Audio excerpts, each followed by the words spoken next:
start the program.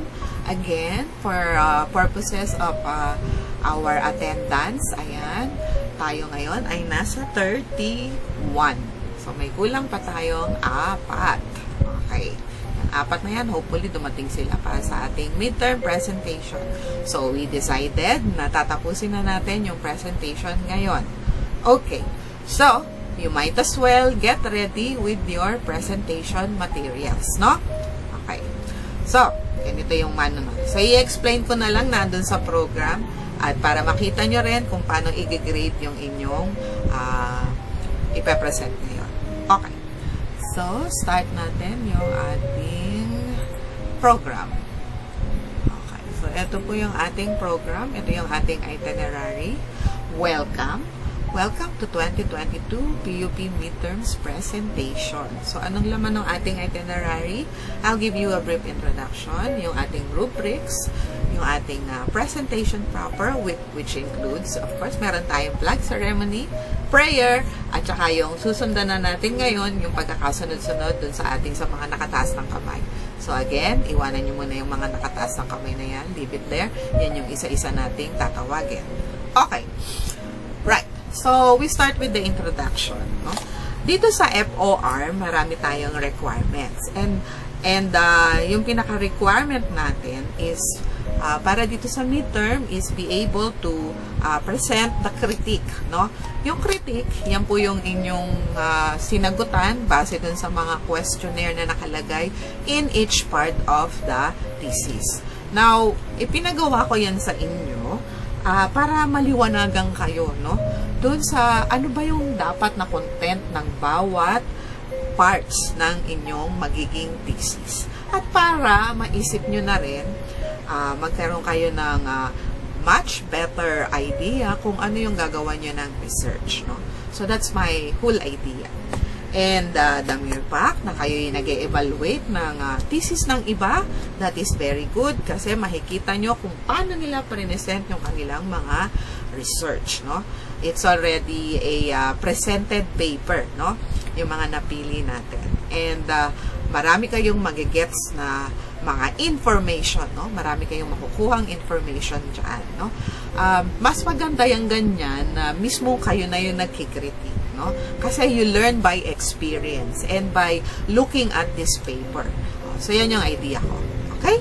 So, let's go to the rubrics. So, ano yung rubrics ng ating critique? Okay. Ito yan. Ayan.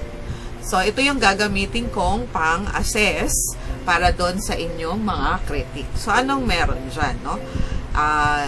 There will be a total of 50, no? 50 for this critique, no? Siyempre, yan yung composition yan in any way, no?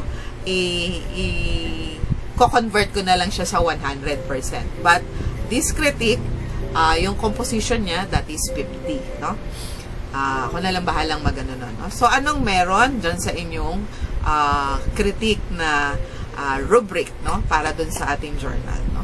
So, meron yang 1, 2, 3, 4, 5, 6. Ayan. So, 2, 5. Okay. Tama. 6, no? 6 na items, no? So, ano yung mga titingnan natin dyan, no? So, ano yung i-check, no? Background, that is 15. Summary of the study, that's 10. Yung mismong critique, that's 10. Yung recommendation, that's 15. And format and organization, 5. Clarity and economy of writing, 5. Ayan. So, paano ko mabibigay yung 15, no? So, eto po yung 15, no? Pag daw yung known at saka unknown, dun sa research topic, at saka yung nagkaroon ka ng ecological understanding. Ayan. So, kumbaga, kompletong-kompleto siya. Ayan. Ayan yung required, no? So, makakakuha ka ron ng 15. Okay. So, 10 points naman daw, pagka yung introduction, yung set ng stage, yung research question na krinitik mo, yung mga reading article, na bigyan mo ng magandang critique, no? Tiningnan mo yung bawat portion, no? So, kung makikita nyo, bawat portion nito nakatapat pa rin dun sa parts ng research, no? Okay, 8 daw pag yung points is almost complete. Ayan, so kailangan makita natin, no? Dapat makita natin, no? Isa-cite mo daw yung mga literature. Ayan, no? Okay, 6 points pag yung introduction, nagde-demonstrate siya ng understanding. Ayan, so naintindihan mo ba yung sinasabi ng author na iyong krinikritik? Ayan, 4 points pag yung introduction ng topic, na-paraphrase mo siya. Yan. Okay? And then, ito pa yung isang composition. Hinati nila pala yun sa background, no? Ito yung the other half, no? 10 pala yung perfect doon, sorry. And then, ito yung kabilang part ng background, which is yung references, no? So, yung 5 points pagka yung paper na refereed, ayan, doon sa critique. Nakikita nyo naman yung referees doon, no? 4 points pagka yung references ay hindi gumamit ng refereed journal, no? So, yung refereed journal, yun yung no? Yung mga references na halimbawa yung abstract, no? Doon nanggagaling yung introduction, eh.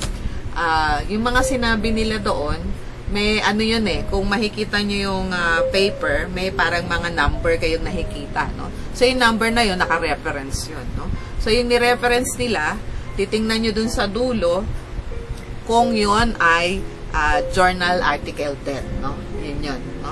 So, yun yung ibig sabihin ng refereed na journals, no? And then, 3 points pag 3 articles, no? So, 3 article. So, dapat, kaya nga yung natin, minimum yun, no? Dun sa ating output, no? Pinaka-output dito sa no? Sa ating FOR, no? Kayo ay makapag-produce ng title, and at the same time, meron kayong 3 official na related literature. Ayan. Kaya importante na nandito yan, no? Para may tayo, may background, no? And then, summary of the study, ayan. Andyan yung mga paghahati ng points, critique, andyan na naman yung paghahati, no? And then, recommendation, and then format, and then clarity. Siyempre, kailangan paano natin sinulat yung ating critique, may points pa rin yun, no? So, ang aking gagawin ay aking i-share ito para alam nyo kung saan manggagaling yung inyong mga points. Okay. Attach natin sa alin kaya yun? Ito. Ano bang title nun? Teka lang. Rubric. Tama. Okay. So, tama yung aking sinishare. Right. That's it. And there goes the rubric. Ayan. Para reference ninyo. Nakalagay na sa inyong Okay. So, let's start with the program. Again, balikan natin yung ating itinerary. Sana yun? Okay. So, nagawa ko na yung rubrics. Sabi ko na rin yung introduction. Let's go with the flag ceremony. Kababayan, ang pambansang awit ng Pilipinas. Kayang mag-ibig, telas na sinananan, alam ng puso, sa dikit mo'y buhay.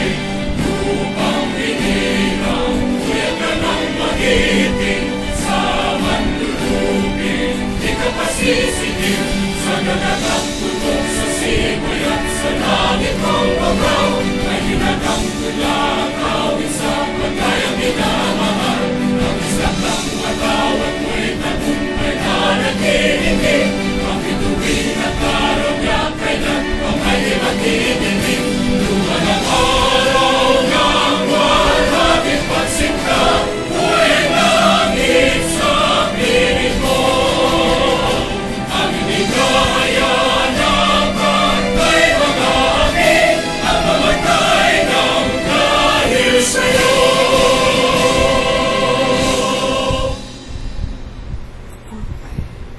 Then we'll have the prayer. Please bow your heads and let us pray. Dear Jesus, Please show me how to spend this day sharing your love in every way. Help me to be kind to everyone, to play and love and have lots of fun, shining your light and giving your grace, sharing your joy with a smile on my face. Angel of God, my guardian dear, to whom God's love commits me here. Ever this day be at my side, to light and guard, to rule and guide. Amen. Amen. Okay, so let's start.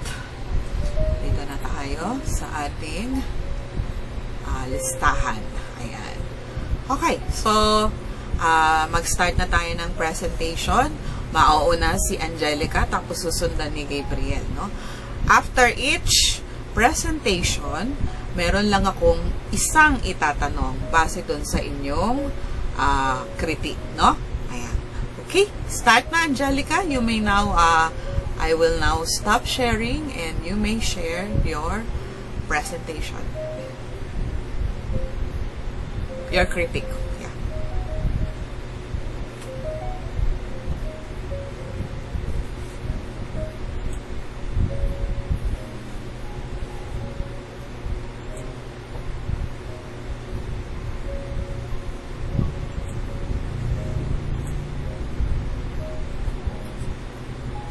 Kita po ba? Yes.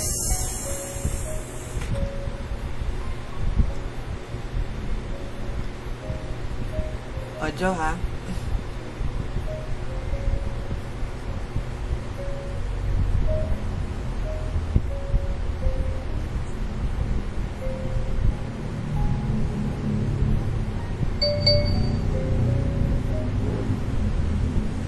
Meron na bang nagsasalita? Parang wala kaming naririnig.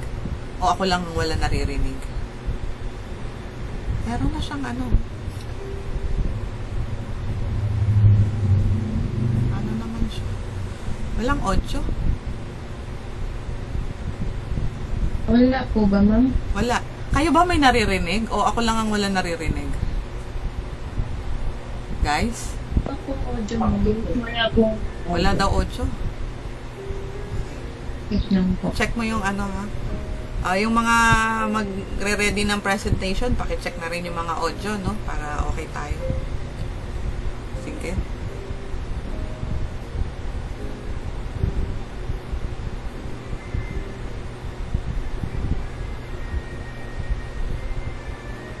Wait lang.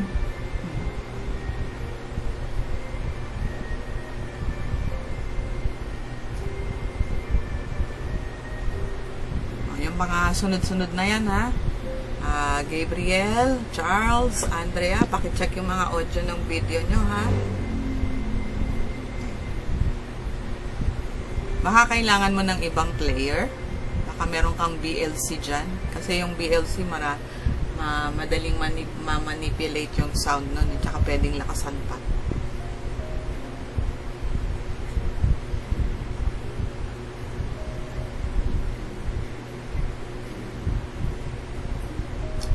Okay. So, kung halimbawang, ayan, tingnan nga natin, baka ayos na. Angelica Bawa Yan. Okay, sige. Okay, good. Good evening, everyone. I am Angelica Bawa and my research critic is entitled PSO-based strategy for the segregation of heterogeneous robotic swarms. The title of this research is clearly stating what the research is all about without being too informative. There is a relationship in the title where the heterogeneous of robotic swarms will be segregated, and the variables is well defined and stated. The authors. Fabricio Rodriguez Inacio is a PhD student at the Department of Computer Science of Universidad Federal de Minas Gerais. His primary research interests are in mobile robotics, cooperative robotics, coordination of robotic swarms, and digital games. Next is Douglas G. Macaret. He is an assistant professor at the Department of Computer Science of Universidad Federal de Minas Gerais. His primary research interests include mobile robotics, localization, mapping, path planning for non-holonomic robots, multi-robot systems, and human-robot interaction. Lastly, is Luis Chemowich is an associate professor at the Department of Computer Science of Universidad Federal de Minas Gerais. Operative robotics, coordination of robotic swarms, and digital games are some of his research interests, same as with Fabricio Rodriguez Inacio. They all publish a similar topics based on their profiles, and all of them are working in computer vision and robotics laboratory or bird lab. Keywords. Keywords are very informative and relevant to a research because it will give knowledge to the researchers about the focused area of this research. The abstract. It explains the purpose of the study and also how the research was carried out. A robotic swarm is a multi-robot system that uses several smaller agents to complete various tasks. Segregation has garnered notice recently. This study proposes a decentralized technique to separate randomly dispersed heterogeneous robot groups. They use optimal reciprocal calculation avoidance or ORCA with a particle swarm optimization inspired navigation technique to separate robots, or PSO. The groups converge to a segregated condition in all simulations.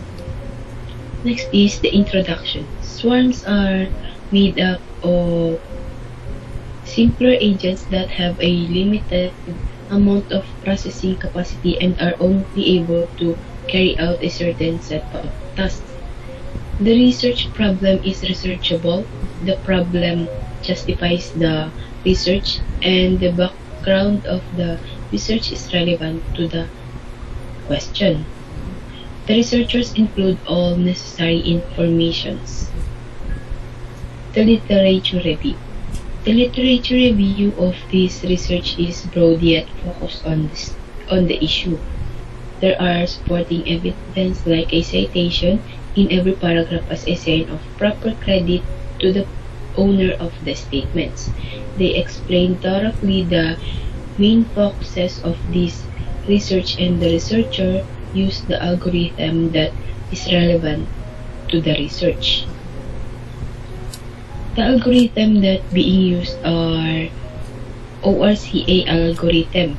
It is a half plane of permitted velocities is calculated for each other robot, and particle swarm of optimization or PSO is a meta-heuristic based on population theory that repeatedly optimizes a pool of particles standing for potential answer to a problem. Next is the aim. The purpose of this study is to come up with a method that can sort the agents into different groups while being aware of an initial situation in which there is a swarm that is randomly dispersed in the surrounding environment. The research design. The researchers created a strategy that combines a modified version of the particle swarm optimization method and the ORCA algorithm to separate the robots into groups of agents of the same type. The instrument that they use is experimental, which they test if robot swarms will be segregated according to their research problem or question. The method that they used are theoretical formalization, PSO, setting robot velocities, and ORCA. All of these methods are very detailed in their paper. Next is data analysis and the discussion. The steps in their experiment are explained and its strategies are justified because they carried out the simulation 100 times in order to evaluate each set. The results were relevant as they were shown the graphs in the research paper. All tables and graphs are clear to understand because it has explanations below. There is also a link where you can watch their experimentation. The findings and the results are based on their research problem. Next is conclusion. The researchers drawn out the main point is the decentralized technique that is capable of sorting a swarm that is made up of different groups of robots so that agents of the same kind remain close to each other, while agents of other types remain apart. There are suggestions for future researchers. They suggest that further tests should be carried out utilizing a greater number of actual robots in order to conduct a more accurate analysis of how the algorithm behave in real-world settings. Their strategy consists of augmenting the ORCA algorithm with a modified version of the PSO technique. Using the data collected by nearby sensors, each robot is able to analyze its surroundings in order to compute a speed that allows it to remain in close proximity to members of its own group. The ORCA algorithm, which is in charge of guiding the robot while avoiding other agents, uses this velocity as the preferred velocity. It does this so the robot can move more quickly. Next is reference list or bibliography. All resources have been enlisted in their bibliography. It is a full detailed citation. All resources are up to date. That's all. Thank you. Alright. Okay. So, for Angelica, ayan, Miss Bawa, isa lang yung tanong ko, no? This will be the same question for everyone. So, pwede nang mag-prepare ng sagot yung ano, no?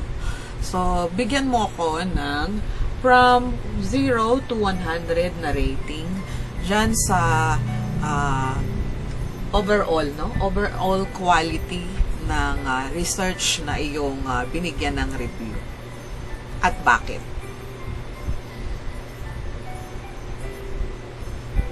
For me po, yung bibigyan ko po siya ng rating na 8 po. Kasi po, may iba po kasing part na wala po dun sa sa research paper po. So, ano yung kulang? Katulad na lang po nung yung wala po sila nung po yung bale na yung kasunod po kasi ng methodology nila is experimental then conclusion po. Like parang hahanapin pa po yung yung results and yung findings. Okay. Alright. So, 80 from 0 to 100?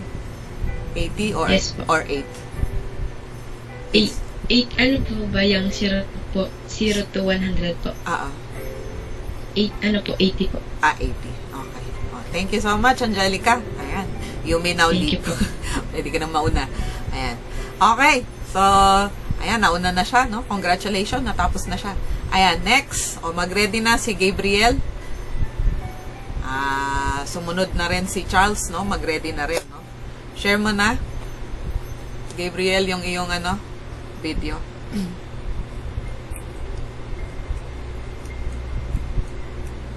Kita na po ba? Yes, kita na.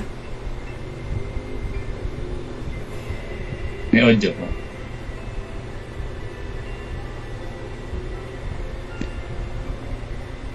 Meron na ba nagsasalita? Parang wala kaming naririnig. Kayo ba may naririnig? Wala rin, no? Ayan, i-check nyo muna, no? Para Sige, try natin ulit.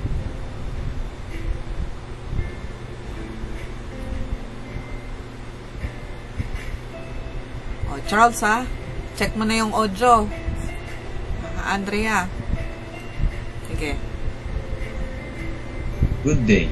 Yan. I'm Gabriel Empanan. The paper being criticized is entitled Research on the Comprehensive Evaluation of Business Intelligence System based on BP Neural Network.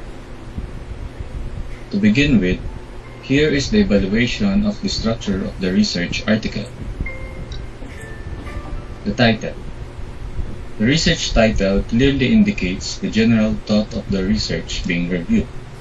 It manages to deliver significant information about the research by being direct to the point, not too short nor too long. The variables are well stated with their correlations with other variables. Next is the authors. All three authors, Su Lian, Ying Wang, and Ji Cheng Lu, have affiliations with North China Electric Power University. Su Lian has computer science as a discipline. Ying Wang has multiple disciplines, which include engineering, computer science, and economics. Also, Ji Cheng Lu has two disciplines, which are mathematics and engineering. Both Su Lian and Ji Cheng Lu have published works with a similar topic, which is about neural networks, while Ying Wang doesn't. When it comes to keywords, the keywords being laid down are considered informative and relevant. Going to the abstract expounded the paper's purpose and such methods being done and analyzed in accomplishing the study. However, it did not state the reason for carrying out the research. The following are those methods being accomplished in the study: the analysis of the situation of the comprehensive evaluation of business intelligence system, the discussion of the objectives and principles of establishing the evaluation system, the structuring of the evaluation index system of BIS, the utilization of analytical hierarchy process or AHP in confirming index weights, and fuzzy topsies in determining synthetical scores of BIS of various companies, the usage of BP neural network to evaluate BIS, and simulations, which had provided systems engineering decision analysis a more dependable and scientific foundation. Based on the abstract, the study found that the results of these simulations confirmed the scientific and effectiveness of the said approach. The researchers applied various techniques and methods for the evaluation of the business intelligence system, which allowed a better understanding of the problem, and it can be made a basis for systems engineering decision analysis. Researchers concluded that the study would provide a strong basis for systems engineering decision analysis. Upon analyzing the introduction, the research problem is researchable, with its given background and further elaboration of the topic. Upon reading, the problem seems to be important, as it broadens the discussion about evaluating business intelligence system, which could result in more opportunities and a better understanding of BIS itself. The relevance of the background of the study is met regarding the research question or problem. As I read the literature review, the literature is broad enough to back up the study, which contributes to the research's clarity. Most of the literature were other researches and books relevant to the scope of the study. The given literature provided enough support for its assertions. However, some claims seem to lack some support. The related literature and studies in this paper were somehow presented fairly by stating their general thoughts. It managed to present a theoretical framework by discussing concepts in relation to a business intelligence system and such studies that evaluate BIS. It revealed what is lacking and needs to be solved, which the study aims to answer. Some gaps being stated are the large subjective and arbitrary, low accuracy to determine indicators, and no large-scale evaluation. Upon reading the aim, the goal of the study is to try to solve what is lacking in the evaluation of BIS from previous works by applying the stated methods and techniques. Now, going to the research design, the study stated and justified clearly what methods or techniques and software to be used, what is the sequence of steps in doing the experimentation, and what variables used. Upon observing the research question, the method being used in the study is appropriate. Collecting data from BIS of 15 companies in the telecommunication industry and an expert is appropriate, as the study is in relation to the evaluation of BIS. The information regarding the participants seems to be enough. The study did not state too much detail about them. Concerning ethical considerations, the researchers did not state any specific names of their participants, but rather used common nouns to identify them. The elaboration of methods and instruments was achieved in a concise manner. Most of the terms used are technical and specific, which somewhat affects the existence of ambiguity.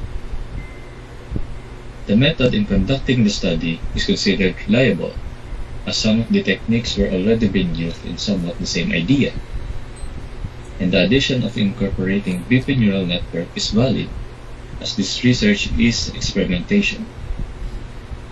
But it did not state what would be the study's limit. Moving forward, the data analysis is explained in detail. Also, they were justified well by providing concise discussions.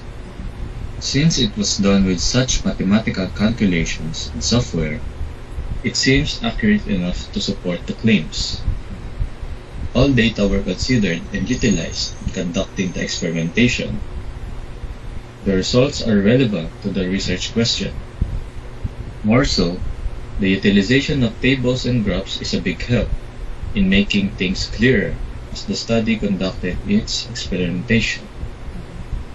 When it comes to the discussion, the results are interpreted well and justified clearly and concisely.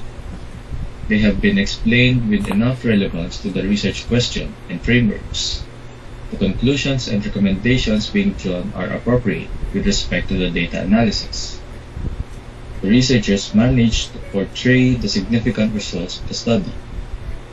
Although it did not directly support or refute other studies' results, the result shows the applicability of the same methods in the problem, which are the AHP and prosopopsis. The results achieve enough relevance and applicability when it comes to practice. The researchers have evaluated that BP neural network can be applied upon evaluating BIS, given that the index values of BIS are specified. Then, when reviewing the conclusion, the main points of the study were drawn out. The study had come up with fresh insights, which include the strong applicability of the BP neural network in the overall evaluation of BIS, the limitations of the BP neural network, and such. Researchers have provided recommendations for future research that are relevant to the study itself. More so, the researchers suggest future research regarding ways to enhance the BP neural network's generalization performance. Then finally, in the reference section, there were a total of 15 sources being used in the paper, with full bibliographic details. 11 of them were cited directly in the paper. The given references are considered wide, as it relates to the paper with other viewpoints. Upon observing the list of references, it looks like all of them are seminal. And that's all. Thank you all for listening. Alright. Thank you, Gabriel. Ayan. Same question. Rating from 0 to 100. What is your overall rating for the quality of the research that you have critiqued? Siguro po mga 95 po. 95. Bakit 95? Kasi almost complete naman po siya and na-explain naman po siya ng maayos. Tsaka eksakto po yung mga details niya. Hindi siya ganun kahaba. Parang very concise po siya. Very confident. Kaso may mga parts din po akong mga hindi po ganong, para sa akin po parang hindi ganong na-justify po. Yun. So, ano Yun yung lang hindi po. niya na-justify?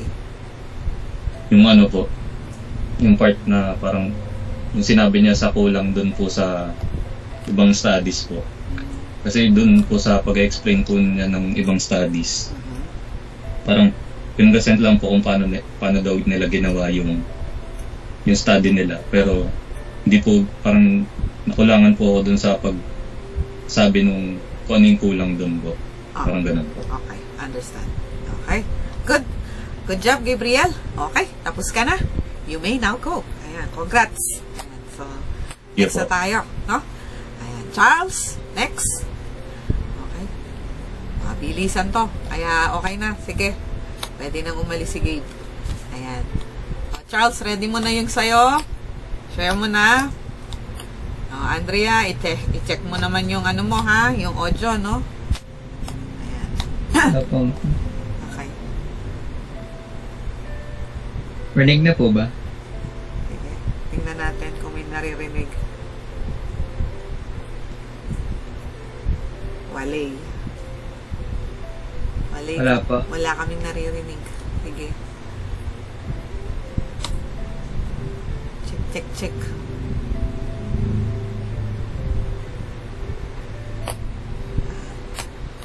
Yung ating pagkakasunod-sunod, ha? Yung mga ano. Tingnan natin.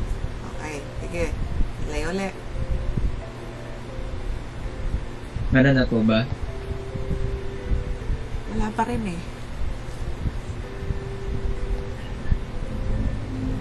Ano ba yung problema ng research natin? Bakit laging nawawala yung mga sound natin? Wala.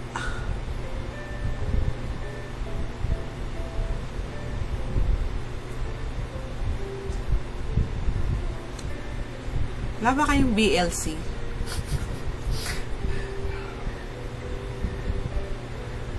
Try nga ako mag-download ng BLC. Nung po last time na po. Sige. Nanig na po ba? Wala pa rin. Ulit. Sige. Play mo ulit.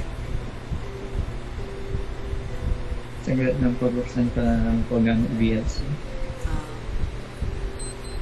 BLC nyo na kasi mas reliable yung BLC. Hindi ko rin masyadong ginagamit siyang ano eh. Yung Windows player natin eh.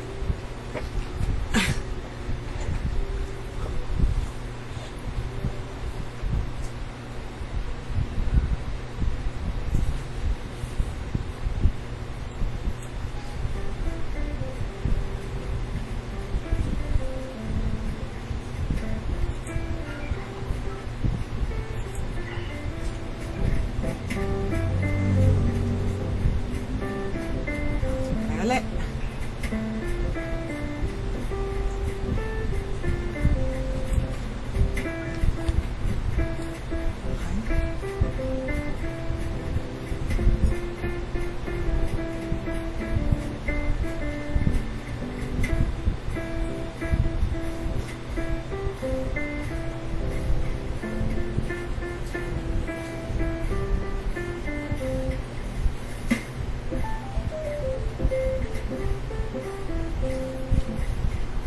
Okay.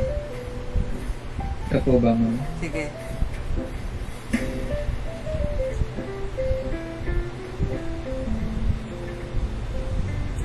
Rinig na po ba? Meron na bang dapat kami marinig? May naririnig na po ba ma'am? Ikaw ba? May naririnig ka rin dyan? Kayo ba may Opo, naririnig? meron. Meron ba kayo naririnig, class? Bukod dun sa Christmas music, ha? Hininaan ko na eh.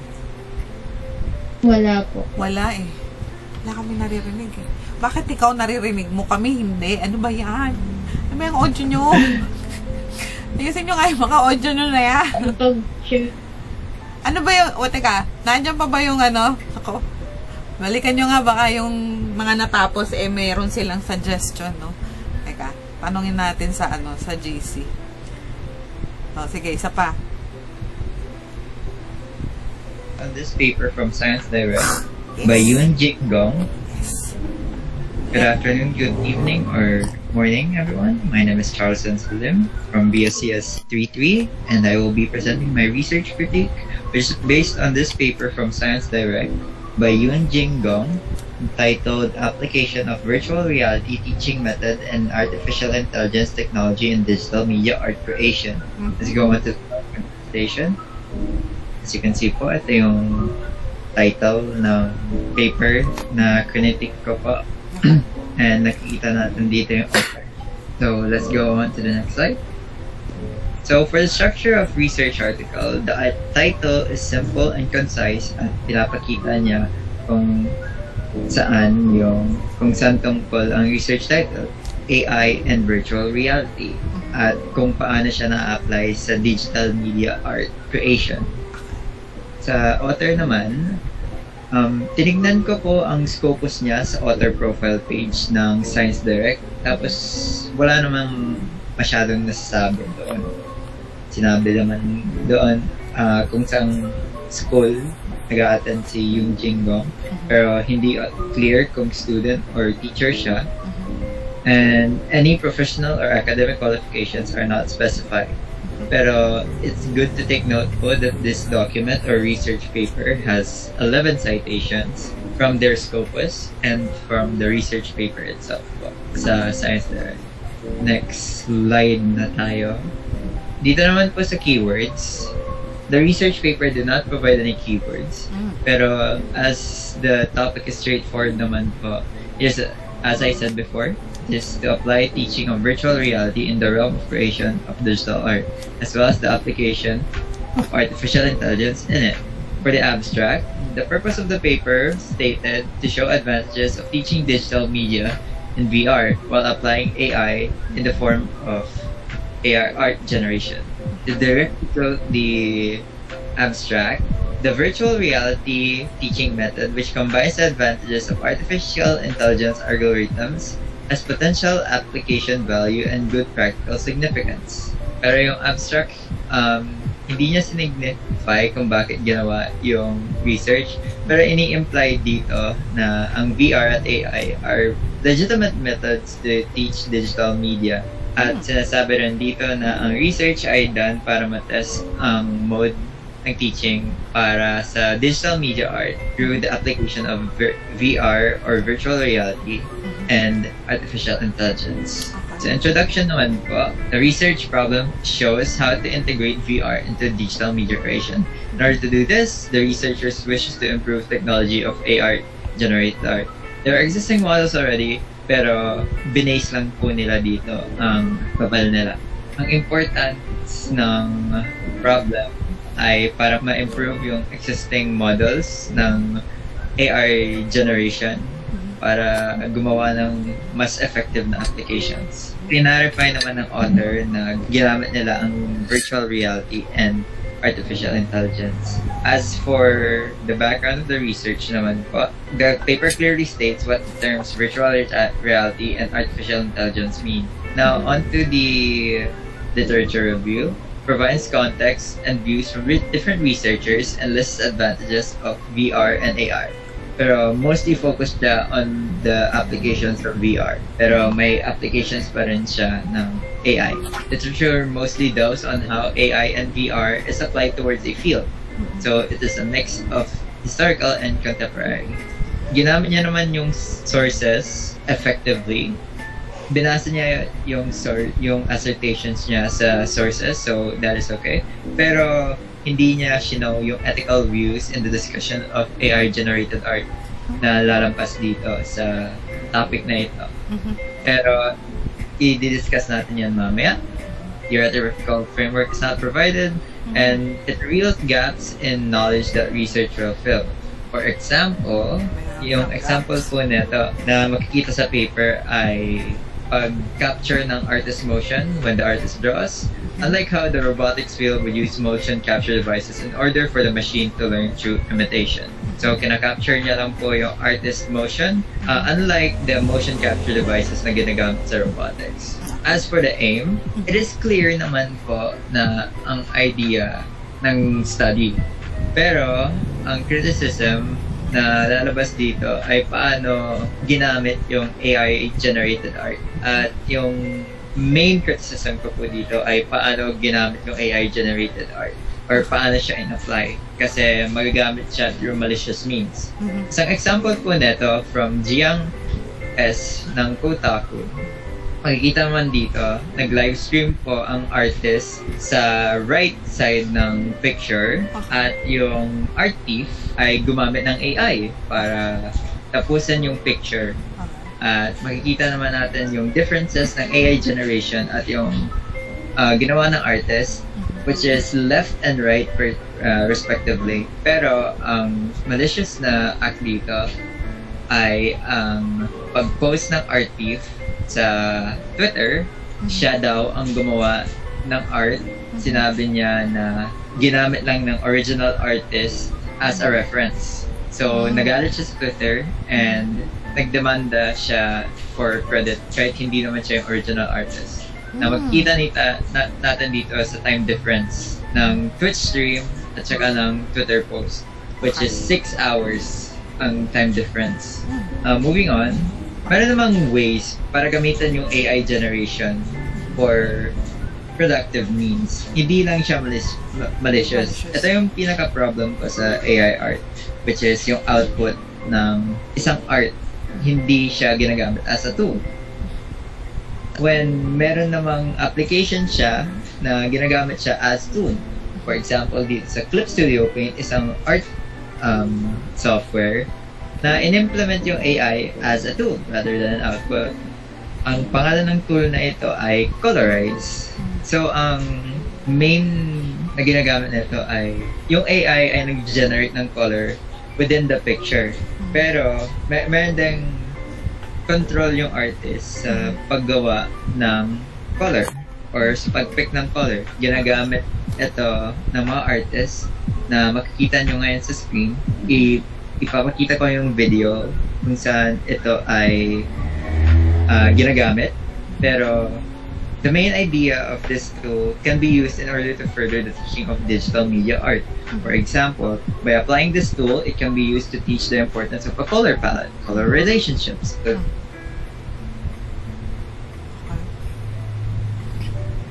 Ang problema pa lang dito sa paper ay hindi nila specify yung ethical discussions about AI generation art.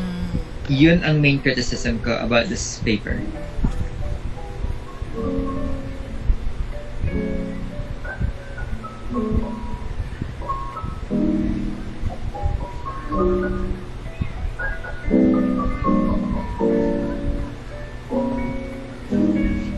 Right. So, ito yung colorize. Alright.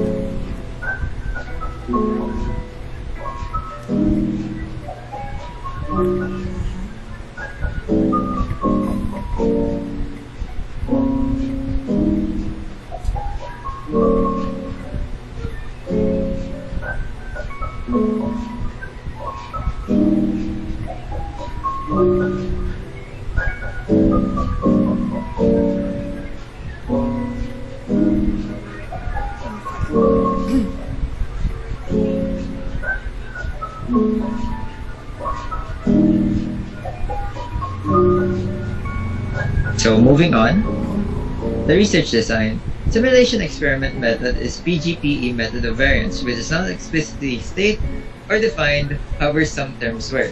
Collection of data, participants, ethical concerns, methods, ambiguous terms, method reliability, and limitations were either not discussed, cut short, or unclear. Data analysis results and findings. The steps in data analysis were partially explained, and the variables were stated but not explained. Result analysis was limited, and it is not enough to see results and justify claims into introduction. The data was not taken at all into account, And the results were mostly presented in the abstract. The full results are vague. Hindi siya pinakita sa papel. And walang tables and graphs doon sa paper. Oh. The discussion. Results were not stated. Only one part of experiment and analysis of results were shown, and it is insufficient to explain the results. The conclusion naman, explained the focus in AI improvement in the field of art, but no mention of application of VR and AI in teaching digital media. It did shed some more light sa artistic stylization, which is yun lang, dun siya nag-end. Specifically, yung pinakita niya ang digital media fields na magagamit ang artistic stylization tulad ng animation, visual effects, and game development. Pero other than that, walang nakalagay. At saka walang recommendations and suggestions. Reference list or bibliography, the sources were cited clearly. At saka within 5 years naman, the range is within 2018 to 2020. And ang research paper ay ginawa noong 2021.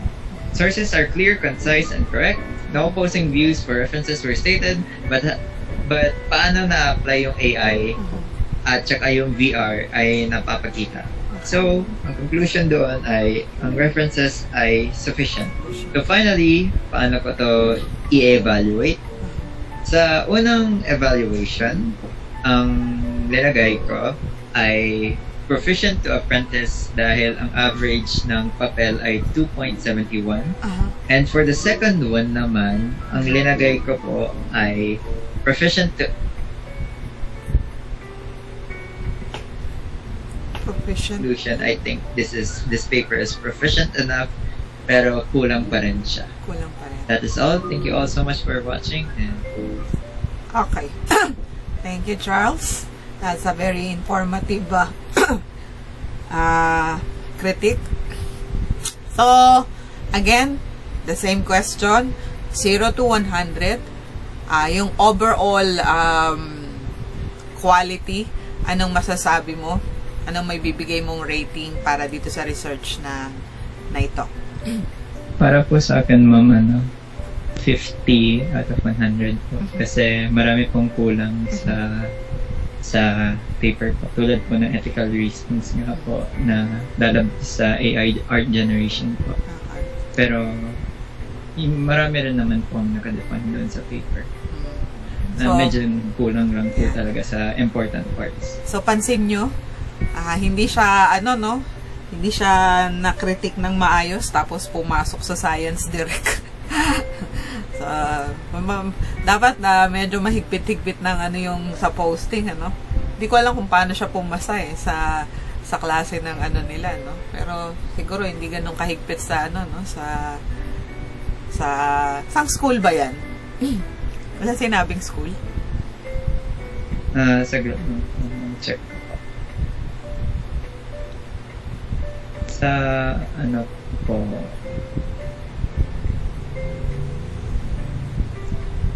sa Fujian University po. Fujian University sa China. So, kung paano siya nakalusot, hindi ko alam. At nasa na siya, Nasa Science Direct na. Pero anyway, it still is a resource, Sabi mo naman sufficient, Kaya lang, 50. Ang daming kulang, Okay, thank you, Charles. That's, again, congratulations. Maganda yung ginawa mong critique, Nakita mo talaga ng buong-buo yung Okay, so next.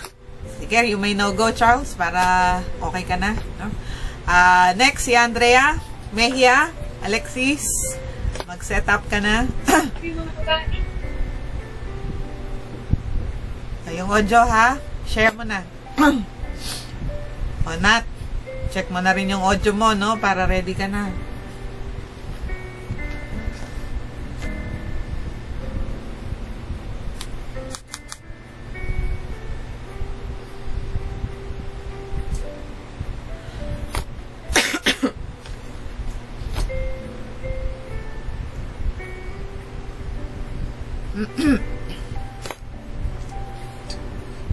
Andrea.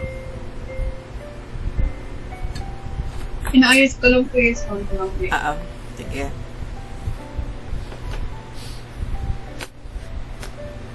Ano ba yung issue? Bakit problema yung sound?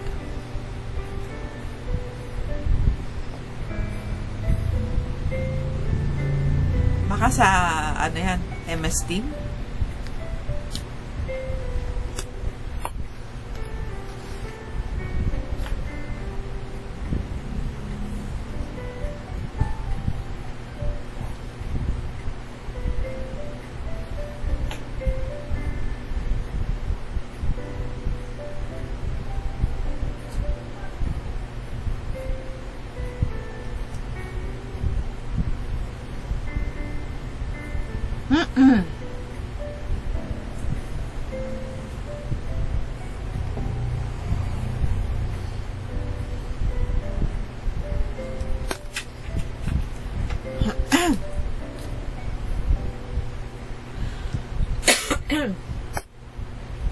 Natin.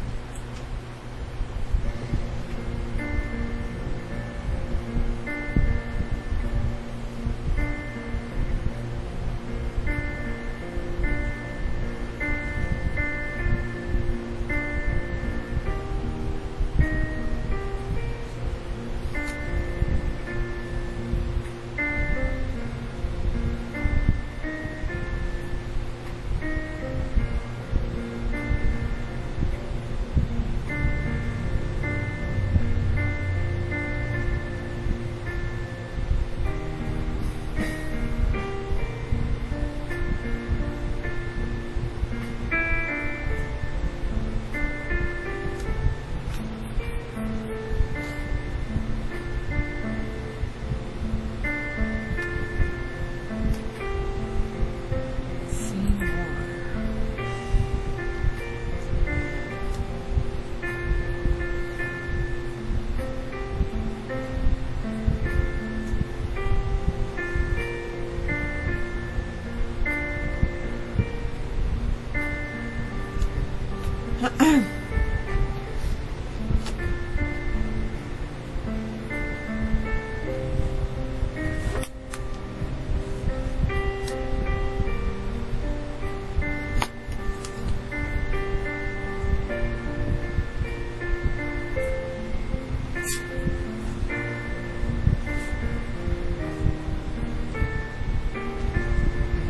Yan na.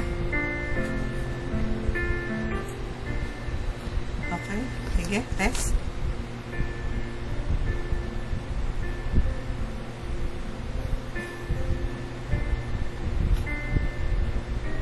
Okay. May nagsasalita na ba? Wala kami naririnig. May naririnig ba kayo? Ako wala. May naririnig kayo? Wala. Wala po. Wala kaming naririnig, Andrea. Wala po. Sige. Try mo pa uli. Okay.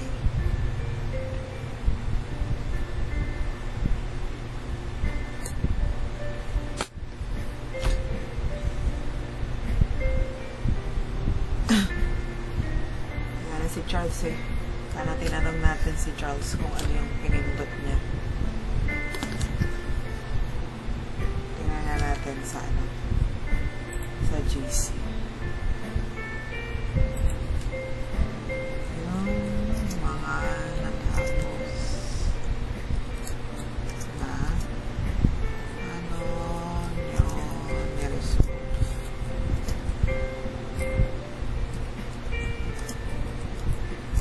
Sobra.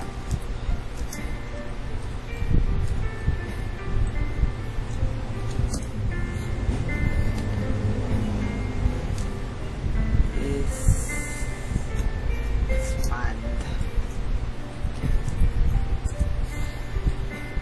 Yan, naglagay na ako ng question. Ano ba yung problema? Okay, balikan natin yung ating ano. Meron sagot.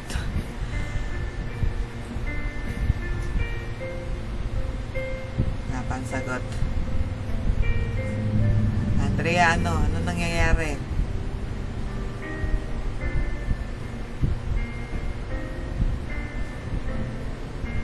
check nyo nga yung mga sources ng sound. O, sige, play. Todo max mo na.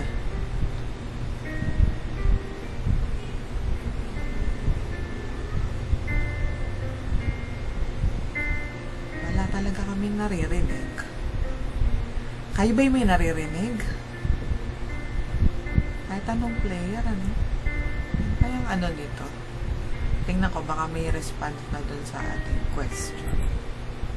Walang sumasagot. Sagutin nyo naman, mga nakatapos na. Pang-resolve sa issue. Try mo nga uli.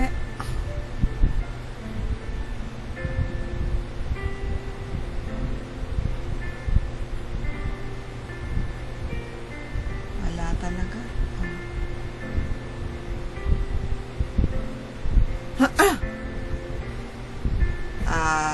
Yung camera, i-ano mo. Kakailangan naka-share din. Yung nakaganon kasi parang naka-silent eh.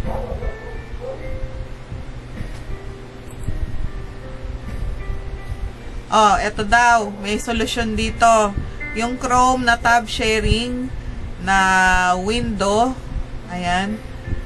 I-try nyo raw. Nakita nyo yung respond ni Arian. Ayan. Tingnan mo nga. Tingnan natin.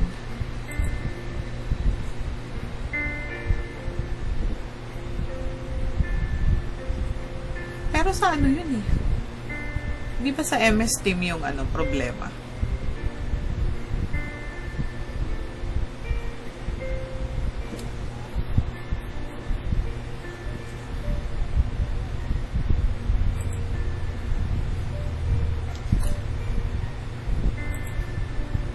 Sa browser rin.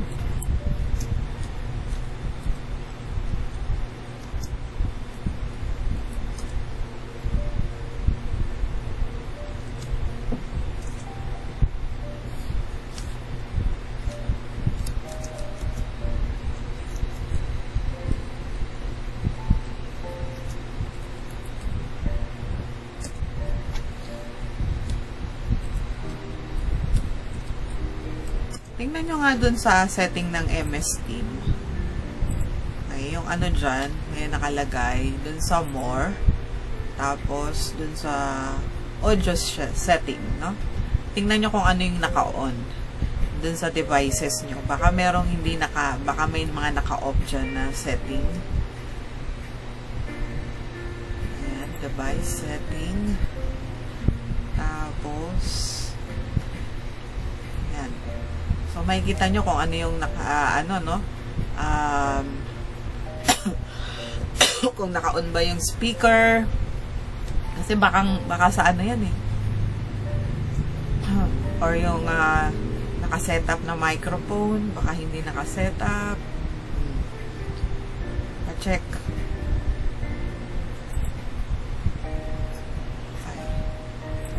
Ulit. Sige.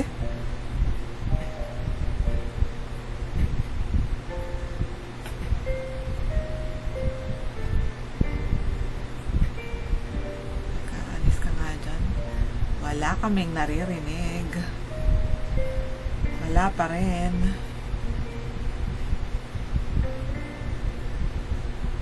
Pero ikaw ba may naririnig? Andrea?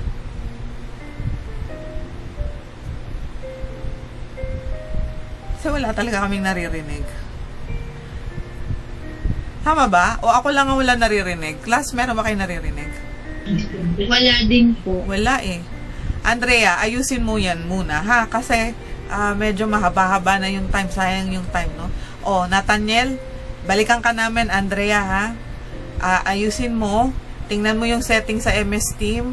Yung mga nakasetup na speaker at saka yung, microphone or kung ano ba yung, dun sa device mismo, tingnan mo, baka kulang sa audio, no? Ayan. So, Nathaniel, ikaw na muna. Hopefully, hindi ka rin mag-check ng sound. Dire-diretso tayo, no? At saka natin babalikan si Andrea. Sige, Nathaniel, share na. Mag-share ka na, Andrea. O Hans, paki-check na rin yung sayo ha, para hindi tayo na natatagalan.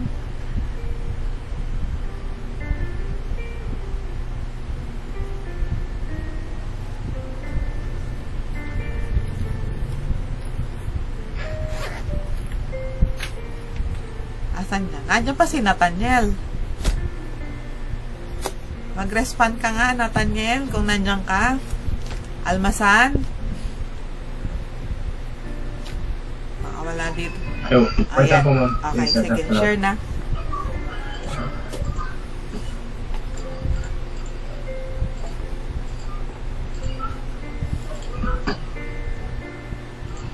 Mas gagana daw po ma'am sa Chrome. Tama po ba? Yun yung sinabi dun eh. Pero kasi sa browser yun eh. But anyway, sige, try nyo. Let's try Right.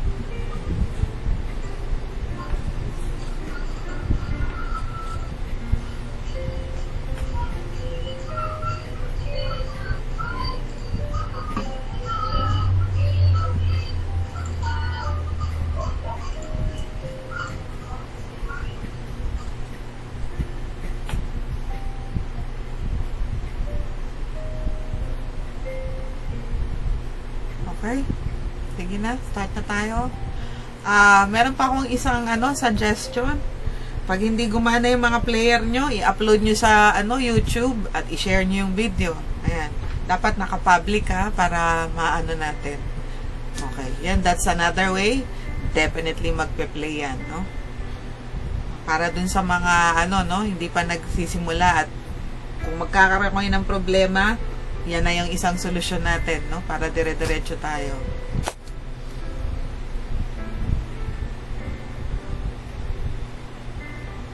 Nat. Share na. Matala po ma'am. Try ko pong i-share screen. Sige. Balikan ka namin, Andrea, ha?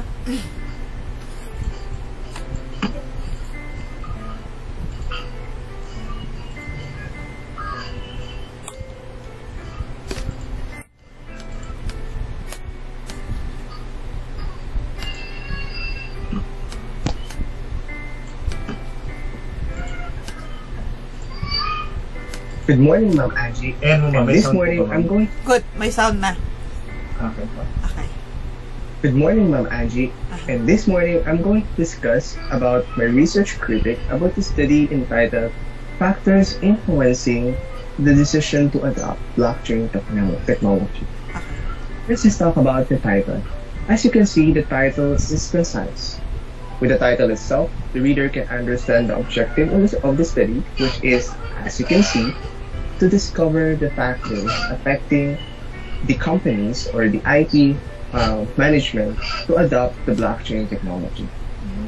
However, the researcher did not include the 4 variables that he used in this research, which is the perceived ease of use, perceived usefulness, perceived institutional trust, and perceived privacy.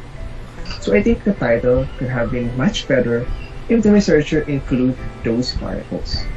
So the title should be The Influence of Perceived Usefulness, Ease of Use, Institutional Trust, and Privacy in the Decision to Adopt the Blockchain Technology.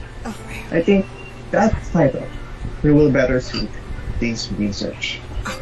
Now let's talk about the author. Unfortunately, I was not able to find a previous study from this author, but I was able to find the author's profile, and then I discovered that the author was an assistant professor at North Central State College and got his doctoral degree at Capella University, which, take note, that university is ranked 166 out of 2,241 universities in that nation.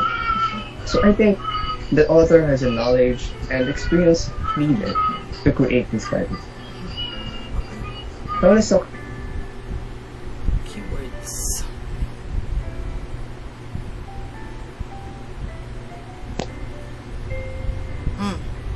Ano nangyari? Nawala yung audio niya.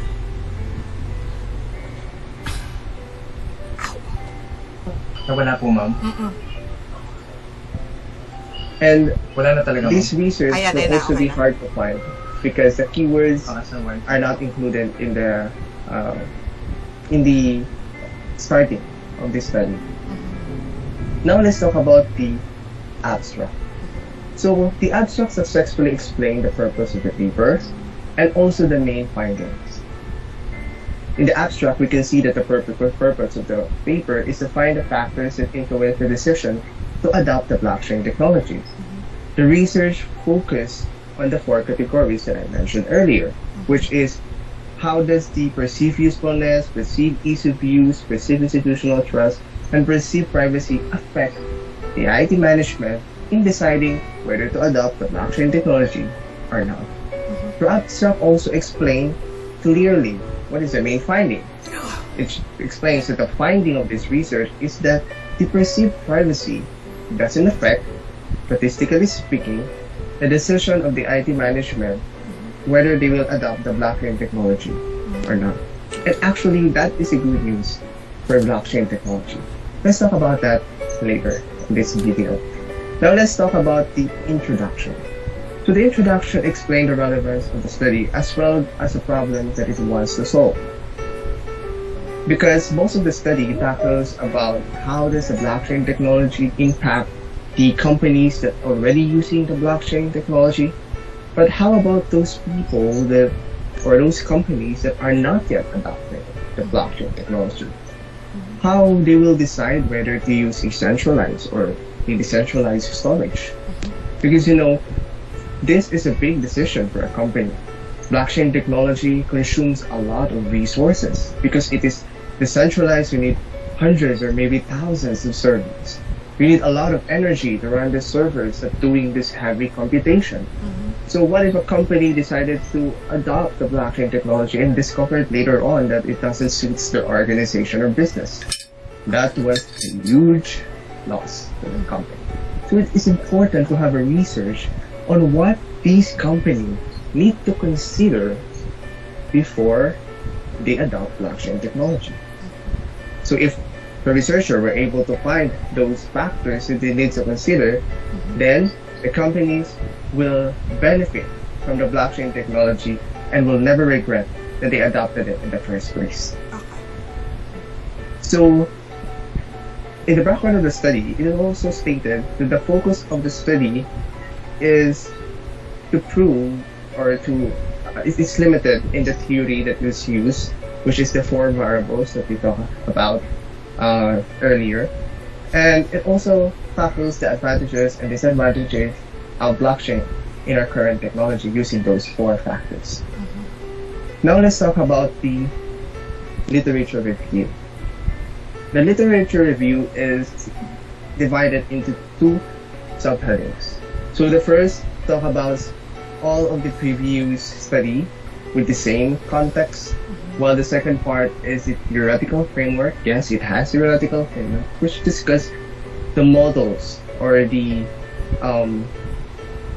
models or the framework that the other or the previous researchers use in studying the same context of the study.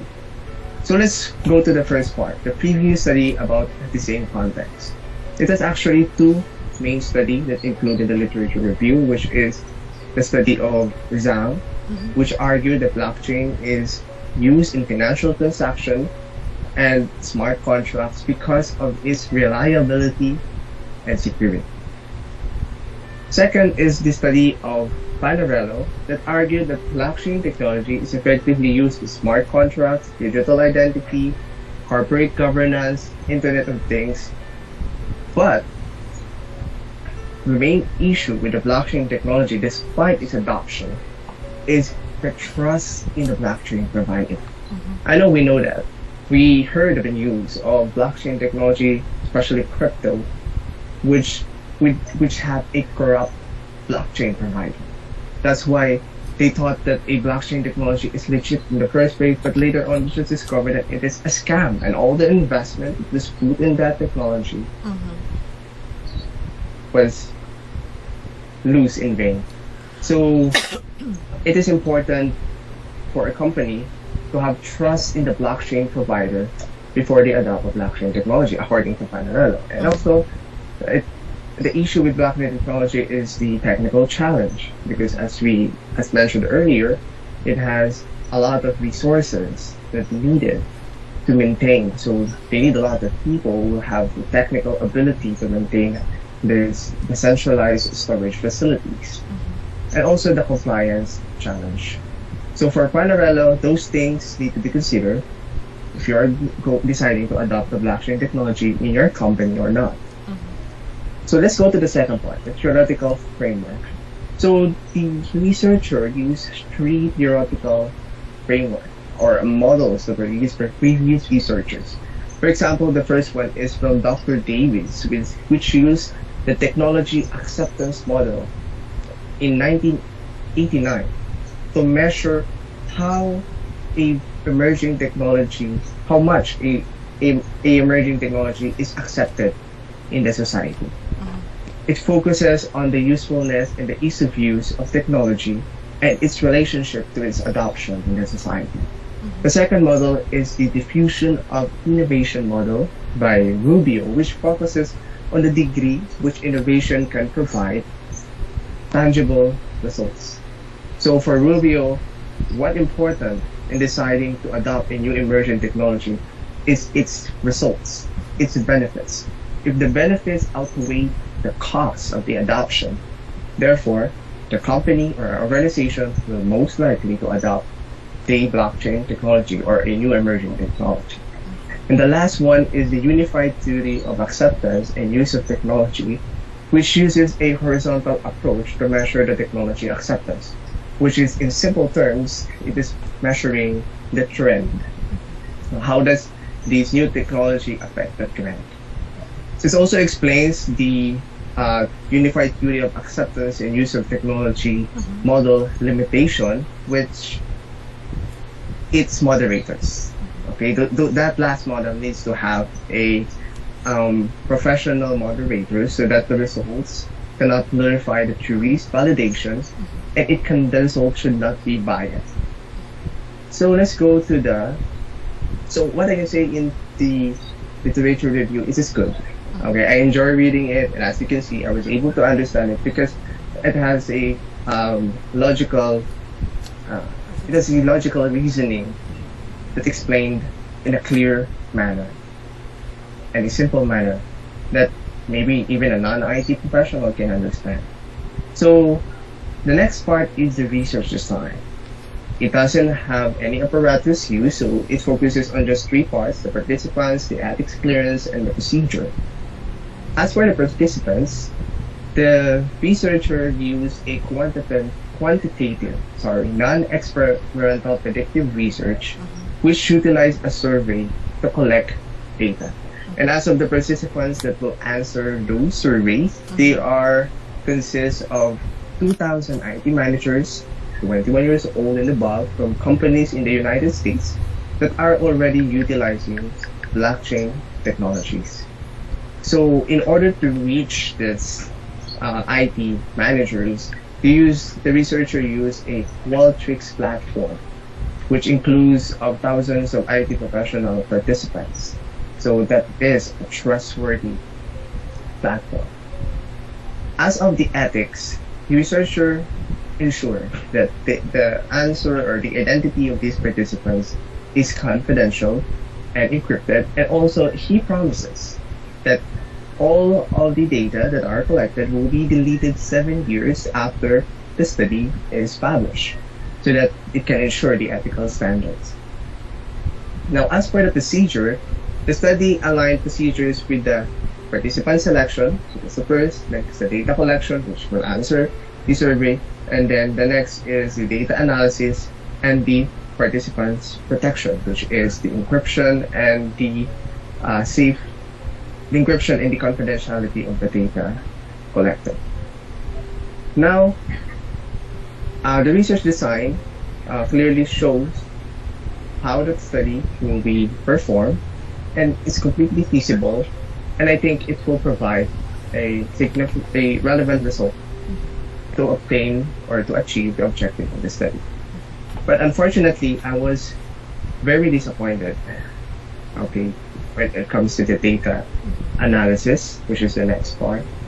Not to the data analysis itself, but the relevance of the study results. Because in the data analysis, the researcher admitted that he collected only 220 responses from IT managers, and which is 1/10 of the promised participants in the research design. As you can see in the research design, it's flawless. It has the methods that can really prove the hypothesis and can really obtain the objective of the study. But with this 220 responses only, I think it reduces the relevance of the study result.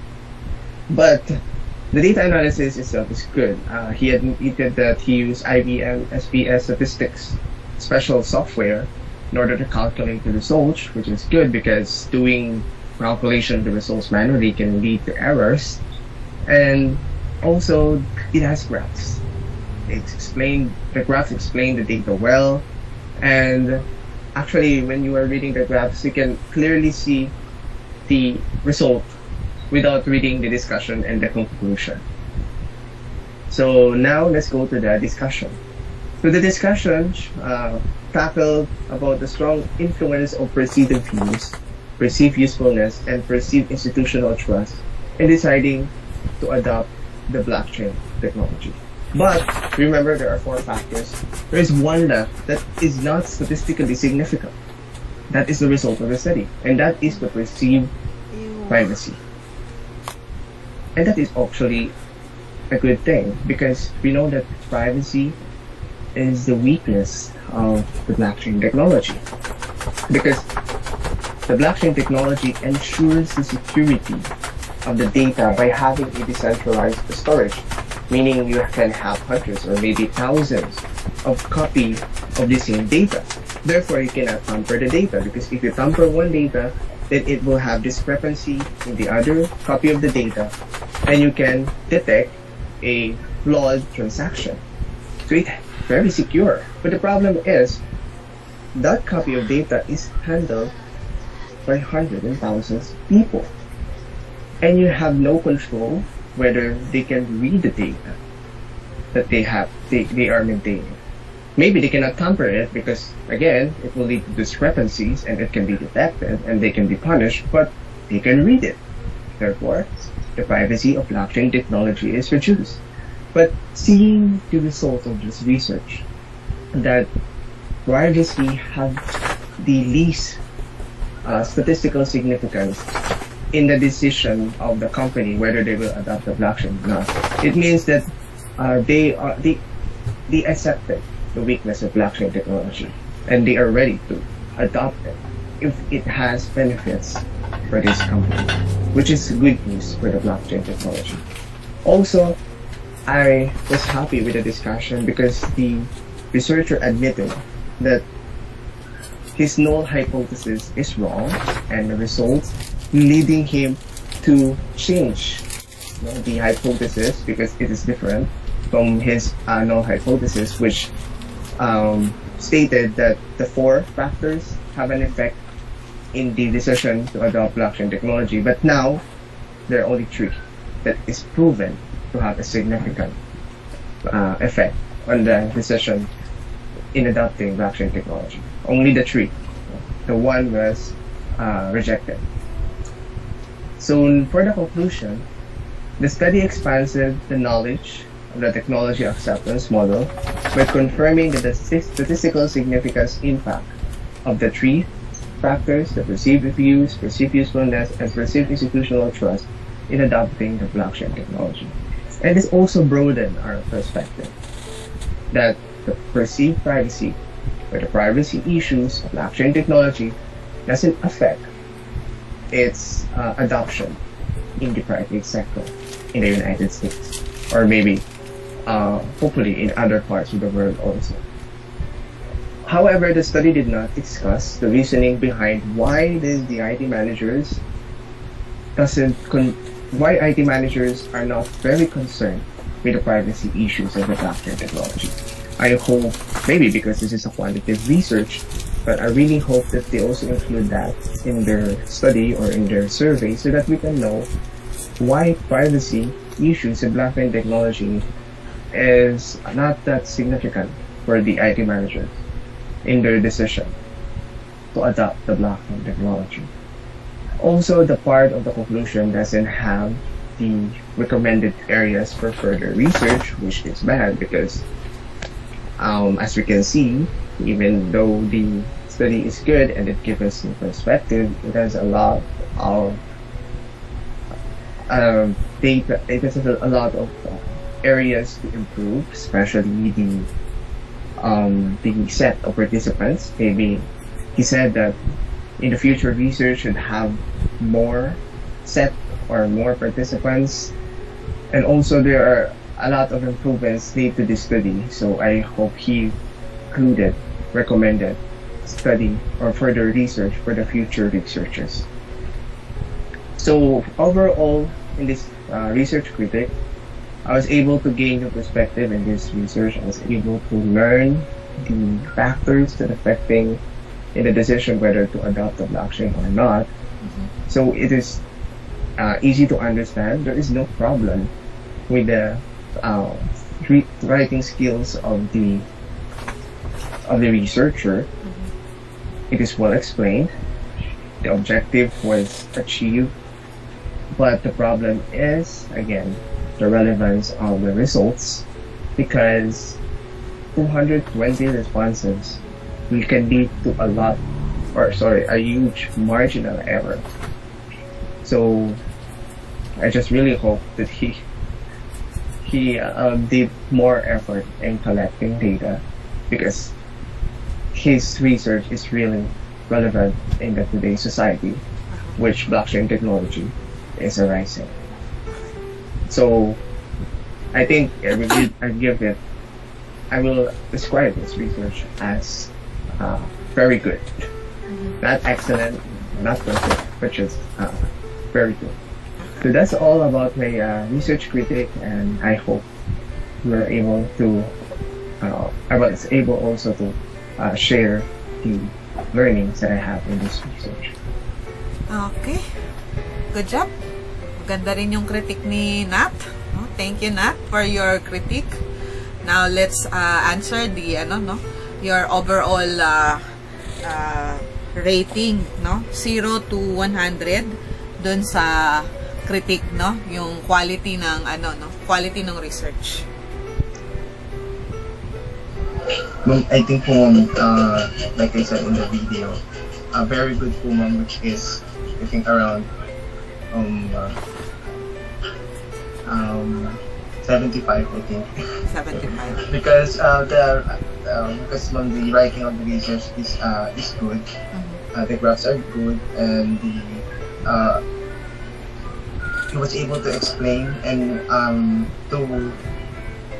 he was able to come up with the feasible methodology, but the problem is results, because it's just from a limited amount of respondents. So I think the study is a good idea, but the results doesn't have a significance in the IT world. Okay, nagets ko naman. Alright, thank you. Thank you, congratulations, Nat, maganda yung yung sinundan mong process sa pagpe-present ng good job, Okay. Okay, so sige, pwede ka nang mag-move on. Ayan, so tingnan natin kung ready na si Andrea. Ayan, thank you. Sige. Andrea, balik ka na uli. Hopefully, na-test mo na. Share mo na. Sige, play.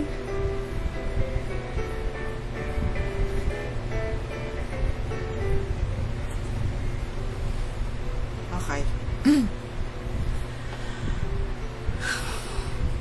Wala pa rin tayong sound, iha. Ano na to? Sa Google.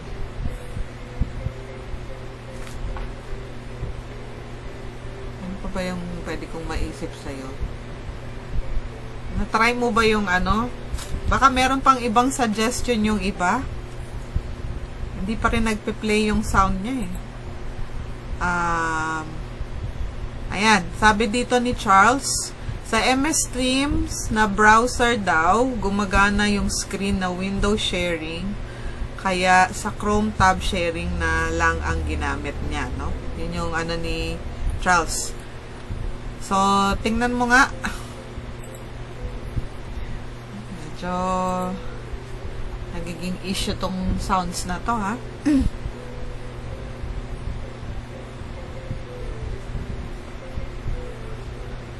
Teka. Na-submit mo na to sa akin, Andrea? Mail. Tingnan ko nga, baka na-submit mo na. Hanapin natin. Andrea. Ito, yung kay Alexis. Okay, tingnan nga natin dito kung pwede siyang mag-play.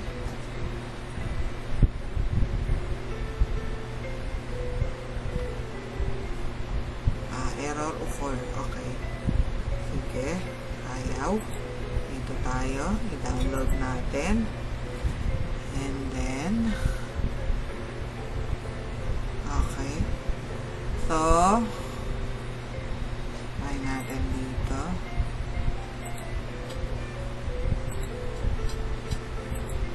Okay. So, mukhang kailangang i-extract. Right. Na-extract ko na. And i-play natin.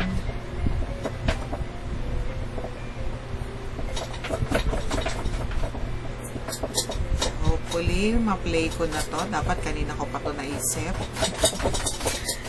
Uy! Maingay! Huwag mong palpalin yan. Umamagalo yung ginagawa mong yan. Okay. Right. Alright. So, i-play na natin.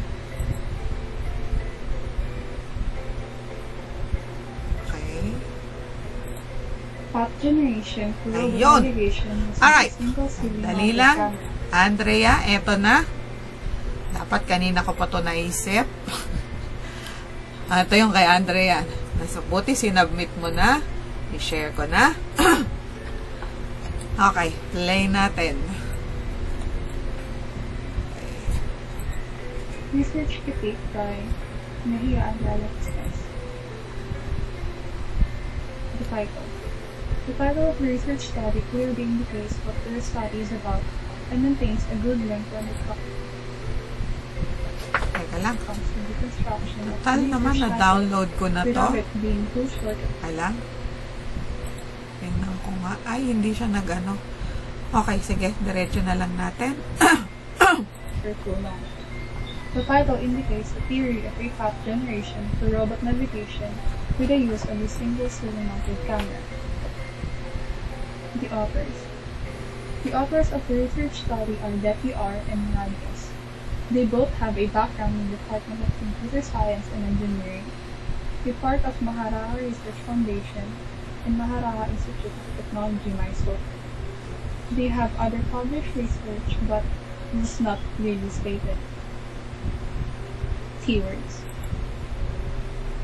Ay, nangyari. Kailangan pala, ano? Path generation for robot navigation using a single ceiling-mounted camera. Mailalakas to. Research critique by Nahia and Alex S. The title. The title of the research study clearly indicates what the study is about and maintains a good link when it comes to the construction of the research title without it being too short or too long. The title indicates the theory of a path generation for robot navigation with the use of a single ceiling-mounted camera. The authors. The authors of the research study are Depi R. and Hernandez. They both have a background in the Department of Computer Science and Engineering, a part of Maharaja Research Foundation, and Maharaja Institute of Technology, Mysore. They have other published research, but this is not clearly stated. Keywords. Keywords that are stated in the research study are the following. floor segmentation, robot navigation, path generation, shortest path, go path, edge detection, thresholds, and indoor robot navigation.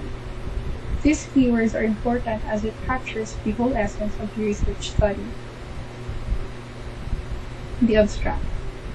The research paper's purpose was explained as it focuses on giving a novel technique for a robot to determine the shortest path in an interior environment for its ease of ability.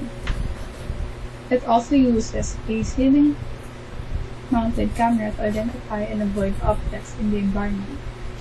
They describe a path generation and not the transmission mechanism. The system constructs a path given the source and destination and transmit the path details to the robot. Here, they just take the indoor considerations and steer clear of any outer avenues. The introduction. Mobile robots that can assist people without the need for human interaction are very useful in robotics, whether it's in the context of autonomous vehicles, residences, hospitals, etc. Since technology is a popular thing now, the research study can be searchable as there are a lot of references related to the AI in robotics, and that is why it is justifiable that the research is important.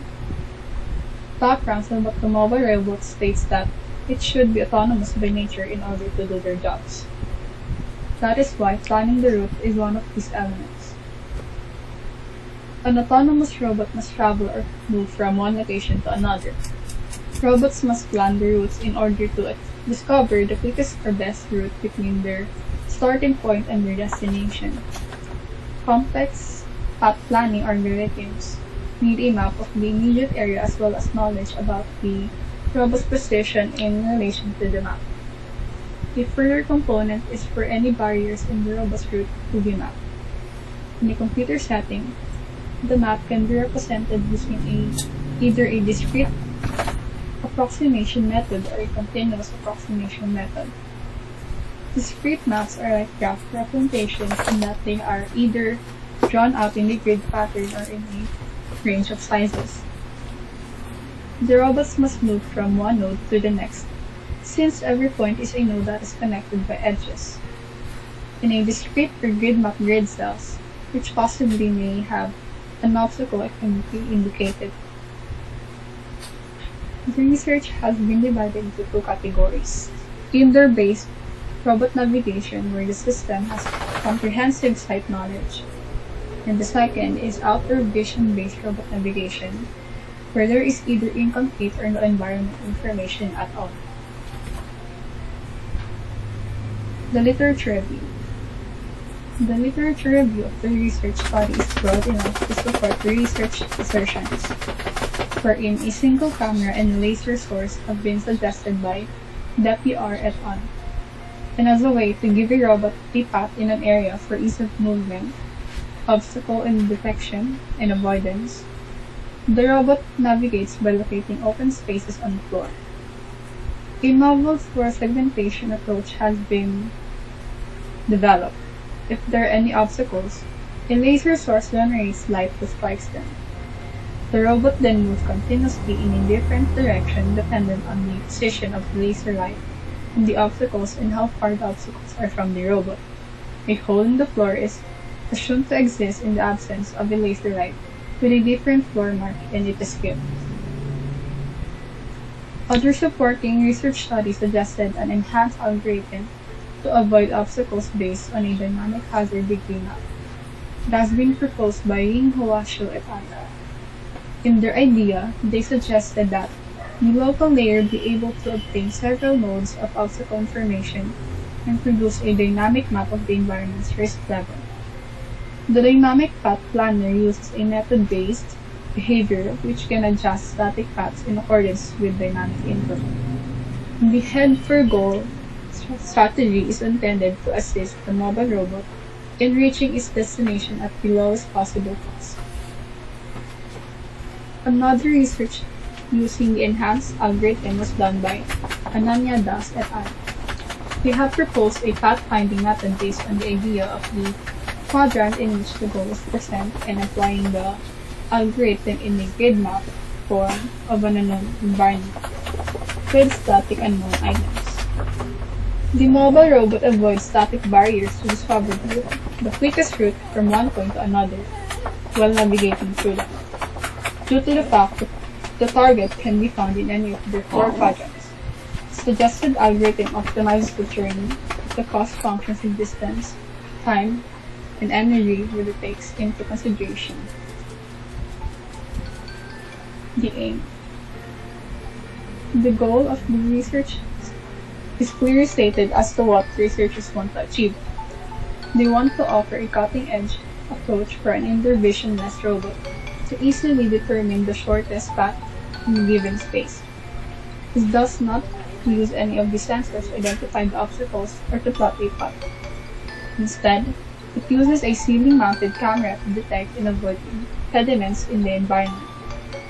The idea is to employ a camera set on the ceiling to capture an overhead view of the space, which is then processed using threshold algorithms to distinguish between obstructions and the floor. A central server computed the shortest and safest path between the source and destination once the image has been analyzed and obstacles have been recognized. In this work, camera-captured frames are relayed to a system that segments every number of frames. Here, Charles entropy thresholding is first applied to the image. The object of interest is divided up, and the resolution is determined by the standardized and applied pixels. The research design. They use a robot and a webcam to generate the images of the paths the robot will take. The researcher method was ideal enough to collect data that is needed to answer the research. They suggested that the floor is segmented, stated in the aims, and as a result, they can also detect the obstacles. Once the floor segmentation is completed to the necessary degree, the image is transformed to a binary image. With the floor serving as a threshold value, the path is created primarily using source and destination coordinates, as well as users' supplied characteristics such as robot width, length, and turning radius. They include a step in creating a path plan. First is the wait till all the parameters are provided. Second, once the parameter is all provided, use the source and destination points and calculate the angle between 2 points using the formula dx is equals to x2 minus x1, y is equals to y2 minus y1, angle is equals to a tan 2 dy dx times 180 over pi. Third, they use single angle to draw a virtual line between 2 points. Fourth is once the line is drawn, identify the obstacle on that path. Fifth, identify shortest path move around the obstacle and join back to the virtual line. Sixth, they continue the same procedure on all the obstacles lying in the path. 7. To identify the shortest path around the obstacle, calculate the intrusion of the obstacle in both the direction and using the direction which has the least intrusion factor. 8. When calculating the path around the obstacles, we have to consider the turning radius and also the length of the robot such that there is no collision with the obstacle when they making a turn. To achieve this, the length of the robot plus a buffer value is considered as a distance buffer factor between the robot and the obstacle before making a turn. The path that the robot must go along will be revealed in their path generation's final output. Data analysis. The steps involved in the research clearly explain and justify their strategies. All the data gathered in their experimentation was enough and was taken into account. The provided image for the results make the data analysis clear. The intricacies of the system operation in each stage of the system are provided in the screenshots that follow. In the discussion, the researchers' discussion was a bit lacking, but they have highlighted the results with the path generation and path simulation which are shown in the figures A through E for various criteria. So when there are no obstructions between the source and the destination, the path generation is shown in figure A. Figure B and C illustrates that the creation of a path between a source and a destination using various geometric forms to demonstrate the system's adaptability to various scenarios. The path generation between the source and the destination is shown in figure D, along with a variety of obstacles in geometric shapes. Finally, figure E shows how a path is created between a source and a destination when a randomly formed item stands in the way. So the conclusion. With all of the aforementioned tests and results by the researchers, it is pretty clear that the project was successful in meeting its objectives. The experiment has demonstrated that a robot can be steered to navigate in an indoor space without running into any obstacles, even if it doesn't have any sensors or a camera mounted on it. The system not only creates the path between 2 points when one is provided, but also verifies that it is the shortest path between those 2 points. To ensure that the system provides path information in a way that the robot can move without any issues. It also takes into account robot information such as the turning radius, depth, and width of the robot. This technique can be used to direct an infinite number of robots in addition to only one. The type or specification of the robot has no bearing on the system. Any type of robot can be created using this method by scaling it up. The goal of this project is to expand the system so that it can recognize dynamic barriers and determine a path to avoid colliding with them. The system's ability to process films as well as photos would be another extension, making the system remember the route that was followed for the same set of locations and using that information to determine if there are any barriers in the way or whether the same route is still viable at the time is another development of this project. To take this system one step closer to being more humane, the researchers stated that it can be developed further to create an autonomous navigation system for indoor robots that uses vision as its compass. So references. References that are stated or used are well inclined with the research study and are clearly cited in an APA format. APA. And that is it. Thank you. Okay. So, finally, narinig din namin, Andrea. Dapat pala kanina ko pa naisip yun, ano? Anyway, okay. So, dun tayo sa yung overall from 0 to 100, no? Yung overall evaluation mo dito sa research na napili.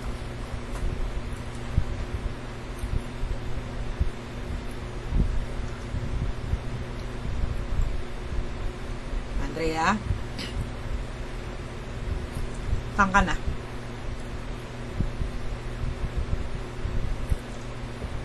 Hans? Be ready, Hans, ha?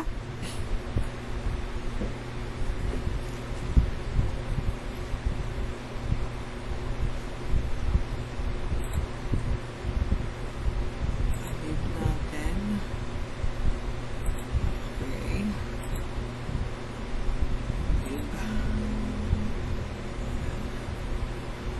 Right. So, dito tayo kay ano? Ano na nangyari sa audio mo, Andrea? Kanina meron kang audio?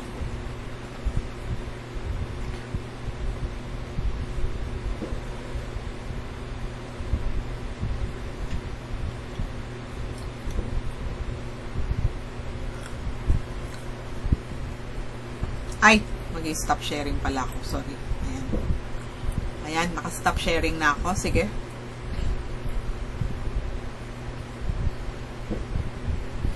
No need to share. Yun lang ano mo, inputs mo dun sa ano, evaluation. No audio.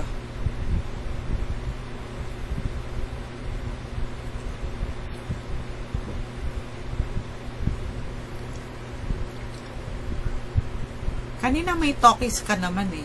Ano kaya ang ano nito? Issue nito?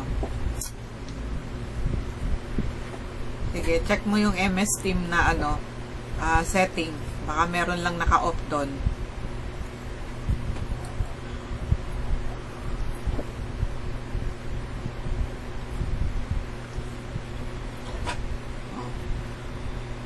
Okay, may issue talaga. I-chat mo na lang, Andrea. I-chat mo na lang at babasahin ko na lang, no? Okay, Hans, go. Go, Hans. Start na tayo kasi sayang yung time, no? Okay po, ma'am. Sige. Babasahin ko na lang yung overall rating ni Andrea sa chat mamaya. Okay, go.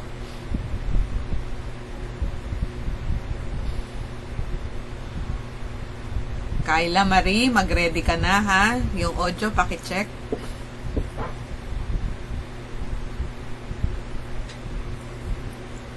Alright, good.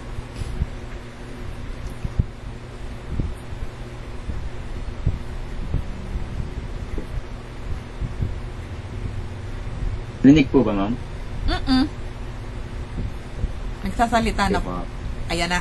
Sige, ulit.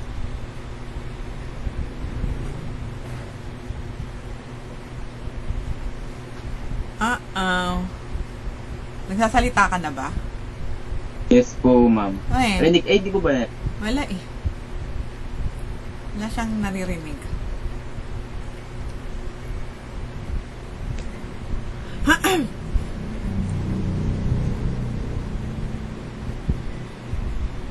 Sige, ulit.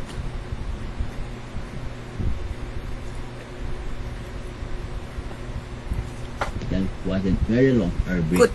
but to me, Yan. made it a quiet apparent. Okay Good na. day, everyone. I am Hans Christian Mbaguno, and this is my research critic presentation for the research entitled Delivering Effective Virtual Presentation by MBK Virginia. The research title wasn't very long or brief, but to me, made it a quiet apparent what the study was about. The theoretical problem transferring face-to-face abilities to a virtual setting was described in the abstract. Most people find it difficult to do so because they haven't received any education or training. MBK Virginia, the author. For the past 22 years, Dr. K. Virginia Hemby been a business communication professor at the university level.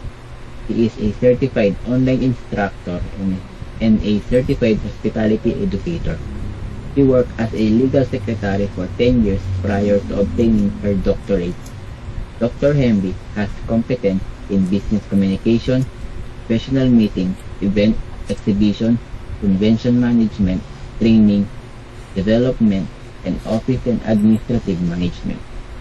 Delivering effective virtual presentation mobile application in 2021 and instruction for creating and delivering virtual presentation are further works by Dr. K. Virginia that is related to these papers. Keywords. These are the keywords that will be found in this research. Virtual presentation, electronic presentation, traditional presentation, technology, presentation skill, auxiliary skills, online environment, synchronous meeting, gadgets. Are these informative and relevant? Yes, they are all important and relevant, and they were all identified in a study named Delivering Effective Virtual Presentation. This may make it easier for readers to understand what the study is about and what its main area of concentration is. The abstract. In a time when technology and the skills required to use it are considered as inherent, people have not received any training or instruction in this area may find it difficult to translate their face-to-face talents to the virtual environment. In many circumstances, instructional texts are too lengthy and heavy and lack the reader appreciated clarity, conciseness, preciseness, and accuracy. Step-by-step guidelines, checklists, and examples for creating and presenting webinars, e-meetings, and virtual presentations are provided in this research.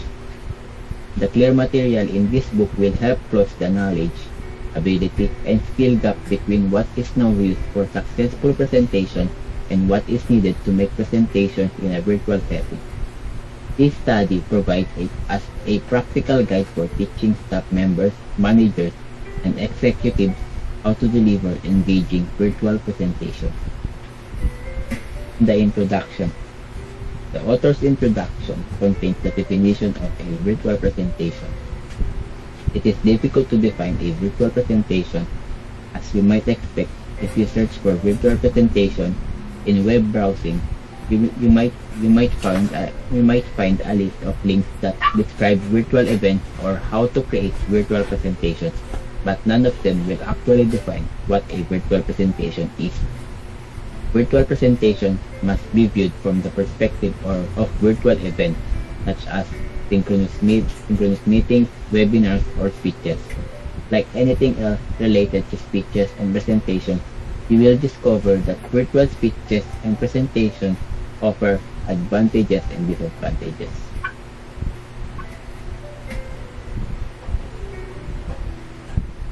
Literature review. First video phone outside of the fictional television series The Jetsons made its practical premiere at the 1964 New York World's Fair with Bell Telephone feature phone, Darlene 2014. The video phone hasn't existed in its original form since its eagerly awaited debut more than 50 years ago. However, the fundamental idea underlying the video phone has not altered. Our laptops, smartphones, and tablets all include an embedded program that is essentially a development of the original concept, Novak 2013. In 2007, Steve Jobs revealed the initial iteration of the iPhone. The market environment was altered by this specific mobile phone device. The iPhone provides better features like search and web browsing. On a single charge, 8 hours of conversation time and 250 hours of standby time were both conceivable. Depending on the memory amount that the buyer selected, the price of the iPhone varied between $499 and $599 on average. This is substantially more expensive than the Simon Personal Communicator's pricing, Owen 2018. Technology improvement between 2007 and 2019 led to the addition of additional features to the smartphone, greater manufacturer competition, and a proliferation of smartphones used across all demographics. In 2018, the Pew Research Center concluded that 95% of Americans now own a smartphone of some kind, up from the 35% ownership rate it discovered in its 2011 initial study. Pew Research Center Internet and Technology 2018. The aim: presenting effective virtual presentation, provide the viewer with step-by-step instructions, checklists, and examples for developing and delivering webinars, e-meetings, and virtual presentations. The research design. The researchers that conducted this study employed surveys that are sent to survey participants. To get significant study conclusions, the survey data is statistically examined after collection. In order to get information from the respondents or their response, the author uses a questionnaire-based survey. Data analysis of economic results and findings. The disadvantage or weaknesses of a virtual presentation are the results and findings of a study. First, technical difficulties. Some of the topics were discussed with the difficulties of the virtual world and technology. The numerous laptops, tablets, and cell phones that get used to access the virtual event are another source of potential technical issues that are beyond of your control. Next, issue with body language. However, since you can see the presenter or facilitator in the virtual environment, as well as you can in the traditional settings, non-verbal cues like eye contact, gestures, and facial expressions are gone. The audience would assume that the presenter had lost their place or had mistakenly hushed the session if the identical cost occurs in a virtual environment. Next, environmental difficulties. In traditional settings, the presenter often has control over the settings, location, lighting, and seating. Due to the fact that the other individuals are present to hear the presentation, peer pressure drastically lowers interruption and side conversation. The presenter or facilitator has less control over the participants' surroundings in a virtual context though. Attendance issues. Many online activities require registration. A form that asks of participants is designed to provide the presenter or facilitator with exact audience analysis data. While requiring registration for a virtual event, thus provide the presenter or facilitator with an estimate of the number of individuals who have indicated they will attend. It does not guarantee that they will all be present. The discussion. The production of application designed expressly for use with smartphone operating systems is another advancement brought about by the rise in smartphone usage. Users can participate in meetings, like take online classes, conduct research, play games, read books, manage their exercises, and many other activities. The idea that cell phones should be used instead of PCs has arisen as a result of this application and the added functionalities of contemporary smartphones. The conclusion.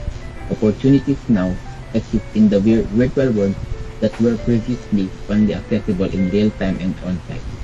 For instance, the introduction of platforms like GoToMeeting, WebEx, Google Hangouts, YouTube, TED Talk, and many others has changed how we met, present, and communicate. However, the methods used to teach students how to organize and deliver presentation, how to plan and prepare for meetings, and how to seek out and take part in training have not changed, or at best have received very little attention. The majority of programs still teach students how to make and give good presentation using the classic speech making or formal address method for oral presentation instruction. The reference. Since the book of Dr. Virginia Hemby is not free, then in the sample I put the link of a sample read of each book as a reference of this research critic. That's all. Thank you for listening. Okay. Good. Hans, ayan. So, Hans, same question, no? Your overall rating on the quality of this research, no? From 0 to 100. Ayan. Pag-isipan mo, habang pinag-iisipan mo yung gusto mong i-rate dito sa crinitic mo na research, basahin ko yung overall naman rating ni Andrea, no? Andrea, talagang malaki ang problema ng audio mo. Mula sa pagpe-play hanggang sa pati dito sa hindi mo nagamit, no? Okay, so sabi niya 90. Since daw yung mga suggested na ng mga future researchers pwedeng magawa, can do. And only the problem is yung some discussion about the results and then the experiments are not clearly explained and elaborated. Pero binigyan niya ng 90, ha? Okay. Mabigat ang tandaan nyo, mabigat ang points nung results and discussion, no? Pagdating sa research, kasi naandyan yung result So, paano mo may verify, no? Kung wala namang explanation. Pero mabait si Andrea, binigyan niya ng 90. Okay. So, ikaw naman, Hans, ano ang iyong evaluation? Mag-ready na si Kyla, ha? Kyla Marie, ikaw na yung next. Mag-ready ka na. Yes, Hans. Para sa akin po, ma'am, is 70 po out of 100. Okay. So, maganda po yung research, ma'am. Like, as we can see naman po, ngayon po, parang we're not living na lang po sa ordinary world, kundi nasa technological world na po tayo. So parang super helpful po ng research na yun po na present po ni Dr. Henry Virginia po, na which is talagang makakatulong po ngayon, lalo na po ngayong pandemic, which is nauso po yung mga online meetings, online webinars po, kaya talaga pong makakatulong po yung research niya. Then ang hindi lang po na-satisfy sa mga disadvantage po na figure out niya po, which is parang sobrang kulang po, kasi po kung tutusin, hindi lang po yun yung nagiging problema pagdating po sa mga ganyan na virtual meeting, virtual conference po. Yun lang. Okay, thank you, Hans. Yun po, Okay, ma'am. good. Sige, pwede ka nang mauna. Ayan. So, hopefully, yung ating mga susunod ay matuto dun sa experience ng iba. Okay, Kyla? Kyla Marie? Sige, pwede nang para mabawasan yung nakalista, Hans. You may now go. Start ka na, Kyla. Share ka na. Kyla Marie Alcantara. Opo, wait lang po. Ayan. Si mag-ready na rin, ha? Si Angelo. At Vincula. Kita po. Yes.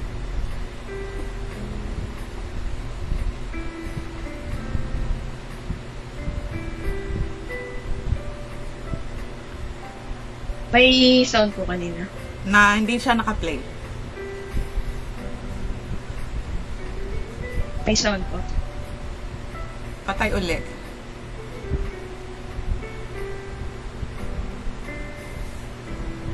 May naririnig kayo? Parang wala. Wala po. Ayan. Parang meron ako narinig kanina. Sige. Ulit. Wala, Kyla, wala. Wala raw, no? Sige. Tingnan ko kung makukuha ko dito, no? Para mag-ano tayo. Testing po ulit. Sige, testing ulit.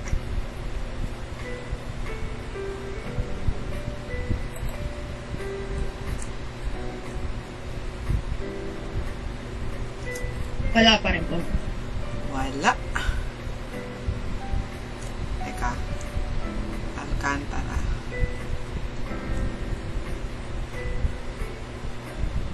Wala ka pang na-share sa akin, Pwede ko po i-send yung link. Sige, i-ano mo na lang yung link sa, sa GC. Sige po. Para mabilis. Ang ginawa ko kasi kanina, ayaw mag-play ng diretso. So, in-unzip ko siya. Pag unzip, nag-play. Medyo mahina nga lang, pero pwede siyang i-manipulate, no? Tama nilagay. Sa GC? Tapos sasend ko pa lang. Ayan, sige.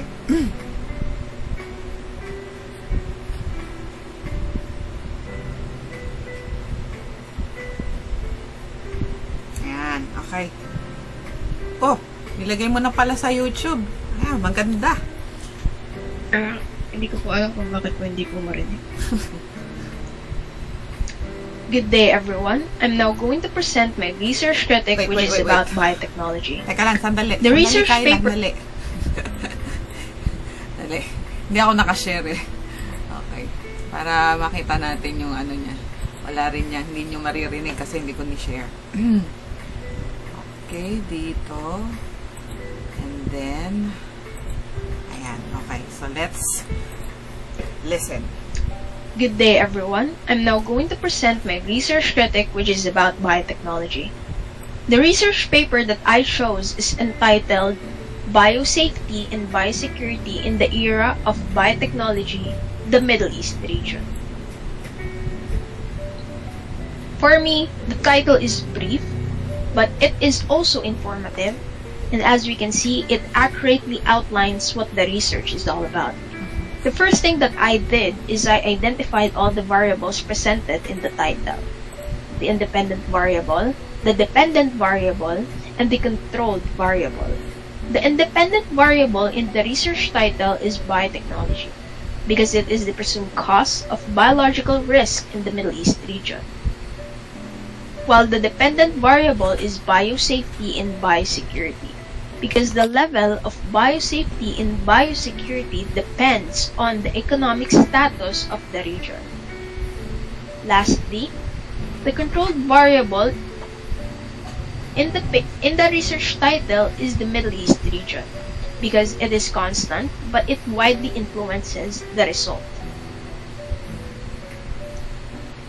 Next is the authors. The authors of the research paper are Light Al-Aitan and Malek Al-Nimri. Upon checking, both authors are professionals and they are both academically qualified because they are from the Department of Biotechnology and Genetic Engineering at Jordan University. For the keywords, the wide range of keywords included in the paper were all properly defined. It made it easier to pinpoint the important ideas and subject areas of the study. For the abstract, the study's key content areas, significance, purpose, and main results are all emphasized in the abstract. The paper seeks to clarify the actions taken by the Middle East countries in the field of biotechnology to prevent the possible biological threats of the region. Because although the Middle East is known in the field of biotechnology, some of its countries still lacks the required level of readiness to deal with the biohazards brought by biotechnology practices.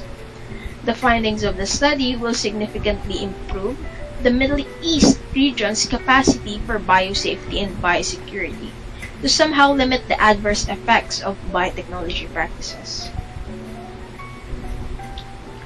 For the introduction gives an overview of the structure of the paper. The research problem concerns the associated biohazards of biotechnology and the urgency to prioritize implementing biosafety and biosecurity in the Middle East region. The author is seeking to assess the country's capacity for biosafety and biosecurity based on available information.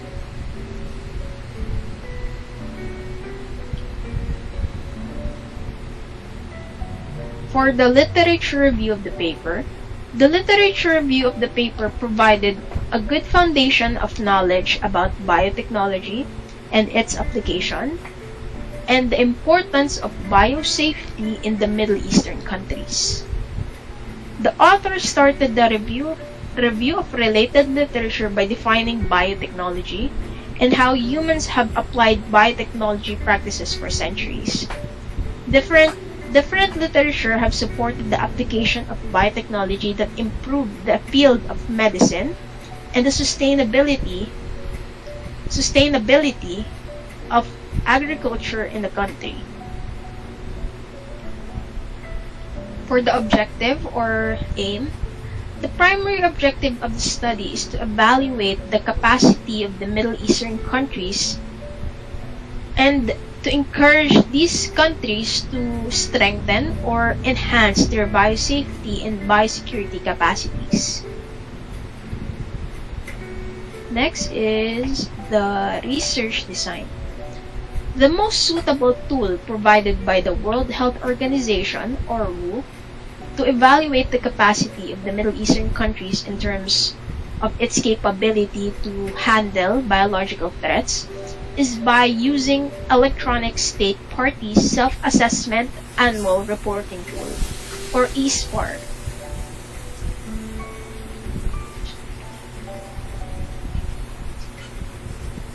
The International Health Regulation, or IHR, is required to submit an annual report on the capacity requirements they have implemented.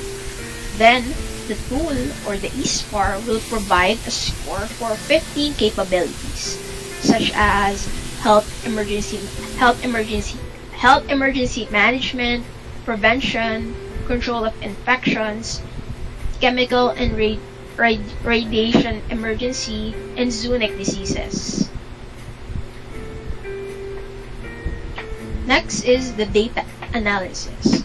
The findings in the paper shows that economic, political, and financial difficulties can prevent a country from developing biosafety and biosecurity facilities to counteract biological threats.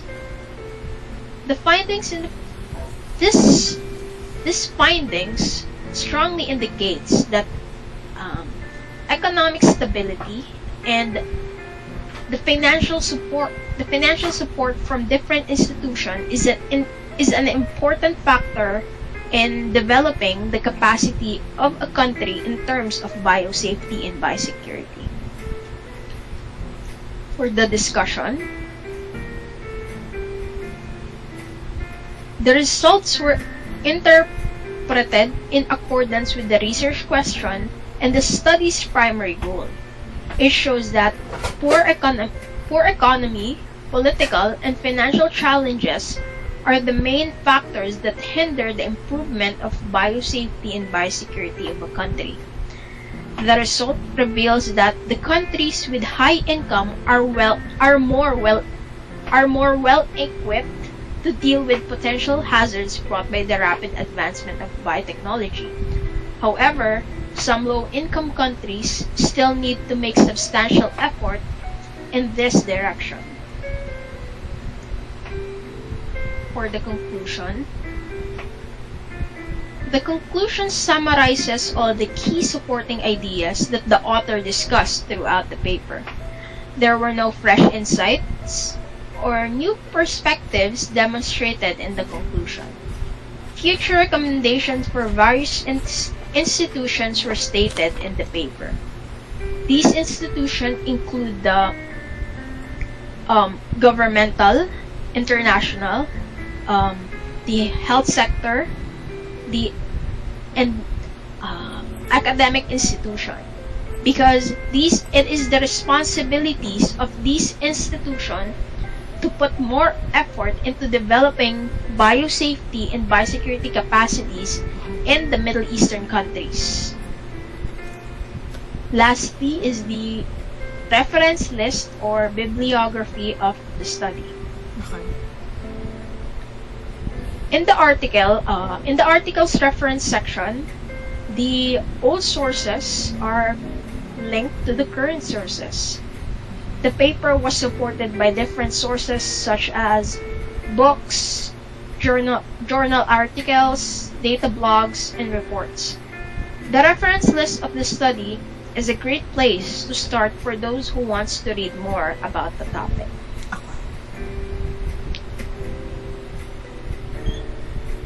So that would be all. Thank you. Okay, good. Salamat. Kyla, ayan. So, ilalagay din natin yung question sa'yo, no? In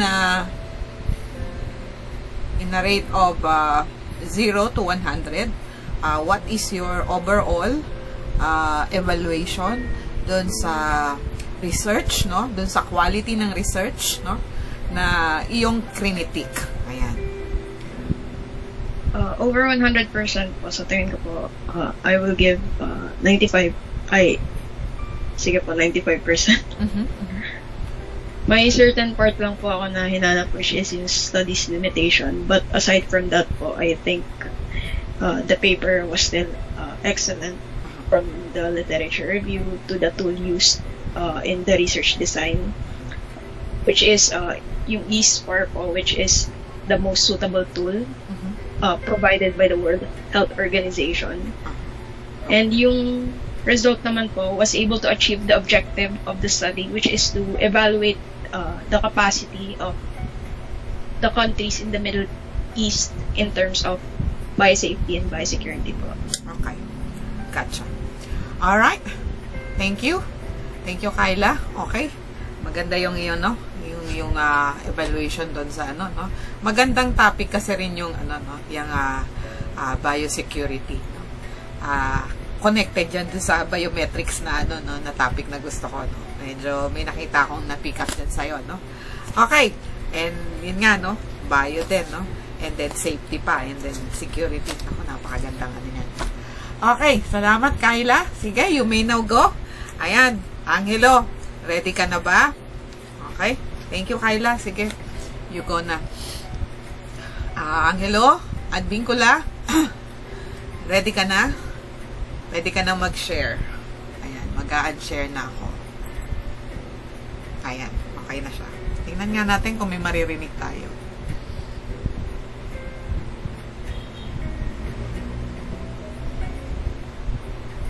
Sige. Taksan mo. Yung yung audio mo, itodo mo. Tingnan natin, baka yun lang ang problema. Ayan, sige. Isa pa. Play. Ito na naman tayo. Wala naman tayo. Okay po. Wala kaming naririnig. Parang meron, pero ang parang hina. Sige, isa pa.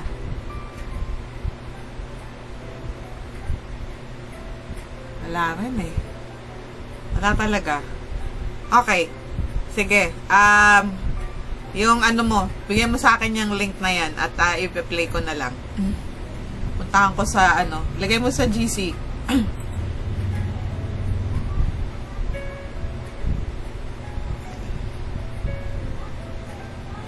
Alright.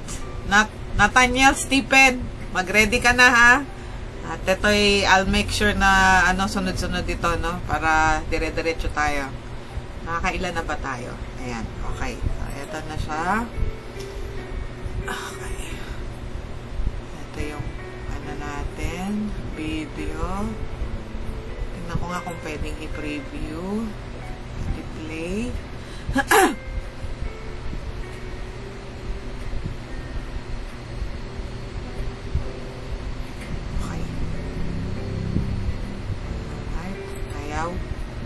Sige, i-ano natin. I-sip natin. Yan yung din ginawa ko kanina. Tapos, hopefully, malakas yung Okay.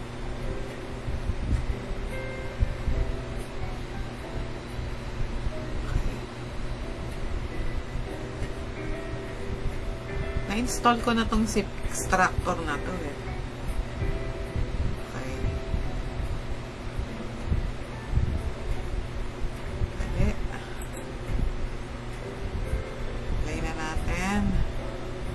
May lilitaw na dito eh. Bigat din yung file mo, no? 319 MB. Ano kaya yung nangyayari sa no? Bakit halos pare-pareho ayaw mag-play, no? Yung iba nga i-set up nyo na sa sa YouTube para mas mabilis. Ayan. Okay. Ito na yun eh.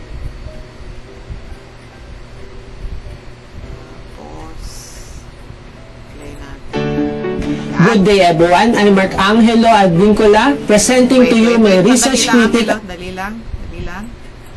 At i-share ko lang. Lagyan natin ng sound. Ayan. Okay, and then ilagay ko dito sa ibabaw. Again, Nathaniel, mag-ready ka na, no? Para dire-diretso. Good day everyone, I'm Mark Angelo Advincula, presenting to you my research critic about the study of John Baptist Lamy titled A Data Science Approach to Drug Safety, Semantic and Visual Mining of Adverse Drug Events from Clinical Trials of Pain Treatments. This presentation will present the structure of research article in Research Critics. First, the title.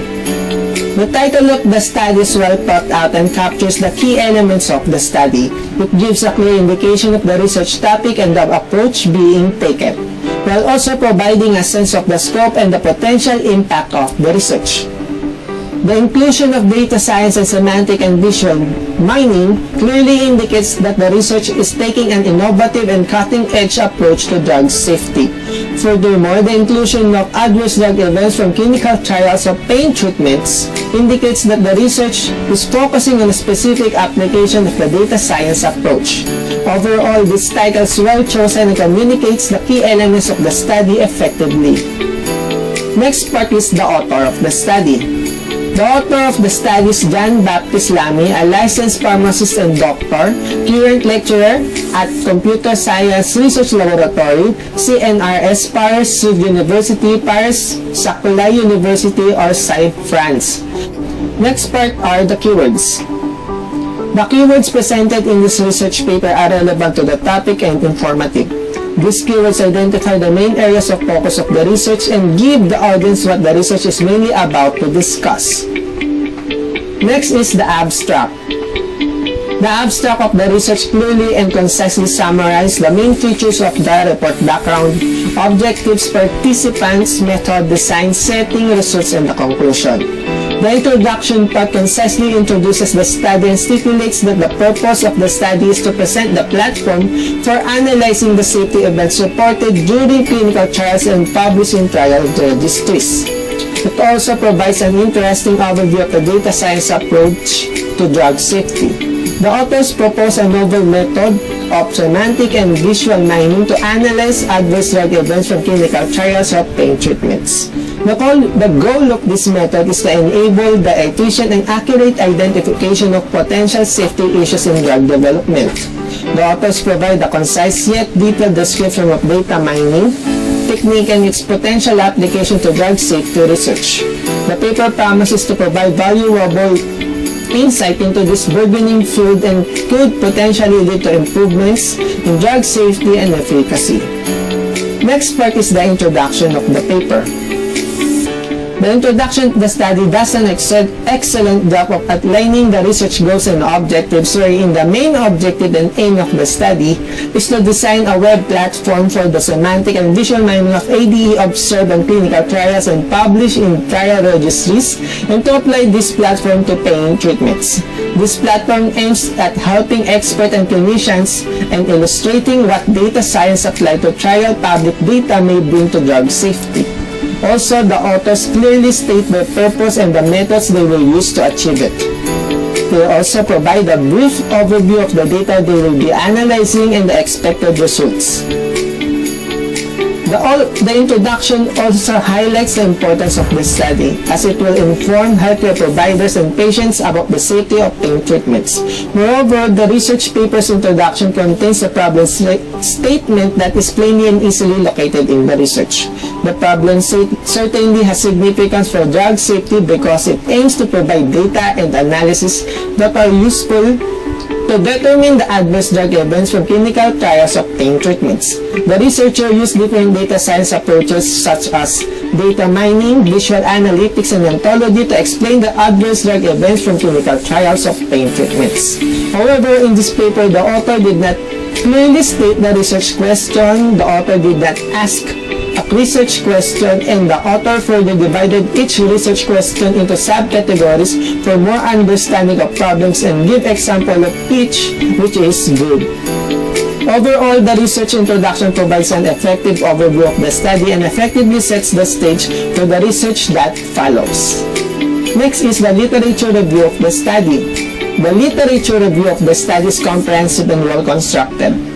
It provides a good overview of the current state of the research on the topic of drug safety and data science, as well as it discusses the related topics such as natural language processing, machine learning, and data visualization.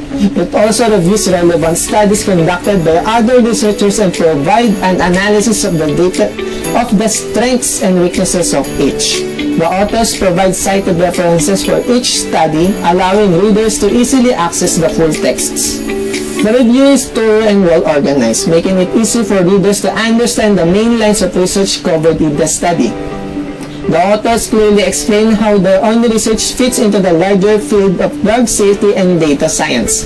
Furthermore, they provide an effective synthesis of the findings of the study they review, highlighting the major implication of their own research. Overall, the literature review of the study is effective in providing a comprehensive overview of the current state of research on drug safety and data science. It is well structured and provides a clear explanation of the major themes and implications of the research. It also provided well-cited references for readers to access the studies discussed. Next part is the aim of the study. The aim and objective of the study are clearly stated. Focus on one main idea and convey the study's main purpose, wherein the objective of the study is to design a web platform for the semantic and visual mining of ADE observed in clinical trials and published in trial registry, and to apply this platform to pain treatments. This study provides an interesting approach to the analysis of drug safety by using semantic and visual mining of adverse drug events from clinical trials of pain treatments. The study aims to develop a data-driven approach that can be used to assess drug safety and provide a clearer understanding of the risks associated with pain treatments. Next, the author also discussed the potential of this approach to improve the overall drug safety assessment process. The study provides an interesting perspective of drug safety and its potential to improve the understanding and management of risks associated with pain treatments. However, it is important to consider how the proposed approach could be applied more broadly in drug safety assessment process, as well as how it could be used to identify and analyze other types of other adverse drug events. Additionally, the author should consider how the proposed approach could be used to develop more predictive models for drug safety assessment. Overall, this study provides an interesting and promising approach to drug safety assessment and could lead to improved understanding and management of drug safety risks. Next part is the research design of the study. The research design of the study is sound and comprehensive. It takes an interdisciplinary approach to the analysis of adverse drug events from clinical trials of pain treatments, combining data science method with semantic and visual mining techniques. The author utilized a variety of techniques including text mining, natural language processing, and machine learning to analyze and interpret the data. Additionally, the authors employ visual mining techniques to explore the data and identify patterns of drug-related adverse events. The authors also provide an extensive review of the literature related to pain treatments and adverse drug events, which serves as the foundation of their research. By doing so, they can draw connections between their findings and existing research. Overall, the research design of the study is well constructed and well documented. It provides a comprehensive analysis of the data while also connecting the research to existing research in the field. The author have successfully utilized a variety of data science methods to draw meaningful insights from the data. Next part is the data analysis of the paper. The data analysis of the study, a data science approach to drug safety, semantic and visual mining of adverse drug events from clinical trials of pain treatments is comprehensive and well constructed. The authors have taken an innovative approach to use data science to analyze and interpret clinical trial results, which is major strength of the paper. The authors have also used a variety of techniques such as semantic and visual mining to analyze the data, which is a good example of the potential of data science in this field. Additionally, the authors have provided detailed results for each of the analysis, which allows for easy replication of results. The paper does have some areas of improvement. First, the author have not discussed the implication of the results, which could have been a good addition to the paper. Additionally, the author could have provided more discussion of the limitation of the study, such as potential biases in the data that could have affected the results. Finally, the author could have explored additional methods to further analyze the data, such as predictive analytics or other machine learning techniques. However, the research data is good and sufficiently described. Data was analyzed by transcribing the data. Tables and figures were used clearly for the interpretation of data. The report was well written, flowed logically, and was written in enough detail for critical analysis. The description of finding was rich and powerful. Overall, it has a great data analysis that could be used by future researchers who will continue this study. Next part is the discussion of the study. The discussion of the study, a data science approach to drug safety, semantic and visual mining of adverse drug events from clinical trials of pain treatments is comprehensive and thorough. The authors have clearly identified the most important aspects of the research, including the need for better data mining techniques to identify and assess potential adverse drug events. The authors have also discussed the potential advantages using semantic and visual mining techniques to facilitate the identification of these events. Furthermore, the authors provide a detailed description of the methodology and results of the study and provide an in-depth analysis of the results. The authors also provide a discussion of the implications of their findings for drug safety and public health. Also, recommendations from 4 interested experts are drawn at the last paragraph. Overall, this study provides an informative and insightful look into the potential of data science to improve drug safety. Next is the conclusion. The conclusion of this study was using a data science approach to drug safety can facilitate the understanding of other adverse drug events in clinical trials of pain treatments. This conclusion is supported by the evidence presented throughout the study, which demonstrates the efficacy of the data science approach in extracting useful information from large volumes of data. The study also highlighted the potential of using semantic and visual mining techniques to further improve the accuracy and reliability of drug safety assessments. The study provides a snapshot of how the researchers concluded after they proposed a method and a platform for the analysis of adverse events observed during clinical trials and published in trial registries.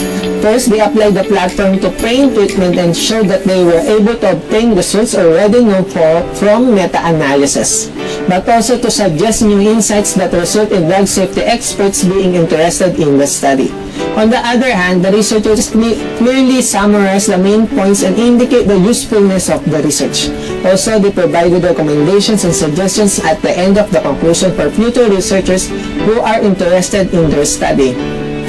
The research proposed platform is limited to descriptive and visual analysis, but does not perform statistical tests. Example, to test whether a difference observed in ADE rate is significant or not. Overall, this study provides a compelling argument for the use of data science approaches to drug safety, and the authors discussed and concluded everything clearly and concisely. Last is the reference list or bibliography of the study. It is very important to cite all sources to avoid plagiarism. The references and bibliography of the study are comprehensive and well chosen. The authors have made sure to include all relevant sources, including both primary and secondary sources. The sources range from academic papers to online database and websites, providing a wide range of perspective on the topic. The sources are also up to date and cover the most recent development in the field. Furthermore, the authors have included a list of further reading at the end of the paper, which is a great way to encourage further exploration of the topic. Overall, the references and bibliography of the study are excellent and demonstrate a thorough understanding of the literature. Next, the evaluation. In both rubrics, the paper receives an expert evaluation. And here are the references used in this critic paper.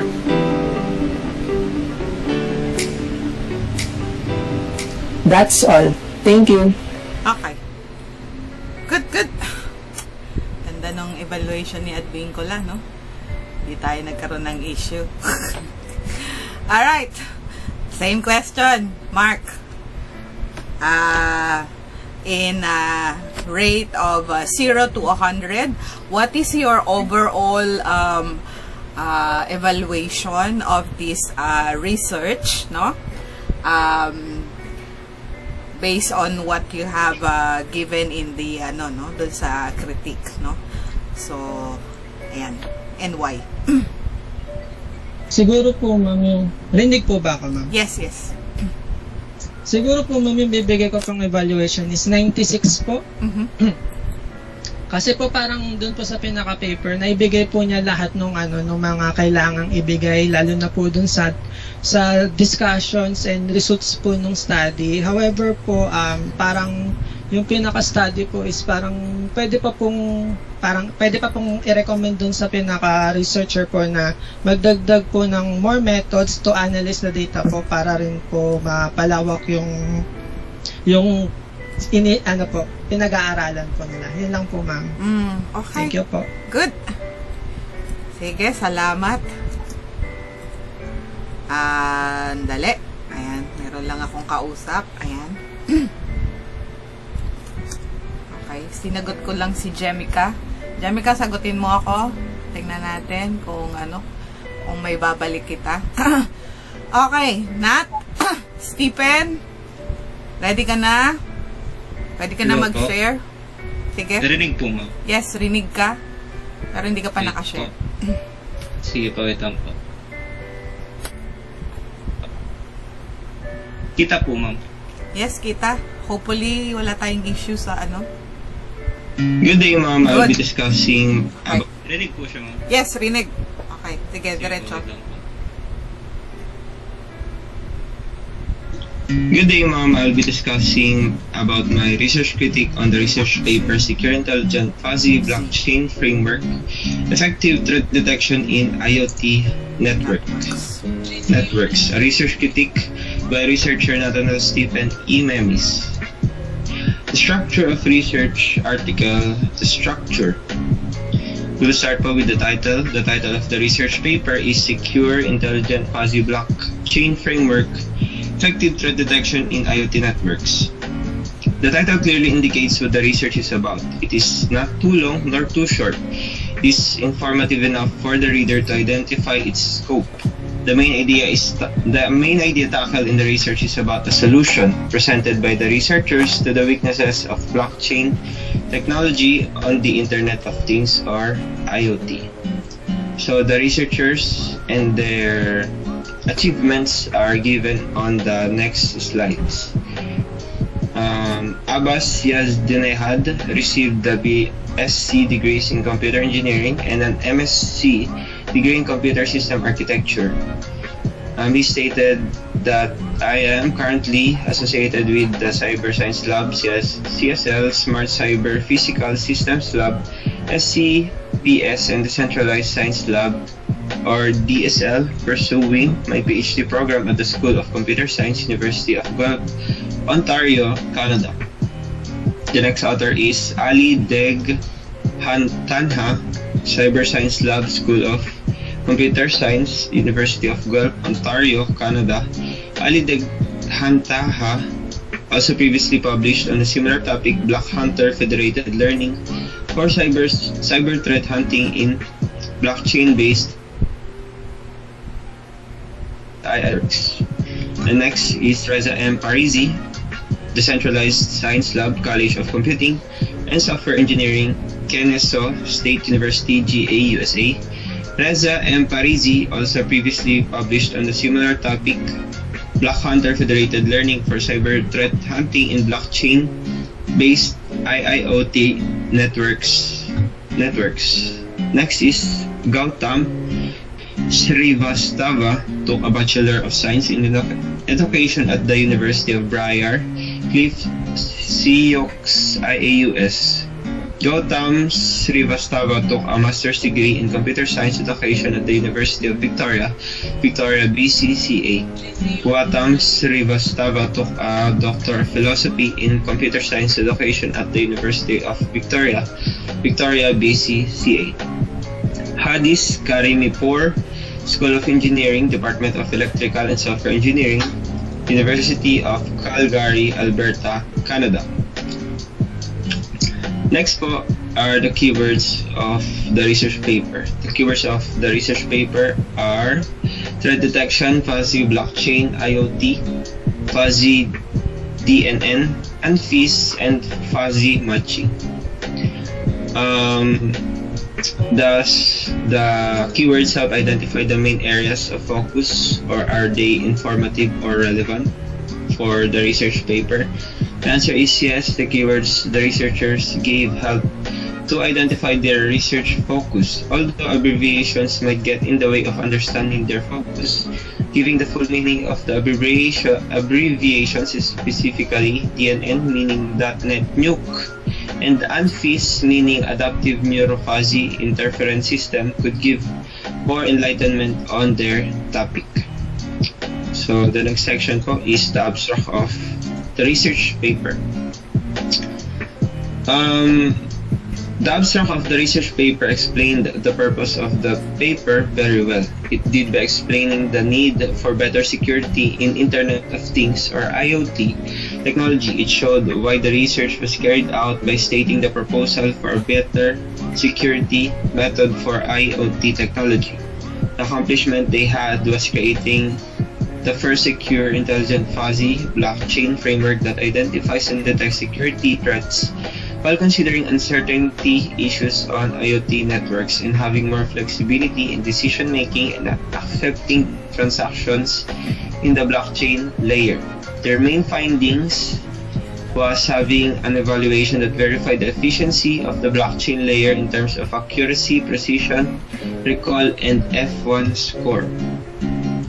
Their main findings also state that fuzzy control system used for detecting network attacks had an output of an effective system, a stable model for threat detection in blockchain-based IoT networks. The significance of this study is the new technology for better cybersecurity gives an additional barrier against network attacks. The researchers concluded that the framework they made was successful in application in blockchain-based IoT networks. So moving on po to the introduction of the research paper. The introduction of the research paper initially gave the problem in existing IoT networks, the security threats. IoT networks are built to function with minimal processing power, which is why these kinds of networks are much more susceptible to security threats. The researchers introduced a solution to the growing security threats in IoT networks, blockchain technology. Blockchain technology allows for better security by decentralizing the main processes in data validation, authentication, etc. by having different encrypted data for each component of the system that are to be compared in validation. Although this new technology promises a better security feature, it also comes with its own flaws. This is where the researchers target to solve, creating a solution for security issues in IoT technology integrated with blockchain technology. The researchers gave a good background of what are the important points, the background for the problem, and the solution. The researchers also made an excellent point about the significance of their paper. The research problem is researchable because they have a pool of related literature that would support their main research topic. Moving on to the aim of the research paper. The study clearly maps out the main idea in each component. The main purpose of their study is to give a solution to threat detection in blockchain-based IoT systems. Moving on to the research design, the researchers straightforwardly went ahead and tackled their proposed framework. They did not discuss the research approach they used. The researchers stated how the framework will be built, illustrated the components of the system, and discussed them thoroughly. The researchers also indicated the instrument or device that the system was tested on. There was no ambiguous terms. They had sections explaining the meaning of the used abbreviations. I did not observe any scope and limitation given by the researchers. Moving on to the data analysis. The research clearly states the given problem, the datasets to be used, and the sample problem or threat model that will be used to test the framework. The research also stated how the sample threat model will be used for testing. I find the data rigorous enough because they detail down every result for each testing of the components of the system. All the presented results are used to prove the effectiveness of their proposed solution to the problem. All the tables and graphs make the data analysis clear. It helps sum up data through visual representation. The research question is if this proposed framework would be a much more efficient system in threat detection for blockchain-based IoT. In comparison to other kinds of system and implementations, the research was excellent in referencing the research question. They drew rigorous conclusions based on resultant experimentation data. The results will support their claim of the proposed framework effectiveness. This data can also be a basis for other proposed system frameworks in the future. In their conclusion, the researchers concluded their main points very well. By stating the output of their experimentations, the researchers give insight into future researchers and what they could improve in their current system framework. On their reference list, the researchers cited every source they used in proper formatting, meaning having complete detail of their resources or sources. Moving on to the research evaluation, I gave them a perfect score in every category with using the rubrics given to us in their introduction and research methods. I gave them a score of expert. In integration of knowledge, topic focus, depth of discussion, cohesiveness, spelling and grammar, sources and citations, I gave them proficient in those categories. Because overall, I find their research paper well written and built from strong evidences from their experimentations. That's all po for my research critique. Thank you for listening. Okay. Good. Maganda yung ano niya, no? So, you have evaluated your, yung natin, yung last na rubrics natin, no? This time naman, bigyan natin ng overall evaluation, no? Yung natin, no? So, from 0 to 100, no? Yung overall quality nung research na ating binigyan ng critique. And why? Siguro po, ma'am, mabibigyan ko po sila ng 95 po. Kasi tulad rin po nung nabanggit ko rin po dun sa research design po ata siya na part yun sa wala pong nabanggit na na limitations po dun sa research paper nila. Although yung po nila, yung overall paper po nila is po, maayos po yung construction nila. May maganda silang abstract introduction nila, na introduce nila yung current problems sa blockchain-based na IoT systems po. And nagbanggit po sila ng mga current po na solutions sa problem na yun. And then, ayun po, sa body po nung research nila is napakita po nila yung framework na maayos, kung ano po yung model nila, kung paano po nila itetest, ano po yung mga sample test na gagawin nila. And then sa data analysis po nila is na-i-represent po nila and na-i-detail down po nila ng maayos po. And kaya po, ayun po, 95 po yung may bibigay ko po. Okay. Good. Ayan. Salamat, no? Salamat, Nat. Okay. Thank you po, ma'am. Good job. Sige, pwede ka nang mag-bump para, makita natin yung mga next, no? Sunod-sunod natin. So, si Jamaica, naputo lang internet. So, nagre-request siya na siya yung next after ni Bon, no? Sige. Jamaica, mag-ano ka na, no? Hanapin kita dun sa listahan. Nandito ka na ba sa listahan? Ayan, nandito ka, no? So, pagkatapos ni Bon, ready ka na? Okay, paki-share na yung wait lang. Sige, share mo na. Sige po, ma'am. Pagkatapos ni Bon, Jamaica, mag-ready ka na, ha? Ikaw yung natin. Ine-next natin.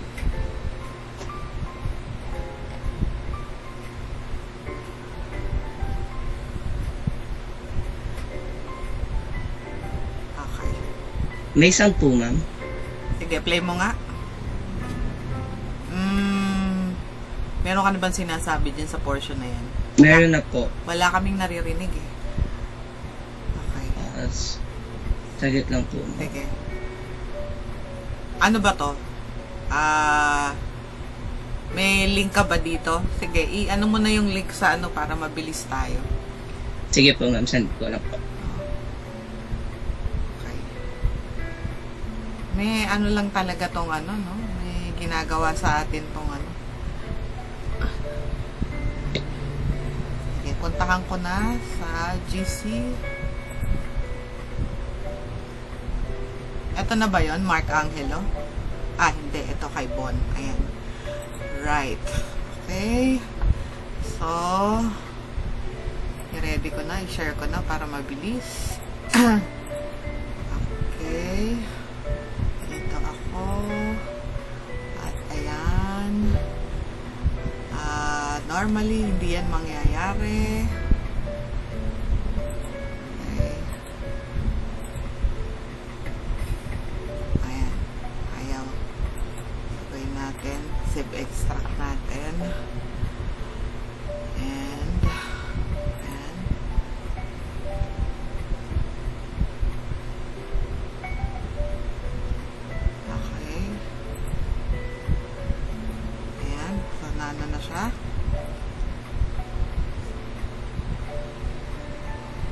Good day everyone, my name is Resvan and today I will present to you my research critique about the study entitled The Resilience of Cryptocurrency Market Efficiency to COVID-19 Shock. But first, let's define what is cryptocurrency. A cryptocurrency is a digital currency which is an alternative form of payment created using encryption algorithms. The use of encryption technologies means that cryptocurrencies function both as a currency and as a virtual accounting system. Now let's proceed to the structure of research article in this research critique. First, we have the title. The title of the study is attractive and clearly indicates what the research is all about. The variables and theoretical issues are stated without being extremely long, so the readers can understand immediately what the research is all about.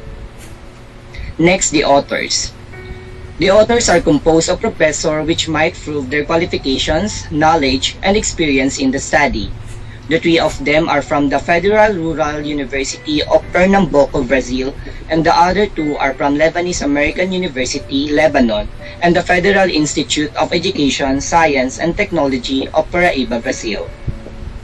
All of them previously have published research, but not on a similar topic. The authors contributed equally. Next, keywords. In this research, the keywords are cryptocurrencies, prime time series, COVID-19, information theory, quantifiers, and efficiency.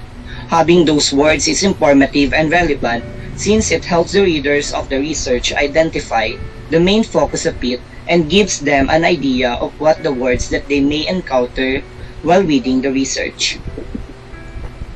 Next, the abstract. The abstract of the research explains well the purpose of the paper and why the research was carried out. The researchers investigate price disorder and market efficiency by considering 5 relevant records of cryptocurrencies: the Bitcoin, BNB, Cardano, Ethereum, and XRP. Their analysis encompasses 2 periods, before and during the COVID-19 pandemic. All cryptocurrencies exhibit high but slightly varying informational efficiency during both periods. Cardano was the most efficient cryptocurrency. These results might point to the increasing maturity and lower potential for price predictability, which matter to cryptocurrencies usage for liquidity risk diversification strategy. The results provide new relevant insights into the benefits of using cryptocurrencies linked. Next, the introduction. The purpose of the research was clear from the beginning, and the problem is important enough to justify the research. It gives a concise and clear background that is relevant to the research questions. The research problem is not searchable. Next, the literature review. The author cited no clear review of the literature since it has only 4 sections. First, the section 1, Introduction, Section 2, Data and Methodology, Section 3, Empirical Results, and lastly, Section 4, Concluding Remarks. However, several appropriate references were used in the introduction section. These statements contributed to the overall understanding of the subject and to the reasoning for establishing the problem statement. The evidence and references used were convincing and enough to support the assertions. Next, the aim. As already mentioned earlier, the title and the abstract of the research are attractive, clear, and concise. So as a reader, you can easily have a clear idea of what the study tries to achieve. Aside from that, in the first section of the research, the researcher already provides relevant insights into the benefits of using cryptocurrencies linked to the liquidity risk diversification strategy. Next, the research design. The complexity measures to construct the Shannon-Fisher causality plane, SFCP, to map these cryptocurrencies and their respective locations in a 2-dimensional plane, and then apply the sliding time window approach to study the temporal evolution of informational efficiency is an appropriate method for the research question. The collection of data about the 5 cryptocurrencies is justified. Also, considering 3 periods, global, before COVID-19, and during COVID-19, to investigate the price disorder in these cryptocurrencies using a timeline gives enough detail to the research. Next, the data analysis. The steps involved in the data analysis are all well explained, and the strategies are justified. Using the tables and graphs in the data methodology and the empirical results make the data analysis clearer and easy to understand by the readers. All the data were considered, and the presented results are accurate and relevant to the research question. Next, the discussion. The results have been interpreted in relation to the research questions and aims. The researchers evaluate the size of fluctuations for both periods, which allows us to verify that both periods display a very low discrepancy. It indicates that cryptos were resilient to the COVID-19 pandemic. The evidence is in line with previous study on the Bitcoin market. During the COVID-19 crisis, Cardano was the cryptocurrency that presented the highest information efficiency, followed by Bitcoin. Information efficiency generally showed low fluctuations for both periods, before COVID-19 and during COVID-19. The results are relevant and useful to investors and users, especially during this time of the pandemic. Next, the conclusion. The main points of the research were accurately drawn out. There are no suggestions for future research, yet there is a new perspective on the topic and recommendations have been made based on the research. The results reveal that these cryptocurrencies presented significantly stable price dynamics considering before and during the COVID-19 periods. With confirmation from the stock markets, it is counterintuitive that investors should view each market condition independently for the sake of price predictability. Notably, young and small cryptocurrencies showed an increase in entropy. It suggests an increase in the disorder and the price series of these assets, which implies a decrease related to the predictability of the prices of these assets. Also, the findings shed light on the benefits of using cryptocurrencies linked to liquidity risk diversification and risk management strategy. Lastly, we have the reference list or bibliography. The research article was published this year, 2022. Looking at the list of reference, most of the sources were dated 2020 to 2022. Therefore, it is a credible article since the sources used were up-to-date and recent. Also, all the sources are cited clearly and with full bibliographic details provided. Okay. That's all. Thank you so much. Diba? Mabilis. Okay, salamat Bon. Doon tayo sa yung sa yung evaluation, no?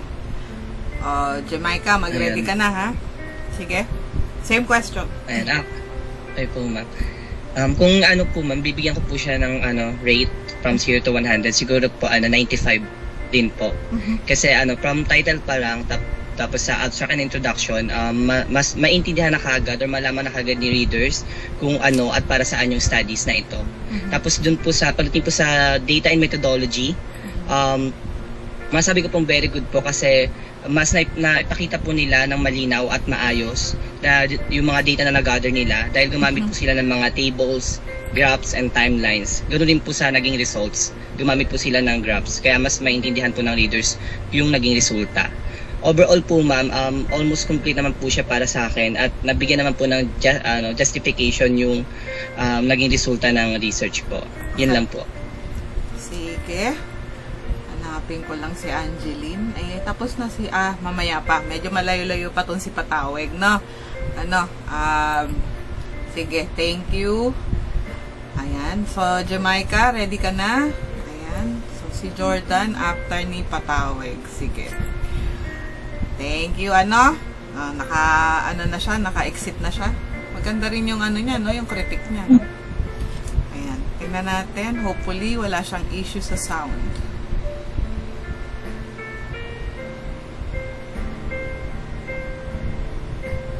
Nagpe-play na ba? Hindi pa. Ayan, sige. So, good day everyone. I am Jamaica Gonzalez from bscs presenting my research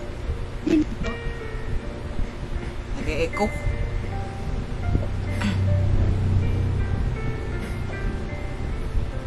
Ulit. Rinig po, ma'am. Kanina, oo, may narinig na kami. Sige, diretso mo na. So good day everyone, I am Jumari Grishela B. Gonzalez from bscs 3 presenting my research critic activity as my midterm requirement. So to start this discussion, I have chosen 10 topics. For my research interests, namely artificial intelligence, human-computer interaction, password system, human perception and virtual reality, computer viruses, ethical hacking, cloud storage, bank security, and ATM, spatial and emotional identification, and lastly, chatbots. So, among these 10 topics, what I dislike is ethical hacking. This may be disliked because I think that research or studies about this topic is very qualitative. Like, usually, I've seen researches that only define a certain topic, but there is no actual output or product. So, for me, this research topic is too shallow. So, to begin the discussion, the study that I have chosen is ethical hacking, types of hackers, cyber attacks and security by Forum Gandhi, Drasti Pansanya, and Prof. Swapnanay.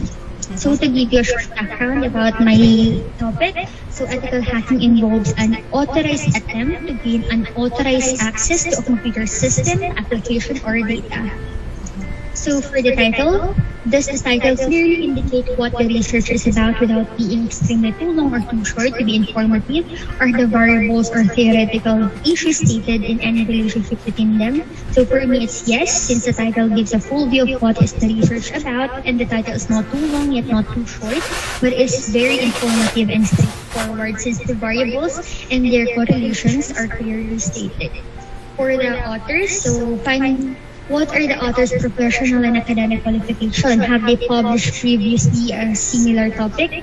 So, finding the study's author proved to be somehow challenging, and due to that restriction, I was unable to look up your background information.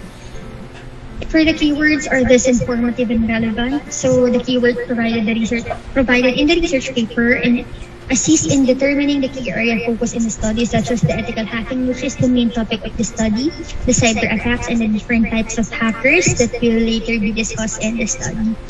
For the abstract, the question is, number one, does it explain the purpose of the paper? So, to answer this question, it's a yes. The 125 words in this abstract is sufficient enough to describe and summarize the overall paper, objectives, and purpose. Number two is, does it explain why the research was carried? So, yes, the paper explains why the study is done. And finally, it described the purpose of the study, which was to demonstrate a proactive method to lessen the threat of hacking and cybercrime. Number three, what was accomplished? So the paper provides example of proactive measure to lessen the risk of cybercrime and hacking. Number four, what were the main findings? At the end of the study, the researcher defined and compared the different topics like hacking, ethical and ethical hacking, ethics, security, and cybercrime. So next is, what is the significance of the research? So the research is important since it informs the reader and other researcher about the research issue in substantial degree. Lastly, what conclusion were reached? So the abstract does not include any findings in the study. The conclusion only defines the term hacking, ethical hacking, and ethical hacking, ethics, security, and cybercrime. For the introduction, is the research question or problem researchable? So for my opinion, the research question is not researchable as the effect of the research problem can easily understood by many already. Number two, is the problem important enough to justify the research? So we cannot deny the fact that this practice is important enough to give an attention to, since this practice is against the law. So it's yes. Number three, is the background of the research relevant to the research question?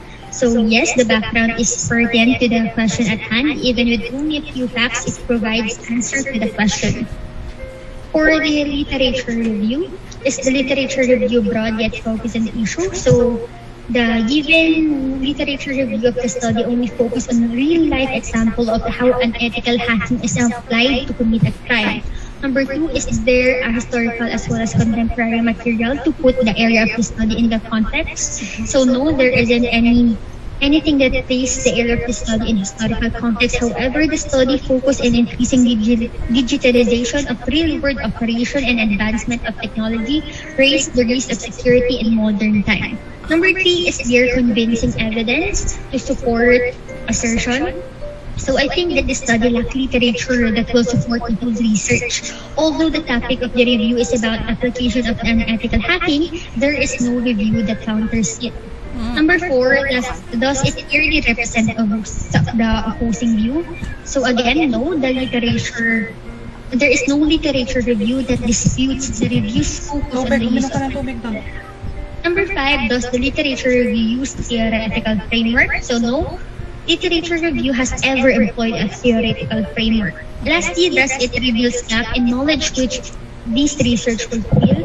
So there is no literature review showing how ethical hacking was applied to solve a cybercrime case, or a review about network security that will fill the gap and result a finer approach than the bad practice of unethical hacking. So next, for the aim, do you have a clear idea of what the study tried to achieve? So yes, the aim of the research study is to only tell what is hacking, who is the hacker, what is ethical hacking, what is the code of conduct of ethical hacker, and the need of them. The aim was briefly stated that it was clear to understand. However, just like what mentioned in the introduction part of the study, the aim itself is a bit shallow for it to become a research topic. So for the research design, is there a clear rationale for the chosen research approach, method, or instrument used? So there is no clear rationale for the research study. The methods and instrument are not stated quite well too. So the research study plainly discuss and define the research topic.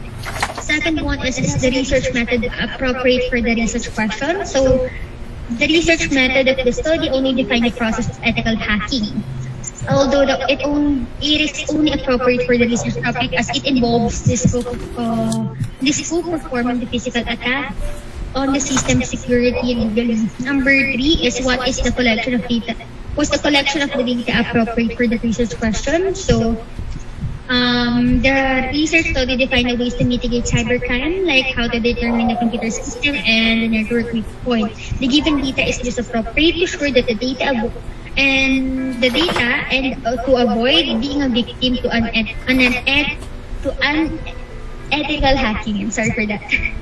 Number 4, is there enough information concerning the participants? So the research study provides limited yet direct information about the topic. However, it is still the research must have provided more real-life application of the topic and set a bigger goal for the research. So next, what were the ethical considerations for the research participant? So the study provides advantage and as well as disadvantage of ethical hacking. It emphasizes that in today's security environment where the number of people utilizing the network is constantly increasing, ethical hacking is fantastic role model. Next is for the methods or instrument described in enough detail. So the study research methodology only described ethical hacking approach, despite the fact that it only fits the research topic because it involves the legal extent of launching a physical attack on a computer system security. So next is, were any ambiguous term used? So the ambiguous term that I've encountered in the study is white hat hacker, black hat hacker, and gray hat hacker. So the following terms refers to colors and clothing, but it was used to describe the types of hacker in the study. So is the method deemed reliable and valid? So the method given must support the list of reference that supplies data to the research study. So next, are any limitations of the study discussed? So the research study discussed direct but limited information about the study. Its only focus is to define the following, like ethical hacking, types of hacking, hackers, security, and cybercrime. So other than that, the research does not pursue any other topic that will make the research study more useful. So for the data analysis, for the step involved in the data analysis, explain and strategize, justify, So the data that was provided by the study is limited as the study only aims to define ethical hacking. Was the data analysis rigorous enough to substantiate the claims? So yes, the data defined the topic that will make the reader understand the study well, but just like what mentioned to the latter claims, the study should have provided more claims that will support the research.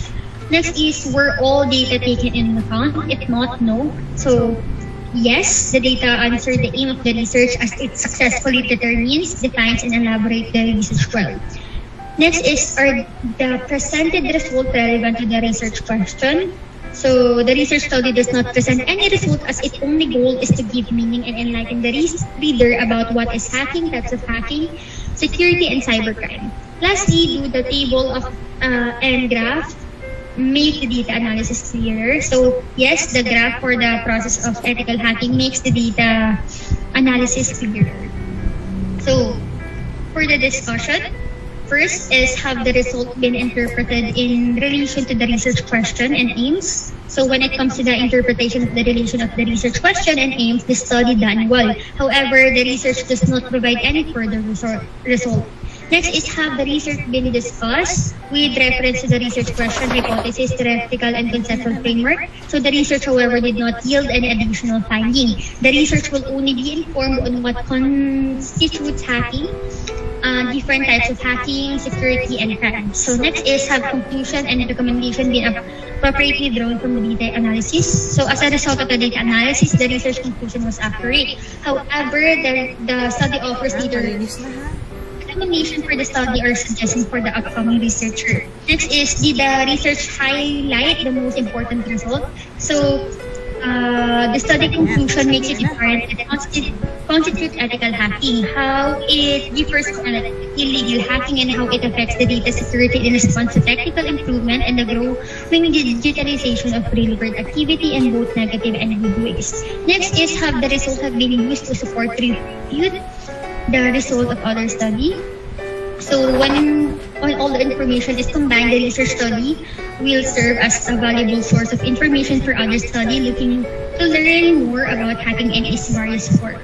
So how relevant and useful are these results to practice? So since this will be a good literature because it is informative, it will be relevant to and helpful to the researcher who will make a study that includes hacking.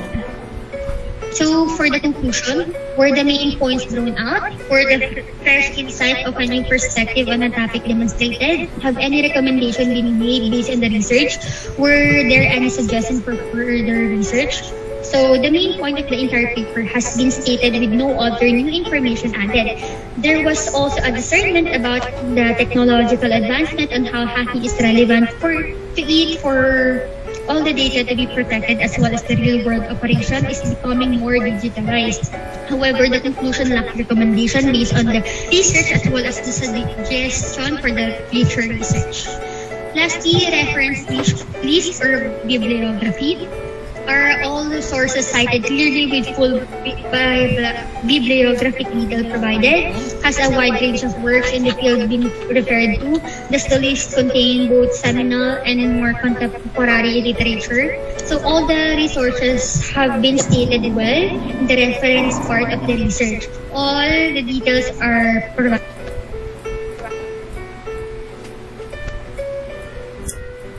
Okay, let's see.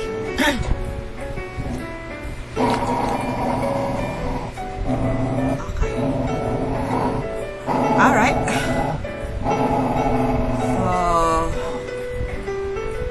okay, yan na yung next. Parang nawala yung sound niya doon, no? Okay. Wala yung sound dito sa dulo. Ba't kaya ganun, no? Dulo na nga eh, nawala pa yung sound. Only happen. So, ayan, okay. For me, there's something lacking in this research. So, I think that is all. It's almost 15 minutes, so I will end this now. So, again, thank you for listening to my discussion or report. So, Thank you. Okay, thank you rin. Right. So, very extensive yung ano niya, no? Yung kanyang critique, no? Inabot ng 14 minutes. Anyway, okay, maganda naman ang output niya. So, balikan natin si ano yung overall evaluation mo, Iha? Doon sa ating 0 to 100.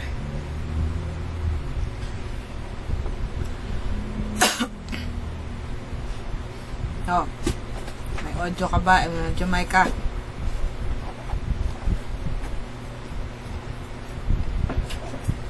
Wala kaming naririnig. Jamaics. Kailangan mo ng Jamaics. Mike. Okay. Mukhang wala kami talagang naririnig. Kayo ba may naririnig? Ako wala. Okay, Jamaica, ilagay mo sa chat at babasahin ko na lang. Ano? Sige. At doon na tayo sa next. Sige, mag-ready ka na. Elisha, Josh, Kiday. Sige, i-type mo na lang at babasahin ko, ha? Yung iyong overall. Elisha, pwede ka na mag-share.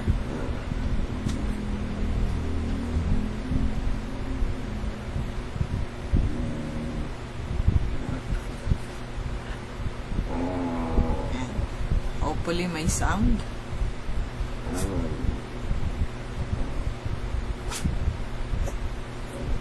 Sige nga, i-play mo. Tingnan natin kung may maririnig tayo.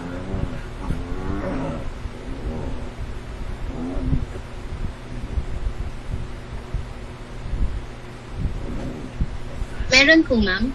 Wait lang. Sige pa. Ulit. Play.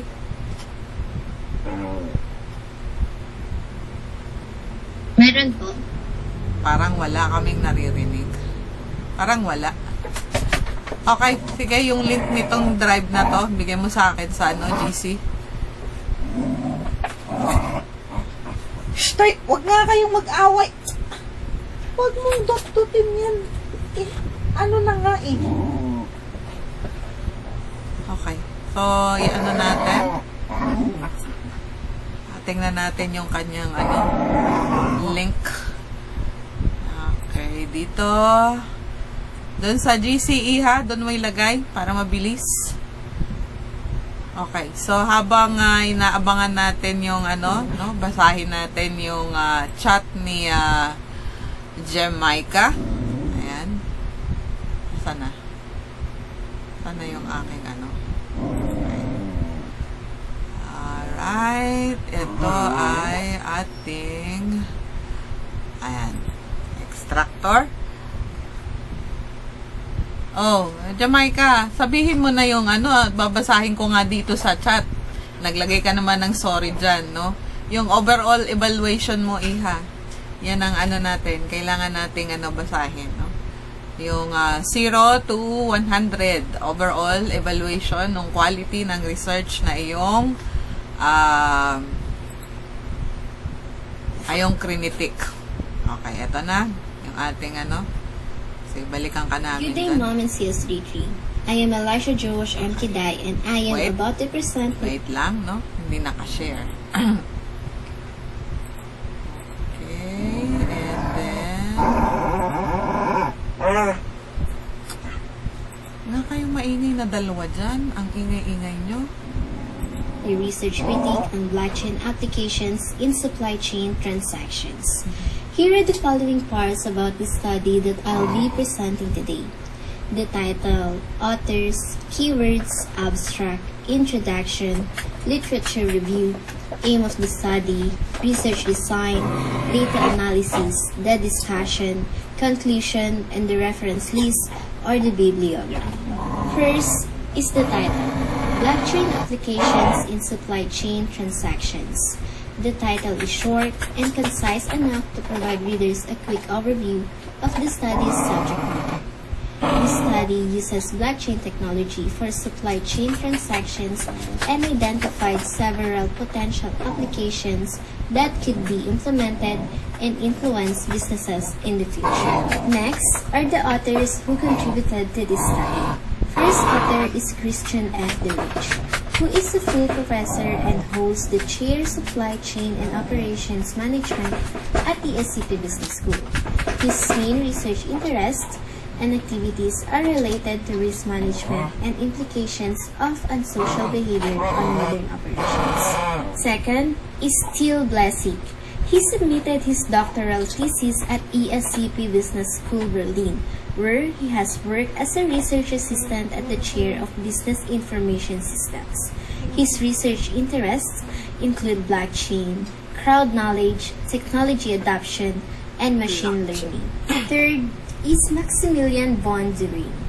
He's the founder and CCO of AI Site, a startup that uses machine learning algorithms to determine the state of a machine in real time, predict errors, and dynamically regulate parameters based on sensor data. Fourth is Marcus Bick, who is a full professor and holds the chair of Business Information Systems at the SCP Business School.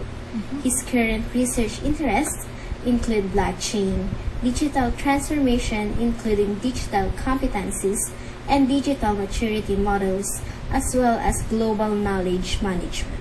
Let's proceed to the keywords. The keywords used are blockchain, applications, digitalization, digital, supply chain, and Delphi study survey.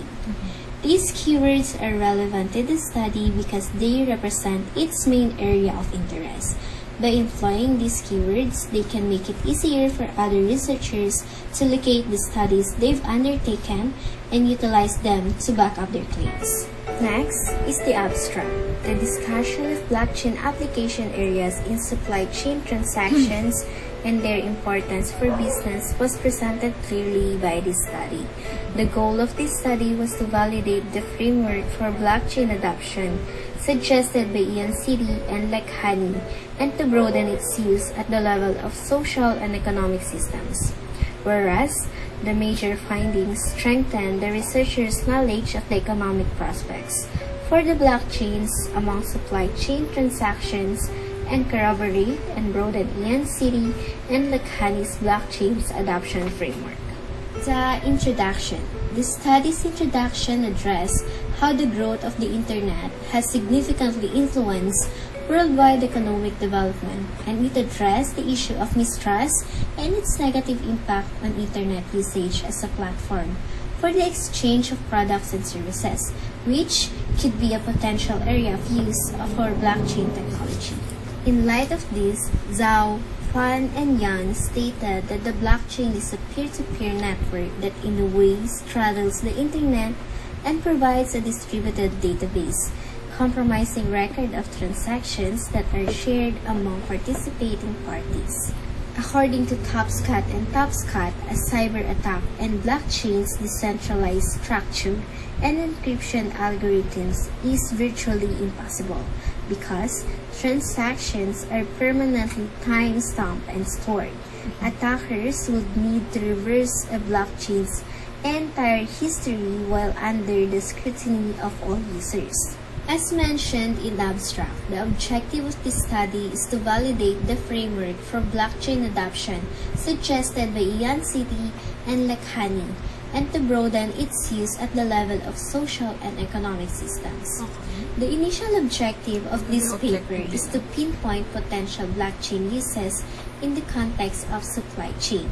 This study had two objectives and research questions. First objective was to identify potential applications of blockchain technology in the supply chain context, and the first question was, what application opportunities emerge in supply chain transactions for the selling firm through the rise of blockchain technology? Whereas, the second objective was to scrutinize and assess the applications the researchers have identified in terms of their likelihood of implementation in business, the expected time frame, as well as their expected business impact. And the second question was, which blockchain application areas in supply chain transactions are most likely to be adopted, at what point in time, and to what impact? The literature reviews provided by the researchers were broad yet focused on the topic. They use related studies that can support their study that mainly focus on supply chain, marketing concepts and frameworks, technology, the customer decision journey and customer touchpoint, and the blockchain adoption framework or BAF. As mentioned in introduction, the aim of this study was to identify the potential applications of blockchain technology in supply chain context and to scrutinize and assess the applications the researchers have identified in terms of their likelihood of implementation in business, the expected time frame, as well as their expected business impact. The research design. The study employed a multi-method approach to answer the research questions. A literature review was first conducted to identify blockchain application areas that fit the customer decision journey. Second, a subsequent Delphi study was employed to verify the list of BAAs, identify hitherto missed BAAs, and develop an initial ranking of the BAA's potential implementation likelihood and impact. Each round of the Delphi study gathered data via an online survey and semi-structured interviews. However, to this end, the researchers believe the BAA's implementation likelihood and impacts are likely industry sector specific. While the Delphi funnel is ideal for verifying and extending the list of BAAs due to its diverse set of blockchain stakeholders, the panel may at best be capable of providing cross-industry view of the BAAs. Thus, at the next methodological step, limiting the researcher's view to a selected industry sector may help identify more valuable insights.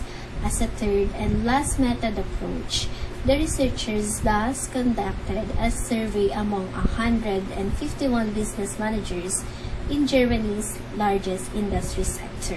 This survey allowed the researchers to verify the BAA's sector-specific likelihood to be implemented, assess when and if the implementations are likely to occur, and understand their expected business impact. Data analysis. The researchers have found very few outliers or abnormal movements in the time frame, indicating that the implementation likelihood appears to rise with time, quite consistently across the BAAs. Among all BAAs, the 5 to 10 year period shows the largest increase in implementation likelihood, which thereafter starts to decline. Overall, the procedures used in data analysis were explained and the methods used were supported by the data. The data from the representations were effectively explained, providing a solution to the research question, and all the data displayed in the tables and graphs made the analysis more understandable. In the discussion, the researchers discovered and specified 13 BAAs in response to the first research question, all of which offer potential blockchain uses in contemporary supply chain interactions. These BAAs were produced after a thorough review of the existing literature and the qualitative information gathered during the Delphi study. Managers are now given the aforementioned list of BAAs and information about their various levels of importance to supply chain transactions as an outcome of their research. Managers should now be more prepared to start their blockchain experience. With regard to their second research question, they aim to evaluate and rank the BAAs in light of their business importance.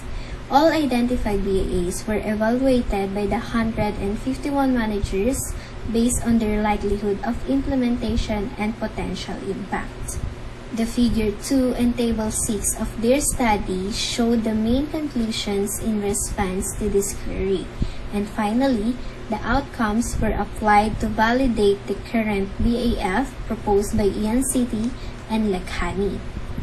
While performing the survey, the researchers thoroughly discussed and described each procedure. The survey's findings have therefore been assessed and applied to the study's objectives and research questions. Conclusion. The researchers came to the conclusion that the study's finding needed to be understood with constraints, some of which also present areas for potential future research. Given that not all managers answered to all BAAs, the concentrated survey's results also need to be evaluated carefully. This was done to lessen the chance that respondents would become overwhelmed. However, given the intriguing findings, future researchers might benefit by introducing additional industry sectors into their investigation of BAs in supply chain transactions. Reference list or bibliography.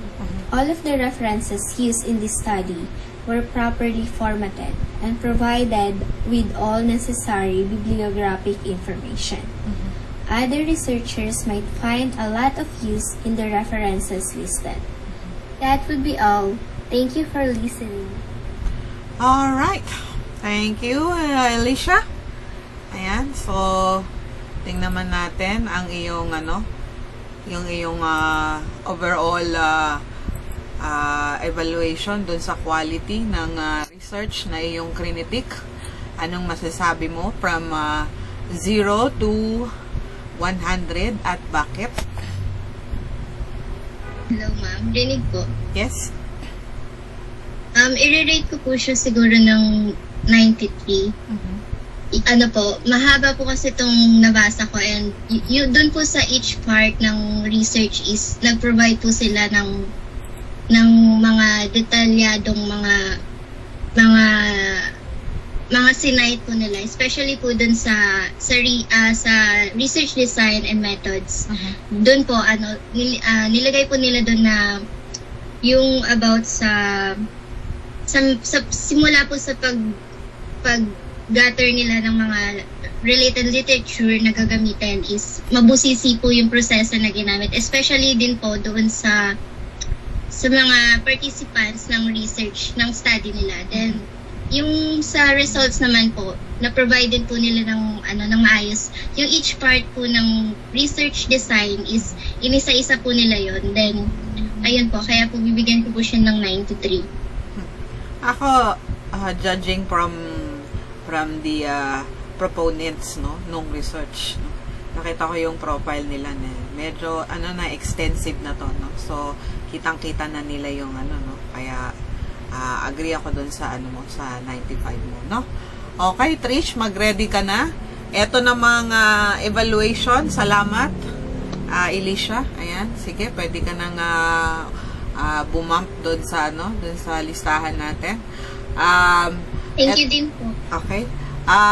Sabi niya 70 dun sa research na in-evaluate niya, it is very informative.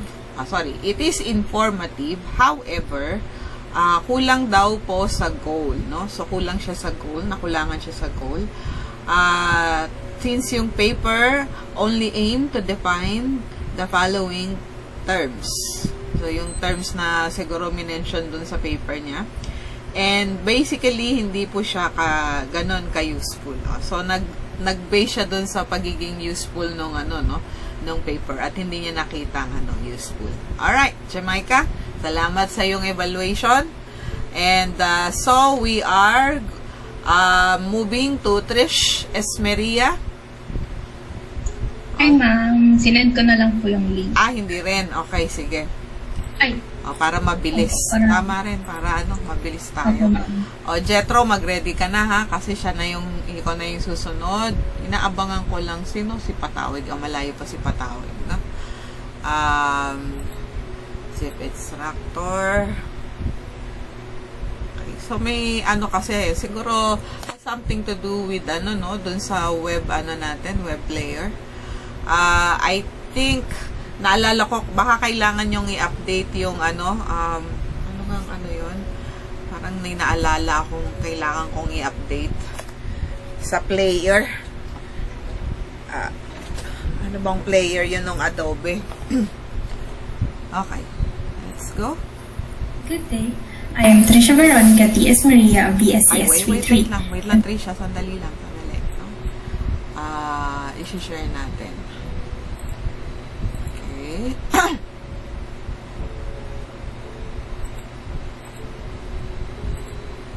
Naka-set up na. Go. Good day. I am Trisha Veronica T.S. Maria of bscs 3, and I will be presenting my research paper critique for lightweight cryptography, a solution to secure IoT, a paper by Danda, Singh, and Jindal, published in 2020.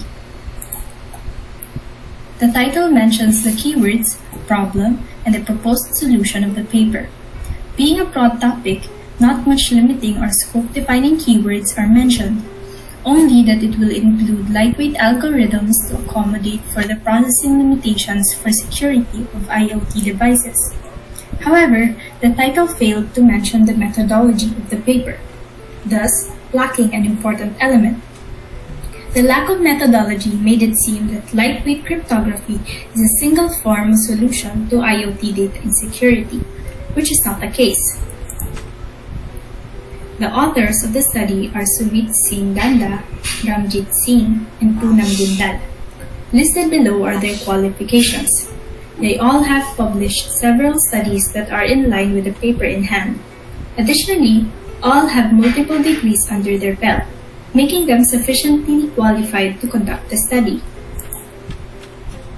The keywords for the study are listed below.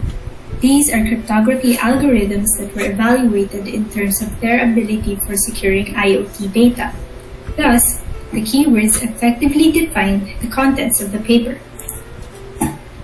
The abstract mentions that the aim of the study is to produce a comparative analysis of ciphers to evaluate their performance within the constrained capabilities of an IoT device.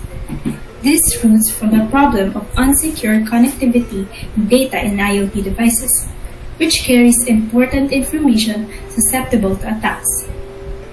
Data insecurity is a huge threat to organizations and individuals, and is a well-known issue among digitally literate people.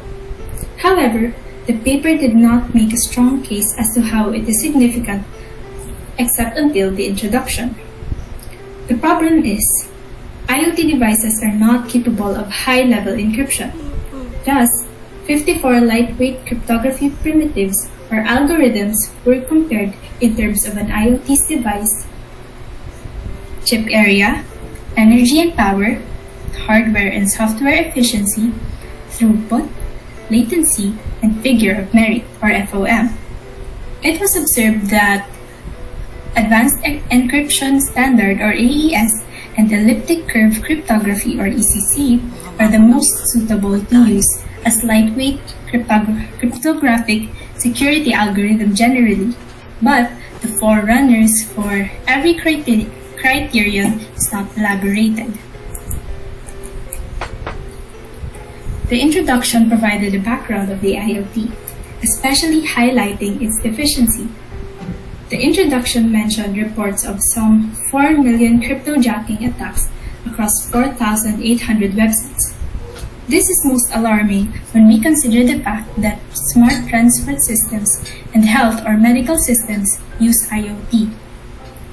And failing to secure the data in these fields may cause not just financial losses but also loss of life. The problem requires urgent action, and the paper provided relevant information for this. Criteria where ciphers will be compared within were also discussed. These are the device capability, hardware, and software specification. Through this, the research question can be answered by a definite and unambiguous results. The paper had two major variables that had to be cross-tested: the ciphers and the area or components of the IoT devices. It mentioned several ciphers created by past researchers. These ciphers were tested on across different IoT devices with different capabilities and constraints, alongside other ciphers of the similar category. However, the studies almost always only focused on one category of a cipher or tested only within a few areas or capabilities of IoT devices, thus creating a huge gap in research that the paper in hand may fill in. Newer literature was the majority of the literature review. This is because data security threats are evolving, therefore favoring new and more updated studies. No thesis statement was provided by the authors, considering that it is a comparative analysis. The paper only aimed to produce an extensive comparison of ciphers to fill in research gaps. No opposing views were discussed. The framework for the study consisted of 4 categories of lightweight cryptographic algorithm and their research gaps. The paper did not have a dedicated space for the aim of the research paper. However, it is implicated on the title and the research gaps presented in the literature review. Data security and privacy is a well-known issue among digitally literate people. While its aim was not explicitly mentioned, readers can tell that it would be about lightweight ciphers being a solution to the problem of insecure IoT data. However, those with little to no knowledge of cryptography would not immediately realize that it would be a comparative analysis of different categories of lightweight cryptography ciphers. There was not a dedicated space for the paper's research design and methodology. However, the specified lightweight cryptography primitives and their respective research gaps were the variables to be compared in different IoT capabilities. A block method approach was followed, where ciphers within the same category were compared within different IoT capabilities.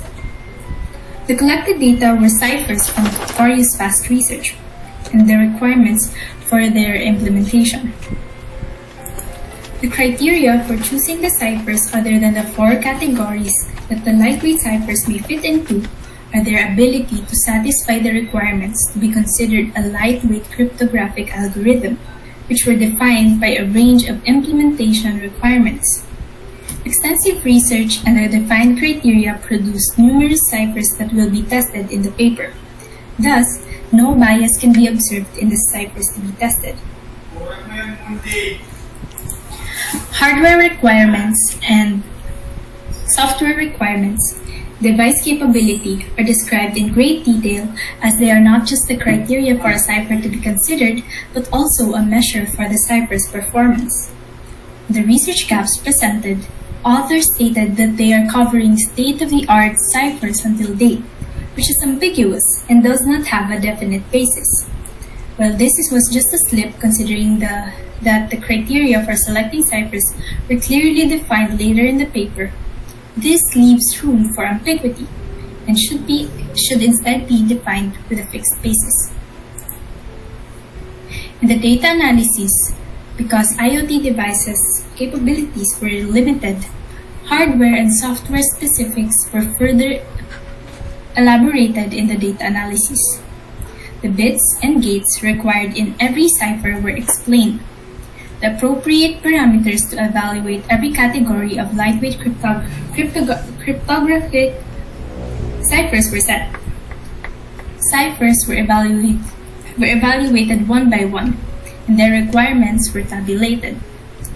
Moreover, an evaluation for each cipher, example is their weaknesses, and a comparison between these ciphers are expounded. The data extracted from various research, the data produced by evaluation of individual ciphers will help provide the information needed to learn the most competent cipher for the security of resource-efficient IoT devices. Tables were present and they clearly present the specifications that a cipher is required to run in. The findings were calculated accordingly. They were presented in the form of a bar graph which demonstrated the performance of each cipher. Frameworks presented in the literature review turned out insufficient as a structure for conducting the study. It only showcased the 4 categories of lightweight cryptography primitives and not a systematic diagram that described the flow of the study. However, the enumerated device capability and software and hardware requirements were the environments tested on by the ciphers. A diagram that displayed the organization of these criteria should have been created. Extracted data were appropriately utilized as the variables for computation of the cipher's performance in each IoT capability. Thus, the conclusions were grounded on facts and are reliable. Results were able to refute methodologies used by past researchers, such as a study which implemented different ciphers on different hardware and concluded results from an uneven ground. On the other hand, it also supported past studies, such as supporting the most preferred and used ciphers with evidence produced by the study itself. With these results, ciphers that require minimal processing power and resources for encrypting and decrypting data from IoT devices will be minimized. In the conclusion, ciphers that performed excellently were enumerated per field. Information extracted from the study were well discussed and complete in the conclusion, as well as the individual evaluation of each category. Capabilities of IoT devices that should be highlighted in the lacking departments of each LWC, primitives for future development were discussed. This is an avenue for researchers to develop better ciphers as attacks are also evolving. Although the preferred choice for IoT device security remains the same as former studies. The trusted cipher retained its position and was further strengthened as a competent security provisioning algorithm. The reference list, all sources were cited correctly. The correct format was followed. A wide range of literature has been referenced. The studies where the data were retrieved from were a total of 108 different sources, which covered the background of IoT devices, need for its security, cipher solutions, past comparison of these ciphers, and others. The study referenced both seminal and contemporary works. The reference studies were works published from the years 1978 up until 2019, where older works were ciphers or techniques of creating thereof, discovered earlier on the exploration of security for data, not just in IoT devices, while newer works are newer ciphers or less extensive comparison of some ciphers. Overall, the study lacked some elements like the methodology in the title and some ambiguous terms to describe the ciphers, but considering that it was an extensive comparative analysis, it did excellently in describing each cipher and comparing them with one another. This will be most helpful as IoT devices are becoming more and more prevalent, and a study which helps with its security will be of much help. Thank you. Okay. Mas magiging maganda kung ano, no? Isa kasi ito sa magandang ng research, no? Yung IoT. But that has something to do with the ciphers, no? Okay, Trish, let's go with the evaluation, no? From 0 to 100, what is your overall rating dun sa quality? Quality nitong nung research? At bakit? Ano po, the authors were, i-expand ko po na. Expound. Okay. The authors were seasoned researchers, and I believe that they should have spotted deficiencies sooner. But considering that the study was a broad one, I would be a bit lenient on critiquing the study's deficiencies. So to recap, the mentioned deficiencies were a lack of clear definition of the methodology in the title up until the literature review, and the lack of framework that defined the IoT capabilities that the ciphers would be tested in, and the phrase state-of-the-art till date, which did not provide a clear definition as to which ciphers were valid for the study. Okay. Having said this, when I was starting to read the study, I assumed that the study would test a singular cipher to solve the problem of IoT data and security. And I was confused as to how ciphers would be considered valid as a participant in the study. So I would rate the study 70 out of 100. Yun lang. Okay, consideration naman. Siguro, doon lang sila talaga nag-concentrate dun sa ng cipher, no? Kulang siya talaga nung pinahikingan ko kanina. Kaya agree ako dun sa evaluation. Okay, salamat Trish. Wow. 'Di ba? Mas Thank you mabilis po, ma'am. tayo ngayon, no? Congratulations, no? Okay. So, dito tayo kay Jetro. Jetro, pwede mo na bang i-share yung iyong gawa? Or Yes, ma'am. ako ang mag-ano? Sige. Go. Try ko muna po. Sige, try muna natin. Naka-unshare na ako.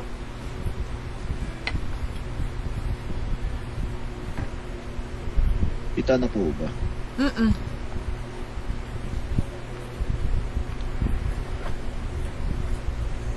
May tunog po. Wala eh. Gumagalaw na nga yung bibig mo dito eh. Bakit kaya? Sige. Sabihin mo pag gusto mo nang ilipat sa Keeping akin. and data mining research. Ayun. Good. Meron na po. Yeah. Title of... Okay po. Wait lang po. Good day. So, today, I will present the research critic for the research titled Review of Data Scraping and Data Mining Research. Title, authors, and keywords. The title clearly indicated what the research is about, which aims to introduce the characteristics of today's internet data from the background of big data and the main method of data scraping crawlers. The authors are Yu Guang Wang, Deng Yun Zhu, Binzang Qi Gu, Fu Cheng Wan, and Ningma. And there is no other previously published research on a similar topic available online by the same authors. So the keywords, which is data scraping, data mining, big data, and crawlers, they are focused here because these are the main topics that are being talked about throughout the paper, and also these keywords are in the title itself. So for the abstract, it does explain the purpose of the paper because it specifies where the topic is headed, and it is straight to the point with the particular details. It also explains why the research was carried out, because the researchers want to introduce the characteristics of today's internet data from the background of big data and the main method of data scraping crawlers. So what have they accomplished? They accomplished to gather various techniques used for data scraping and data mining, as well as a discussion of the advantages and disadvantages of each technique. It also discussed the challenges associated with data scraping and data mining and the potential for future research in the area. Various techniques can be used for data scraping and data mining, such as web scraping, web harvesting, natural language processing, and machine learning. Each technique has its own advantages and disadvantages, and it is important to choose the right technique for a given task. The significance of the research is that it provides a comprehensive review of data scraping and data mining research, which can be used by researchers, practitioners, and developers as a reference for their own research and development activities, but also it serves as a platform for further advancement in the field of data scraping and data mining. Data scraping and data mining have become indispensable tools in many disciplines and industries. Also, data scraping and data mining research have improved significantly in terms of methods, techniques, and application. They are also used for a wide variety of tasks, including text analysis, web analytics, and market research. So this is for the introduction. Is the research question problem researchable? Yes, because the paper provides a comprehensive overview of the various data scraping and data mining techniques and approaches, and how they can be used to extract and analyze data from various sources. Is the problem important enough to justify the research? Yes, the problem addressed in the research is important enough to justify the research. Data scraping and data mining research is an important topic in the field of computer science, as it is a way to collect and analyze data to gain insights. It also provides an overview of the current state of research in this area and can help inform future research and development efforts. Is the background of the research relevant to the research question? Yes. The background of the research is relevant because the research question is to review the current state of data scraping and data mining research. Therefore, the background of the research provides the necessary context to understand the scope of the research and the research questions being addressed. For the literature review, the literature review covers a range of topics, including data scraping and data mining techniques, data security and privacy applications of these techniques. This literature review provides a comprehensive overview of the research and its implications for the study and data scraping and data mining. The author discusses the historical development of data scraping and data mining, tracing the topic back to its roots in the 1950s. The author also discusses the latest developments in the field, including several current research projects. The review provides an overview of the state of the art in the field, demonstrating progress that has been made over the years. The review is based on a comprehensive literature review of data scraping and data mining published in the past decade, and it includes a detailed analysis of the research findings and implications for practitioners and researchers. The review includes both positive and negative perspective on data scraping and data mining, as well as discussion of the potential risks and benefits of these technologies. Does the literature review use a theoretical framework? No, because the review focuses on surveying the existing literature on data scraping and data mining, summarizing the findings and providing recommendations for further research. Does it reveal gaps in the knowledge of which this research will fill? Yes, because the review identifies the need for more research into the ethical implications of data scraping and data mining, as well as the need for a more comprehensive overview of the existing tools and techniques for data scraping and data mining. The aim. So, do you have a clear idea of what the study tried to achieve? Yes, the study aimed to provide a comprehensive review of existing data scraping and data mining research, with a particular focus on the advances in data scraping, data mining, and their applications. The research design.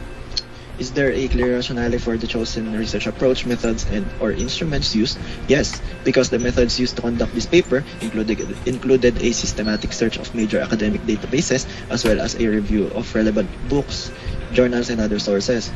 Is the research method appropriate for the research question? Yes, it is clearly outlined and justified in the paper. It focuses on analyzing existing research in the field of data scraping and data mining, used a systematic literature review process to search for relevant research papers in academic databases. The research was then systematically analyzed using a set of criteria to evaluate their relevance and quality. Was the collection of data appropriate for the research question?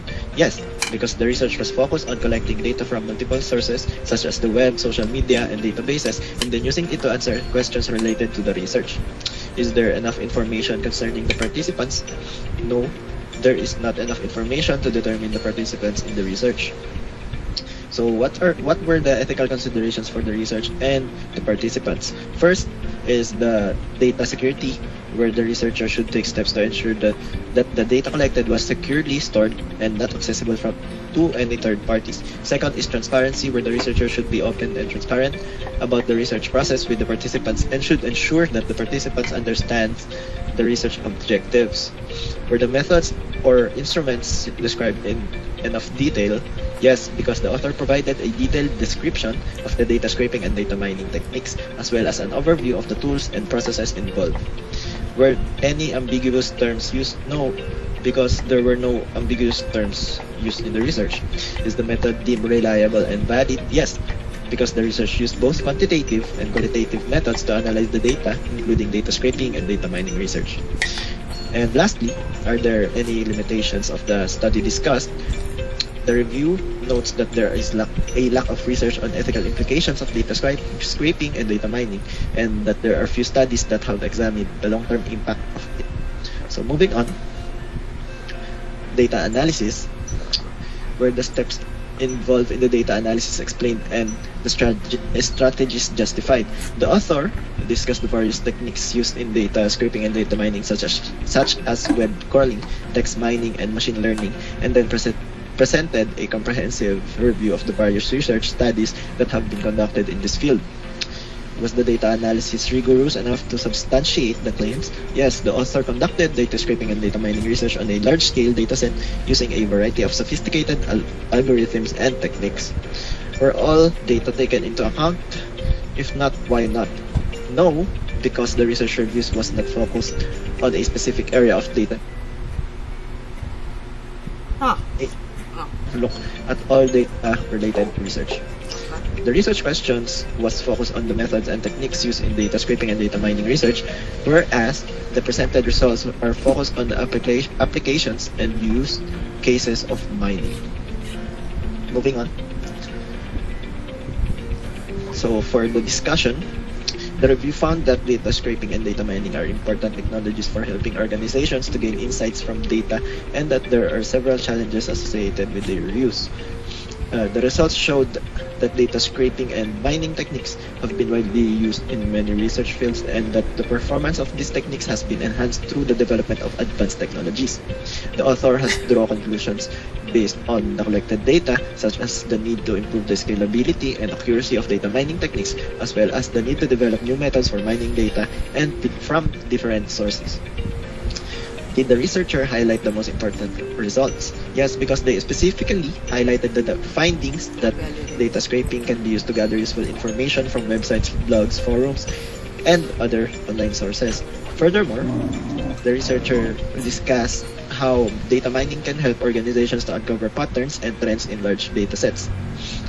Have the results been used to support or refute the results of other studies? Yes, because the research found that data scraping and data mining techniques can be used to extract valuable information from large-scale data sets, where this finding has been supported by other studies. The review provides a valuable resource for practitioners and researchers in the field of data scraping and data mining. So, for the conclusion, were the main points drawn out? Yes, because the points are drawn out and the review of the paper can or may help future researchers. Were fresh insights or new perspective on the topic demonstrated? Yes, the research review provides a new perspective on data scraping and data mining by exploring the importance of it, the challenges associated with data scraping, and the current as well as future applications of it. Have any recommendations have been made based on the research? Yes, there are several recommendations that are made based on the research. Examples are they should focus more on the development of data scraping algorithms and tools, develop methods to tackle the problems of large-scale data. Last but not the least, enhance the interaction between data scraping and data mining tools by improving communication. Future research should focus on the new methods of data mining and scraping, such as using artificial intelligence and machine learning algorithms. So lastly, for references, are all sources cited clearly and with full bibliographic details provided? Yes, all sources are cited clearly and with full bibliographic details because it contains the author's names, the title of the work, the publication date, and lastly the publisher.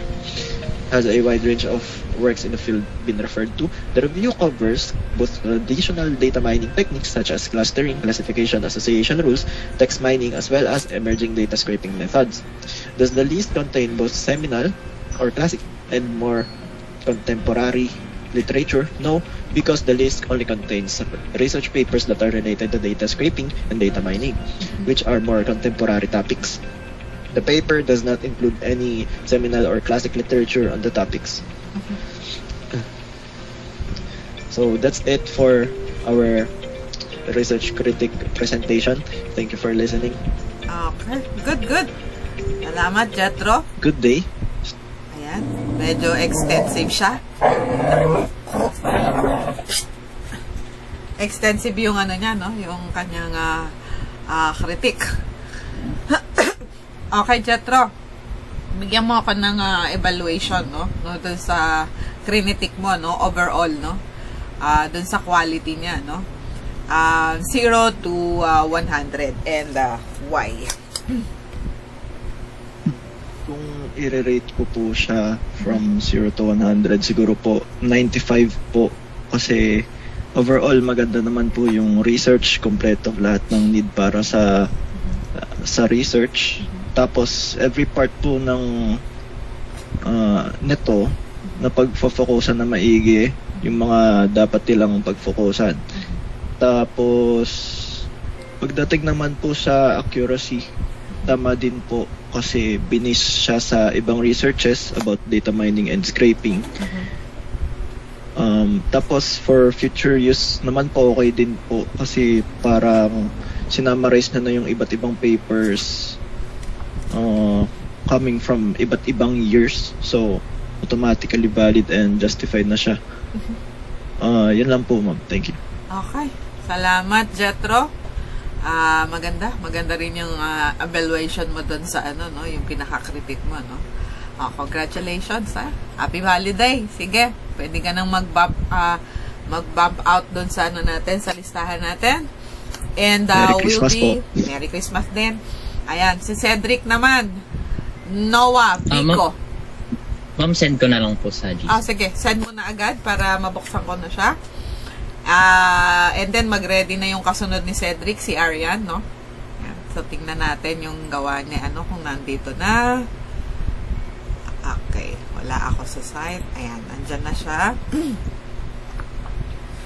Buksan natin. Nakita na po. Nabuksan mo po, ma'am. Teka. Share ko na Okay. para sabay na sa pagbukas. Ready na, no? Okay. Lagay natin sa ibabaw. Okay. So, dito ay ayan. Zip. Nag-zip na siya. Okay. Wala. 138 MB. Nakalaki rin siya. Ilang minutes to, Biko? 12 minutes po, ma'am. 12 minutes. Okay.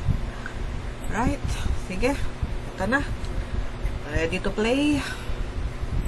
Ayan. Good day, everyone. I'm Cedric Noah P. Vico, and I'm here to present a research critic about visualization analysis of junior school students, pubertal timing, and social adaptability using data mining approaches. Let's start with the title. The title itself clearly indicated an overview of what the research is all about.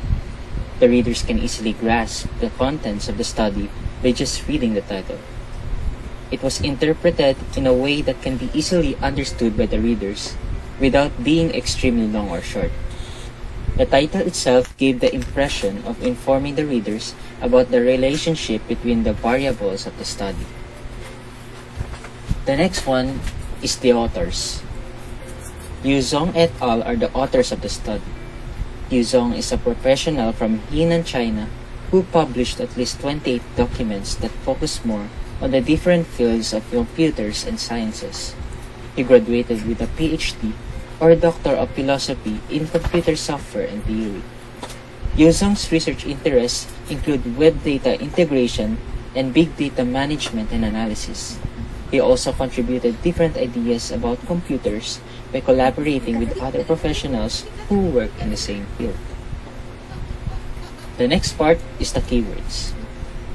In this part, the researchers used different keywords to easily find the related topic about the study as well as help other people to gain ideas at the said field. All the keywords used by the researchers are relevant to the study. By just seeing the keywords, the readers can already guess the study focuses on collecting data from a group of people and how they adapt to their environment. Moving on to the next part, we also have the abstract. The abstract is a short summary of the research paper, and it is commonly includes the context or background information of the research, as well as the central questions or statements of the problems that the researchers want to address. In the abstract of the researchers, there was an accurate explanation of the purpose of the study, and they supported it by including the methods used to obtain the results. However, as I continue to observe and read the abstract, it lacks details that will catch the interest of its readers. Furthermore, a preview about a conclusion should also be stated since it will make the readers curious about how it was accomplished. One of the most important parts the research paper should have is the introduction. The introduction is important since it gains the audience attention and makes them interested in what you want to say to them. The introduction usually starts with a brief overview about the topic, and the researchers achieve it by stating the significant impacts of pubertal timing in the psychological and social adaptation of adolescents. Furthermore, the researchers supported the problem with justifications about what needs to be improved. However, there are too many unnecessary details that can alter the intention of giving a firm sense of what was done in the study. Despite that, the researchers did well in stating their inspiration for coming up with the research. The next part is the literature review. In the literature review, this part provides an overview of current knowledge, allowing you to identify relevant theories, methods, and gaps in the existing research that you can later apply to the research paper. In the research literature review, they mention the different sources including the authors that they use to support the assertions in their study. The first thing that I noticed in the research is that it is unbiased. It is unbiased in a way that they compare the advantages and disadvantages of people who experienced early pubertal timing to late pubertal timing in a balanced way. In other words, the collection of sources is not one-sided. Moreover, they comprehensively describe the factors that influence the growth of the problem. With the help of the recent studies and literature, the researchers made use of tables and charts in illustrating the juxtaposition between the sources and added up as a concrete evidence to support their assertions. Another important part of a research paper is the aim. The aim includes the general and specific objectives that the researchers wanted to achieve. The researchers did a good job in emphasizing the main objectives of the research. The first objective of the research is to determine the relationship between pubertal timing and social adaptability to adolescents with the use of data mining, which is probably the main objective of the researchers. They also included some specific objectives such as helping the teachers to have a detailed understanding of their students and inform other people, especially adolescents, by explaining the factors that influence the problem and the ways to address it. The aim of the researchers is in line with their study, which helped them to easily grasp the path they want to go as they continue to progress with their study. Next in line is the research design. The research design included the data collection methods that they will use in order to have a deeper understanding of the relationship between the basic information attributes of the subjects to pubertal timing. The consistency of data can also be seen in the research design. Furthermore, there are no ambiguous words used in the study, so the explanation of research methods can be easily understood by the readers. Aside from explaining the methods, they also ask for consent from the subjects before they use them as a participant for their study. Moreover, they also use illustrative samples of data for reliability and validity of the study. However, the research is too broad and the limitations of the study are not enough, since they have a wide range of participants. The data of the study is prone to mistakes and inaccuracy. Nevertheless, the research design was clearly explained without excessive details, as well as the description of the appropriate instruments that are needed to be used by the researchers to collect data. To understand more about the research design, it was divided into four parts. The first one is the participants or sample. The researchers have a wide range of participants, which is disadvantageous in terms of data collection since it requires a lot of time to come up with a result. Moreover, the collection of data is prone to inaccuracy. The second one is the ethics clearance. The researchers gave the participants the right to not state their name and gender. They also embodied good research and conduct by asking first for the permission of the participants before they asked them for their personal information. Next is the use of apparatus. The researchers use computers in their study. This helped them to control a large amount of data. And last but not the least is the procedure. The procedure regarding the research, the collection of data was also well explained by the researchers. They divided the participants into groups, which is a good move to control the number of participants. Moreover, they divided them according to their gender differences. The questions for the participants are also understandable and not causing boundaries in the personal life of the participants. Moving on to the next part, the data analysis. Of course, after collecting data, analysis of data is considered the next part to do. Every table that the researchers use in their study are accurate to their explanation. They included tables and graphs for a clear representation and analysis of data. They mostly used line graphs for an easy comparison of data. The steps and strategies involved in the data analysis were justified through the figures included in the study. They thoroughly analyzed the data before they substantiate the claims. However, they included some unfamiliar abbreviations which were not explained and quite confusing for readers who are not knowledgeable about the field. Nonetheless, the collected summary of data was processed carefully and discussed in a well-organized manner. The next part is the discussion. The researchers clearly evaluated and interpreted the relations in their research. They discussed the advantages and disadvantages of their study, as well as discussed suggestions that would help improve the research. The discussion is direct, and every statement that they used is significant, which means that there are no repetitions of points in other parts of the study. Furthermore, they included highlights of the most important result in the study and how relevant it is to the research problem. A research paper is not complete without the conclusion. The conclusion of the researchers started with the idea of the data collection methods they use in their study. Moreover, they also showed that there are new and meaningful results in their study. However, it lacks more information on what meaningful results were seen in the study. The main point wasn't drawn up, which is one of the important parts of a conclusion. Moreover, they didn't explain further the usefulness of their research as they proceeded far ahead with stating their goals and what to be improved in the study in the future. Nevertheless, they did well in giving suggestions and recommendations for future researchers. Last but not least part is the reference list or bibliography. The researchers cited all the sources they referred to their study. It was well written in an APA format, and the links that take place in the bibliography are still working.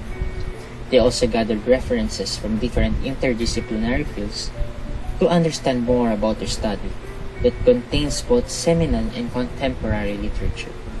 Moreover, they also considered if their references are new and up to date. Proceeding with the research evaluation, this is my research evaluation of the study visualization analysis of junior school students' pubertal timing and social adaptability using data mining approaches. For the introduction, the researchers received an expert since they clearly identified the focus and purpose of the research. Proficient for research methods, expert for the results, proficient for the conclusion, and they also deserve an expert for the documentation of sources and quality of sources. Same with the spelling and grammar and manuscript format. Further evaluation of research is conducted, and the researchers deserve an expert for integrating knowledge in their study and focusing on the topic. However, they lack discussion in some necessary points, so they are given proficient in the depth of discussion. Nevertheless, they are expert in terms of cohesiveness, spelling and grammar, stating sources and citations. Okay. I appreciate the opportunity for speaking with you today. That's the end of my research critic presentation. Thank you for listening. Okay. Ganda. Gusto ko yung output ni Biko. Okay, Biko. Ito meron kang overall anuhin na lang natin yung meron ka dito yung isa-isa mo, no? So, bigyan mo na lang kami ng overall evaluation sa quality ng research. Siguro po bibigyan ko po yung researchers ng 94 po.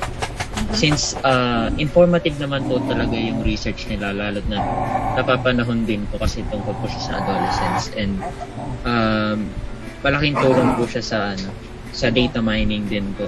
At din po, 94 siya kasi may ibang parts talaga na nakulangan ng details dahil masyado sila nag-focus sa isang part, and pero I think deserve naman po nila na magkaroon ng 94. Yan lang naman po. Okay. Good.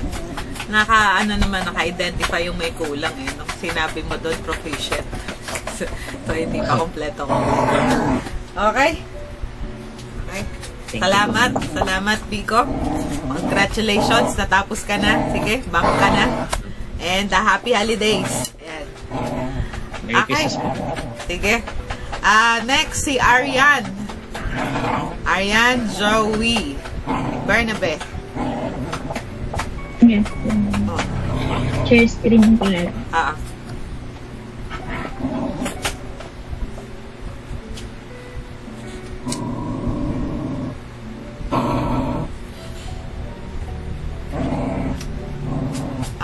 Mag-unshare pala. Okay.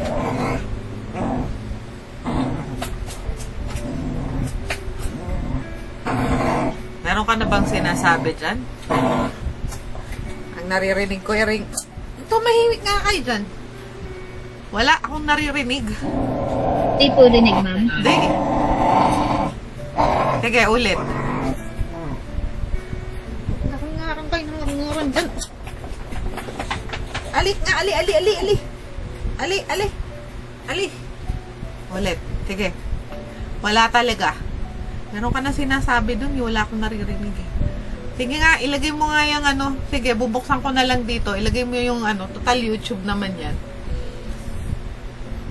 Ilagay mo sa GC. Okay. For some reason talaga. Siguro flash, yun nga yung sinabi ko sa GC, yung flash player. Ito na kay Cedric yung class. Yan. Okay. Ito na. Wait lang, Arian. Bubuksan na. Cybersecurity. Ayan. Sandali share ko lang. Okay. And there we go. Alright. Of a power grid, the state of the art. A research critique by Arian Joy as Bernabe. First is the title. Title of this research is against cybersecurity of a power grid, the state of the art. In comparison to other study titles I've seen, this one is kind of short. At first, I really do not know what the research title means because I don't have any knowledge of cybersecurity. But after reading the research and browsing the internet, I can now grasp what the research title is pointing to. This research title is clear and concise, providing an overview of the research topic. However, it could be more improved by adding more details about the scope of the research, such as which power grid is being studied or what kinds of cybersecurity solutions are being explored. This would make it easier for potential readers to understand what the research is about. Next are the authors. We have Chiche Suna, Adam Hanna, and Chenching Liwa. Chiche Suna and Adam Hanna are from the School of Electrical Engineering and Computer Science, Washington State University, while Chenching Liwa is from the School of Mechanical and Materials Engineering, University College of Dublin. These are the only informations that are in the research about the authors. Next is the keywords. There are 5 keywords used in this research. we have cyber physical system, cybersecurity, intrusion detection, CPS testbed, and smart grid. So why does keywords are important for the researchers? Search engines and indexers use keywords to find related papers. Readers will be able to find your journal manuscript if database search engines can find it. This will boost the number of readers of the research and probably result in more citations. Next is the abstract. This study's abstract did a great job of outlining the study's objectives because I was able to understand the purpose of the research and its use just by reading the abstract. The focus of this research is mostly on using cybersecurity in the power grids. Electric power grids have actively embraced information technology for real-time control, monitoring, and maintenance duties. In this study, the researchers imply that the adoption of technology indicates the need for security because many unauthorized individuals are capable of accessing and manipulating critical data from secured network domain. And in order to make the internet safe environment and avoid widespread of power outages, it is necessary to invest in cybersecurity. Let's move on to the introduction. So despite not being very interested in cybersecurity, I did a lot of reading to respond to this research critique because I was unfamiliar with several terms used in this field. I learned that power grids are interconnected networks that transmit electricity from producers to consumers, and thus security is crucial to protect both the generators and the consumers in order to prevent recurrent power outages. The primary problem in this study is how to improve the cybersecurity of the power grid and what measures must be taken to protect the power systems from cyber attacks. The background of the research on how attackers can quickly penetrate and control power system has led to the development of a number of approaches for improving and safeguarding electrical grids. It was also stated that despite the fact that numerous efforts have been made to create and install technology to protect computer systems and networks, these methods do not provide 100% security. For the literature review, the author did not provide a clear review of the literature, though in the introduction part, it contains some significant references, and these statements contributed to the overall understanding of the subject and to the reasoning for establishing the problem statement. Next is the aim of the research. My understanding of the study's objective was incredibly clear because this research laid out the issues clearly and offered the required solutions. This research offers a cutting-edge overview of the most important cybersecurity studies in the field of power systems. It examines studies showing the dangers of cybersecurity and develops remedies to make a power infrastructure more secure. This study examines the most recent smart grid technologies, power sector norms and standards, cybersecurity concerns and solutions, existing CPS testbeds for cybersecurity research, and unsolved cybersecurity issues in order to accomplish this goal. Moving on to the research design. The research design appears to be well structured and comprehensive. The project begins with a thorough introduction with relevant references on cybersecurity of power grids. This is followed by a detailed description of the state-of-the-art techniques for power grid security. The research design then proceeds to the development of a case study of a real-world power grid and the implementation of security techniques. Finally, the research design concludes with the evaluation of the effectiveness of the implemented security techniques and recommendations for further improvements. Overall, the research design appears to be well thought out and systematic. It is clear that the research team has taken into consideration the various aspects of power grid security and has employed techniques to ensure the reliability and accuracy of the results. Next is the data analysis. Research results on cybersecurity of a smart grid are demonstrated on a cyber power system testbed. Test cases of coordinated cyber attacks show that attackers are able to impact a power system by compromising critical substations. Furthermore, the proposed IADS and CCADS are applied to validate the anomaly detection capabilities. Once the malicious network packets are detected by IADSs, CCADS analyzes the predefined relations by collecting attack information from each target substation. Based on the similarity index, which is calculated by CCADS, the coordinated cyber attack alarm is triggered.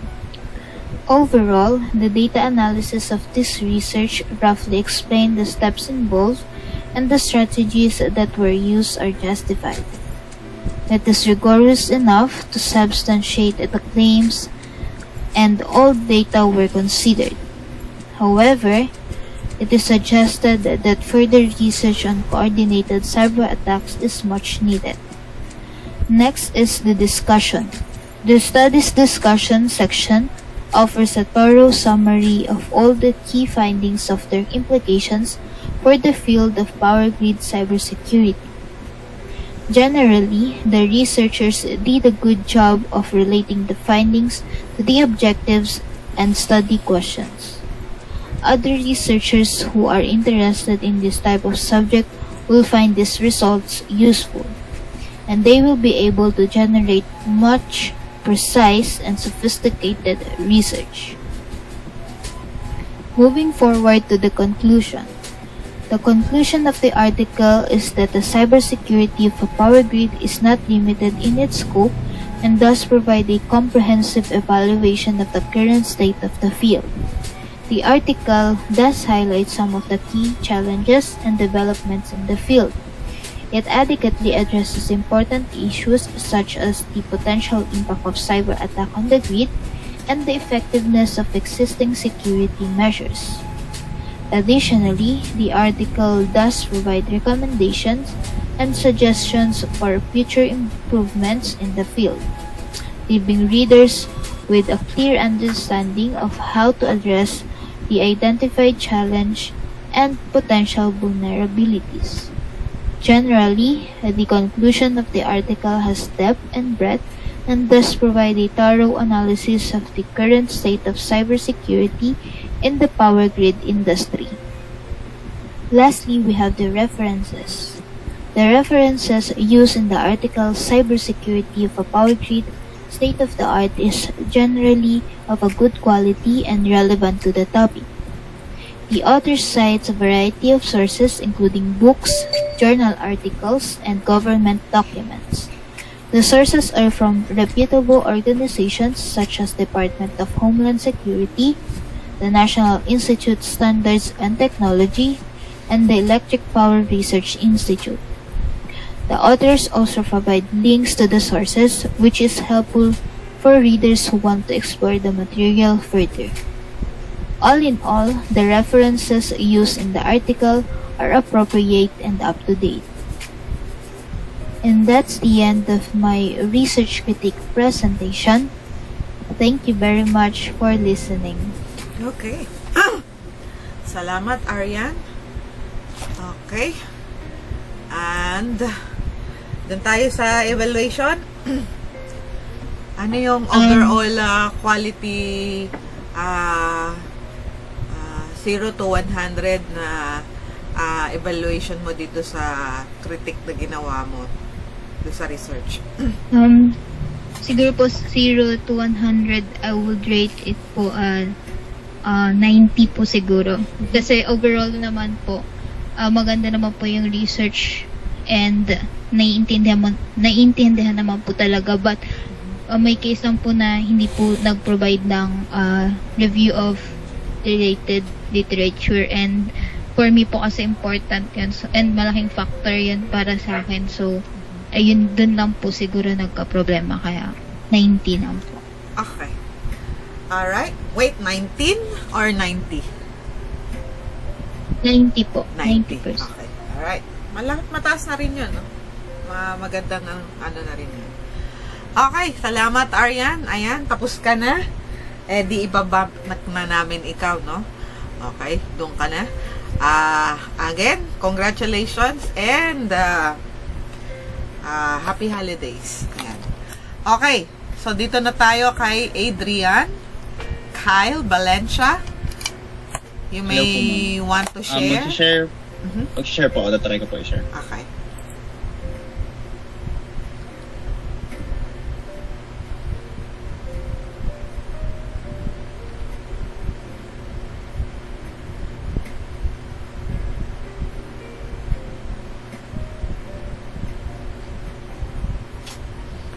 Kita po ba, ma'am? Yes. Hopefully mag-play. Rinig po ba? Wait lang. Nagsasalita ka na ba dyan? Opo, ma'am. Wala eh. Walang sound. Is-send ko na lang po yung Google Drive. Yun sa ano, para mabuksan ko. Lagay mo sa GC. Ito, nakaabang na ako.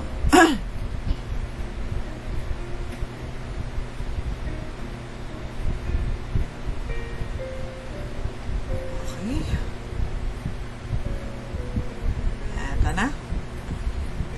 Buksan na natin. Leave na yan. Leave na rin yan. Open with WinZip. Shh, tali ka rito. Max, tali ka rito. Lumabas ka dyan. Ha? Anong ginagawa mo doon, ha? Anong kinakalkal mo doon? Ha? Anong kinakalkal mo doon? Huwag kang magkakalkal doon, ha? Kung mga papel kong makakalkal mo dyan, ha? Loko to, ha? Okay, eto na. Start na to. So, ay, wait, hindi ako nakashare. Okay, share ko na. Okay, lagay lang natin sa ibabaw. Ayan. Okay. Play. Greetings, Ma'am Paine. My name is Adrian Cal Valencia from the section bscs 33, and this is my research critique presentation.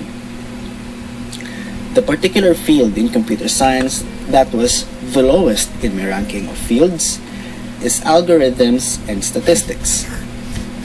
And so this is the paper I have chosen. This is prediction algorithms and confidence measures based on algorithmic randomness theory by Alexander Gammerman and Volodya Volvik. Maganda naman ah.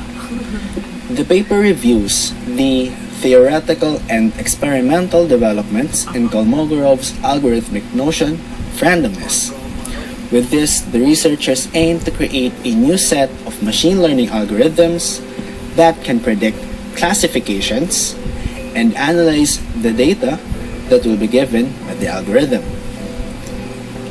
This paper is in part inside the field of algorithms mainly, and another part in machine learning. Now, the first category we will be critiquing is the title, which we will consider its length, clarity, and completeness. The title contains some unfamiliar terms, but although that is so, it could still be understood. It is not very lengthy, and in fact, the title is very concise. But it provided enough information on the topic to create an idea of what the research is about. Now, the authors of the study are well known in the Royal Holloway University of London. They are Alexander Gammerman and Volodya Volvik. Both of them are professors and researchers in the same field, which are machine learning, and in part of Alexander Gammerman, the field of statistics.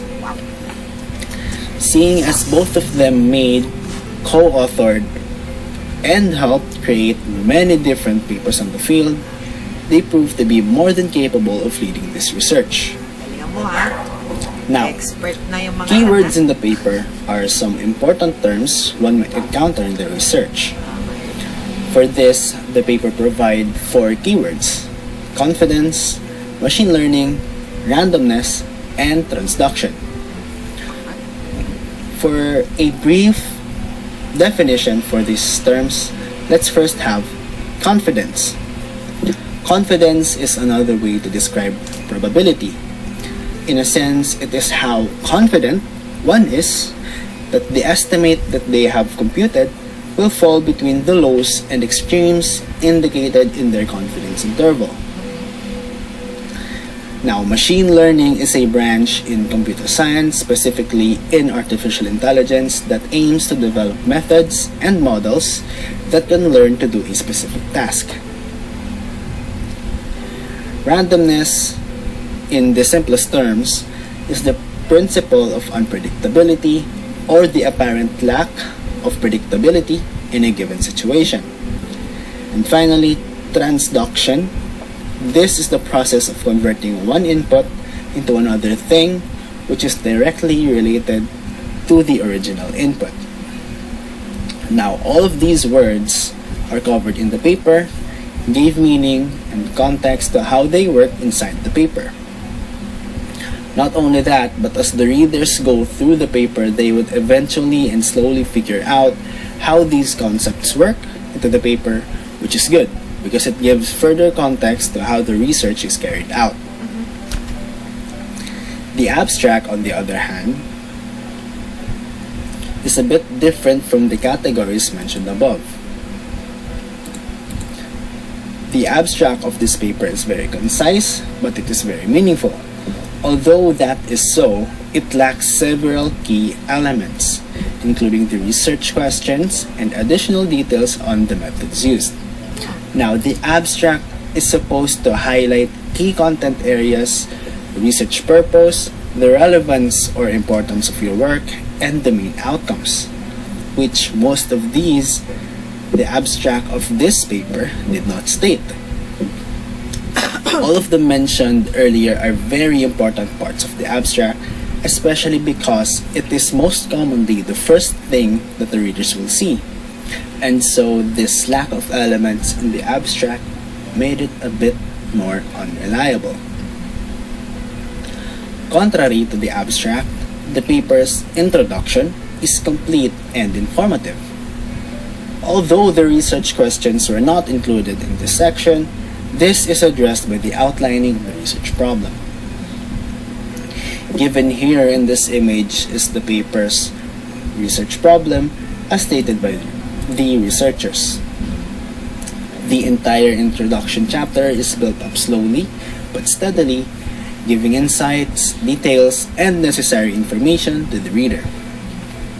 This is especially important and well thought of because this creates a foundation for the readers to understand the research and is therefore a really great characteristic. One of the bad things I have noticed in the introduction, though, are the complex terms and concepts that is hard to understand for the beginner mind. For a novice, reading this paper may not be the best thing for them. An important thing to note about this paper is that it is qualitative in nature. Although they provided statistical analysis of the data presented by their experiment, the conclusion is still descriptive and thus makes it qualitative. They approached their research experimentally, which made sense since their preferred field is in machine learning, and thus testing these algorithms are important. They used prediction computations with confidence measurements for high-dimensional IID data and used support vector machines and Kolmogorov's algorithmic notion of randomness to achieve this. On to the analysis, discussions, and conclusions. The researchers did a good job in providing the analysis of the data that were taken from their experiment. Shown here is the table used to show the different statistical values the researchers calculated. To a reader who understands the research, this is a very helpful tool because it visualizes what happened to the experiment. Data visualizations are a big part of any research paper, and this particular table is very crucial to the research because it is the only one there. However, the researchers did not need to put any more because all necessary data are already in the table alone. Some things to note: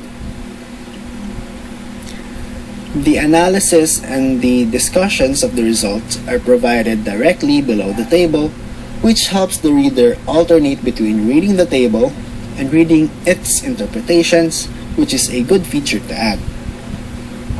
In the discussion, the researchers outlined the implications of the results and used the table as a reference. With this, they set up a very concise, clear, and coherent conclusion. The readers, once the conclusion is read, can understand that the research objectives were met. To have a brief overview, the paper included 12 references, which are a mix of scholarly articles, papers, and journals. Most of these references were made by Gamerman and Bovik themselves. The inclusion of these references is tantamount to the entire paper, since the related literature and studies are missing. These references are well made, with proper citation formats being met, and each of them is related to the paper's topic. Overall, the research is seen to be very proficient in what it is supposed to do. Some parts of the paper lacked elements, and the entire paper as well seemed to lack several key components like the review of related literature and studies. But altogether, the paper is coherent, informative, significant, and served its purpose quite well. The paper is readily available to anyone who wants to access it, as well as the journal it came from. It can be found on core.ac, Science Direct, and in ResearchGate. Now, thank you for listening, Ma'am Paine. I hope that you have understood and appreciated the research paper I have chosen through this presentation.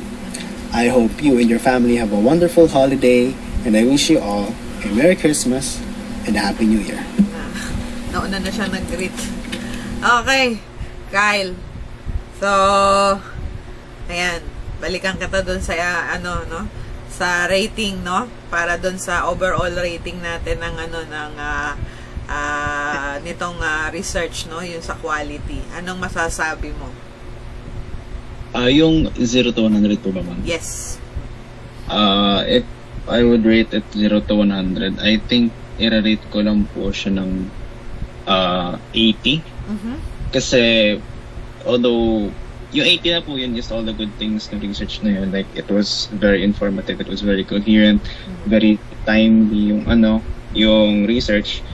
But one of the key components po kasi ng research is nawawala, which is yung review of related literature, and yung buong research felt like it can only be understood by people who are well versed na po dun sa topic na yan.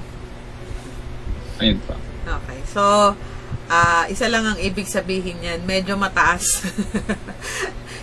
Hindi nila ibinaba yung level dun sa na maiintindihan ng lahat. That is very common among ng mga doktor at ng mga, lalo na yung mga English, no? English yung nakuha mo mga British, no? Medyo, tapos tinakel pa nila algorithm, no? Medyo mabigat-bigat talaga. So, yung ibaba nila yung nila, parang hindi usos dyan sa mga yan, no? Okay, thank you. Again, ayan, sagutin natin. Salamat for the greetings, and I'll return the greetings, no? Happy holidays, and Merry Christmas, and Happy New Year to you too, no? Okay, babump ka na namin, Kyle. Sige, congratulations, natapos na. And then, we'll move on to Maxine. Claire, Tejada, ready ka nang mag-share? Or gusto mo bang akong mag-play? Ito, nilagay niya dito.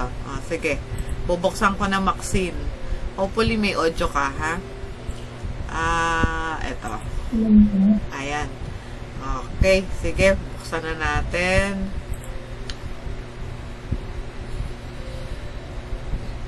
Saktuhan ko lang ito.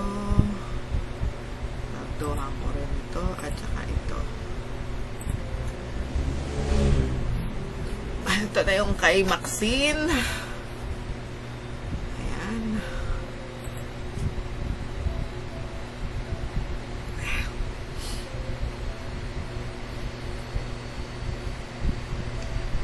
Mag-ready na rin si Princess. Princess Pay, Pabulayan. Ayan, malapit na tayo kay Patawig. Merong susunod daw kay Patawig. Sana natin. At ako ba'y nakashare na? Nakashare na ako, class. Nakikita nyo ba yung video? Yes po. Okay, so walang changes. Ayan. Hello everyone, my name is Maxine Tejada, and I'm here to present my critique in a research paper entitled Moving Towards Intelligent Telemedicine, Computer Vision, Measurement of Human Movement. First is the title. The research title is clear and concise and effectively conveys the study's focus. However, it could be improved by providing more context and specificity about the specific aim of the study and how it relates to telemedicine. For example, the title could be expanded to include information about the specific measurements being taken and how they will be used in the context of telemedicine. The title could be more informative and impactful with a few modifications. Next one is the authors. So there are a total of 11 authors of this study who are all well-qualified researchers in their respective fields. The first three authors are Renji Lee, Rebecca J. St. George, and Xinxi Wang. So Renji Lee and Xinxi Wang are postdoctoral researcher at the University of Tasmania, while Rebecca J. St. George is a PhD student at the University of Tasmania also. And the remaining authors, Catherine Lawler, Edward Hill, Saurabh Karch, Stephen Williams, Samuel Relton, David Hodge, Quan Bai, and Jane Alfie are also researchers at the University of Tasmania with expertise in related fields. The authors of the study have the necessary expertise and qualifications to conduct research on computer vision and neurodegenerative diseases. And we have keywords. The selected keywords are telemedicine, deep blood cut, finger tapping, motor control, and lastly, computer vision. These keywords are accurately describe the topic of the study. So first we have the telemedicine, which refers to using technology such as video conferencing to provide medical care remotely. Second one is the deep blood cut, which is a specific technique for using computer vision to analyze movements in animals and humans. Finger tapping is a common test used to assess motor control and is likely mentioned in the context of how deep blood cut can be used to measure this type of movement. And motor control is a general term for the ability to control the body's movements, and computer vision refers to the use of algorithms and computational techniques to analyze and understand visual data from images and videos. In summary, the chosen keywords accurately reflect the main ideas and themes discussed in the study. The abstract. The abstract provides a clear overview of the study and its main objectives, methods, and findings. The background section effectively explains the rationale for the research and the current state of telemedicine and computer vision technology. The objectives section clearly states the specific research question, and the methods section provides relevant details about the study design and data analysis. The results section summarizes the essential findings and provides insight into the study's limitations and potential implications. However, the abstract could be improved by providing more detailed information about the sample population and the specific measures used to assess the accuracy of the deep blood cut method. Additionally, it would be helpful to include a brief discussion and the potential applications and future directions for this type of research in telemedicine. Introduction. The introduction to this study provides a clear and well-organized overview of the current state of telemedicine and the challenges associated with accurately assessing human movement. The introduction effectively explains the motivation for the research and the potential benefits of using computer vision technology to augment clinician judgment. It also provides a brief overview of related field research, including wearable sensors and machine learning methods to classify finger movements. However, the introduction could be improved by providing more detailed information about the specific research question and hypothesis being tested, as well as the main innovations and contributions of the research. Additionally, it would be helpful to include a brief discussion of the potential applications and implications of the study's findings for the field of telemedicine. Overall, the introduction effectively sets the stage for the rest of the study. Literature review. It does not provide a clear and thorough overview of the current state of research on the topic. For example, the literature review only briefly mentions prior studies that have used machine learning methods for finger tapping pattern classification and do not provide enough detail about these studies or their findings. Another is that it does not adequately situate the study within a broader field context. For example, the literature review does not clearly explain how computer vision and deep learning techniques for measuring human movement differ from prior research, or how it addresses the limitation of existing methods. Additionally, the literature review does not discuss the potential advantages or disadvantages of using camera-based methods compared to wearable sensors or neurophysiological signals, which could provide valuable information for the interpretation and implication of the study's findings.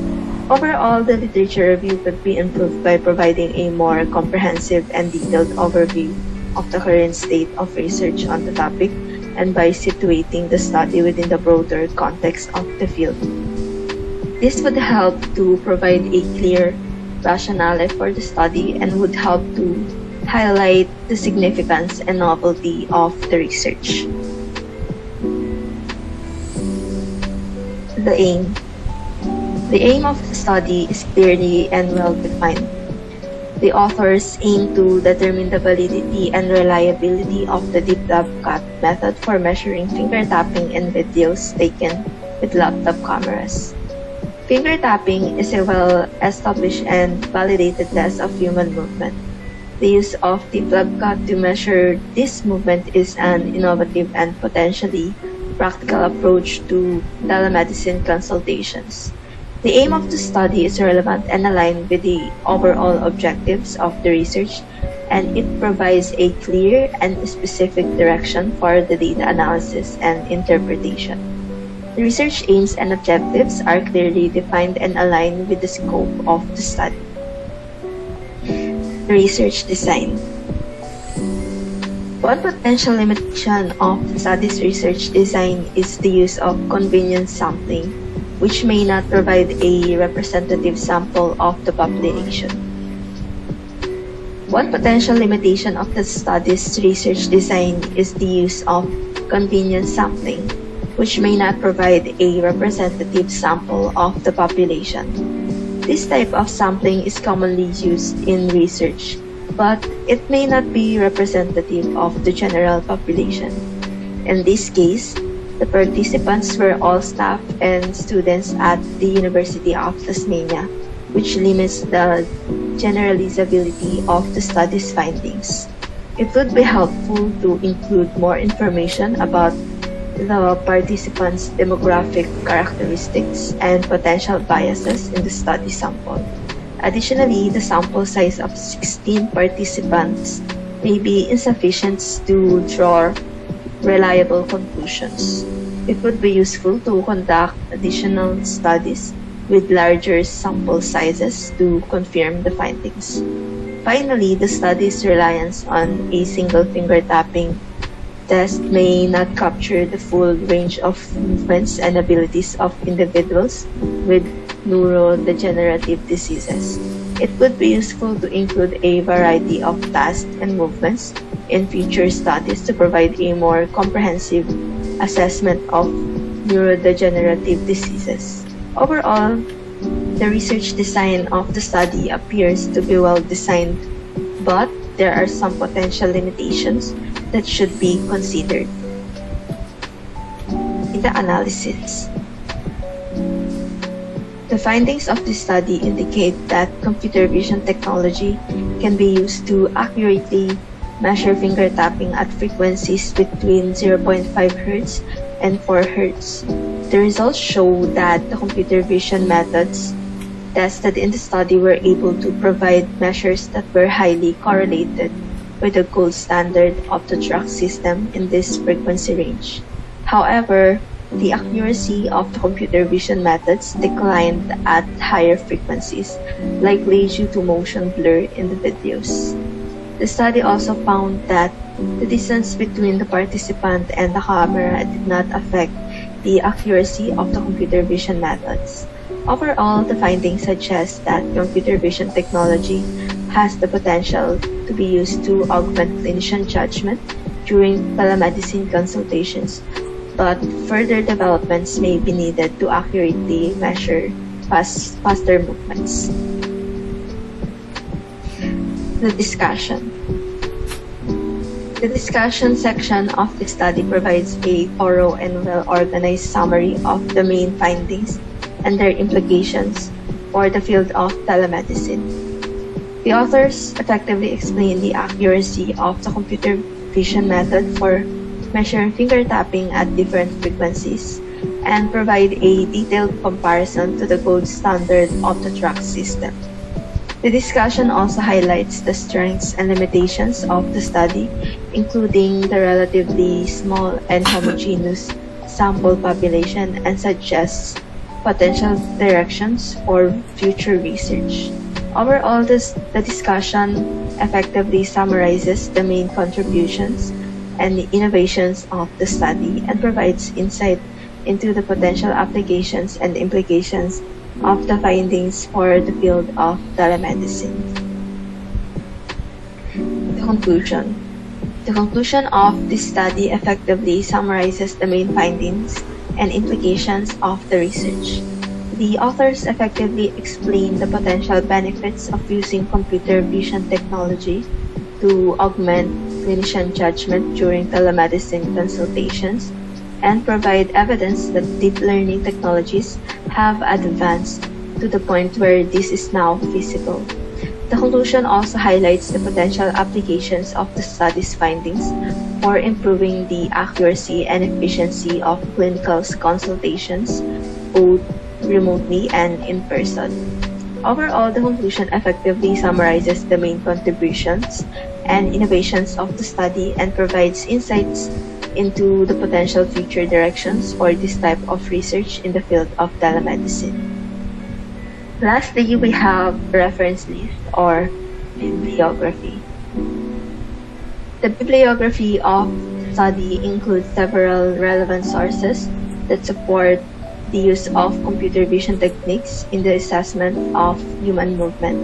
These sources include articles that discuss the use of computer vision techniques in the detection of dementia and classification of individual finger movements. Additionally, the bibliography includes studies that discuss the challenges and limitations of telemedicine consultations, which is relevant to the aim of the study. The authors have taken care to include a mix of primary research articles and review articles, as well as some relevant work in the field of artificial intelligence.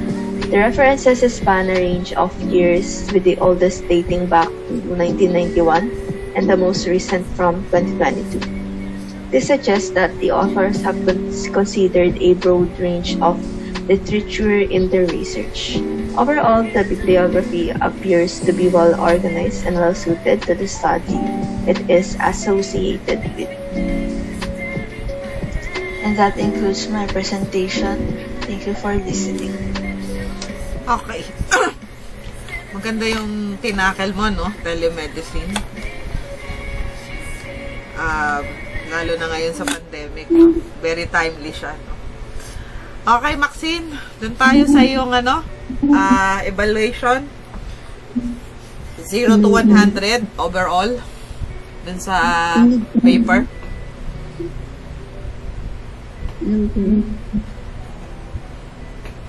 Parang nag-e-echo, Maxine.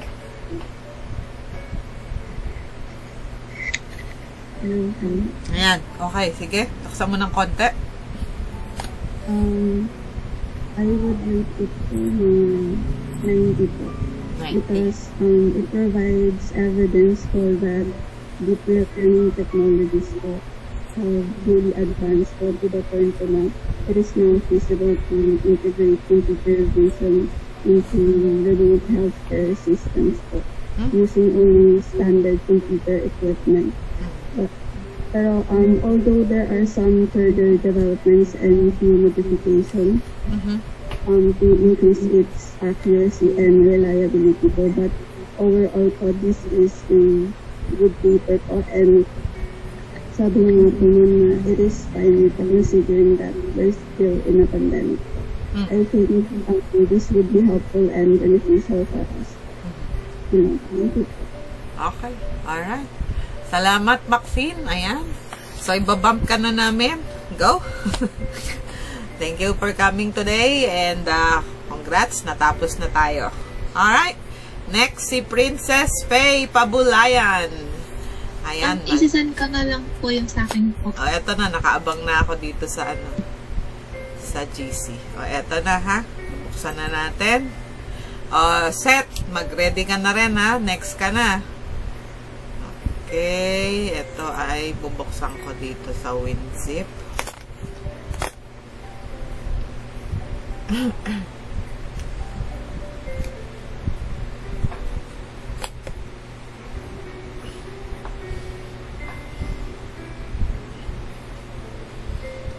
Alaga ko.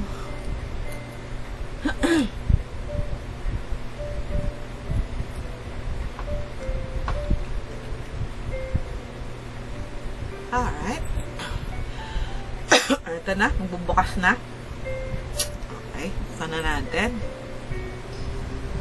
Ayan. Nakashare pa rin ako, no? So, good day everyone. I am Princess Faye Pabulayan and I will be presenting my research critic. So, among the top 10 research interests that I have searched, I chose the neuromorphic computing as my least interest. So, when we say neuromorphic computing, it is a method of computer engineering in which the elements are modeled after systems in the human brain and the nervous system. So sa lahat ng mga research articles na na-search ko for under neuromorphic computing, I chose this title which is interesting for me. So it is titled 2D Metal Organic Framework Based Optoelectronic Neuromorphic Transistors for Human Emotion Simulation and Neuromorphic Computing. So, the research critic is divided into different subsections. So, the first two are the title and the authors. So, moving to these sections. So, for the research title, The author's research title is clear and it contains all the necessary information for the readers to understand what the content of the research article will be, and it is neither too long nor too short because it shows the precise topic of the whole article. And as for the author, so the authors of this research are from Tongji University at Shanghai, China, which focuses on interdisciplinary research and translational research of brain and brain-like intelligence. So the authors of this research paper show how they are truly dedicated and that their field best suits in the study to perform because they are mainly focused on the brain and translational research. For the next section, we have keywords and abstract. So for the keywords are all relevant in this research article as it identifies the focus of the study, and there are no other unnecessary keywords placed and are all direct to the point. So though onti lang po yung nilagay na keywords and na list na keywords, lahat naman po na keywords na ginamit is gamit na gamit throughout the research article and nakita siya through different pages and sections. For the abstract naman, it contains the purpose of the paper, which indicates that few studies have explored the potential of 2D MOFs.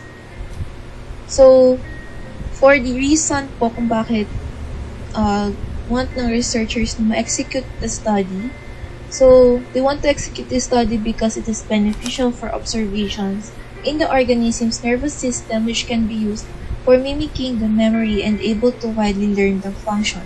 So it is clear po na may goal yung researchers and they have this research problem na gustong ipakita and gustong mapag-aralan. So for the body of the abstract, it mainly talks about different studies and research findings from the other studies that will support their full research, and the researchers were able to state their conclusion at the end statement. So they were able to state their conclusion by stating the neuromorphic computing's contribution to the further development of neuromorphic computing devices. For the next section we have is the introduction. So the introduction of the research introduces everything about different machines, sensors, and devices. The research problem is researchable as the authors were able to lay plenty of information regarding the topic, and they were able to show how relevant the study is in the introduction by giving different facts and how the machine can be used for human emotions that may continuously be developed in the future. In addition, they used a lot of references to support different studies that they have researched and studied further to explain and justify the whole point of the research. So as for the literature review, unfortunately, there are no related works being raised on the article since it solely focuses on the results and discussion. However, despite having no literature review, the researchers gave a clear idea about what they are trying to achieve in the study. So if you're in the field of this study, you may know a lot of terms being used. But even though you're not in this field, you may still have an idea on how the research will undergo since all of these terms are researchable. So next is the research design, data analysis, and discussion. So I combined already these three sections since the research article already compressed these three into one big section which lays out all the information necessary on the study. So the methods and instruments used are detailed. The researchers point out different methods and approaches used in the study and are appropriate for the research question. Methods and instruments were thoroughly described in detail as the article progressed through the pages. So maraming ginamit yung mga researchers ng methods and instruments para makita kung ano ba talaga yung pinaka-result ng kanilang study.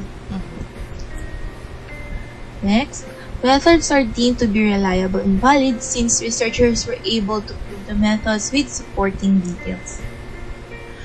The researchers were able to show the method and analysis step by step, along with supporting details such as the graphs for the readers to visualize the results and findings of the study, and several graphs are placed in different subsections to further expound the paper. Every study on the paper is thoroughly discussed, and the results were interpreted. Researchers were able to highlight the important results at the end of the paper. So lastly, we have the conclusion and the reference list. So as for the conclusion of the research article draws out the main points of the study. They were able to give a result that shows fresh insights on the topic demonstrated. But they were not able to add any recommendations or suggestions for future research and just solely focus on the success of the research. So as for the reference list, all references are cited clearly, and it contains a wide range of works that were referenced to be used in the study. So, gumamit po sila ng IEEE format for the reference instead of the APA. Then we have the research evaluation. So this research evaluation has two rubrics which will evaluate the whole research article. So first is the introduction. So I evaluate it as proficient. For the research methods, I evaluate it as expert. For results is expert as well. Conclusion is proficient. Then documentation of sources, quality of sources, spelling and grammar, and manuscript format are all evaluated as expert. As for the second rubric, the integration of knowledge, topic focus, depth of discussion, cohesiveness, spelling and grammar, sources, and citations are all evaluated as expert. So overall, I recommend this paper to those who are interested in the field of neuromorphic computing and human behavior or emotions. So students may cite these research articles as all single details are written and are well explained. The article may look intimidating at first glance, but once you read through it, you'll be able to discover new learnings and be able to dive deeper into the topic. There may be some unfamiliar terms for those people who are not interested in this field, but this will help bring another perspective and insight on this research interest. So that's all for my research critique. Thank you. Okay. Salamat, Princess. Princess, so ano ba ang masasabi mo dahil sa evaluation mo? Kasi puro expert yan. So, definitely, mataas-taas ang rating nito, no? Tama ba, Princess? Yes po, ma'am. Okay. So, out of 100 po, ibigay ko po is 93 po. Kasi sobrang ganda po kasi ng research nila. Like, yung method, the way they use the method and instruments po. Like, they were able to lay it out step by step. And napakita po nila lahat ng graphs, then visualizations. Kahit po na wala po silang literature review, nagbigay po naman nila yung buong discussion po nila along with the other research, saka may mga supporting details po sila. And marami po silang nabigay na references. Kaya, sulit na sulit po yung research article na po yan. Ayun po. Okay. Good job. Ayan. O, sige.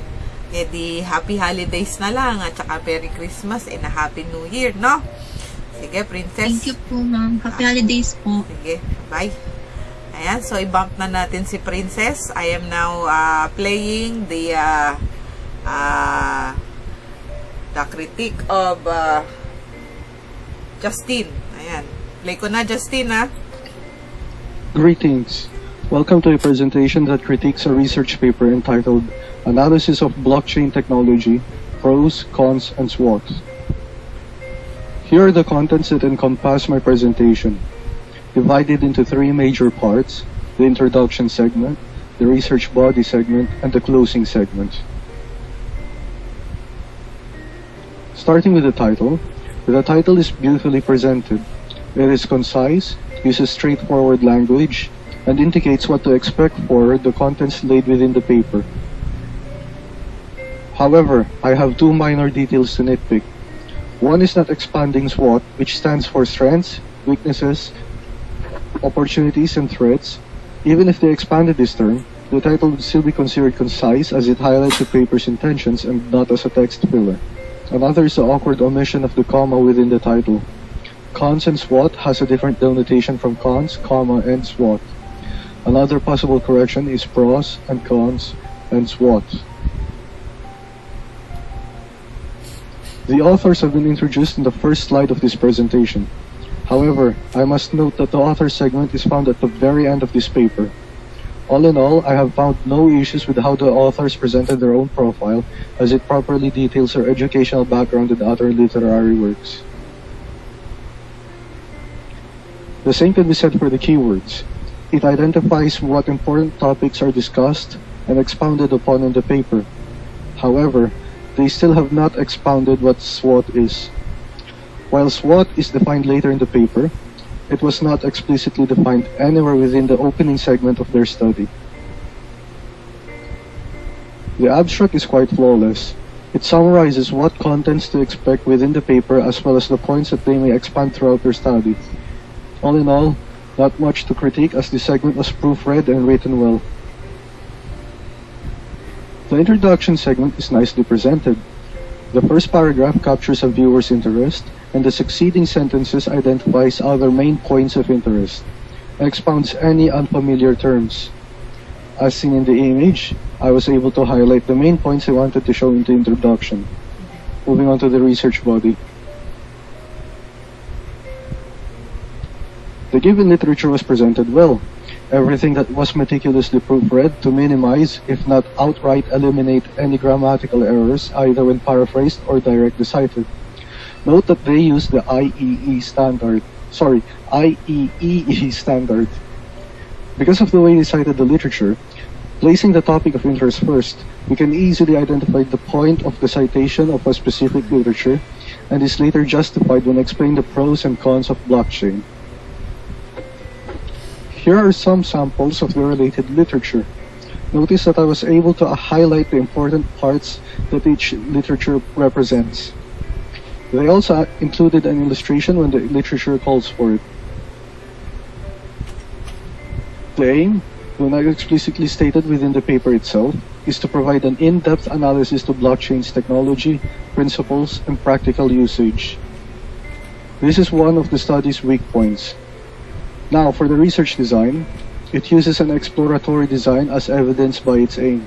As such, there is little to no data, instead opting for answering questions as to why and how as opposed to what. Now, because of the nature of the research design, there exists no new data gathered from this study. Neither does it derive new information from other data in other related studies. Instead, it borrows information derived from data from other studies, presents it into their own study, and explains why each data came to be, and suggests the given strengths, weaknesses, opportunities, and risks based on the given information. The paper presents no dedicated chapter for discussion, though this is understandable as it uses an exploratory design. Instead, the discussion spans across the 3rd until the 7th chapter of the paper, as a SWOT analysis, blockchain fundamentals, blockchain types, and pros and cons were enumerated.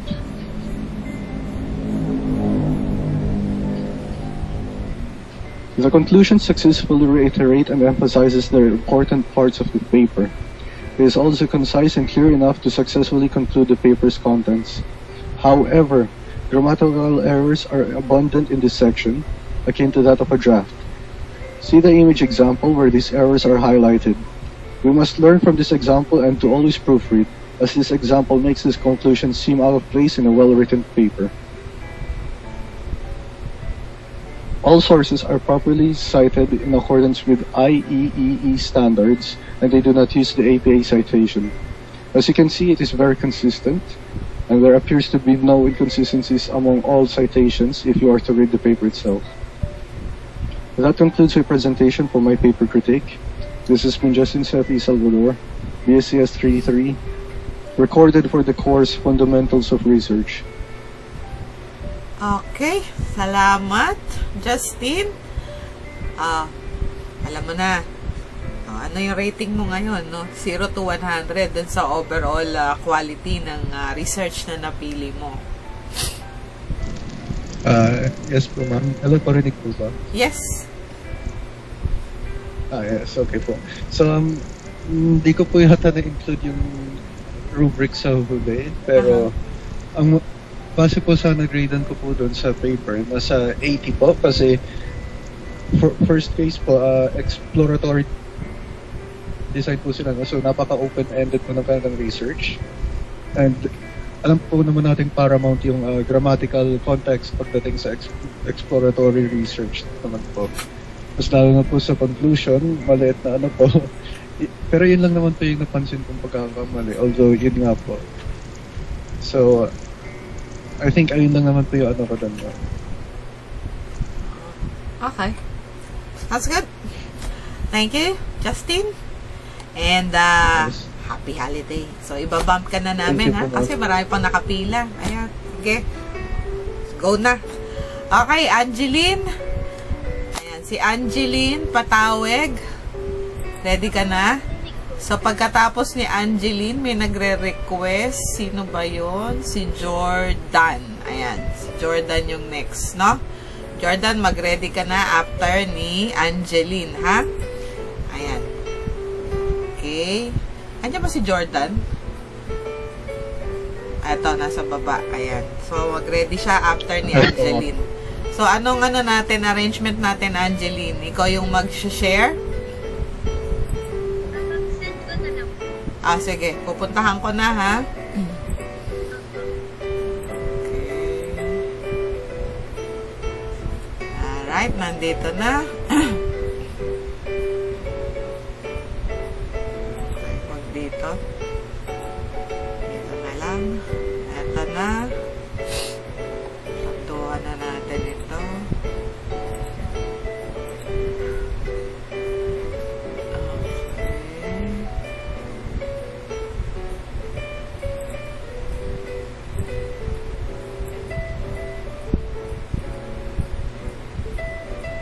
Binubuksan ko na.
Nakigulo eh.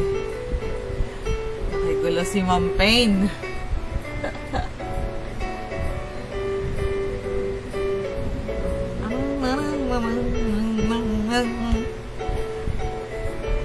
Nakikigulo ako dun sa ano, sa away ng ano ni Superman. Ayan. Pati si James Gunn eh, binigyan ko ng komento ko. Aware ba kayo doon? Pinota nila si Henry eh. Paborito si Henry. Daming nagagalit kay James Gunn. Good day everyone. Eto na. Angeline Pataweg. Ay, wait lang. Hindi nakakaayos. Ayusin natin. Ayan. Oh, diba? Ang daming buisit dyan eh. Totoo lang ako buisit din eh. Kasi paborito ko si Henry. Bakit ba naman pinalta? Kasi nga raw yung lalabas na plano ni James Gunn, bata, mga puro bata, 'di ba? Kasi nagsimula si si Batman na Pattinson. Ayan. Tapos ngayon, gusto niya puro bata na, no? Eh, syempre si Henry hindi na naman bata. Kainis. Ayan. Okay, lagay ko lang sa ibabaw at simulan natin ulit. bscs 33. In Good day everyone. I am Angeline Patawag from bscs 33, and today I will be discussing the research critique of the study which entitled The Role of National Cybersecurity Strategies on the Improvements of Cybersecurity Education. The structure of the research article, so let's proceed to the title. The title of the study is clear and concise without being unnecessarily long. You will understand the general idea without reading the entire research. Furthermore, the variable is stated openly in the title, and the results of this study will be used to improve cybersecurity education. And next is the authors. The study authors are Saleh, Heba, Saed, and Ezzedine, who are professor at the Information System and Security in United Arab Emirates University. Furthermore, Frank is the professor at the University of Lausanne School of Criminal Sciences. Moreover, Kim Kwang Raymond Chu is working at the Department of Information Systems and Cybersecurity at the University of Texas, San Antonio. However, the authors have not published any similar research. Is the abstract. The purpose of the study is well explained in their abstract part that determine the role of national cybersecurity strategies on the improvements of cybersecurity education, where they need a national security that needs a protection for nation cyber sovereignty from malicious acts. The study is carried out by the importance of cybersecurity education and facilitating the creation of resilient cybersecurity ecosystem and the supporting cybersecurity.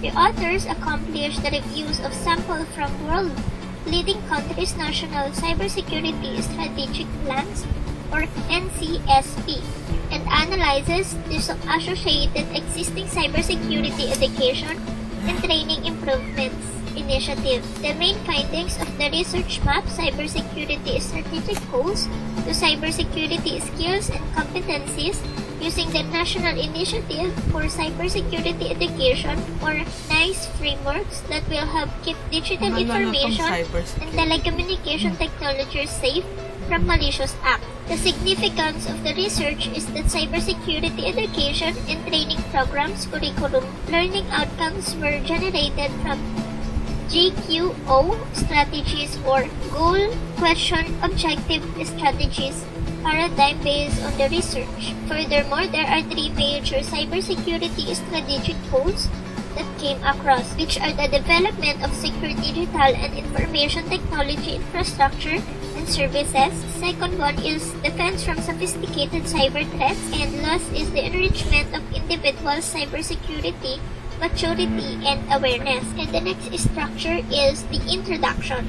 This research gives indication of the number of cyber attacks during the COVID-19 pandemic and has also highlighted the urgent need for cybersecurity professionals and effective cybersecurity awareness programs and initiatives. Therefore, the authors conducted further research to identify the factors of cybersecurity that need to be improved. The authors discovered that cybersecurity's resilience is a key to concern for global leaders and individuals, particularly as individuals become more privacy aware. However, limitation in many existing cybersecurity strategies and educational approaches are not stated. The purpose of the study is to improve cybersecurity education curricula by providing systematic approach to synthesis and align cybersecurity skills, competencies, and knowledge needed to fulfill NCSP. It elaborates on cybersecurity curricula,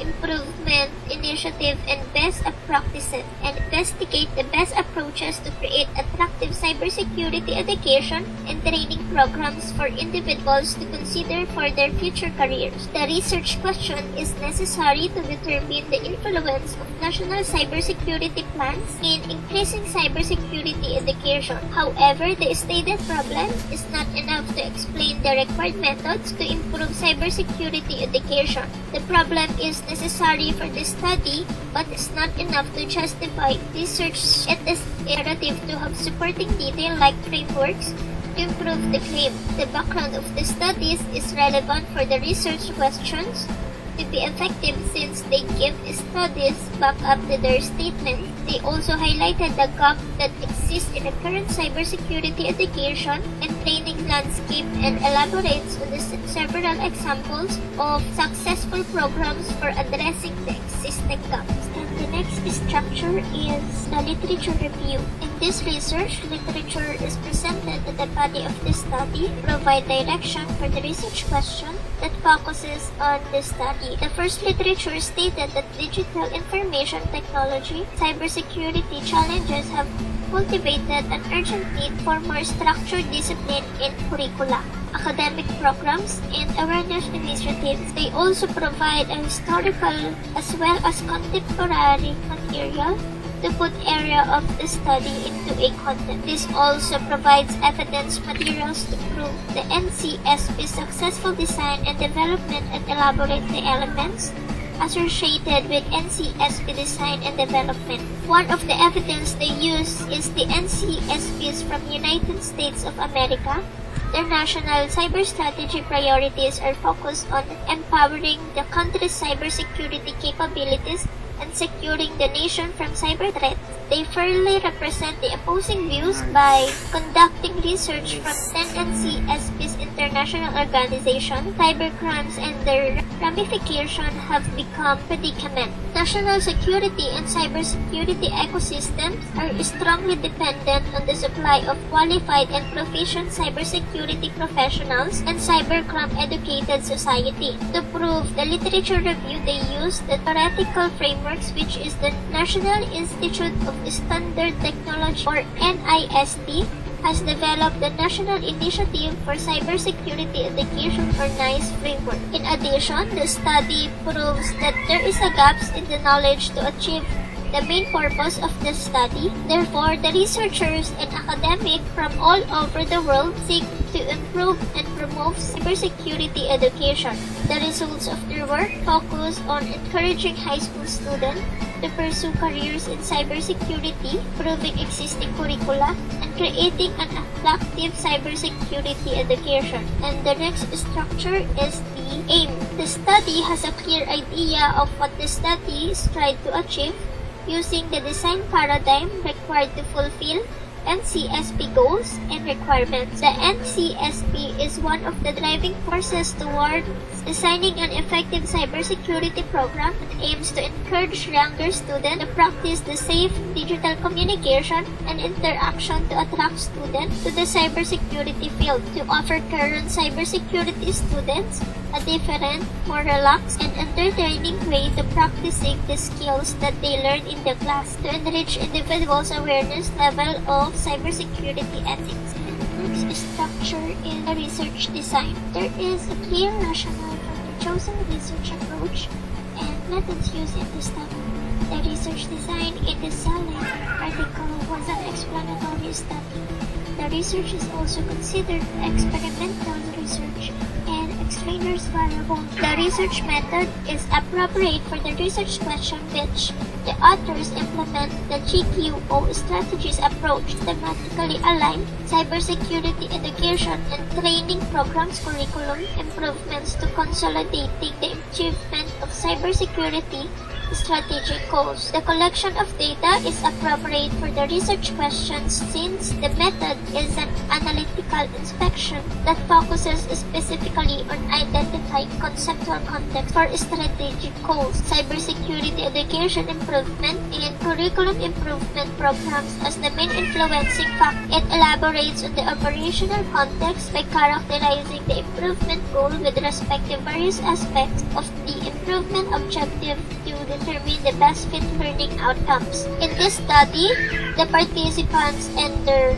characteristics are not clearly stated. Although they elaborate on how the research design was used in the study to prove their claims, they explain the research procedure step by step, which included the experimental manipulations and features. In addition, this study explains the method is deemed reliable and valid through a detailed approach and research design where the outcomes correlate with the most appropriate competencies and specialty areas to embrace from the relevant lexicon and the model used to benchmark against the program learning outcomes for improvement. The research design was clearly explained how the NICE framework is utilized to identify best fit cybersecurity categories and specialty areas. The selection of cybersecurity categories and specialty areas is governed by the systematic alignment of curriculum improvement goals derived from higher level strategy. Furthermore, it is dependent on the specification provided in the workforce framework or cybersecurity NICE framework. However, there are no limitations discussed in the study.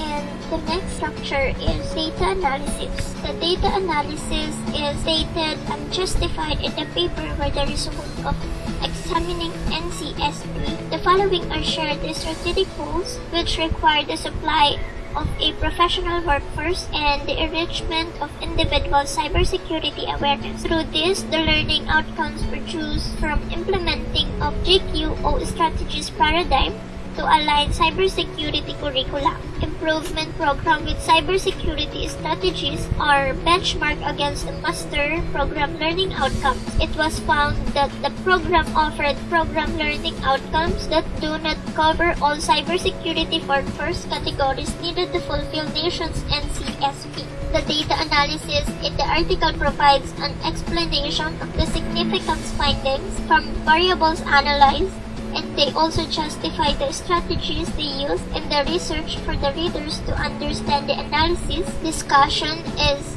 logical and follows the process of analysis undertaken to generate the result. The descriptive outcomes are presented in the text and they provide table structures of the outcomes to be easily read and understood.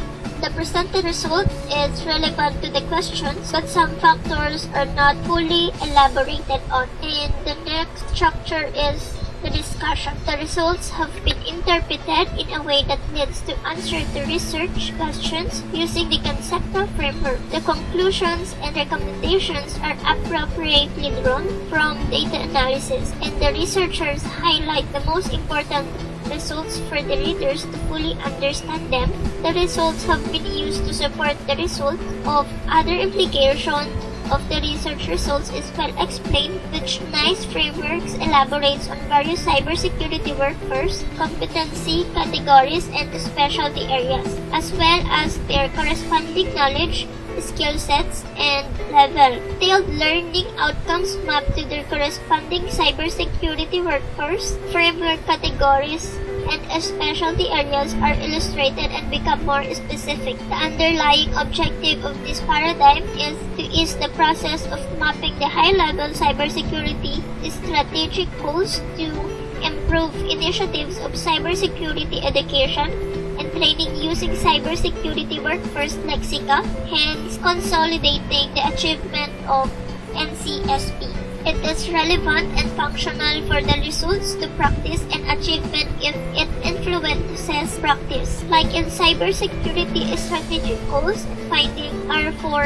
enrichment of individual and community maturity. Awareness of cybercrime attacks requires mapping various key knowledge as areas, skill sets, and competencies from multiple categories and specialty areas. The next structure is the conclusion. In this paper, the main points have been discussed by the authors who reviewed a sample of NCSPs from world-leading countries from different regions around the world, like US, UK, EU, Russian Federation, China, Australia, ASEAN, UAE, and Switzerland. However, this paper demonstrates the new perspective through their observation from the review, which include the lack of professionally trained cybersecurity specialists, and they need a design to cybersecurity programs that align with international best practices.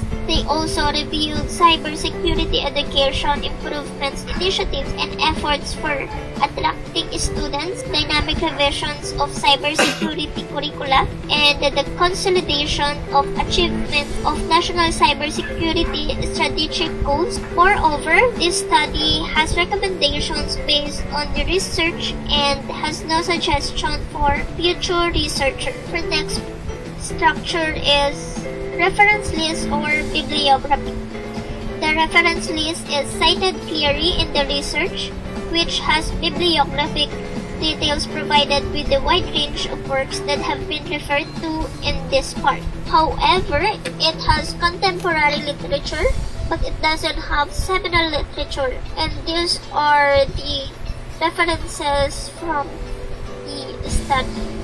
All in all, and the evaluation has been conducted from the research critic is the research entitled The Role of National Cybersecurity Strategies in Improving Cybersecurity Education.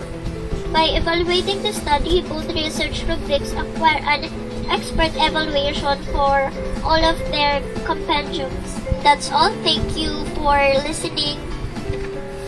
Okay. Salamat, Angeline. So, anong ating overall evaluation dyan sa quality ng research? I would rate this study as 85 po. Since they provide and justify the information they stated po.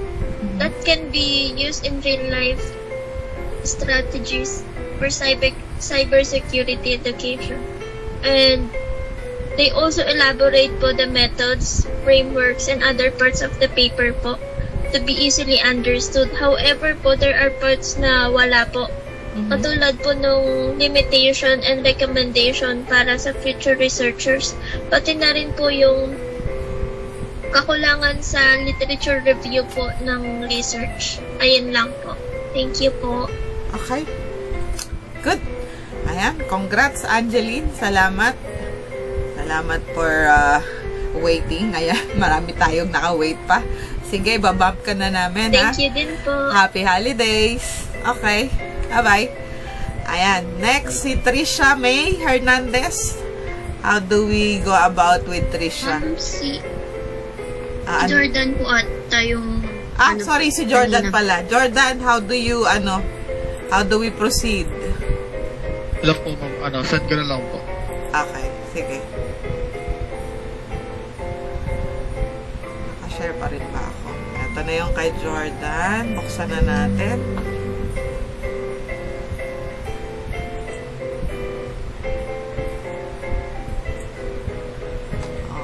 Okay. Exit.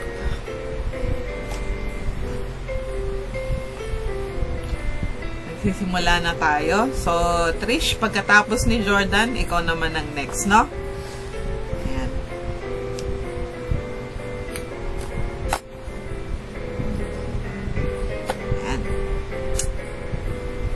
12 na lang. Matakabot na tayo. Alat, konti na nga. Ayan na, pinapili ko kayo ha. Walang sisihan ha. Tatapusin sabi nyo. Baka merong masama ng loob dyan ha. Walang samaan ng loob ha. Sinabi ko naman bago tayo na gano. Mas mabuti na rin matapos na to, no? Para wala na tayong at the back of our mind. Wala na akong meron pa ako buhok sa sa Lunes. Yung nag-request ng isang section din yun. Ikaw Trish, anong plano mo? Meron ka, ikaw yung magpe-play or ilalagay mo sa sa GC? I-send ko na lang din po. I-ready mo na para pag mai-set up na natin, no? Okay. Okay, and a little bit. We'll be starting shortly. Mag-ready ka na, Jordan. Ano ba tong research mo? About po yung sa digital image processing po. Okay. Natin kung may bago tayong matututunan dito. Gusto ko yung narinig ko kanina yung sa telemedicine. Very timely. Ganda rin siya. Okay, unti na lang. Wow! Mabigat-bigat tong file. Almost, almost 1 gig to, Okay, sana natin. Yan na. And it's about to play. Nakashare pa rin ako. Okay, good. Okay, here it goes.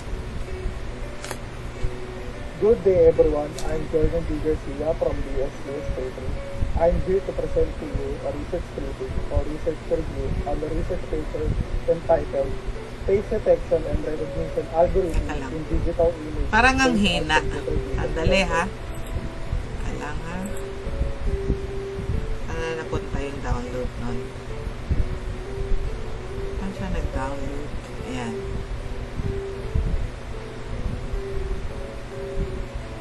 Okay, so naando na yung download. Show folder. Okay. I-play natin kay BLC. Definitely lalakas ito. Ayan. Good day everyone, I'm Jordan D. Garcia from bscs 33. I'm here to present to you a research critic or research review on the research paper entitled Face Detection and Recognition Algorithm in Digital Image Based on Computer Vision Sensors. If you want to view the original research paper, you can go to the internet and search the title Face Detection and Recognition Algorithm in Digital Image Based on Computer Vision Sensors. So let's proceed to the presentation. The content of my presentation will be the structure of research article, which are the title, author, keywords, the abstract, the introduction, the literature review, the aim, the research design, data analysis, the discussion, conclusion, and reference list or bibliography. The title of the research is Face Detection and Recognition Algorithm in Digital Image Based on Computer Vision Sensor. The title is pretty straightforward about the content of the paper. I think it is concise and informative enough for the readers to know what will be the research paper is all about. The researchers successfully stated the variables and the issues that are involved in the study. Although it is short, I think they just want to make the title concise and eye-catching enough for the other researchers, because a long research title can also confuse and discourage some researchers to read and cite the paper. They also clearly stated the relationship of these variables to their goal, which is to determine how face detection and recognition algorithms can help in digital image processing using computer vision sensors. For the author of the research paper are Dr. D. Lu and Dr. Li Mingyan. I can find their backgrounds, but I think Dr. D. Lu and Dr. Li Mingyan are scholars and doctors in Microelectronics Research and Development Center, Shanghai University in Shanghai, China. They usually focus on scientific studies, specifically on medical fields like finding a cure on some diseases and other studies in the field of biology, but they also publish a study about real-time video debugging algorithm, which is quite similar with my selected research paper topic. For the keywords, they don't include a list of keywords in their paper, so it is quite hard for other researchers to scan their works for related literature. Keywords are informative and helpful for other researchers, as it helps them to scan a research paper without actually reading the whole document, as it is time-consuming. For the abstract of the study is clearly delivered in the research paper. They conducted the study because of the industrialization and continuous innovation in their country. They wanted to improve the applications of digital image processing in their country using the new release computer sensors that are clearer and more perceptive than the ones that are produced before. So, they use and propose several methods and algorithms in face detection technology to align their digital image processing capability into the improved computer vision or sensor.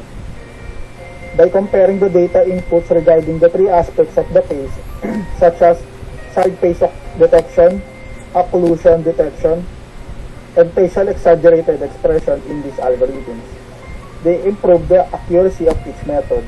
They use the advantages and disadvantages of each algorithm to effectively verify the effectiveness of each method. The introduction. The problems in their study are researchable.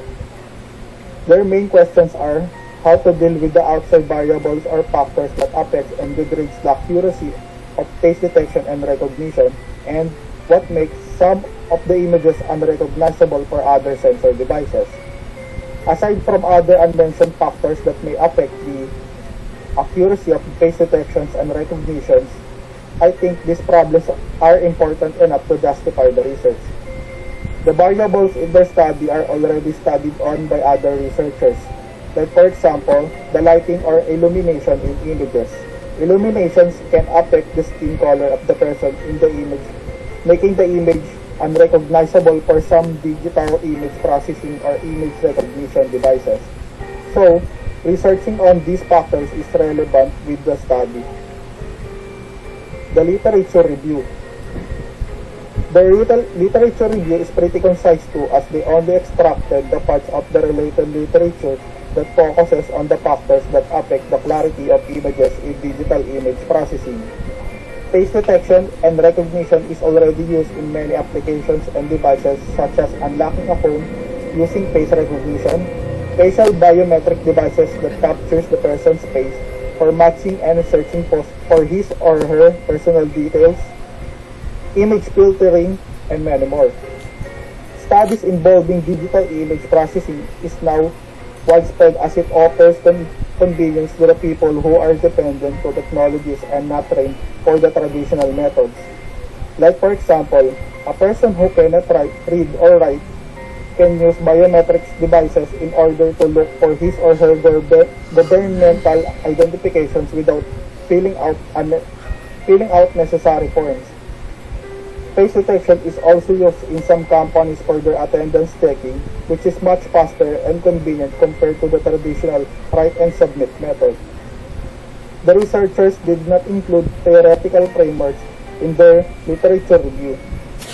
Each of the paper's literature review offers an individual issues that affects the overall of image processing in face detection and recognition. Including them to the data processing may help to improve the study. The aim of their study is to employ different image processing methods and algorithms to improve the functionality of computer vision so we can use it not just for capturing images but also for image processing, face detection, and face recognition. Improved sensor and vision devices are not enough to achieve a high quality level of image process. We must also have a high quality model or application that can synchronize and align with the level of technicalities of these sensor devices so we can use its full potential and achieve high quality of accuracy. Because when it comes to image processing, accuracy is very crucial. The research design. The study is more of an experimental approach, which is understandable as they want to use different face detection algorithms which they knew will fit in their study. As I look up for different face detection algorithms, it gives me a clear reasoning why they chose OpenCV and CetaFace as their main machines and software for face detection and recognition. OpenCV is the huge open source library for the computer vision, machine learning, and image processing, and now it plays a major role in real-time operation, which is very important in today's system. By using it, one can process images and videos to identify objects, faces, or even handwriting of a human. CetaFace, on the other hand, is a new convolutional neural network structure. Face detection module CetaFace detection, picture point location module CetaFace alignment, and picture extraction and comparison module CetaFace recognition are mainly used for face detection and recognition. U2 method is also used for computations in face detections. This approach is appropriate with what they are trying to resolve for the study, and with these three algorithms, they achieve their goal of a more accurate and clearer readings and identifications in images. The data used for the testing are an image with different color than the actual object, different images of face in different positions and angles, images of occlusion or face with blockages, and faces with exaggerated expressions. Each data sample corresponds to the problems that they want to resolve using the algorithms. All of the images that they use are available on the internet, and images on the open web are subject to copyright law. They don't include any copyright claims or proper credits in their paper, so I think they violated some ethics. The researchers also didn't mention or discuss some of the issues or limitations of the study, but I think my main concern with the face detection or recognition are the new filtering and editing software that we may use to modify an image and edit an image. For example, the AI-generated software deepfake is very famous on the internet when it comes to editing an image or a video. The software allows the user to attach a face or either a famous personality or just a normal citizen into the facial frame of another person. The attached face can smile, blink, and do other facial movements just like the face of a normal person, as it is supported by AI. Although it is sometimes shows some glitches and bugs that can still be improved in the near future, I think it is a potential problem with face recognition, as it can easily pass some low secured face recognition and breach the security. For the data analysis, or also known as the results and findings section, the researchers have successfully explained the steps in data analysis. Using the sample data that they have collected from the internet, they showed how the three face detection algorithms analyze and process the images. Each image corresponds to the three factors that might affect the accuracy of face detections and recognitions, which are the side face detection, occlusion detection, and facial exaggerated expression. So, all data are taken into account. Since we are talking about the more advanced computer visions and sensors, the qualities of the data samples or images are not that critical to the study, as this caliber of a computer vision has a wide range of pixel capturing and image enhancing is another topic to talk about. They made the data analysis clearer by presenting tables and graphs containing the results of the data analysis. The discussion. All the presented results are connected to the aim and research question of the study. The researchers have successfully presented all the results in numeric and graphic figures, which is more appropriate for the study. Since it is experimental research, it has a bunch of calculations and simulations. Accuracy can only be measured by numbers and figures, not by observations and speculations only. The graphs in the study show how accurate these face detection algorithms are when it comes to image recognition, even though the factors that might affect their performance are present in the images. They also presented in tables all the results of the computations using the U2 method. With the help of tables, the data for each face detection algorithm are much easier to compare and contrast. Hence, they are successful in highlighting the important results from the study. All in all, I think by using these graphic representations, they made the readers well guided with the results of the data analysis. A conclusion. By the end of the research, they have drawn out all the main points that need to be extracted from the study. After comparing the three face detection algorithms, they have concluded that each algorithm is based for a certain factor in face recognition. Theta face performs well in processing exaggerated facial expressions. When it comes to angular offset or different positions of the face when being detected, theta face also performs better than the two other algorithms, but only in small figures. U2 performs better on the large figures.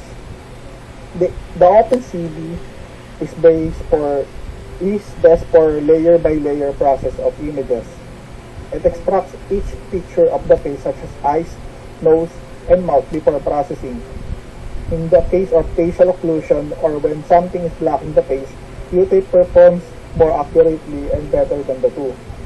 With these new insights, it can also serve as a recommendations for when other researchers also wanted to process images with different compositions. Reference list or bibliography.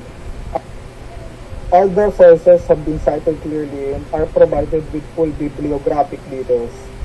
They included the names of the authors, the title of the study or article, the date, the name and the volume of the book. They specified the pages where they got the information, and they also included a URL or link where we can find that specific article on the internet.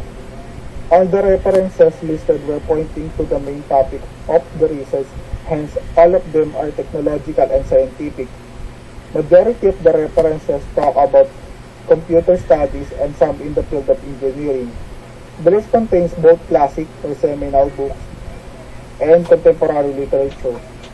One of the books listed in the reference section, which is Journal of Image and Graphics, is a very popular book about computer images and graphics. So, I think this is not the only time that it was being referenced in a study about computers. Aside from this, the researchers are very inclined on making books or textbooks and journals as their sources, so I think some of the references are seminal works. All of the articles and studies listed in the reference section are all contemporary, as the oldest one dates back from 2017 and still relevant as of today. So that's all for my presentation. Thank you and God bless. Okay, salamat Jordan. Ayan. Good day everyone. I'm Jordan D. Garcia from bscs 3. Ayan. Okay, so yung evaluation mo, Jordan, ano ang yung evaluation dito? Overall critic? Ang evaluation ko po for overall is 95 po.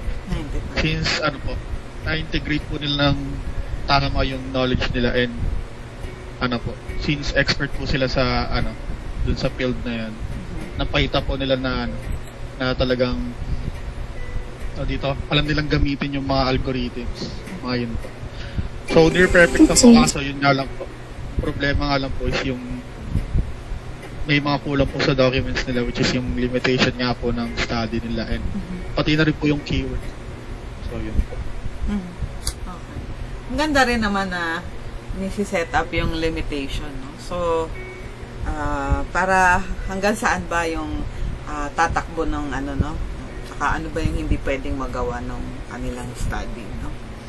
Kaya maganda rin ino-note yun. Okay, salamat Jordan. Okay, sige, mag-bump out ka na para lumit na yung ating listahan. Konti na lang. Okay, congrats and see you soon. Happy holidays. Ayan, Trisha, eto na, sisimulan ko na. Okay, i-play ko na ha. Yes po. To everyone, I'm Trishami S.G. Hernandez from bscs 2, and today I will be presenting research critique. From the given list of 10 research topics under computer science, I chose data science as number 1 and robotics the lowest. The research that I picked for the research critique is the gait and stability analysis of a quadruped robot by the researchers from the University of Science and Technology, Beijing. I'll start off with the title. The fundamental objective of the research, for which a solution is sought through an analytical study, is successfully communicated by the title, despite its briefness. The title of the research, Gait and Stability Analysis of a Quadruped Robot, concisely describes the desired purpose for the experiment and stimulation that were conducted.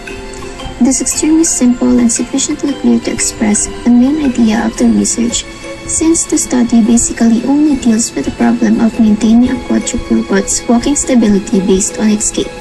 The authors of the paper are all researchers in the School of Information Engineering at the University of Science and Technology, Beijing. They all have prior works on the subject of robotics that are comparable to the one they have published in this research paper. The keywords used in the research are all relevant and sufficient to support the useful terms required to clearly identify the study. The appropriate keywords were carefully selected, since they accurately capture the important ideas of the study issue. The next part of the research is the abstract. The main task of the study, which is to manage the quadruped robot's walking balance, is quite clear from the abstract and is characterized as challenging. Since it highlights the need of doing the research in clear terms, its abstract greatly aids in serving as a concise and clear overview of the study. The researchers' findings were explained how the recommended gates, which were demonstrated by the practical obstacle avoidance experiment, were used to attain walking stability. In addition to this, it was also told that an experiment and a simulation was conducted, successfully addressing the research problem. Overall, the research abstract effectively summarizes the entire research. In the opening section of the paper, the research topic is presented in a way that shows the necessity of conducting the research. The introduction clearly outlines the research background information and has a great deal to do with the study scope. The contrast of wheeled robots and legged robots effectively communicates to readers why it is important to focus on quadruped robot gait and walking stability, which is the primary purpose of the research. Although it is briefly presented, the idea and the highlighted problem is well stated, highly relevant and sufficient enough to cover the introductory part of the study. The introduction is thoughtfully written in a brief manner and constructed in a way that can pique the reader's interest in the research subject. Next is the literature review. The literature review is considerably more centered to the topic rather than broad, since it underlines how important it is to find a solution to the problem of having analyzed a quadruped robot's walking stability. It effectively provides readers with a better grasp of how the study is supported and why it is being undertaken in the first place. It didn't present a lot of related works, but just enough to support the thesis. Opposing viewpoints are also included in the paper because some of the parts included comparisons between robots with wheels and those with legs. However, as the stability of the legged robot is the primary focus of the study, the contents of the related works collected lean more in that area. Additionally, the theoretical framework offers a sound theoretical basis that is required to support the research, despite being just briefly presented in the section. The purpose of the research was clearly expressed at the beginning of the publication, specifically in the abstract. Despite the fact that the researchers' aim for the study is not expounded enough in the research, gets more evident after reading the introduction and related literature. And now let's dive into the research design. The system architecture, components, and experimentation technique used in the research design fully meets all criteria necessary for the research to reach the desired conclusion. The selected strategy, methodology, and tools also have a clear justification for the study. The robot that the researchers had already prepared is where all of the data for the study came from. It is also specified that the leg structure in the robot is an open chain structure for higher flexibility of the robot.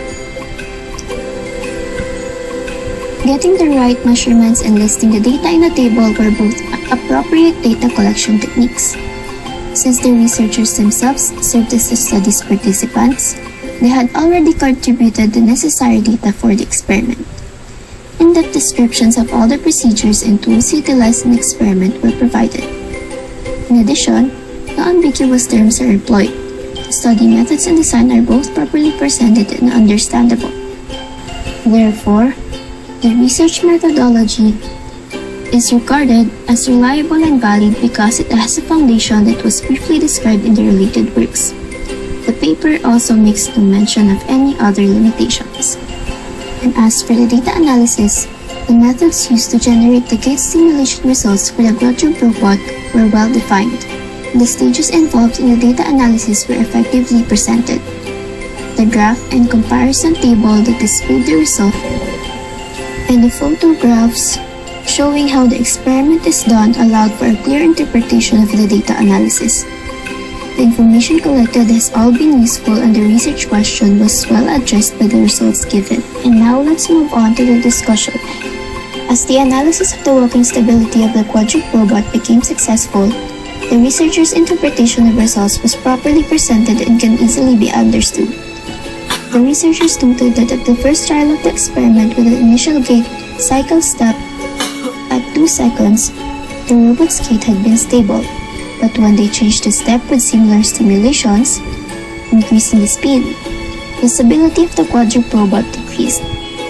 Future researchers and scientists will definitely find great value in using the experiment that was carried out by the researchers, since the results have been very effective in assessing the stability of the quadruped robot.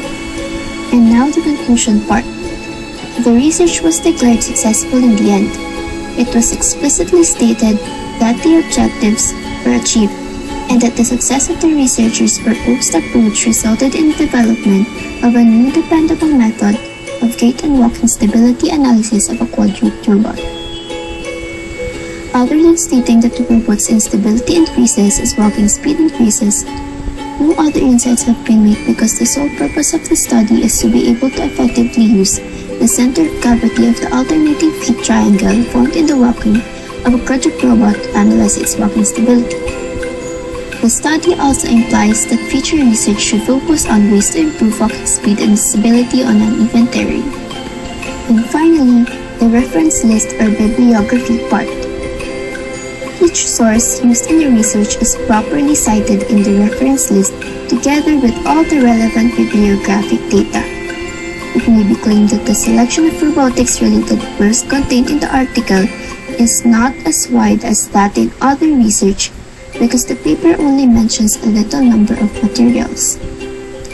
The most recent literary works included on the list are from the year 2010, although the list also contains a classic literature from the year 1993. And that's the end of the presentation. Thank you for listening and have a great evening to everyone. Okay. Salamat, Trisha. Ayan. Overall evaluation, Trisha. Ano ang iyong ibibigay dito sa iyong literary review? Ma'am, dinig po ako. Yes. For me po, I would rate it 95 po. Medyo mataas po kasi po for me po, pinaka nagustuhan ko po dun sa research is yung pagiging concise po niya. Maiksi lang po yung research, pero kumbaga po nandun na po yung essence po, yung purpose po nung study na ipakita po nila na maayos. And nakapag-provide naman po sila ng enough na justification through literary works. Though, medyo kaunti nga po kung i-compare po sa ibang research. Tapos po, nung in-scan ko rin po yung background ng authors, tingin ko po, it adds to the credibility din po ng research since yung mga researchers po ay well-versed na po sa pag-release about robotics. Tapos po, isa pa pong good thing po sa research is yung use ng words, which is very simple lang. And madali po siyang maintindihan ng tech and tech people na hindi gaano interested sa robotics. And for me po, enjoyable po siyang basahin. Kahit po, hindi po ako interested sa robotics. Yun lang po. Okay. Ano naman talaga, kahit hindi ka magkakaroon ng interest, yung topic pa lang na robotics is really very interesting na. No? Okay, ibabump ka na namin, Trisha. Congrats, natapos ka na, and happy holidays. Ayan, okay? So, next. Thank you. Okay. Paulo Miguel Morato, ano ang plano mo? Send ko na lang po. Sige. Ito nga, nakaabang na ako sa sa site ng ating GC. Ayan. O, Baron, mag-ready ka na rin. Ito na. Sagalan din po. Alagay mo na rin para ready na. Okay. Sip. I-play ko na, ha? Samaang loob ko. Marami talagang samaang loob dito kay James Gunn. Ay, nako. Pero siya yung siya yung ng Guardians, no? Concept niya yun. Hindi ko alam, di ako makapag-decide kasi maganda rin yung concept ng Guardians of the Galaxy. Ugh. Dahil galit eh. Okay, play ko na, ha? So, hello everyone, this is the video presentation of my research paper critic. So, the research topic I am interested in was virtual reality. The reason why, because I cannot personally use virtual reality because of my motion sickness. So, every time I try to use VR lens, for example, I get dizzy within 30 minutes or an hour after using it. So moving on, the title of the study that I evaluated is the application of virtual reality in studying the bystander effect in school bullying. So here's an overview of my presentation. Next. So the first one is the title. The title of the research for me is very straightforward. No deep words were used, and the title is not that lengthy, so it was very easy for me to understand what were the goal of the study at first read. Next is the authors. So the authors, so there were 3 authors, and they all reside in Japan. After digging some information about them, they are all capable, reliable, and valid to conduct a research like this, because 2 of them are a psychology experts and 1 of them is a computer scientist. Their professional backgrounds, past works, makes them sufficient to qualify a legitimate and trustworthy outcome for the study. So next is the keywords.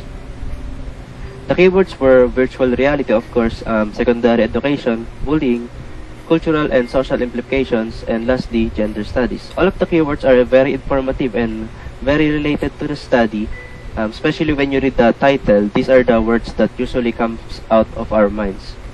Next is the abstract. The abstract is the part that made studying this research easier for me, because the abstract of the study has done a great job on summarizing the overall process and outcome. Of course, there will be some unfamiliar words on this part, but you can easily search them in the research paper and clearly understand it. All of the important details are in the abstract. The goal, the process, and the conclusion are clearly stated also. Next is the introduction. So, in the introduction part, this part was kind of plenty for me, but I understand it because it has a very large role within the study. So, and the question stated in the research was clearly stated in these parts, and the question and issues of the research are researchable. So the next one is the literature review. So there were a lot of RRLs used in the research, and I think that it is a good sign for a researcher to have a lot of related studies to produce a more reliable study. So in the research, there are 2 fields that were tackled: the psychological and technological field. Historical RRLs were used in the field of psychology. Since bullying is a very serious and common issue, a real expert are needed to carefully choose the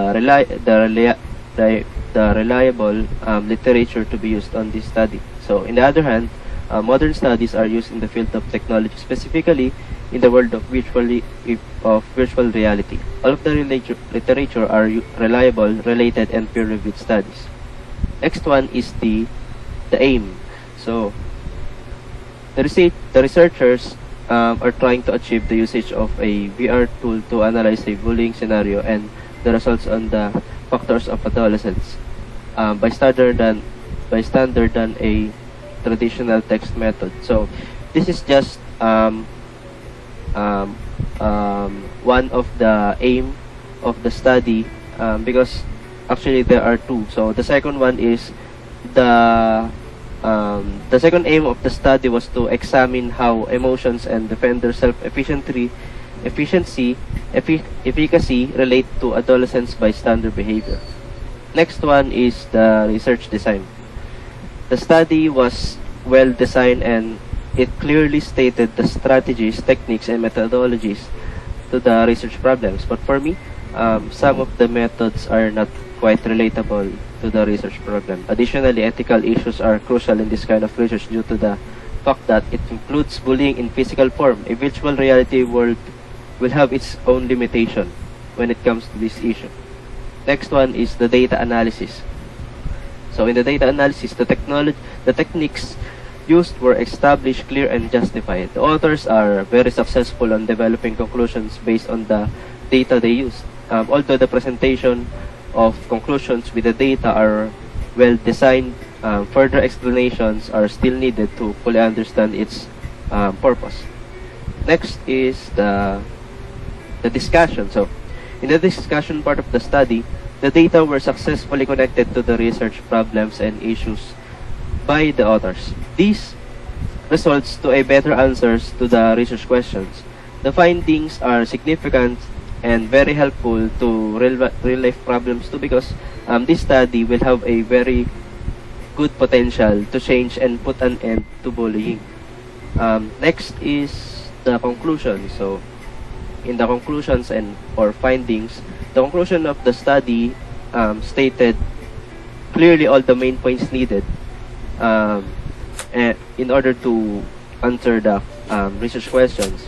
Findings were straightforwardly shown and even new insights were produced after sorting the answers to the questions. So the answers made some new ideas, some new insights about these studies that can potentially help the further issues to be resolved regarding the connection of technology in maybe stopping a social issues like bullying.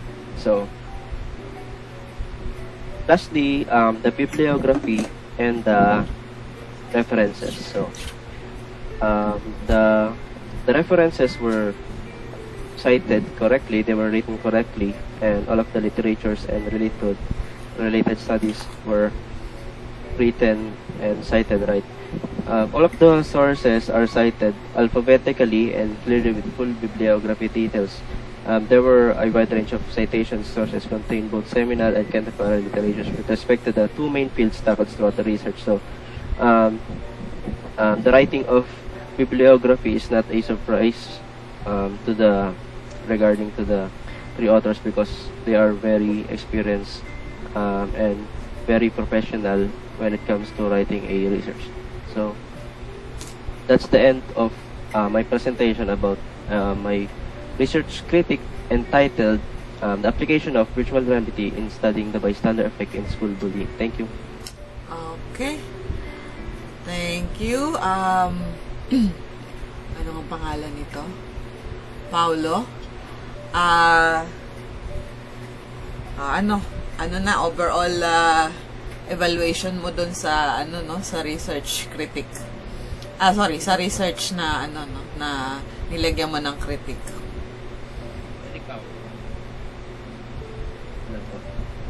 Hello. Yes, laksan mo pa ng konti. Hello, ma'am. Yan. Rinig po? Yes. Okay. Out of 100 po, 85 po yung ibibigay ko. So, paper-wise po, ma'am, yung okay naman po siya, complete po siya.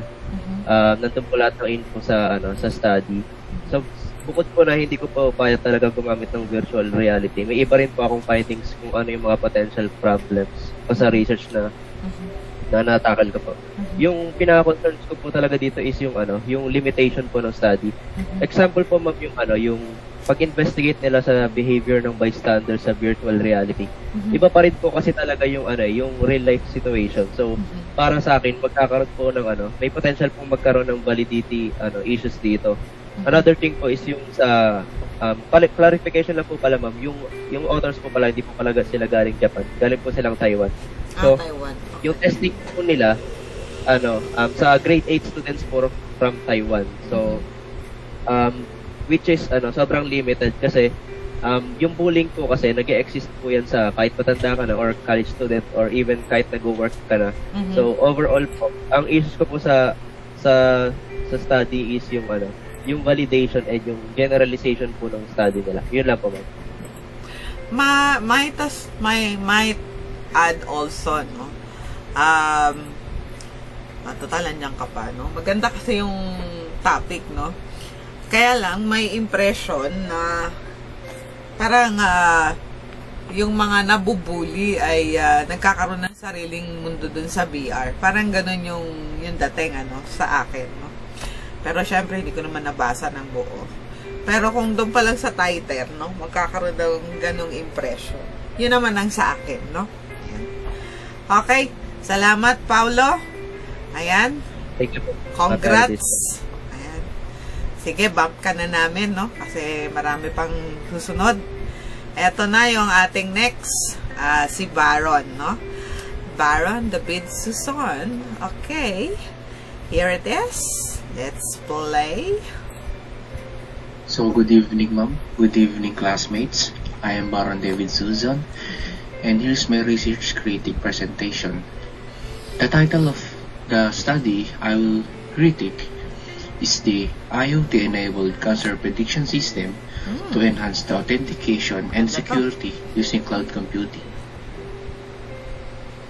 The structure of research article, the title, the authors, keywords, the abstract, the introduction, the literature review, the aim, the research design, data analysis, the discussion, conclusion, and the reference list or bibliography. Now let's start.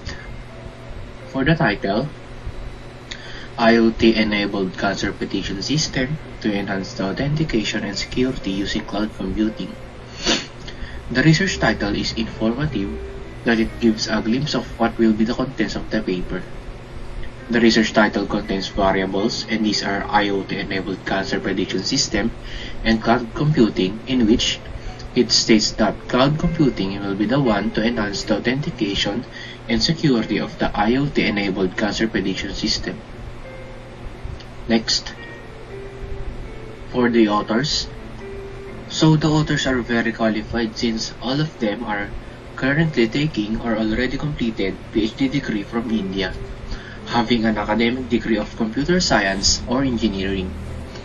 All of the authors have published similar topics in the field of computer science, and not only that, but also in the other fields of science.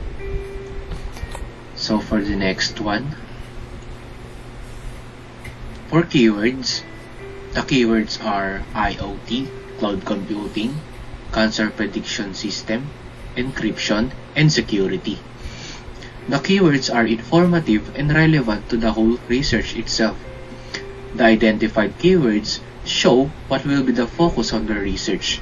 And lastly, the keywords will help other researchers to discover this study easily. While for the abstract is 303 words long, and it gave important things to know for the other researchers.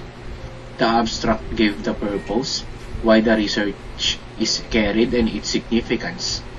The study focuses on the advancement of handling data efficiently, healthcare computations processing in the field of medical care, and lastly, to design cancer prediction system using the IoT with the help of blood extraction results. The study has a great significance in the medical field, especially for the cancer patients. There are no main findings and conclusions stated in the abstract.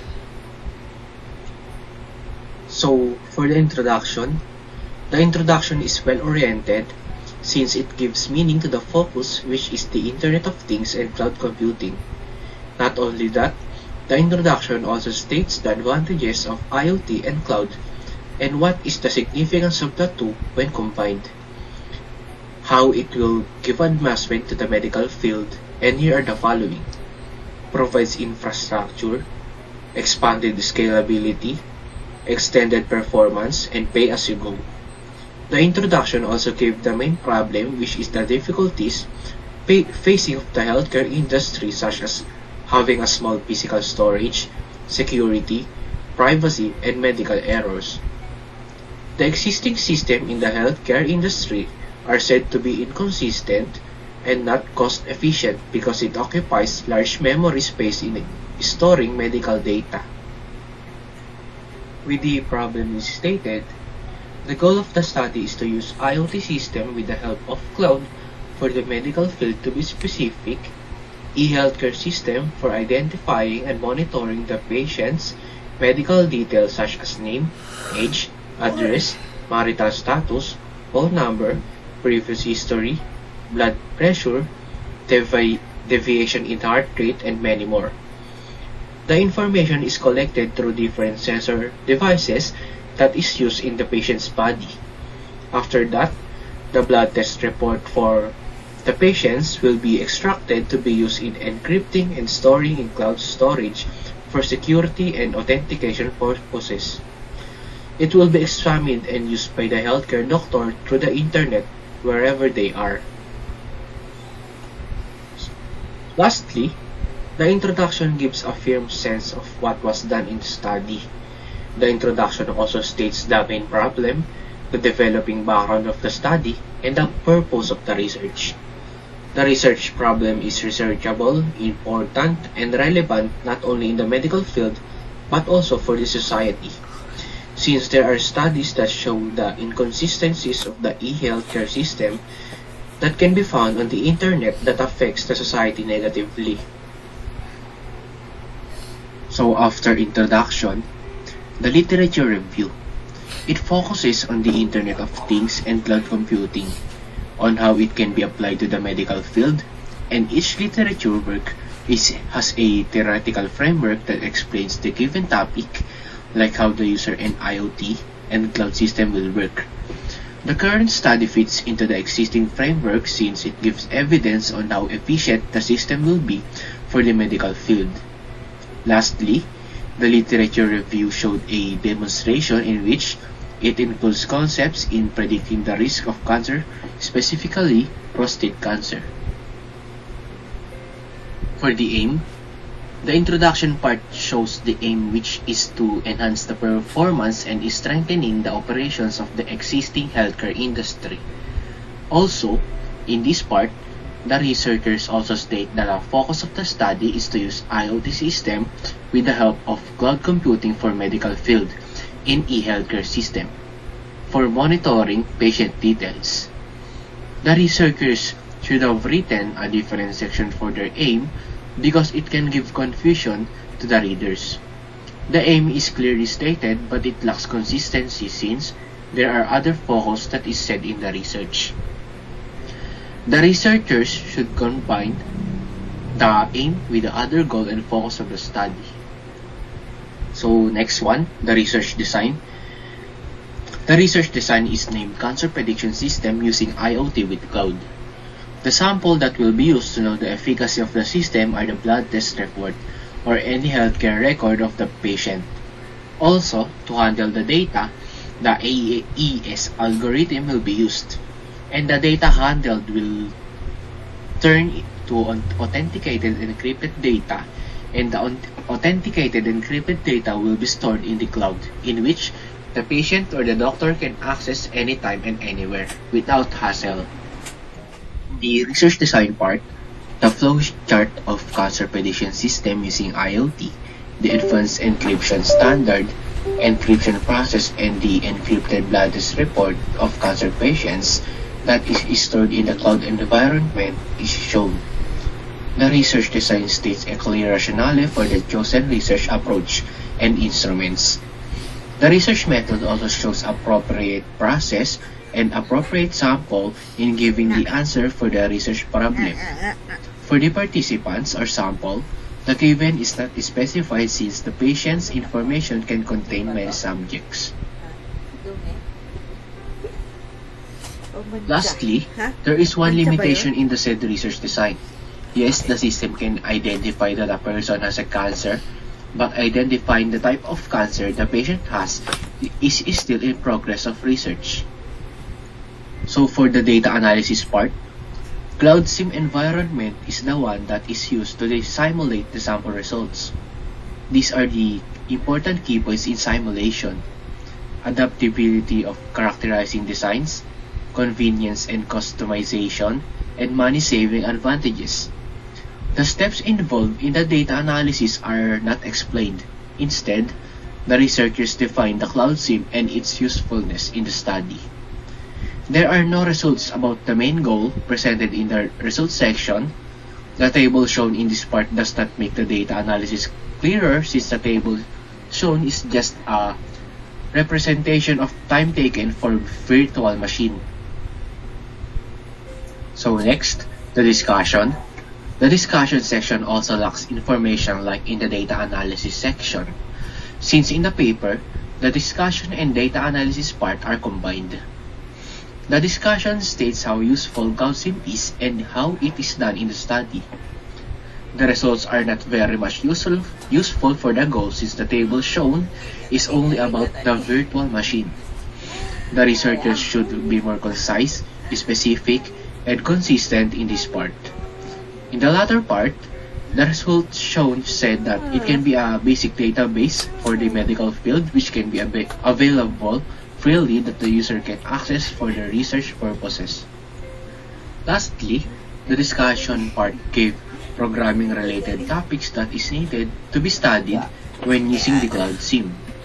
I can say that the points given in this part are relevant and useful, but it has no consistency to the main goal of the topic. So, for the conclusion states the importance and relevance of IoT together with the cloud computing, since it is said that they are closely related to each other. The main points of research are drawn out in the conclusion. Also, the conclusion explained how the algorithm will work, and lastly, the purpose of Cloud Sim in the study. There is also new research that is stated in the conclusion, and it is the prediction of various cancers using any deep learning tool. So for the last part of the critic paper, reference list or bibliography. For the reference part, the sources are cited clearly with a wide range of works in the medical field and in the field of Internet of Things and cloud computing study.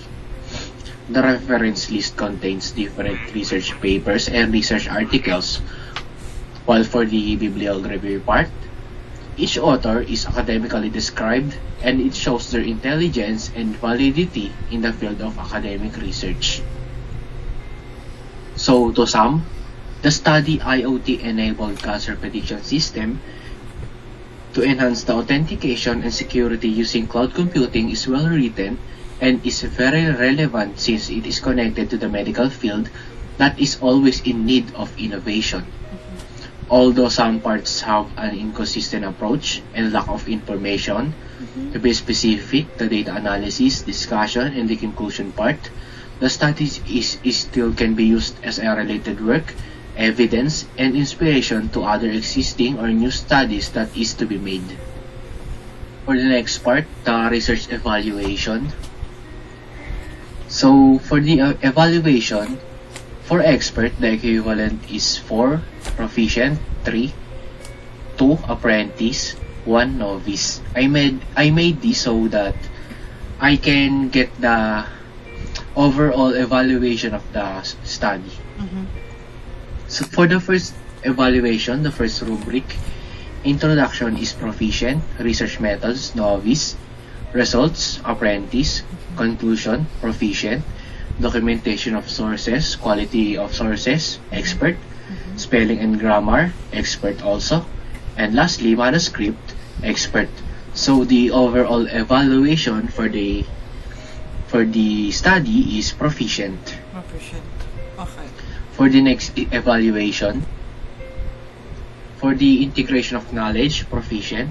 Topic focus, proficient. Depth of discussion, proficient. Cohesiveness, proficient. Spelling and grammar, expert. Sources, expert. And lastly, citations is still expert. So over evaluation 3.42, and it is still proficient. So that is all, ma'am and classmates. Thank you very much for listening. Okay. Salamat, Baron. So, yung proficient na ano mo, anong value yon between 0 to 100? Dinig po, ma'am. Yes. I think po, ma'am, nasa line of 8, mga 87 po siguro. Mga 87. Since yung idea po is very helpful po, ma'am. Saka timely po sa society natin. Especially sa field ng medical na kailangan po ng innovation, walang katapusang innovation po. Kaso nga lang po, nakulangan lang talaga oron sa data analysis, discussion, and conclusion part. Since hindi po nabigar or na-state ng maayos yung methodology, mga tables, saka po yung instrumentation. Actually, inaabangan ko yun sa dun sa sasabihin mo eh. So, paano yung prediction? Gagamit ba ng mga previous data? I-interpret ba yun? Anong gagawing interpretation tool? Inaabangan ko yun eh. So, sabi ko, parang kulang ata yung Kumbaga mo parang dinescribe lang po nila. Dinescribe lang, pero wala namang sinabi kung paano gagawin. Yung visualization po. Kaya, no wonder kulang yung nyo. Opo. Na medyo nahirapan din po ako intindihin yung conclusion, ma'am, since wala nga pong gano'n. Teka muna, yung bang researcher ay IT or somebody else? Ano po, ma'am? Nasa field po sila ng computer science, ma'am, tsaka mga engineer po eh. Nasa field pala ng computer science. Yan yung kaya kayo pinagkikritik para makita nyo rin na not necessarily na tapos na yung research, magkakaroon na sila ng super ganda na output, no? Minsan, may mga ganyang resolution na hindi natin nagustuhan yung ending, no? Ayan. Okay. Salamat, Baron. And ibabump ka na namin. Happy holidays. Ayan. Thank you, ma'am. Very distinct. Sige. Ivy, anong plano mo sa life? Ito na. Okay. So, download na natin, no? At YouTube naman ito, no? Shaina, mag-ready ka na rin. Good afternoon. I'm Ivy Lariosa, and today I'm here to present my research critique on quantitative analysis of China's artificial intelligence technology patents. Here are the table of contents of my presentation. Title, authors, keywords, abstract, introduction, literature review, aim, research design, data analysis, discussion, conclusion, and reference list or bibliography. So let's proceed to the title. The title clearly indicates what the research is about without being overly long or too short to be informative. You can already tell the premise of the research paper subject through the title. Next is the author. The author of this research paper is Hu Shujing. According to Scopus, Joey Lee from Shanghai University of Polytechnical Science and Law has 12 publications under his name. Here are some of his research works that are of similar topic to this research: patent protection for blockchain-related inventions in China, comparative study on patent eligibility of AI in the United States, China, and Japan, patent protection for AI in Europe, patent protection for AI in China, intellectual property protection for AI-related inventions in Japan, the influence of artificial intelligence development on patent legislation, and artificial intelligence technology challenges patent laws. So let's proceed to the keywords. The keywords used are artificial intelligence, bibliometrics, patent application, Fidel Hirschman Index HHI. These keywords are informative and relevant. They cover the topic of the article and provide an accurate description of what is being discussed. So now to abstract. The abstract of the research article briefly explains the purpose of the paper. This research was conducted to overcome the problem of traditional patent statistics not accurately reflecting the real development of technology. The research conducted a quantitative analysis of China's artificial intelligence technology patents. Using the IncoPat patent, bibliometrics, and HHI index, they were able to determine the number of patent applications in various regions of the author's country, China.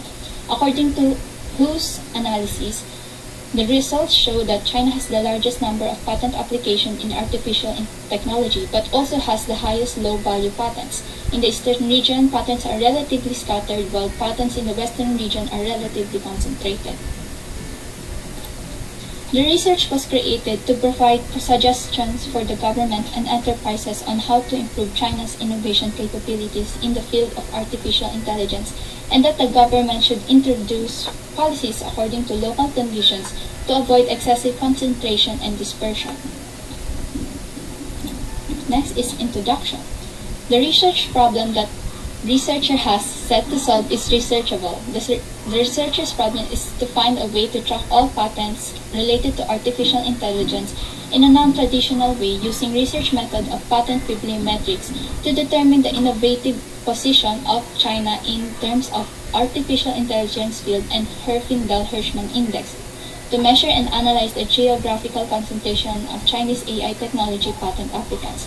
Mr. Hu has stated that the traditional patent statistics cannot accurately convey the development of level of a technology and has set out to solve this problem by creating a new way of conducting statistics in this field. I think that reason is enough to justify his research.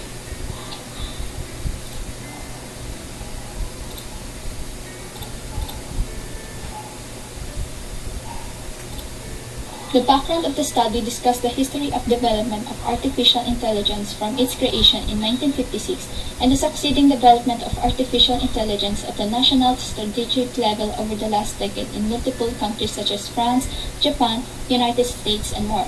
It is very relevant to the research question as it shows that artificial intelligence is a growing and important field, and tracking patents is one way to know how active a country is in the development of artificial intelligence technology.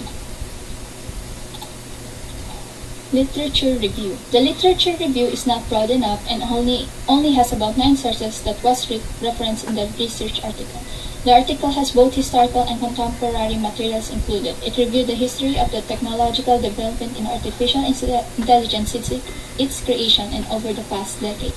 Additionally, the researcher had 2 references which dates to 1993 and 2005, and the rest were published from the years 2017 to 2021.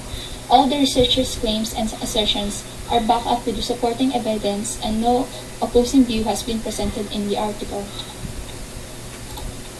Furthermore, the article did not present a theoretical framework but instead presented a line graph of the number of patent applications from year 2010 to 2021 and 2-table representation of the top 10 countries and provinces with the highest AI patent applications. With this new quantitative way of analyzing patents, development of AI patents in an area or country can now be accurately depicted and be used in determining the trend of technological innovation. The article is very clear about its goals and aims. Just from the article's abstracts, one can determine what the study was trying to achieve, which is to propose a quantitative analysis of patents in China using IncoPat database, bibliometrics, and HHI index. Next is research design. The methods of how the samples or statistics were collected was stated clearly. Patents were collected using IncoPat patent search database, where it covers more than 100 million patent documents from 102 countries, organizations, and regions. To filter out patents that aren't AI related, the article used 23 search terms that are related to artificial intelligence technology. The researcher also states that patents used were within the time range of 2010 to 2021. To further increase the accuracy, the article combined batch filtering and manual reading to deduplicate and denoise search results. The article was very transparent of the methods and rules that they used to collect data for their study. Data analysis. Data analysis of the article involved analyzing the number of AI patent applications from 2010 to 2021. Analyze the research and development hotspots through the title of the research and its IPC codes. The methodology of the data analysis was outlined in a concise and comprehensible way. So far, presented results were relevant to the research questions. Although there are some ambiguous data shown in the article, for instance, Figure 1, which was stated to represent a patent application 10 for artificial intelligence technology, did not state what country it is representing. Is it the number of AI patent application 10 in all countries combined, or does this graph only represent statistics in China? Discussion. The results have been interpreted in relation to the research. After analyzing the article's statistics, the results show that China ranks second in the world in terms of the number of AI patent applications. The author discovered that the patent quality is low compared to the patent quality in the United States and Europe. To determine the concentration of AI patent applications across different provinces in China, they used HHI index. The results showed that there is a higher concentration of patents in the central and western provinces of China, while in eastern provinces, the patents are more obviously scattered. The conclusions made in the article was clearly shown to have been appropriately drawn from the data analysis. Next is conclusion. The conclusion does summarize the main points. The main points were not drawn out and are very brief and clear of what the main points are. No fresh insights are new perspective were demonstrated. It only highlights that what has already been discussed in the literature review and data analysis. Suggestions for the government, such as formulating measure and policies, incentive mechanism, better support, and promoting AI development were stated. There was no mention of suggestions and recommendations for future research. Research list or bibliography. All sources used for the review have all been listed in the last pages of the sources are accurately cited with complete bibliographic information. References of the review consist of the author's names, title of the work being cited, title of the journal or magazine newspaper in which work being cited is published, volume and issue numbers, page numbers, and the URL. Unfortunately, only a handful of sources were used as references for the article. The sources or materials used consisted of both seminal and contemporary literature. So that's all for my presentation. Thank you for listening. Okay, salamat Ivy. So, ano ang ating evaluation? Evaluation ko po sa research paper is 80 po. Since ano naman po siya, kaya po 80, kasi po short but informative research po siya. In-explain niya naman po na mabuti yung procedures, yung methods, yung strategies na ginamit niya, yung equation.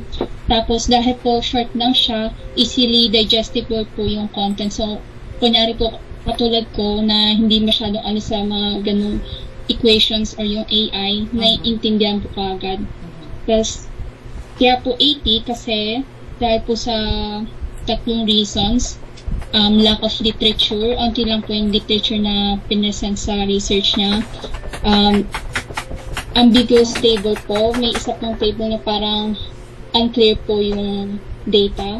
Plus, lastly po, no suggestion or recommendations for future research po. Okay. Alright. Okay na tayo dun. Sige. Salamat, Ivy. Ibabump ka na namin, ha? Kasi meron pa tayong madami pang mag-ano, no? Sige, happy holidays and congratulations. Natapos ka na, no? Okay, thank you. Ayan. So, ready ka na, Shanaya? Shaina?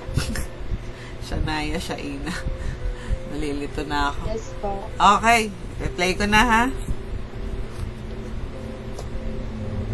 Good evening, ma'am. My name is Shaina Marilaman, and my critic topic is the Internet of Things. The title is Healthcare Assistance to COVID-19 Patients Using Internet of Things Enabled Technologies.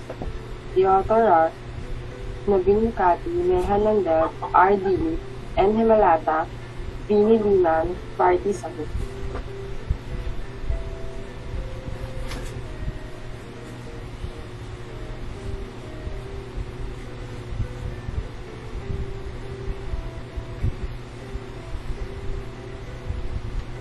The title of the research depicts that its purpose is to integrate the Internet of Things enabled technologies into healthcare assistance. The title length is adequate and the context of the research can be understood with just a glance. Improvement on the title can be issued by applying a main title with its subtitle.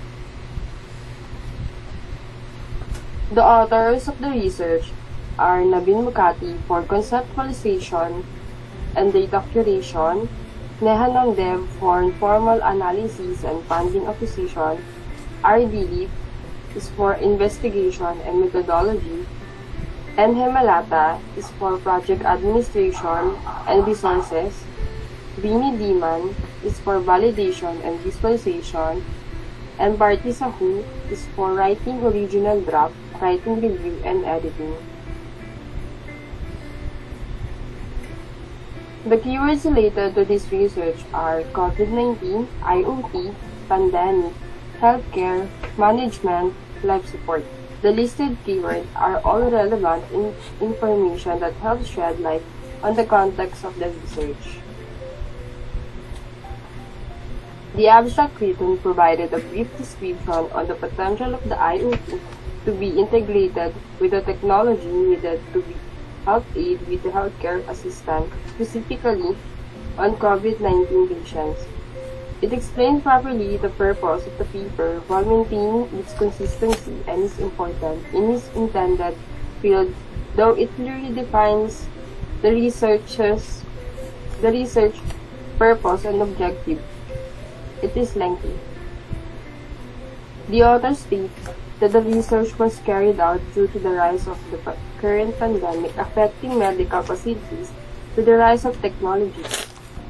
They aim to improve COVID response by integrating IoT-enabled technology. The researchers were able to provide new ideas for healthcare industry after they have proved the increase in performance and efficiency of the research with healthcare assistance for COVID patients. The conclusion indicates the possible routes for the research to be utilized not only for COVID response but for the other medical issues and health management. Overall, the abstract is informative and lengthy but consistent throughout. The introduction, firstly, the research on the integration of IoT and healthcare gives insight on how IoT-enabled application could help prevent premature and erroneous deaths by properly creating a system that allows efficient communication and information sharing. Patient deaths relating to inefficient and insufficient information can be researched and contrasted with real-time data and other related research. Secondly, the problem depicted in the introduction is that the existing healthcare system not yet integrated with the IoT-enabled technology is not the lack of accuracy. Its dataset is limited, the user interface is inefficient to use, and it lacks the capability to analyze any symptoms shown by the patient. These problems are important to be researched and should be tackled by the medical industry because of its potential to help people. Finally, the flow of the development on the background of the study shows that the researchers are fully aware of the relevance of the introduction to the research question, as they were able to give a proper background of the study that carefully introduces each component of the research in the manner that it's easy to connect and follow through.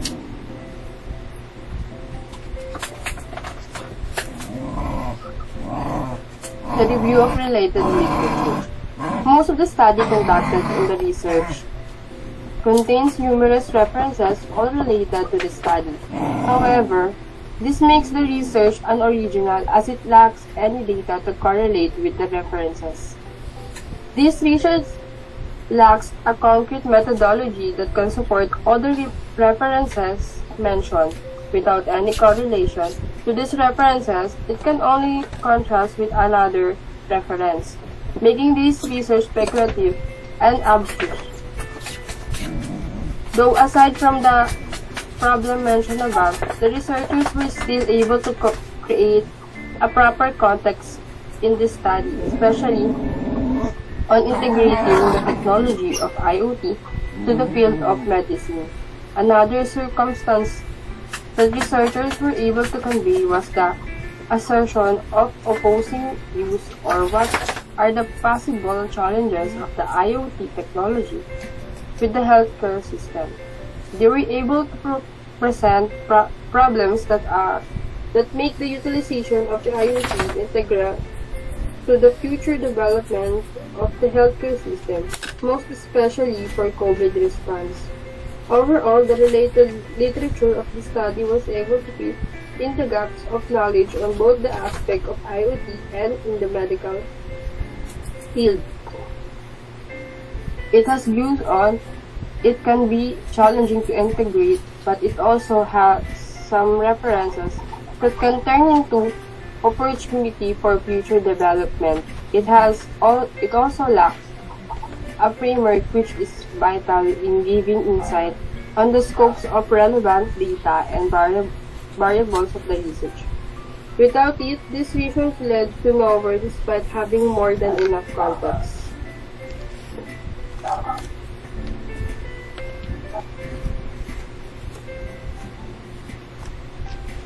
Participants or sample. The study participants are COVID patients who monitor their health with wearable devices. It is possible for anyone to keep track of the adherence of the patients to treatment regimens or any situation requiring urgent medical care. The Internet of Things make healthcare workers more attentive and proactive in their engagement with the patient. In order to identify the optimal treatment methods for the patient and achievement the desired outcome, doctors may benefit from data gathered from IoT devices. Ethics clearance. The researchers did not operate any human clinical trials with any prototype, therefore there was no compromise of any human life. They had dealt with this research with proper ethical standards. Use of apparatus. Patients have access to wearable devices such as fitness belts and wireless connected devices such as blood pressure and cardiac control, glucometers, etc. Calorie counting activities restriction, appointments, and inconsistent blood pressure can be recorded with the device. Procedure. The first process in implementing IoT is the collection of sensors and the data received from them. The second process is the analysis of the medical information which transform the obtained data into useful information for patients. Third are computing devices, including any device that stores and retrieves information. In the fourth step, information obtained from COVID patients is stored in the cloud. The fifth process is multi-device channeling. The sixth process displays the record in the dashboard. And the final step is the retrieve data on a device such as a mobile phone, computer, or tablet.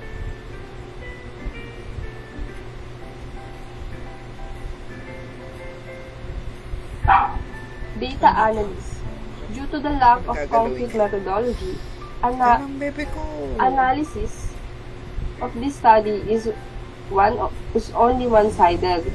There is no data gathered for there to be occurrence for correlation with this research, but there is still an analysis on the context of study, mainly on the possibilities of integrating IoT technologies to healthcare assistance.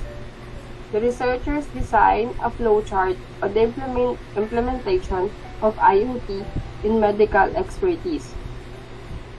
It utilizes sensor database, a computing device, cloud storage, a dashboard, and a network that allows the data to be shared on different platforms. The researchers claim that with the implementation of the study, it would pave their way improving the aspects of the remote healthcare through monitoring, telehealth, consultations, digital diagnostic, robotic assistant tracking, vaccine, cold chain monitoring, delivery drones, and disinfection processes. Theoretically, they can be substantiate the claims, but without any data to back these claims, it remains theoretical in the end.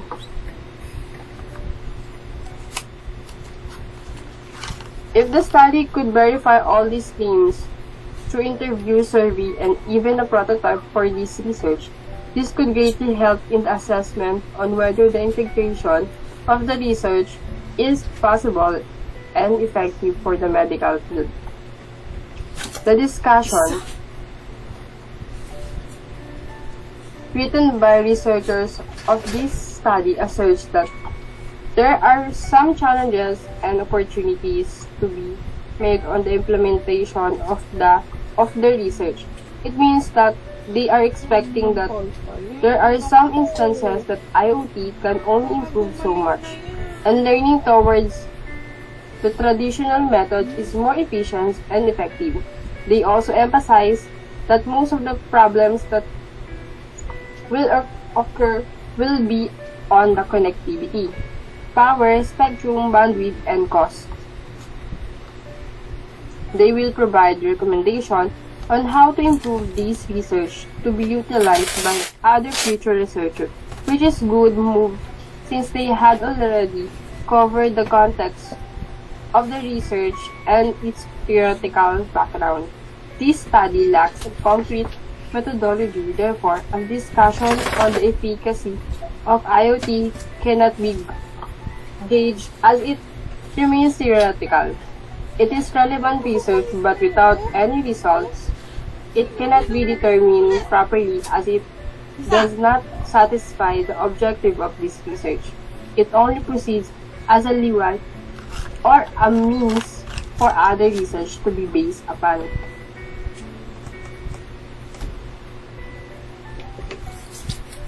Conclusion.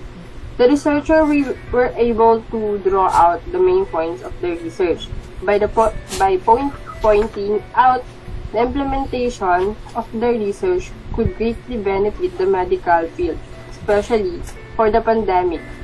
They were able to give insights on the possibilities of the application of IoT in more real-life scenarios. No doubt that it will push all the existing technologies beyond its limit as it integrates more quality of life function for its user. Okay, let's see your One of the recommendations that researchers heavily suggest is that future researchers should find a method to do a better technical solution that can be carried out with the proper data through human clinical trials, but it should remain humane and ethical throughout. Overall, the whole research was informative and compact. Everything about IoT is there, and it can serve as the foundation for development of all IoT integrated technology, not only limited to the medical field. Reference list or bibliography.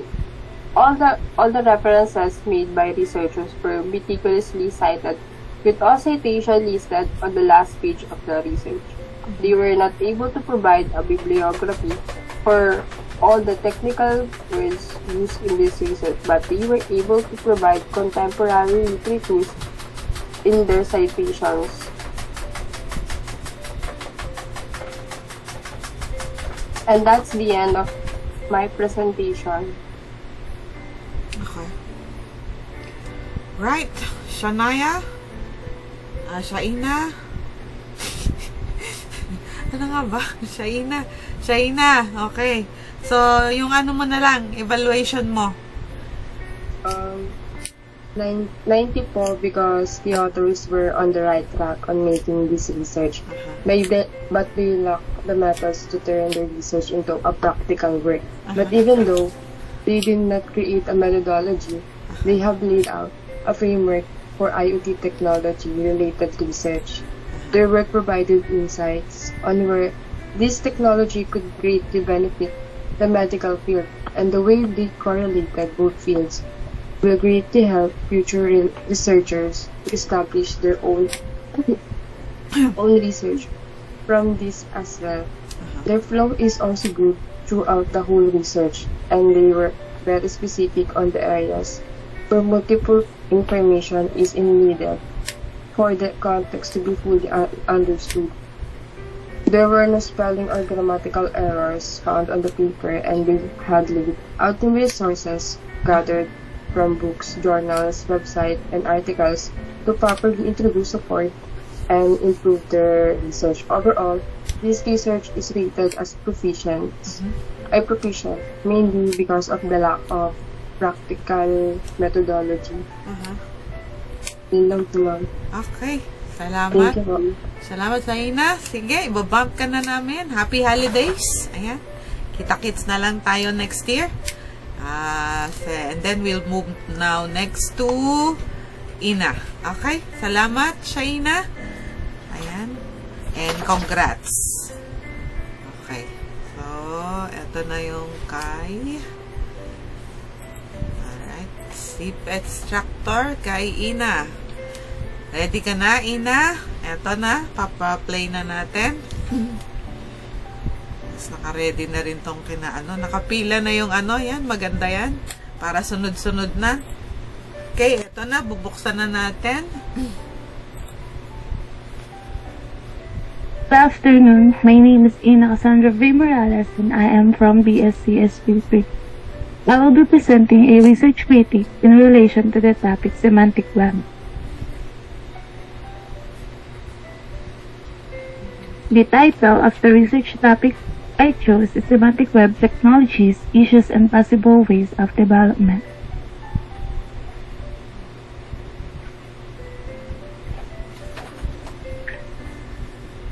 Here are the contents of the research critique I will be presenting. The first one is the title. The title is both informative and specific, and it includes phrases that people are likely to use when looking for information. It is concise while clearly conveying the main ideas of the topic it covers. It is focused and succinct with no abbreviations or words that serve no purpose. The variables or theoretical issues stated in relation to the topic are precisely specified. The phrases, issues, and possible ways of development specifically refer to the variable semantic web technologies. The second one is the author. Clay Moll is a Donetsk University author and his discipline is engineering, which includes structural, civil materials, and mechanical engineering. Belazarov, on the other hand, has a computer science discipline, and his research interests include artificial intelligence, information science, data mining, and so on.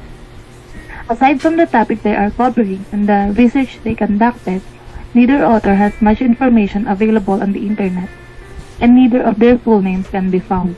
They have also never previously published any semantic web-related research. The next one is the keywords. The research paper's keywords are quite detailed and pertinent to the subject matter. With the help of these keywords, finding correct and relevant content in the search results that relates to the topic of this query will be highly helpful to the readers. The next one is the abstract.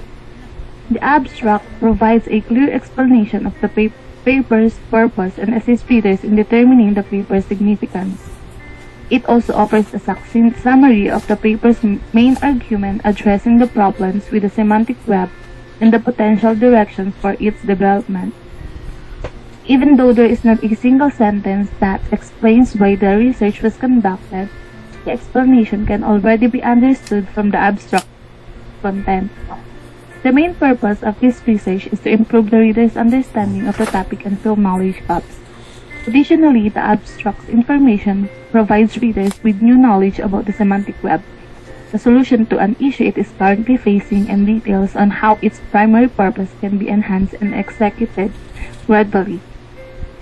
The abstract section was successful in achieving the research primary goal, which was to pique readers' interest in the issue by exploring, describing, and demonstrating causation as they learned and understood its intention. It is also effective in keeping the research article as concise as possible while still allowing readers to understand its main points or narrative by providing them with access to detailed information, in-depth analysis, and major conclusions.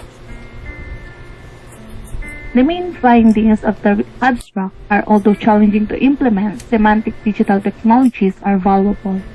It has a narrow range of applications and develops very slowly. This is due to significant structural differences between hypertext and the semantic web, which acts as a superstructure on top of it, as well as limitations placed on the Internet's growth. Semantic search is still not widely used in its purest form in some semantic search engines. Additionally, several of these systems' user interfaces tend to be either extremely complicated or unintuitive. However, there is every reason to think that with the help of contemporary technologies, the concepts of the semantization of the web and its content can already be improved and gradually implemented. For this, it is necessary to get rid of some unrealistic expectations of semantic technologies to focus efforts on the development of web-native formats of semantic markup, and to attempt to make use of the voice input that is becoming more and more common in household devices. The study's findings would be very beneficial to readers as well as many computer professionals, particularly developers. They will develop knowledge on the underlying issues with the semantic web and come up with solutions for them. Additionally, with the growth of the semantic web and the tools it offers, industries including media, e-commerce, scientific research, knowledge management, and publishing in general will be benefiting from the analytical capabilities of computers. The next one is the introduction.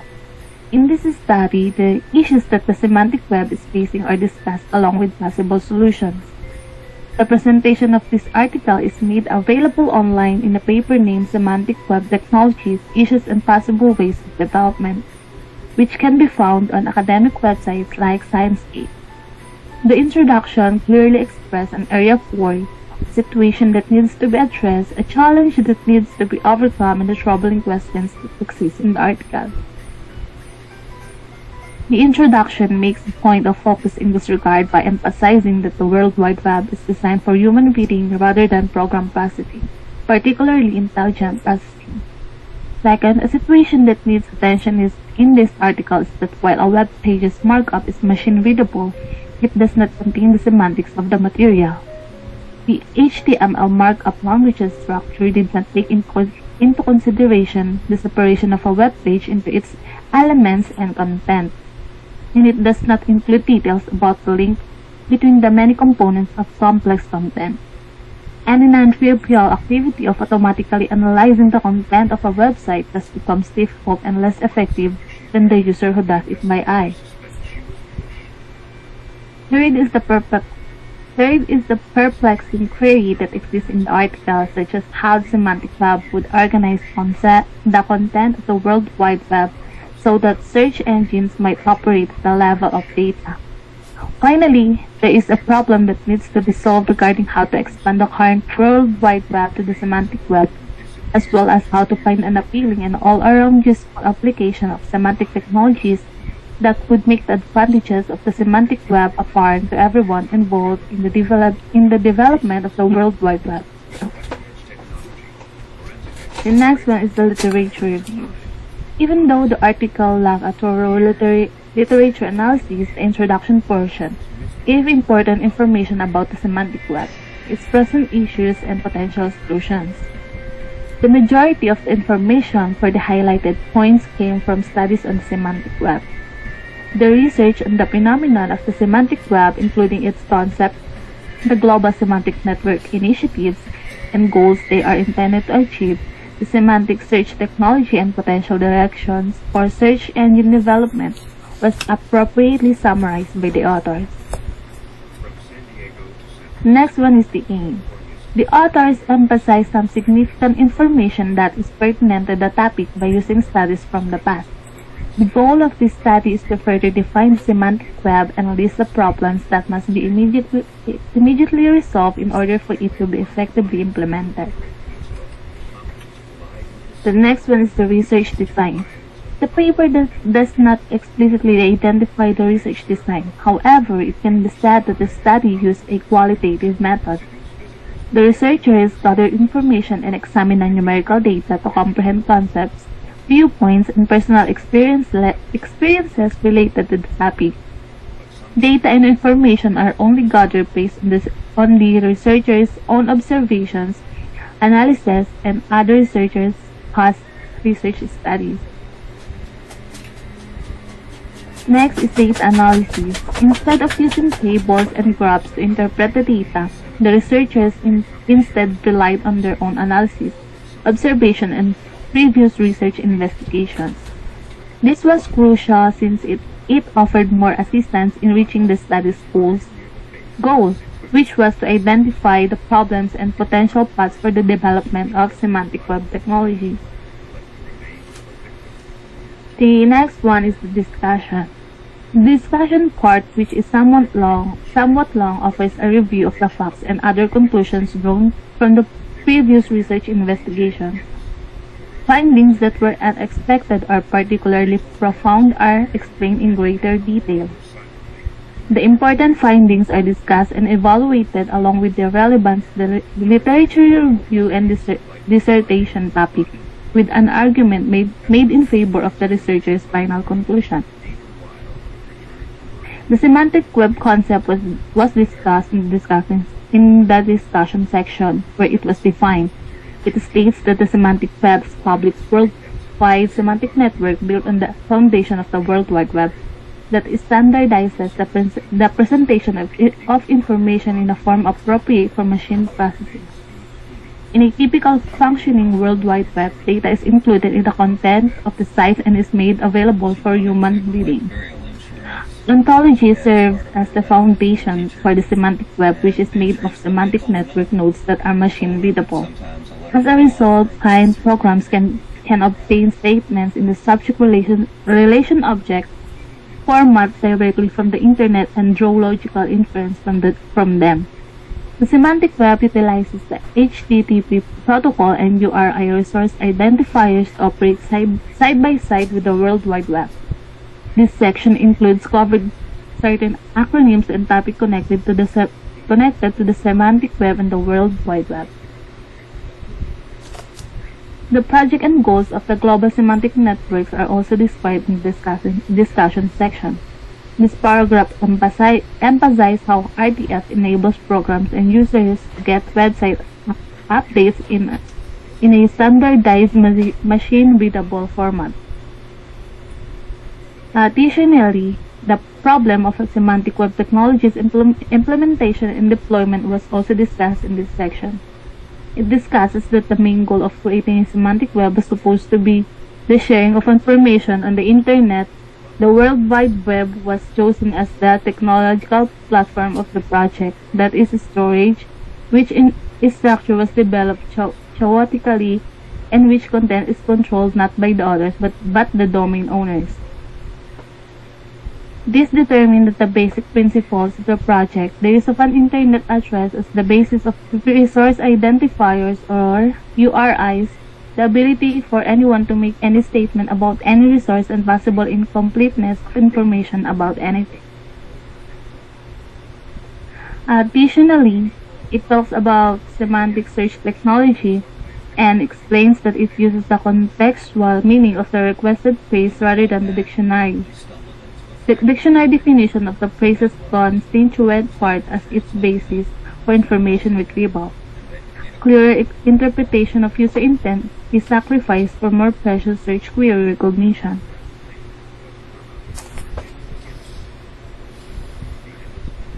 The next one is the conclusion. The conclusion offers a clear, succinct summary of the research and its findings for consideration in the future. The major points which indicate that semantic systems have not yet fully caught up to their non-semantic competitors were explicitly acknowledged. By describing entities, properties, individuals, and the values of their individual properties, as well as by building hierarchical relationships between entities and establishing rules for the genesis of new statements, semantic markups enable the fixing of a static data structure thus far. The conclusion also uncovered fresh viewpoints and insights, revealing opportunities, hazards, and problems that had gone ignored in the past. According to the actions and principles included in the data itself, the authors noted that a contemporary semantic system is a universal data warehouse with the capacity to carry out a complicated search and produce new data. Data exchange automation is one of the semantic technology's most significant benefits. Independent apps can freely interact due to universal data description formats. Additionally, you are able to construct complicated search options that take into account a variety of circumstances and dependencies because of the semantic representation of data, which combines actual data and its conceptual framework in a single dataset. Additionally, the same search may be done across a variety of applications on the network as well as in the local storage of ontologies. The goal of semantic technologies is to standardize data gathering, and processing in order to optimize domain model development, automate data interchange between independent applications, and improve data search. Working with meaning is not the goal of semantic technologies. Knowledge is not produced by changing the format of data storage that is machine processable. Working with knowledge in addition to data is not possible while experimenting with search engine interfaces. Speech and emotion recognition technologies, along with the further improvement of neural network language models, may provide a solution to this problem. And the next step is the semantization of the web. Semantics may be present in data entering the semantic network through alternate channels, even if approaches to interpreting search queries in a natural language. In fact, translation into the database query languages do not incorporate it. A suggestion and a recommendation were also offered by the authors for future studies to employ in order to improve their comprehension and ability to successfully integrate the semantic web.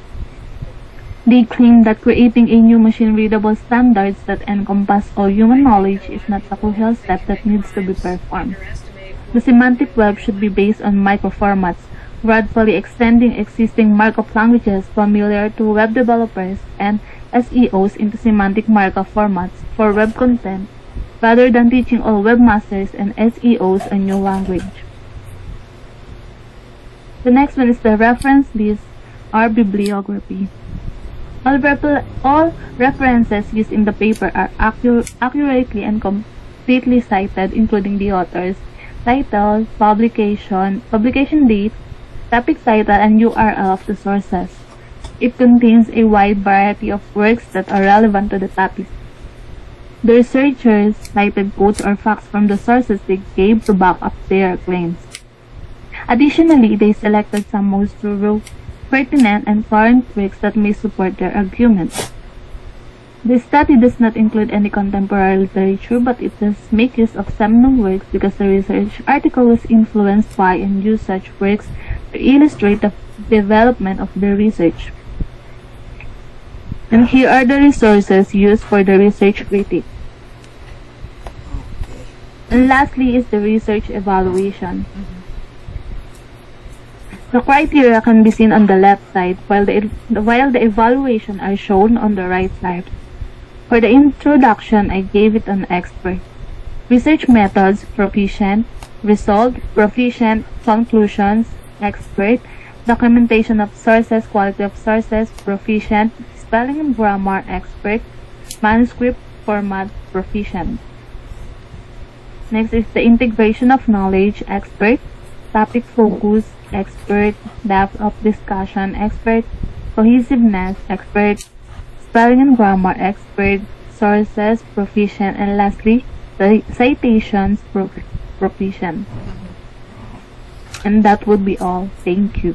Okay. So, bigyan na lang natin ng interpretation yung iyong yung iyong evaluation. Ano yung pinaka-overall nun? Hello po. Rinig po, ma'am. Yes. I will give their research study a 90 out of 100 po. Although their research's material is brief, it still conveys enough information about the subject matter. But there are some aspects po like the literature review that I find lacking. The authors merely cite prior research information on the subject without going into additional detail and analysis. Yun lang po, ma'am. Okay. So, Nicole, sinisimulan ko na ha. Nagda-download na siya. So, mag-ready ka na. Okay, congrats, Ina. Ayan, natapos ka na. Okay? Happy holiday. Sige, ibabump ka Happy na namin. holidays, ma'am. Alauna na. Konti na lang to, konti na lang. Sige. Sige, go na, Ina. Okay. Eto na, ready ka na. Naka-ready na si Nicole. Okay, konti na lang. Bubuksan na natin. Ayan, nakapila na yung ating Pagkatapos ni Nicole, si Wally. Nandito na rin si yung kay Stephen. Nakita ko na. Oh, yung kay paano yung kay Francesca? Anong plano ni Francesca? Susunod ka ba dito? O ikaw yung mag-share nung mo? Tingnan natin. Ako po mag-share. Sige. So, pagdating sa'yo, ikaw mag-share. Alright. Okay, bubuksan ko na to. And, ito na. Go. Wow, 1.5 gig. Mahaba-haba rin ito, Nicole.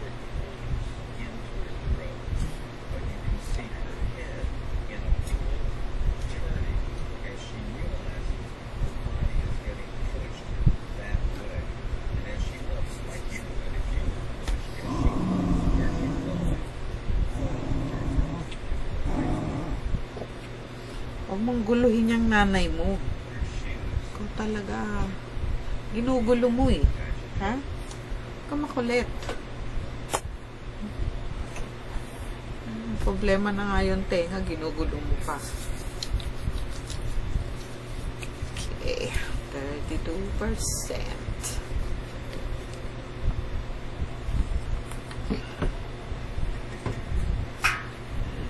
And we're down to 246. Down to 6, no? Okay. Konti na lang. Tatapos din tayo.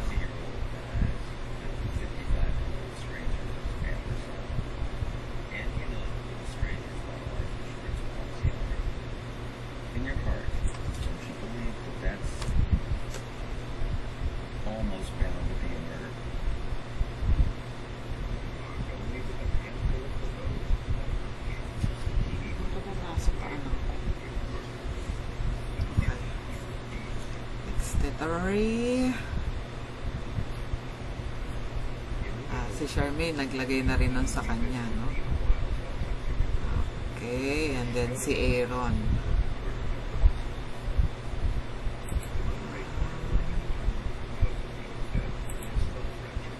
%73%. Ano punta? Huwag mong guluhin yung nanay mo. Talaga naman napakakulit nito. Ha? Napakakulit mo. Huwag mo nang alahin yung tenga. Ha? Yung tenga magana nga eh. Okay, 90%.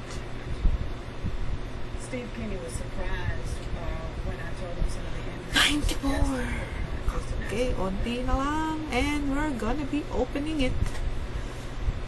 And 99, 100. There we go. Okay. Buksan na natin. Presentation.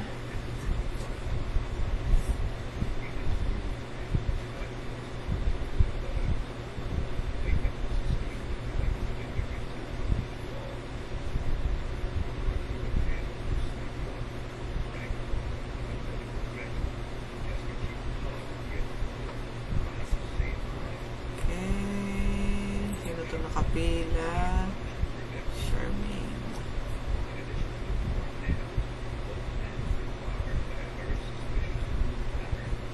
Okay. Ito na yung next. And let's play. When somebody steps on your hand, Play. holding the edge of a cliff.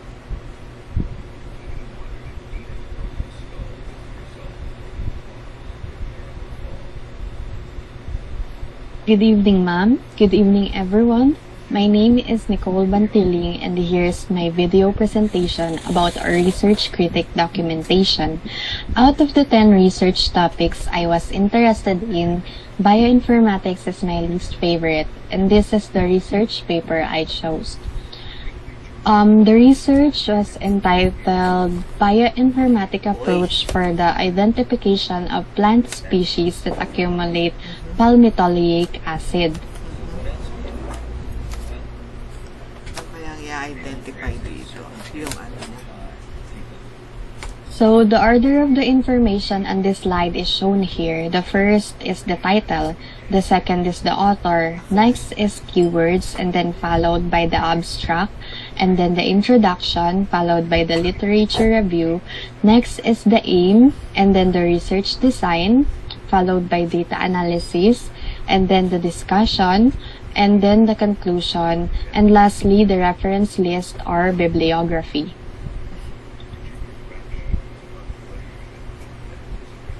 So here we have the title. The title is brief, yet it is informative to me because it captures the subject the researchers are discussing. It is believed that a good title should have components that entice readers to read it. And I believe this title contains those components because the title itself drew my attention. Moreover, values or theoretical issues are clearly stated. So here we have the authors. This research paper have 9 authors, and the first one is Gabriel Salazar Robles. He is a PhD student at Universidad Popular Autónoma del Estado de Puebla, and he is an MS Applied Biotechnology.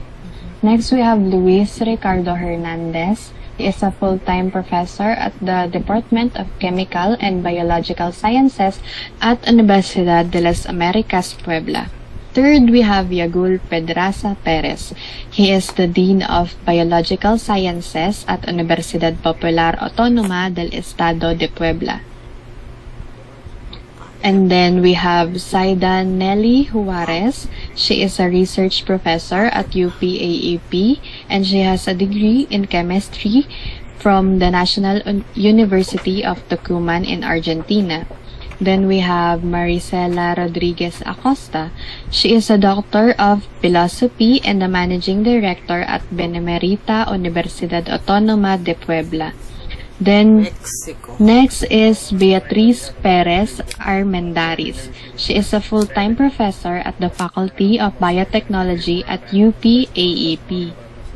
Then we have Elizabeth Bautista Rodriguez. She is a research professor at Universidad Anahuac, Mexico Norte from 2016 to 2017, and now a full-time research professor at UPAP for 6 years.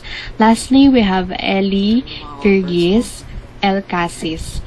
He is a doctor of philosophy and a professor researcher at Universidad Popular Autónoma del Estado de Puebla or UPAEP. They have all written extensively on a variety of research topics including biotechnology, cell biology, molecular biology, ethnobotany, and other fields of natural science that study the physical characteristics, chemical processes, molecular interactions, physiological mechanisms, development and evolution of living things, including microorganisms, plants, animals, and humans. Next, we have the keywords. Given that this is a bioinformatic technique for the identification of plant species that accumulate palmitoleic acid, the keyword serves to pinpoint the major region of focus. For this reason, I think they are highly useful and relevant. In addition, these keywords give me more insights about what to anticipate in this study. Next is the abstract. As I read the entire abstract from the background information provided up until its conclusion, it clearly illustrates the purpose of the paper. Since palmitoleic acid can only be accumulated in the seed oil of a select few plant species, many of which lack agronomic value, this research was conducted to identify palmitoleic acid accumulating plant species using a bioinformatic approach as a complement to time and effort-consuming traditional methods. With that, the abstract does, in my opinion, adequately convey the rationale behind the study's conduct. Additionally, by studying the genome of the plant Hydrovanthus impetiginus, it was possible to identify 4 putative ferredoxins, 3 of which are heterotropic in type and have been associated with an increase in the activity of unique acyl ACP desaturases. According to the result of RT-PCR, the 2 desaturases of the Hydrovanthus impetiginus under investigation are expressed in the pod but not in the seeds, although all 4 ferredoxins are expressed in both tissues. Palmitoleic acid was found in seed oil according to a GCMS analysis. This led them to the conclusion that the proposed bioinformatic methodology can be a useful supplement to conventional methods for the identification of plant species that accumulate palmitoleic acid based on the supplied result. But more advancement are required, such as the ability to forecast desaturase expression in seeds. Next, we have the introduction. Regarding the introduction, it gave me a clear understanding of what was done in the study, which helped me get acquainted with it. First, they explained what palmitoleic acid is and its various purposes, including how it can be used in the creation of biodiesel, valuable chemicals, and a variety of products related to human nutrition and health. The issue was then presented, stating that the palmitoleic acid is an uncommon fatty acid that only a few plant species accumulate in considerable levels in their seed or pulp oil. These species are inappropriate for commercial use because they often have limited agronomic value and or accumulate little amounts of oil.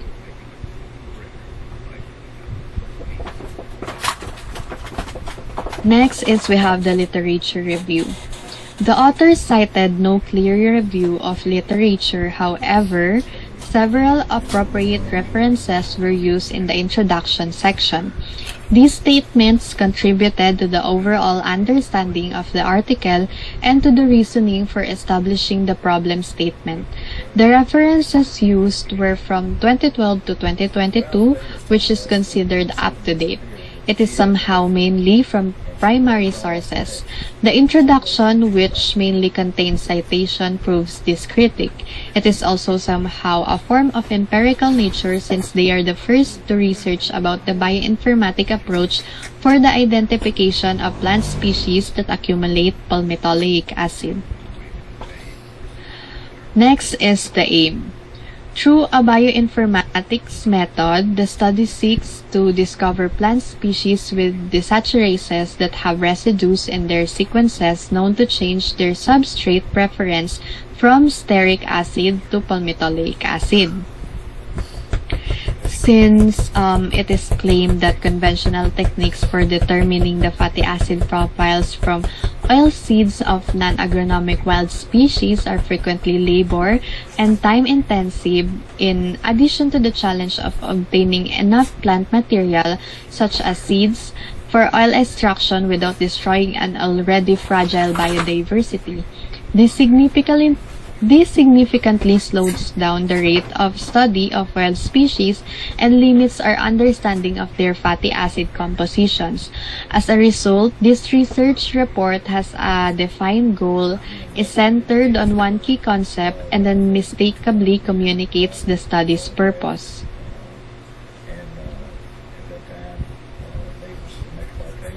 So here we have the research design. This research does not explicitly identify the research design. However, it can be said that the study used a hypothesis-based method that defines the primary subject matter of the research and tries to analyze it using different assumptions and techniques. Using a fibroblast analysis, it identified that Handruanthus empetigenus is a candidate species with 2 acyl ACP desaturases with the desired sequence variation. A substrate docking modeling, on the other hand, showed that the presence of phenylalanine at the bottom of the active site plays a similar structural role to that of tryptophan present in the same position in the divergent desaturase of the palmitoleic acid accumulator Dolichondra unguis cati. Additionally, the procedures in the research procedure are clearly explained, despite the fact that many ambiguous terms were applied due to the use of scientific names for the plant species they observed. Next is data analysis. The procedures for the data analysis are clearly described, and the chosen tactics are supported by the data. The statements can be supported by the data analysis, which was thorough enough to take into consideration all the information provided. The results of the analysis of desaturases and pyridoxines and impetigenous pyridoxines gene expression, as well as their fatty acid profiles, are pertinent to the subject under study. The data analysis is further made clearer and simpler for readers and other researchers to understand by the tables that are included in the research article. The next one is the discussion. The research question, hypotheses, and theoretical frameworks have all been explored in connection to the results, which have also been evaluated in light of the study's goals and objectives. The data analysis has yielded results and suggestions that are appropriate. Furthermore, the findings are applicable and practical enough to be put into reality because they clearly present fresh findings and knowledge about how quickly identify plant species that accumulate palmitoleic acid. Next is the conclusion. In this section, they summarize the main points and indicate the usefulness of the research. The researchers include new information stated that the bioinformatic approach that consists in identifying acyl ACP desaturase sequences that contain an F, Y, or W amino acids in position 151 proved to be useful to identify a plant species that accumulates palmitoleic acid in its seed oil. Other than that, they also stated that the bioinformatic approach proposed in this study needs to integrate other factors that are important for palmitoleic acid accumulation to be useful for the identification of plant species that accumulate high levels of this unusual fatty acid, such as the identification of seed-specific motifs in the promoter of the desaturases of interest, which I believe answers if there are any suggestions for future research. Next is the reference list or bibliography. In this study, all sources were accurately and completely cited with appropriate bibliographic information. A wide range of papers on accumulation, acyl ACP desaturase, bioinformatic method, docking modeling, fatty acids, Handruanthus impetigenus, palmitoleic acid, fibroblasts, plants, and seed oil are also included in these collections. So the next one is the research evaluation using rubrics. So here I just pasted the table that I made in my document. In the introduction, I put expert on it as it clearly identifies and discusses the purpose of research. Other than that, the research focus is clearly grounded in previous theoretically relevant literature. The significance of the research is clearly identified and the hypotheses or propositions are clearly articulated. In the research methods, I also put expert as it provides accurate and thorough descriptions of how the data was collected, what data sources were analyzed. Next is the result. I also put expert since the results are clearly explained in a comprehensive level of detail and are well organized. The tables in the paper are clearly and concisely convey the data. Then in the conclusion, I also put expert since the analysis of the results are thoughtful and insightful. I put proficient on the documentation of sources as it cites most data obtained from other sources.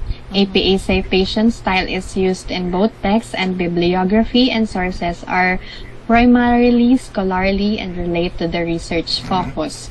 Spelling and grammar is proficient as there are minimal spelling and grammar mistakes. Last is the manuscript format. I put expert since they use correct headings and subheadings consistently and the title page has a proper APA format. So here's the last table for the second rubric. I put expert on the interrogation of knowledge, topic focus, depth of discussion, cohesiveness, and citations, and put proficient in spelling and grammar, and then the sources. That's all. Thank you. Okay, salamat Nicole. Maganda, very interesting. Nakuha mo yung aking atensyon. Siguro, dun sa issue ng ng proficiency dun sa spelling at saka grammar. Kasi mga Mexican tong nakuha mong research, no? Pero maganda yung research nila. Expected na yan kasi iba yung format ng words nila sa sa English no? So yan. Yun siguro yung dahilan nun, Okay. So Nicole, ano yung overall rating mo sa kanila? Yung 0 to 100. Base doon sa mo, evaluation mo doon. Hello po, rinig po. Yes. So, ayun po. For me po, out of 100, ang ibibigay ko po ay 95. I learned a lot po while reading this research and they suggested new ideas po na makaka-help din po talaga for future researchers regarding sa topic na to. May ibang part lang po na di stated nga po based dun sa sa paper po. Tapos hindi siya explicitly na identify. Kaya for me parang medyo kulang po. Tapos ayun po yung regarding po sa paper na parang parang nakita ko po kasi may mga typographical errors nga po, which is yung dahil nga po yung tingin ko is Mexicans nga din po talaga yung mga researchers po. Kaya naisip ko parang yung initial po na language na ginamit is Spanish po. Kaya parang tingin ko po parang translated yung paper. Kaya may mga po errors po. So ayun po, doon po papasok yung 5% na kulang. So out of 100, 95 po ibibigay ko.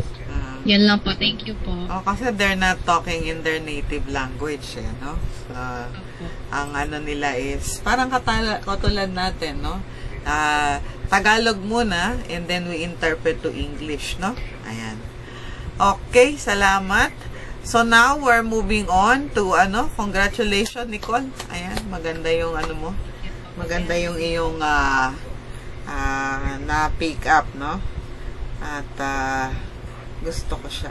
Ayan. Okay.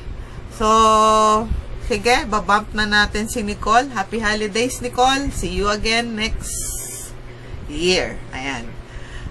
Sige, dito na tayo kay Wally. Wally, ready ka na? Ipe-play ko na? Hello po, ma'am. Dinig po ba ako? Oo. Ipe-play ko na? Sige po, ma'am. Okay. Good day.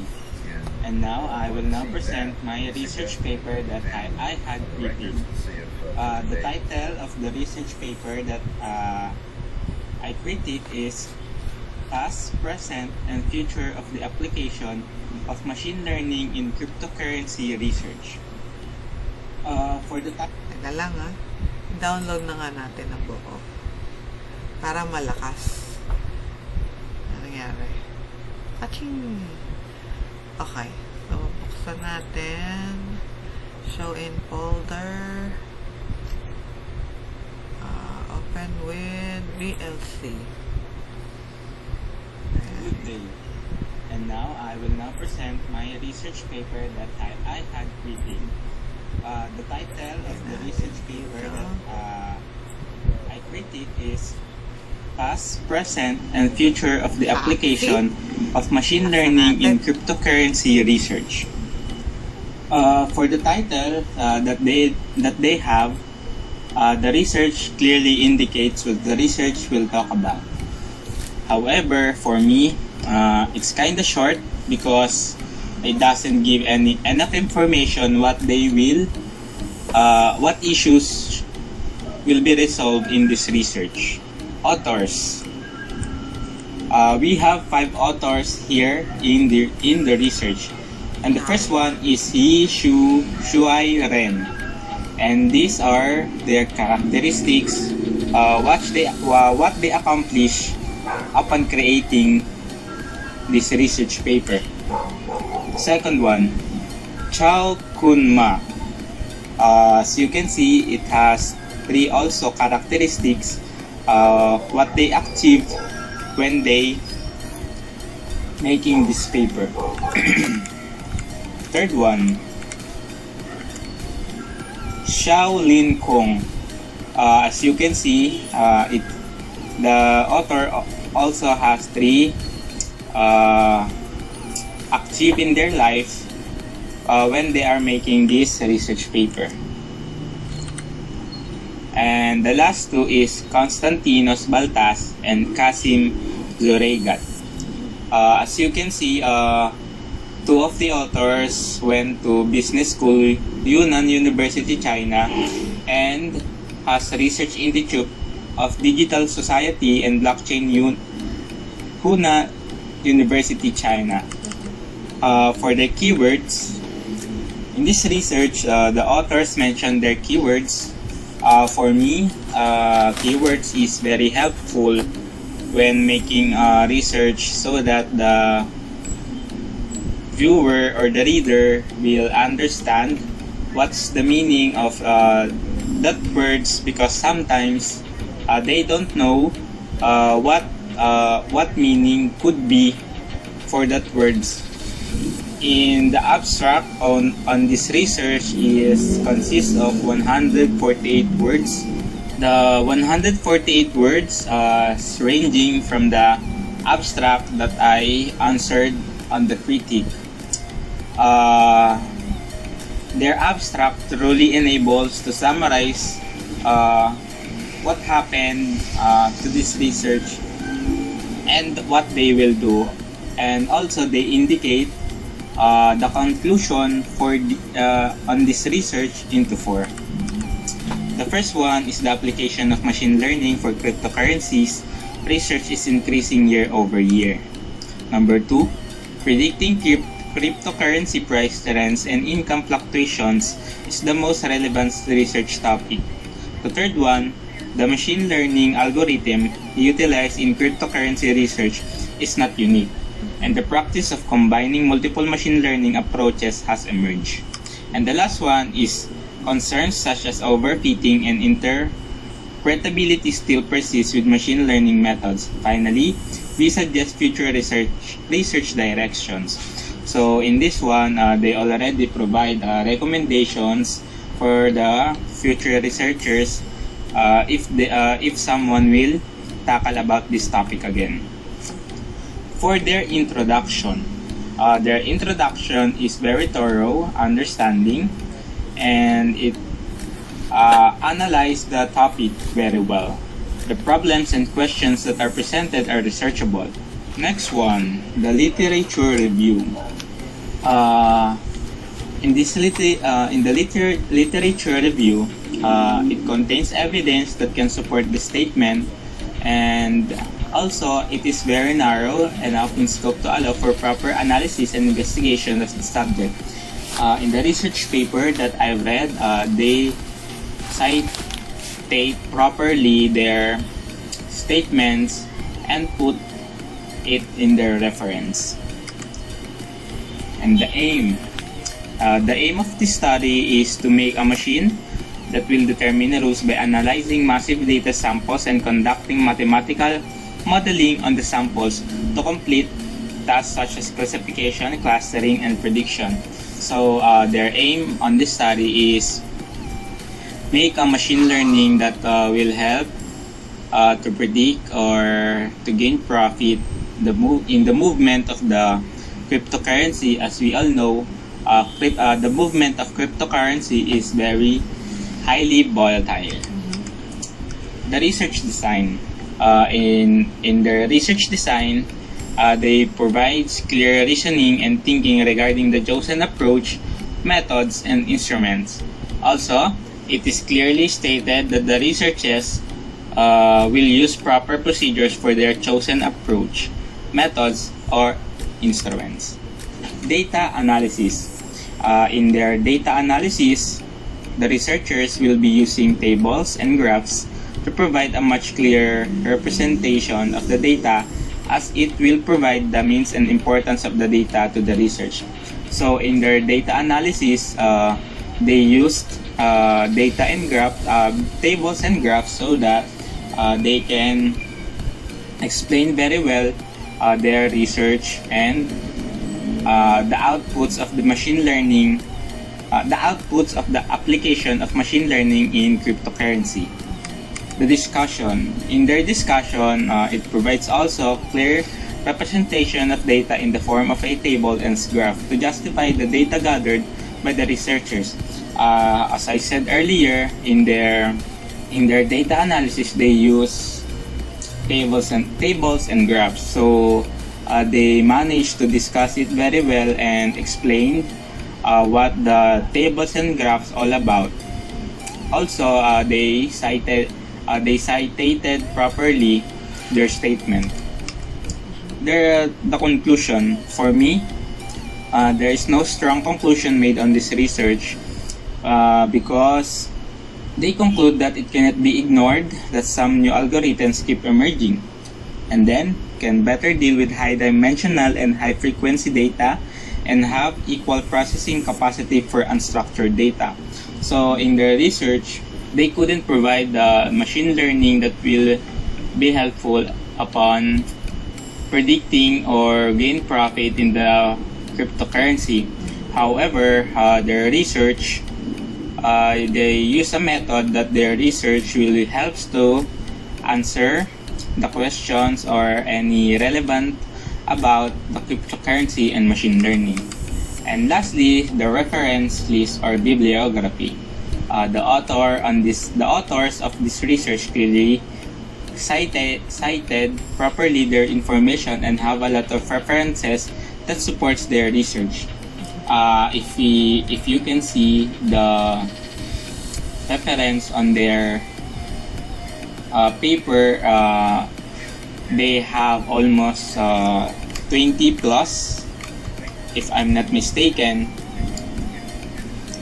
that can support their research paper upon working with this research about the machine learning and cryptocurrency. That would be all for my research critic paper. Thank you. Alright. So, evaluate na lang natin. And now, I will now present my research paper that I had critic. The title... Inulit lang, sorry. Hello po, ma'am. So, anong evaluation mo doon? Yes? Wally? Rinig?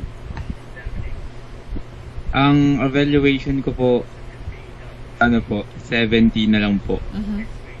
Kasi po,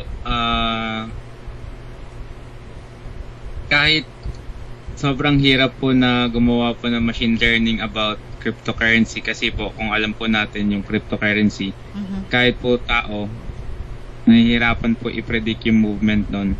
What if pa po kaya yung AI po. So, binigyan ko po sila ng 70 kasi kahit papaano, tinatry po nila na mapadali po yung buhay or para sa mga tao para po mag-gain profit or maintindihan po na mabuti yung movement po ng cryptocurrency.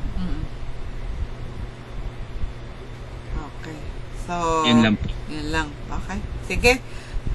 Congrats, Wally. Ayan. Pwede ka nang bumatsi, no? Pabump ka na namin kasi alaw na yung medya na. Okay, sige. Go na. Happy holidays. Thank you po, ma'am. Sige. Kita-kits ulit Happy next, holidays din po. next semester. Next year. Ayan. January. Good morning, ma'am. Good morning. Ayan. Stephen, ready ka na? Ipi-play ko na to. Yes po, ma'am. Okay, sige. Extract lang natin. Ilip ko to. Ilip ko na rin ito. Tapos ito, si Francesca.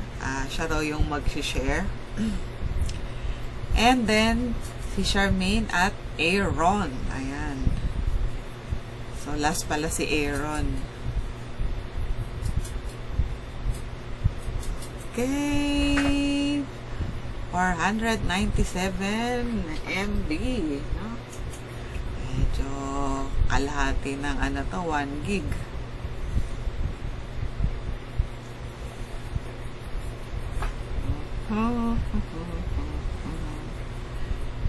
Charmaine, nandito na yung sayo, no? So, pagkatapos ni babalik ako dito. Yes po, ma'am. Oo. Pinakalas pong chat. Oo, ito. Si Aaron, ano kayang plano ni Aaron? Aaron, anong plano mo? Ma'am, na-send ko na din po sa JC. Sa JC na rin. O, sige. Okay, eto na. Start na tayo kay Stephen. Ayan, Stephen, i-play na natin. Multi-scale change monitoring of water environment using cloud computing and optimal resolution remote sensing images. Research created by Stephen Ray A. Domingo.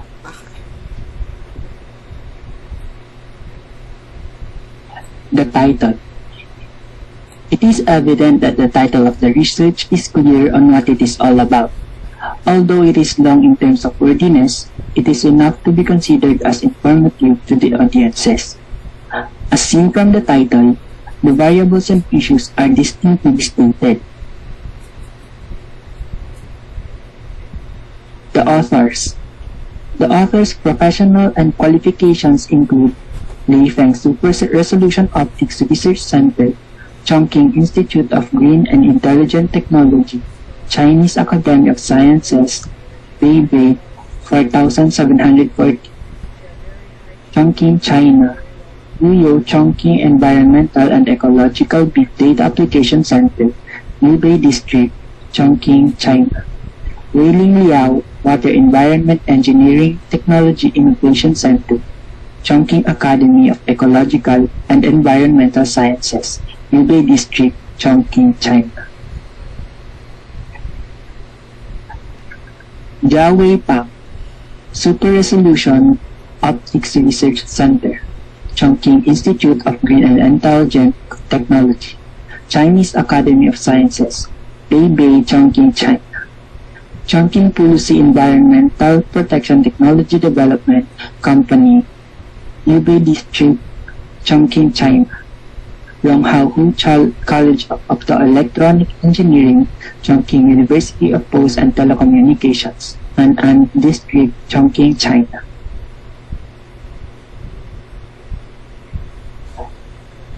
The researchers have published related topics. Feng L. et al. Long-term remote tracking the dynamics of surface water turbidity using a density peaks-based classification. A case study in the Three Gorges Reservoir, China Ecological Indicators, Volume 116, September 2020. Feng L. et al.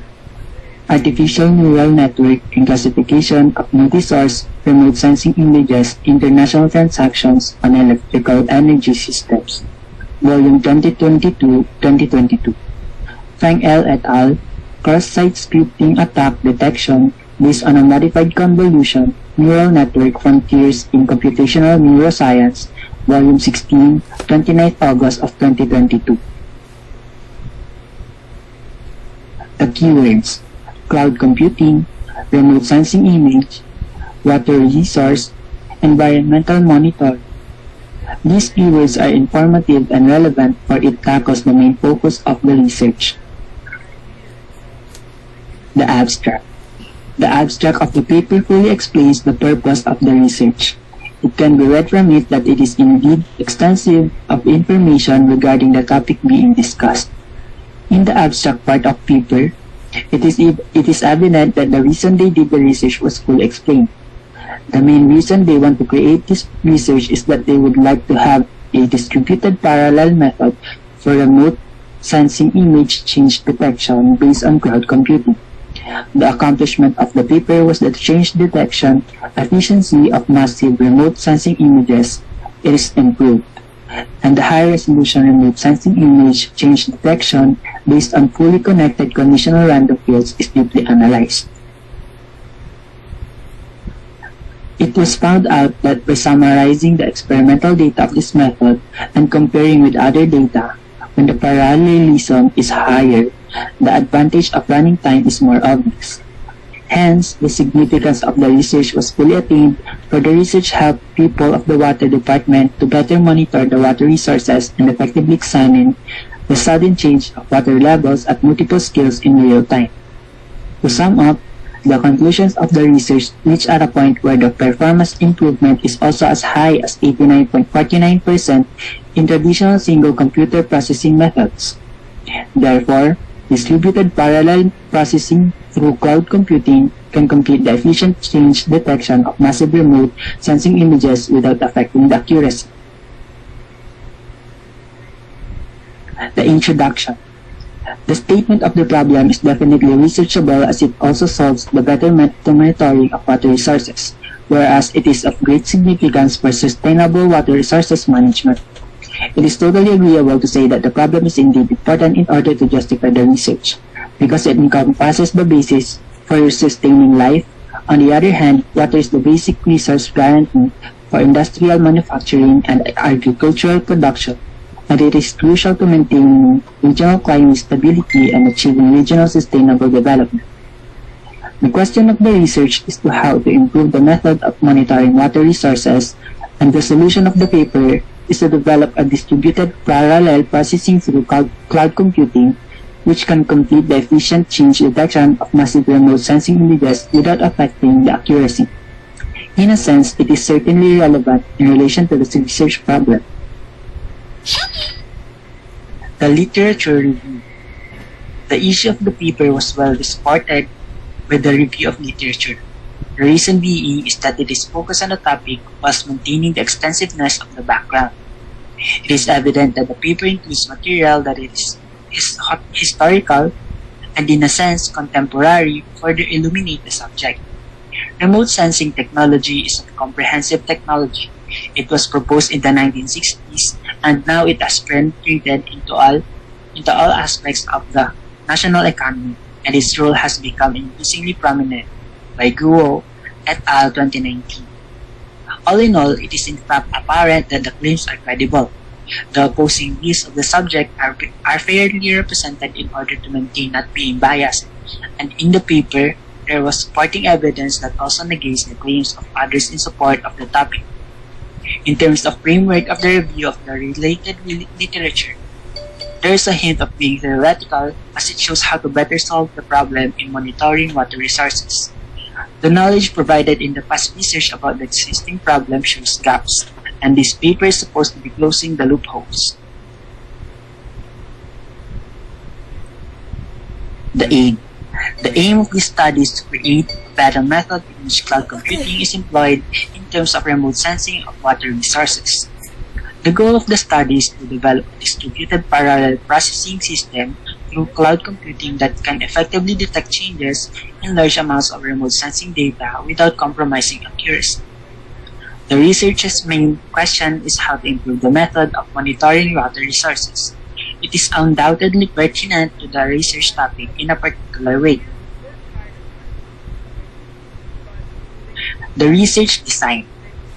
The chosen approach of the research is clear, so is the rationale, because the approach implemented is abductive by taking into account observations and existing information. The abductive research approach is a research technique used to develop new hypotheses. Since it can contribute to new findings, this method is frequently utilized in scientific study. The research problem requires method of quantitative analysis. This means that the water resources monitoring needs to be understood through the means of image-centric method and data-centric method.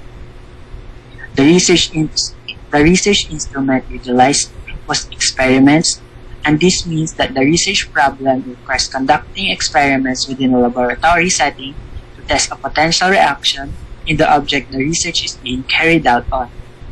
There is enough information gathered from the experiments, though there are no participants. Quantitative research involves collecting numerical and statistical data through the use of empirical methods that are objective. However, this paper does not have any ethical considerations in relation to the research and the participants.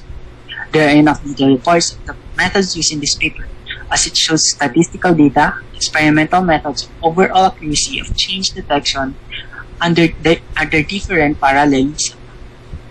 According to the paper, there is no ambiguity occurring. Hence, the terms employed in the research is clear. The method used within the collection of data has been proved to be credible and legitimate, as experiment tools is deemed to be effective. In the study discussed, there is no mention of limitations, as it only aims to experiment within the betterment of remote sensing technology. Data analysis. The strategies utilized in the data collection are well justified, as well as the analysis of the data, wherein they are explained through graphs, statistical data, and written reports of the experiments. The claim of the study is fully supported by the analysis of the data gathered. The use of experiments in the study includes using a dataset of multi-temporal remote sensing images with 996 times 750 pixels, a total size of 17 megabytes, and a collection time of 2018 and 2019, which are denoted as T1 and T2 respectively. All data gathered have been proven to be useful as to be taken into account because all the tools utilized in the research are required to come up with the conclusions. Multi-scale image segmentation technology is used to complete the segmentation of multiple scale levels according to the characteristics of different scale of objects and use the features of multiple scales to detect changes. Therefore, the results obtained from the experiments is enough to be relevant to the question of the research. The graphs shown in the paper greatly affects the clarity of the data. It serves as a big help in the understanding and analyzing the outcome in a much finer methodology. The discussion. The interpretation of the results is further explained relative to the aims and objectives of the research, which is to solve the problem using remote sensing technology. With reference to the question of the study, and the theoretical frameworks are fairly discussed extensively in terms of the results obtained from the experiments. The data analysis of the paper was used to draw the conclusions and the recommendations effectively and fittingly, wherein a cloud storage method suitable for vector data will be designed in the future to better improve remote sensing. Important results were indeed highlighted by the researchers as it is based on the existing problems in the application. The idea of integrating multiple services into the same platform for management is proposed, and the multi-scale image segmentation technology of optimal resolution remote sensing images in a general cloud computing environment is designed. The results obtained were not used to refute other studies, but rather to support it, as cloud computing were employed in remote sensing compared to traditional remote sensing. The results, relevance, and the usefulness of it can be helpful to the engineers of water department, as they can accomplish tasks in monitoring water resources simultaneously without needing the physical appearance of people just to examine the changes of the natural phenomena. The conclusion. The conclusion is the study's main points were drawn out in an effective way because the results shows that cloud computing can be made possible in terms of remote sensing. There are a few numbers of insights that has been discovered in the paper, including opening a new view like employment of cloud computing. Based on the research, there were recommendations mentioned in the end of the paper, including necessary research of other algorithms for remote sensing image processing. For future research, there are also mentioned suggestions whereas a cloud storage method suitable for vector data will be designed, and in addition, this research is mainly aimed at remote sensing data, and the research on distributed storage of vector data is not deep enough. The need of reducing power consumption and realize comprehensive monitoring of water environment. Reference list or bibliography. The sources were clearly cited in detail, as it was provided with bibliography of the researchers of the related studies. A wide scale of works in the remote sensing technology have been referred to as effective in helping researchers to analyze the problem. There are both classic and contemporary literature contained within the study, as it entails experiments, wherein a past research has been made and the current study aims to develop a more advanced technique using cloud computing. Research evaluation. The criteria of introduction, which is expert, research methods, proficient, results, expert, conclusions, proficient, documentation of sources, quality of sources, expert, spelling and grammar, expert, manuscript format, expert. And that is it for my presentation. Thank you. Okay. And God bless. Salamat, Stephen. So, bigyan na lang natin ng figure tong yung research evaluation mo. So, from 0 to 100, ano yung evaluation mo, overall evaluation? Hello po. Siguro po I would give it 90 rating kasi po it lacks recommendations and the results po which is also generalized kaya mahirap intindihin if anong findings ng research specifically po. Although ibang parts po is okay naman. Ayun po ma'am. Okay. Alright. Good. Thank you. Sige, Stephen. You may now go. Thank you po ma'am. Alright. Sige. Jessica, ikaw naman ang mag-share. Yes, hello ma'am. Good morning po. Good morning na. Good morning na! Okay, sige. Wait po, share lang po. Okay.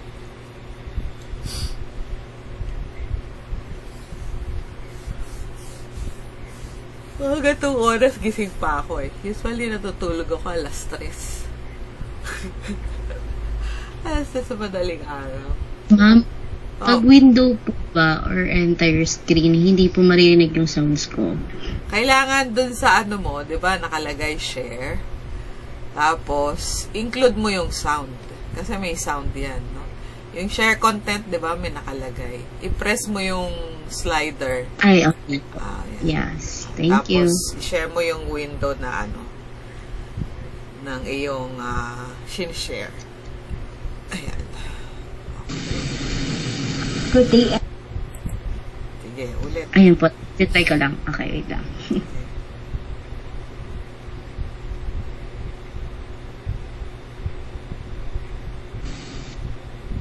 Good day everyone. So for today's video, it will tackle about the article credit, and we all know that article credit is very important to us, especially to researchers and also to the students. So just to give you a heads up, The critic is a systematic way of objectively reviewing a piece of research to highlight both its strengths and weaknesses and its applicability to practice. So, in this video, you will learn an example of article critic. So, for the first slide, you will see there the title of the article that I analyzed. If it's the topic or instead it's the title. So it's the impact of robotics in geospatial technology interventions. And as you can see, in every research there is a keywords. The keywords, it means that these are the tools to help investors and search engines find relevant papers. If database search engines can find the journal manuscript, readers also will be able to find it too. And in this case, it will be increase the number of people reading your manuscript and likely lead to more citations. So that is the keyword or the importance of keywords. And in this research article, the keywords are robotics, global positioning system, GPS, geographic information systems, and GIS. Alright, next is abstract. So with the abstract, on the research, you will see that these study examine the impact of robotics and geospatial technologies interventions on middle school youth's learning of and attitudes towards the science, technology, engineering, mathematics, or what we call STEM. And in this case, two interventions were tested. The first was 4-hour intensive robotics, or the GPS, and the second was a 3-hour event model on the comp experiences and intended to provide an introduction to these technologies. That results show that the longer intervention led significantly greater learning than a control group not receiving instruction, where the short-term intervention primarily impacted youth attitude and motivation. And with the the introduction of the research article is that the robotics have the potential to transform and enhance the learning process in education. And according to Johnson, he argues that the computer technologies such as robotics can be used as mind tools, which involve students in using modern technologies to solve problems. And through hands-on experimentation, such technologies can help you to translate abstract mathematics and science concepts into concrete real-world applications. Although GPS is a relatively complex system, current user interfaces have continuously to evolve, and many handheld receivers and their features are accessible to children as young as 9 years of age. And combining the GPS and GIS technologies, it provides a powerful set of tools to collect, analyze, and interpret spatial information. Alright, next is literature review. So you will see on the literature review,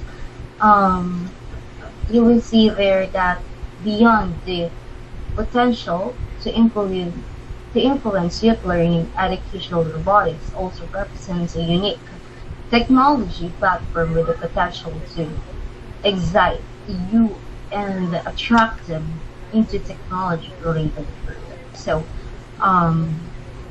that is the literature review of this article.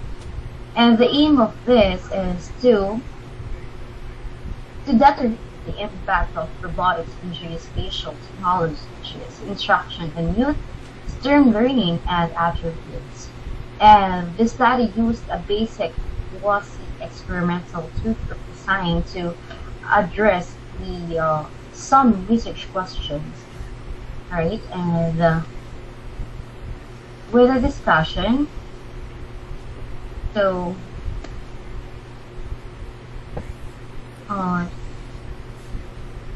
it includes the what they call this, the content of the whole research, what was done, the methods, so it includes on the discussion. And in the conclusion, from the word said conclusion, from the word said conclude, so it means that that is the summary of the research article. And the summary of the research article that I analyzed is that an intensive week-long educational camp focusing on robotics combined with geospatial technologies appears to promote hands-on, creative, self-directed learning, providing an ideal platform for concepts to be introduced to support youth success with building, testing, and refining their robotics projects. And for the last slide, the references. So I've included on the slide those of the references that I had to this research. It includes the author, the date, and also the title of the book and the website. So that's the end of the discussion. Thank you so much. Have a great day. Okay. So, ano ang ating evaluation? For me po, it's 90.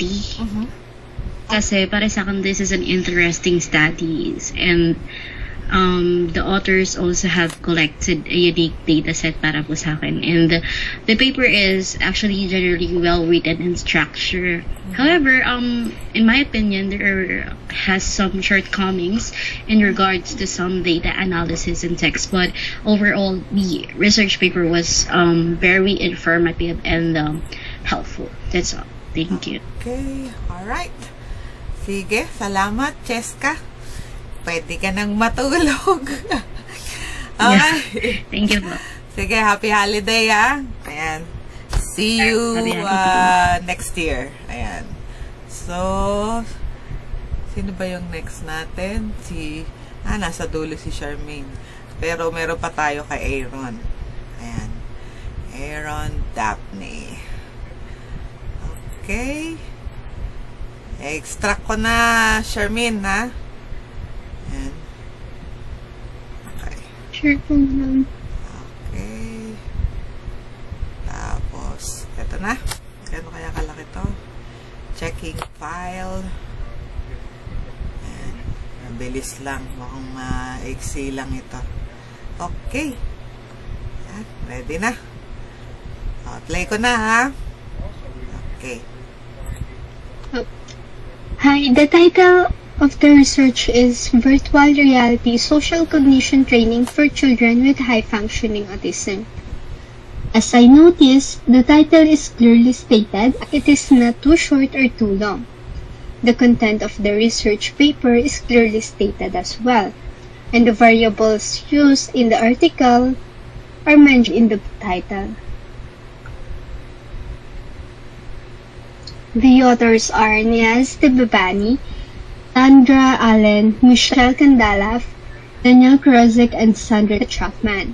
All authors have academic qualifications because all of them are part of the Department of Psychiatry in University of Texas in Southwestern Medical Center at Dallas. There are no publications similar to this topic by the authors, and only one of them is searchable in Google Scholar, which is Mr. Daniel Krozik, who have cited 4,814 articles since 2017. The keywords are autism, pediatric, intervention, virtual reality, and social cognition. These keywords are informative and relevant, but I believe that they could have added more. The abstract. The purpose of the research is clearly stated using virtual reality, and it is proven that it is a good practice for kids with autism to rehearse their social skills. It is done by testing 30 children in the span of 5 weeks. Though there are limitations, it is proven that virtual reality enhances emotion recognition, social attribution, and executive function of analogical reasoning. Conclusion was reached as the preliminary findings suggest that the use of a virtual reality platform offers an effective treatment option for improving social impairments commonly found in ASD. The introduction. The introduction has firm sense of what was done in the study and introduces problem that is searchable and important. As the research highlights the benefits of virtual reality, it has mentioned the disadvantages and plans on how they will conduct the research on children with high-functioning autism. As it enhances their social skills and other cognitive skills, in result, the research is relevant to the research problem. The literature review. The researchers do not provide a section for literature review, but they have cited a lot of articles as they write the paper from introduction to the end. The researchers use at least one contemporary material as early as 1989. Related literatures are broad, detailed, and relevant to the research. Researchers even provide theoretical framework to support their study. In result, the whole research is informative. The aim. The research clearly stated how the virtual reality is used as a treatment for children with high-functioning autism. The research design.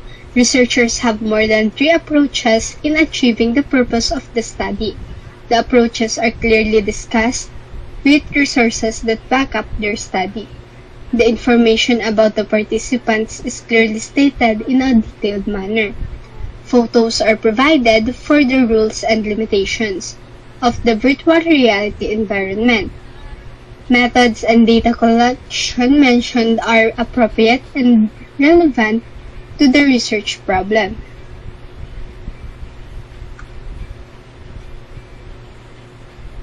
Data analysis. The researchers use statistical analysis and repeated measures ANOVA was conducted to get proper and more accurate data from the participants. All presented results are relevant to the research problem. Though the research paper does not provide any graph or tables, it still provides a detailed computation that makes the data analysis clearer.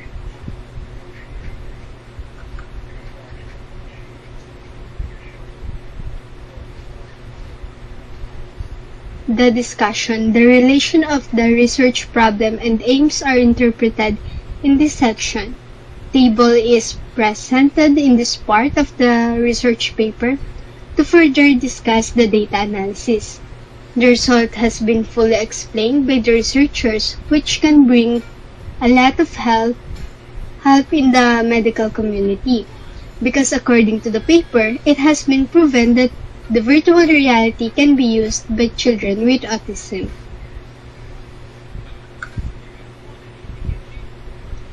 Conclusion. The researchers do not provide conclusion section, but to summarize the whole paper, it has been proven that virtual reality can help in enhancing social skills and be used as a treatment for children with high-functioning autism.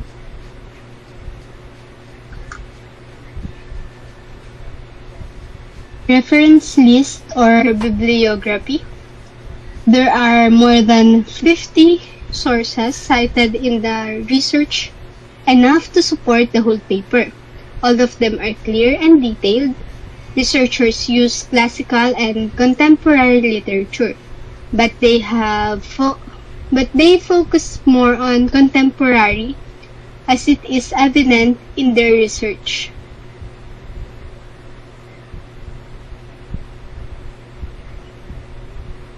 That's it for my presentation. Thank you guys for listening. Okay. Okay, siya. So, ano yung evaluation mo? Ma'am, para po sa akin, bibigyan ko po sila ng 80. Kasi po yung virtual reality po, hindi talaga ako interested. Pero nung binabasa ko po yung paper nila, beginning to end po is naging interested ako. Special yung nalaman ko na pwede pala siyang magamit sa mga batang may autism kasi akala ko po dati for games yung virtual reality. Pero ayun po, natakal naman po nila ng mga importanteng parts kung paano po nila i-implement yung plan nila para po ma-enhance nga po yung social skills ng mga batang may autism and yung environment po ng virtual reality. Nag-provide din po sila ng mga test and ayun, tapos yung authors po is qualified po sila as I mentioned sa video, pero wala po kasi silang section for literature review and yung conclusion po nila, wala po section about dun. Maganda po sana if na wrap up po nila ng maayos yung paper.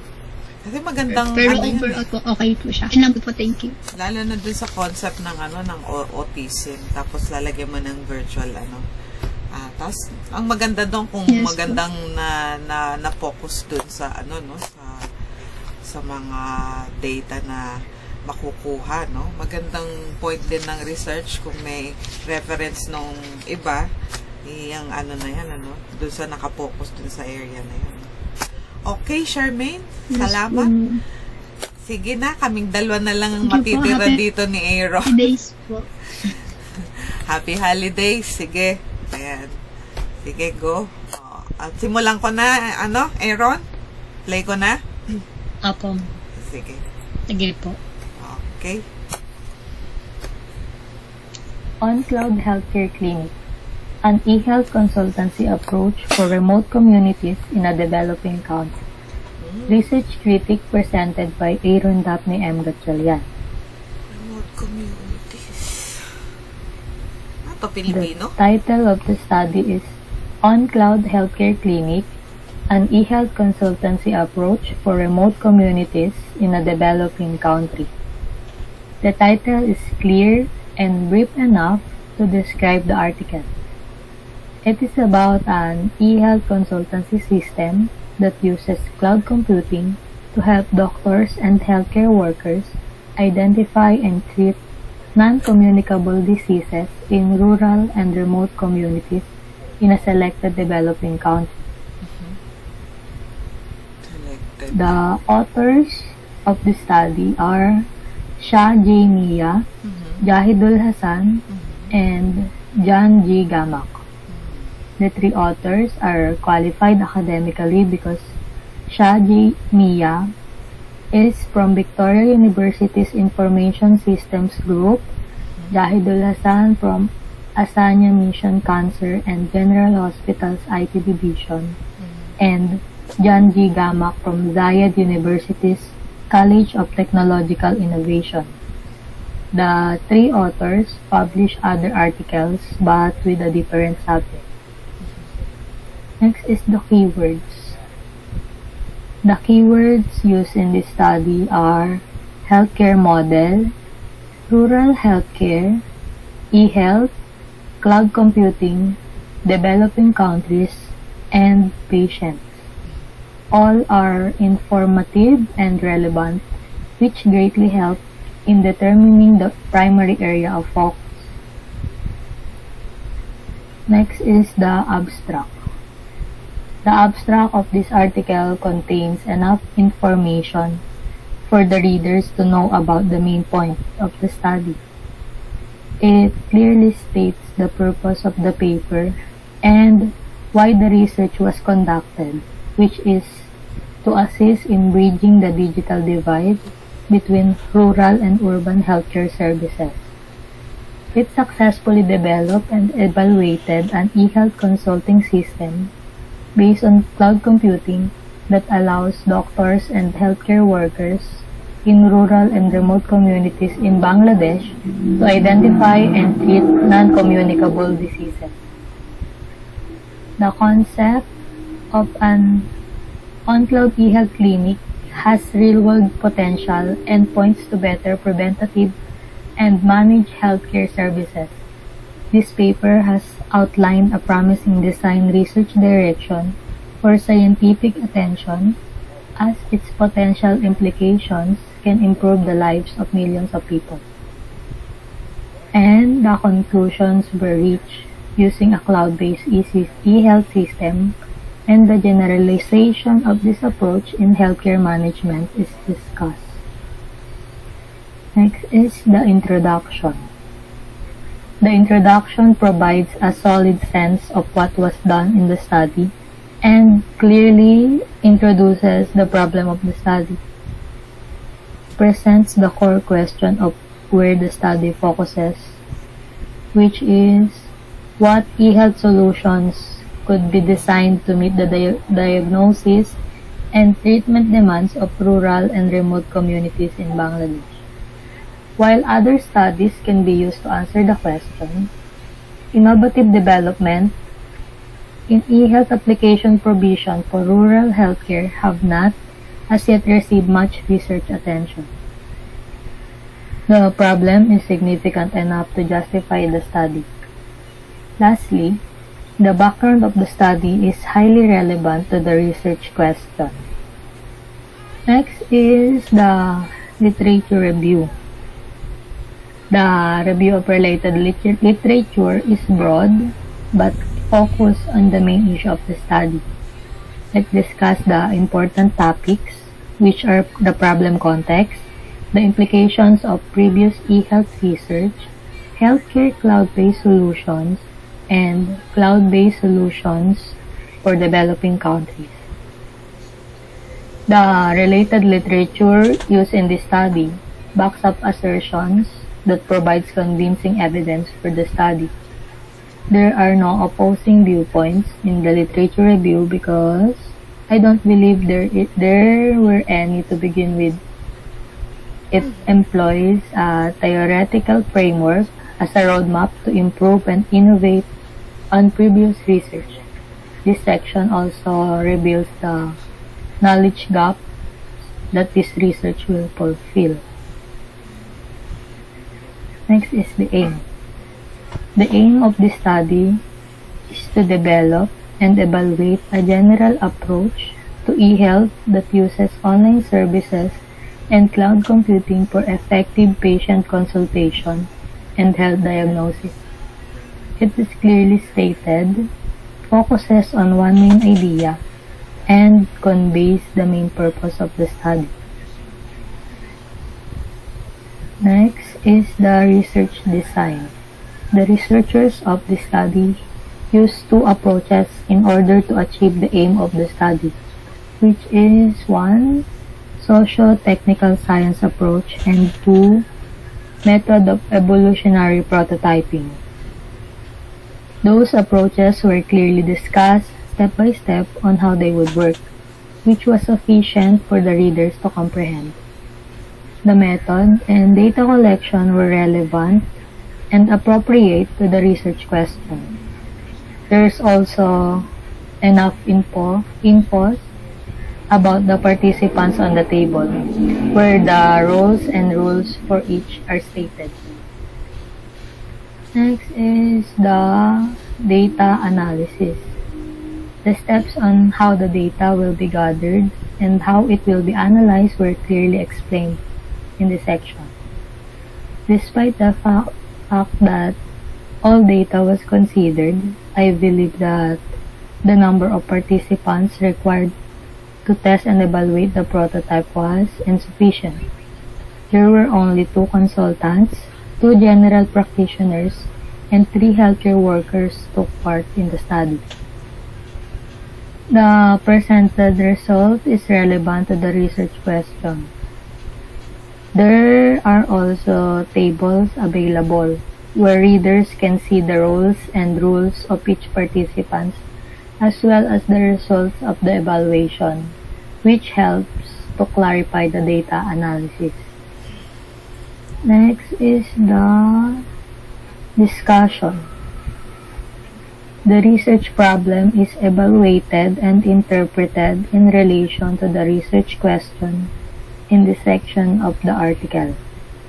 The findings are also discussed and interpreted, supported by the study's theoretical framework, and other related studies are discussed in order to relate them to this article.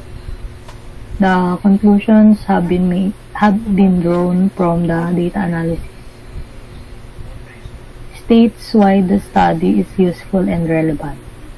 This study is useful and relevant because this innovation would be ideal for a scenario in which medical resources and expertise are scarce in rural and remote areas and communities.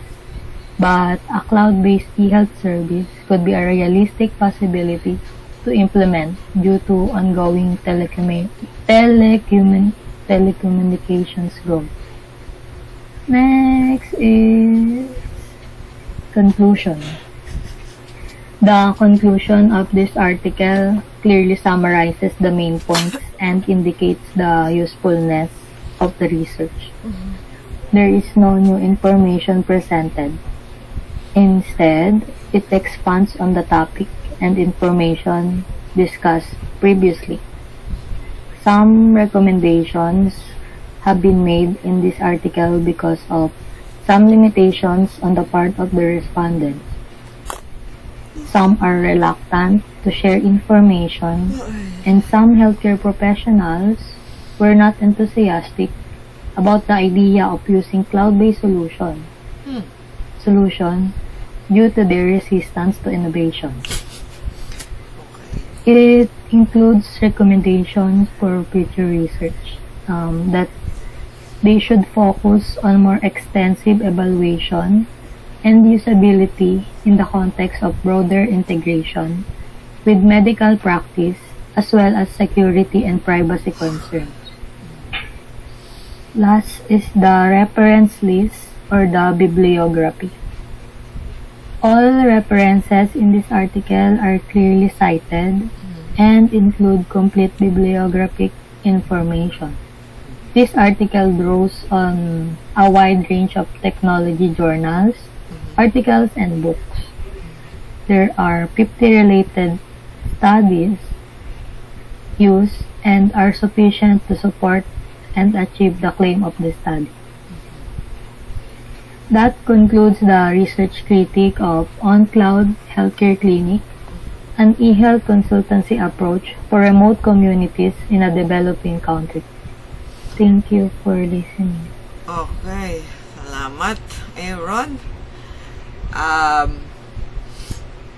May mga hindi ako narinig na total ito ay sinabi developing country. Sana may result na di kasi naging issue yung yung response sa bagong technology. Is it the same for all the countries na developing countries na kinover nung So parang isa lang yung tinanong ko Isa lang? Anong country? Opo, parang sinabi lang po na develop. Bangladesh po. Bangladesh. Kala ko naman madami. Kasi magandang tanongin din, no?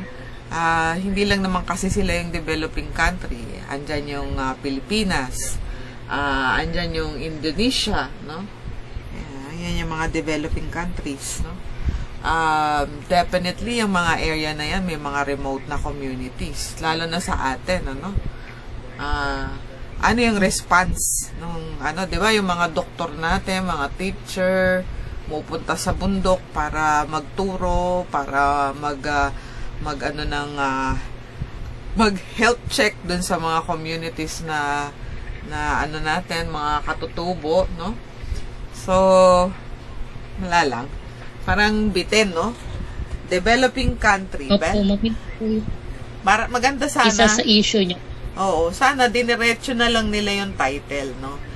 Kung isang bansa lang naman yan, consultancy approach for remote communities in Bangladesh. Ganun na lang sana, no? Para kasing pagka sinabing developing country, kahit na sabihin mong country lang yan, hindi countries, pwedeng mag-isip din yung katulad ko, yun ang impression ko, no? Baka hindi lang isa, mga 2, 3, ganun, no? Country pa rin yun, no? Anyway, magandang yan magandang research yan no? Lalo, yan ang magandang suportahan, no? Yung mga remote communities. Kasi, yung resources talagang ini-extend lang, lalo na dito sa atin sa gobyerno, ini-extend ng gobyerno, no? At depende pa sa klase ng gobyerno. May mga gobyerno katulad nung na hindi nasusuportahan yung mga yan, no?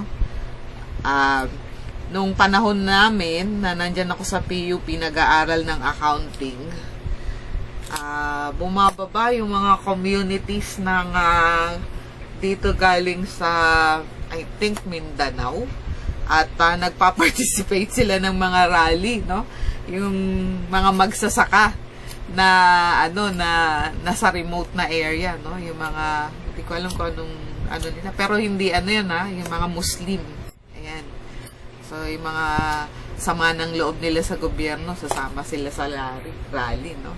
Kaya yung PUP nung araw lagi yang sinisipat sa sa radikalismo, no? Ayan. Okay. So, anong evaluation mo dito? From 0 to 100 overall. Ma'am, Ma'am, 90 po. Okay. And then why? Yun nga po, yung tulad po nung sa sinabi niyo po. Dahil po dun sa title. Tapos po, yun po sa yung number of participants po na nag-test at evaluate ng system, parang ang konti po masyado para sabihin na Pero na-achieve naman po nung study yung aim nila na mag-evaluate ng e-health consistency system. Yung narinig ko nga yung conclusion. Averse sila sa technology. Lalo na yung ganyan, Mag-i-introduce ka, no? Yung buhay nila, minsan wala pang kuryente, tapos bibigyan mo ng ganyan. Pag-iisipan nila ngayon kung paano lalagyan ng kuryente yan. Yung mga ganyan. Ganyan yung mga issue sa sa remote communities, Kaya nga meron silang mga solusyon yung nakasolar, no? Ayan. Okay. Sige. Salamat. O, diba? Natapos din tayo! Alas 2! Nakakaliw itong buhay natin. Anyway, wala tayong ulitin, Tapos na. Okay. So, happy holiday, Aaron. Ayan. See you. Happy holidays po, ma'am. See you next year. Sige. Okay. Sige. Tulog na tayo. Okay. Thank you po. Sige. Karduhan ko na to. Leave. And leave. Ayan. And there you go.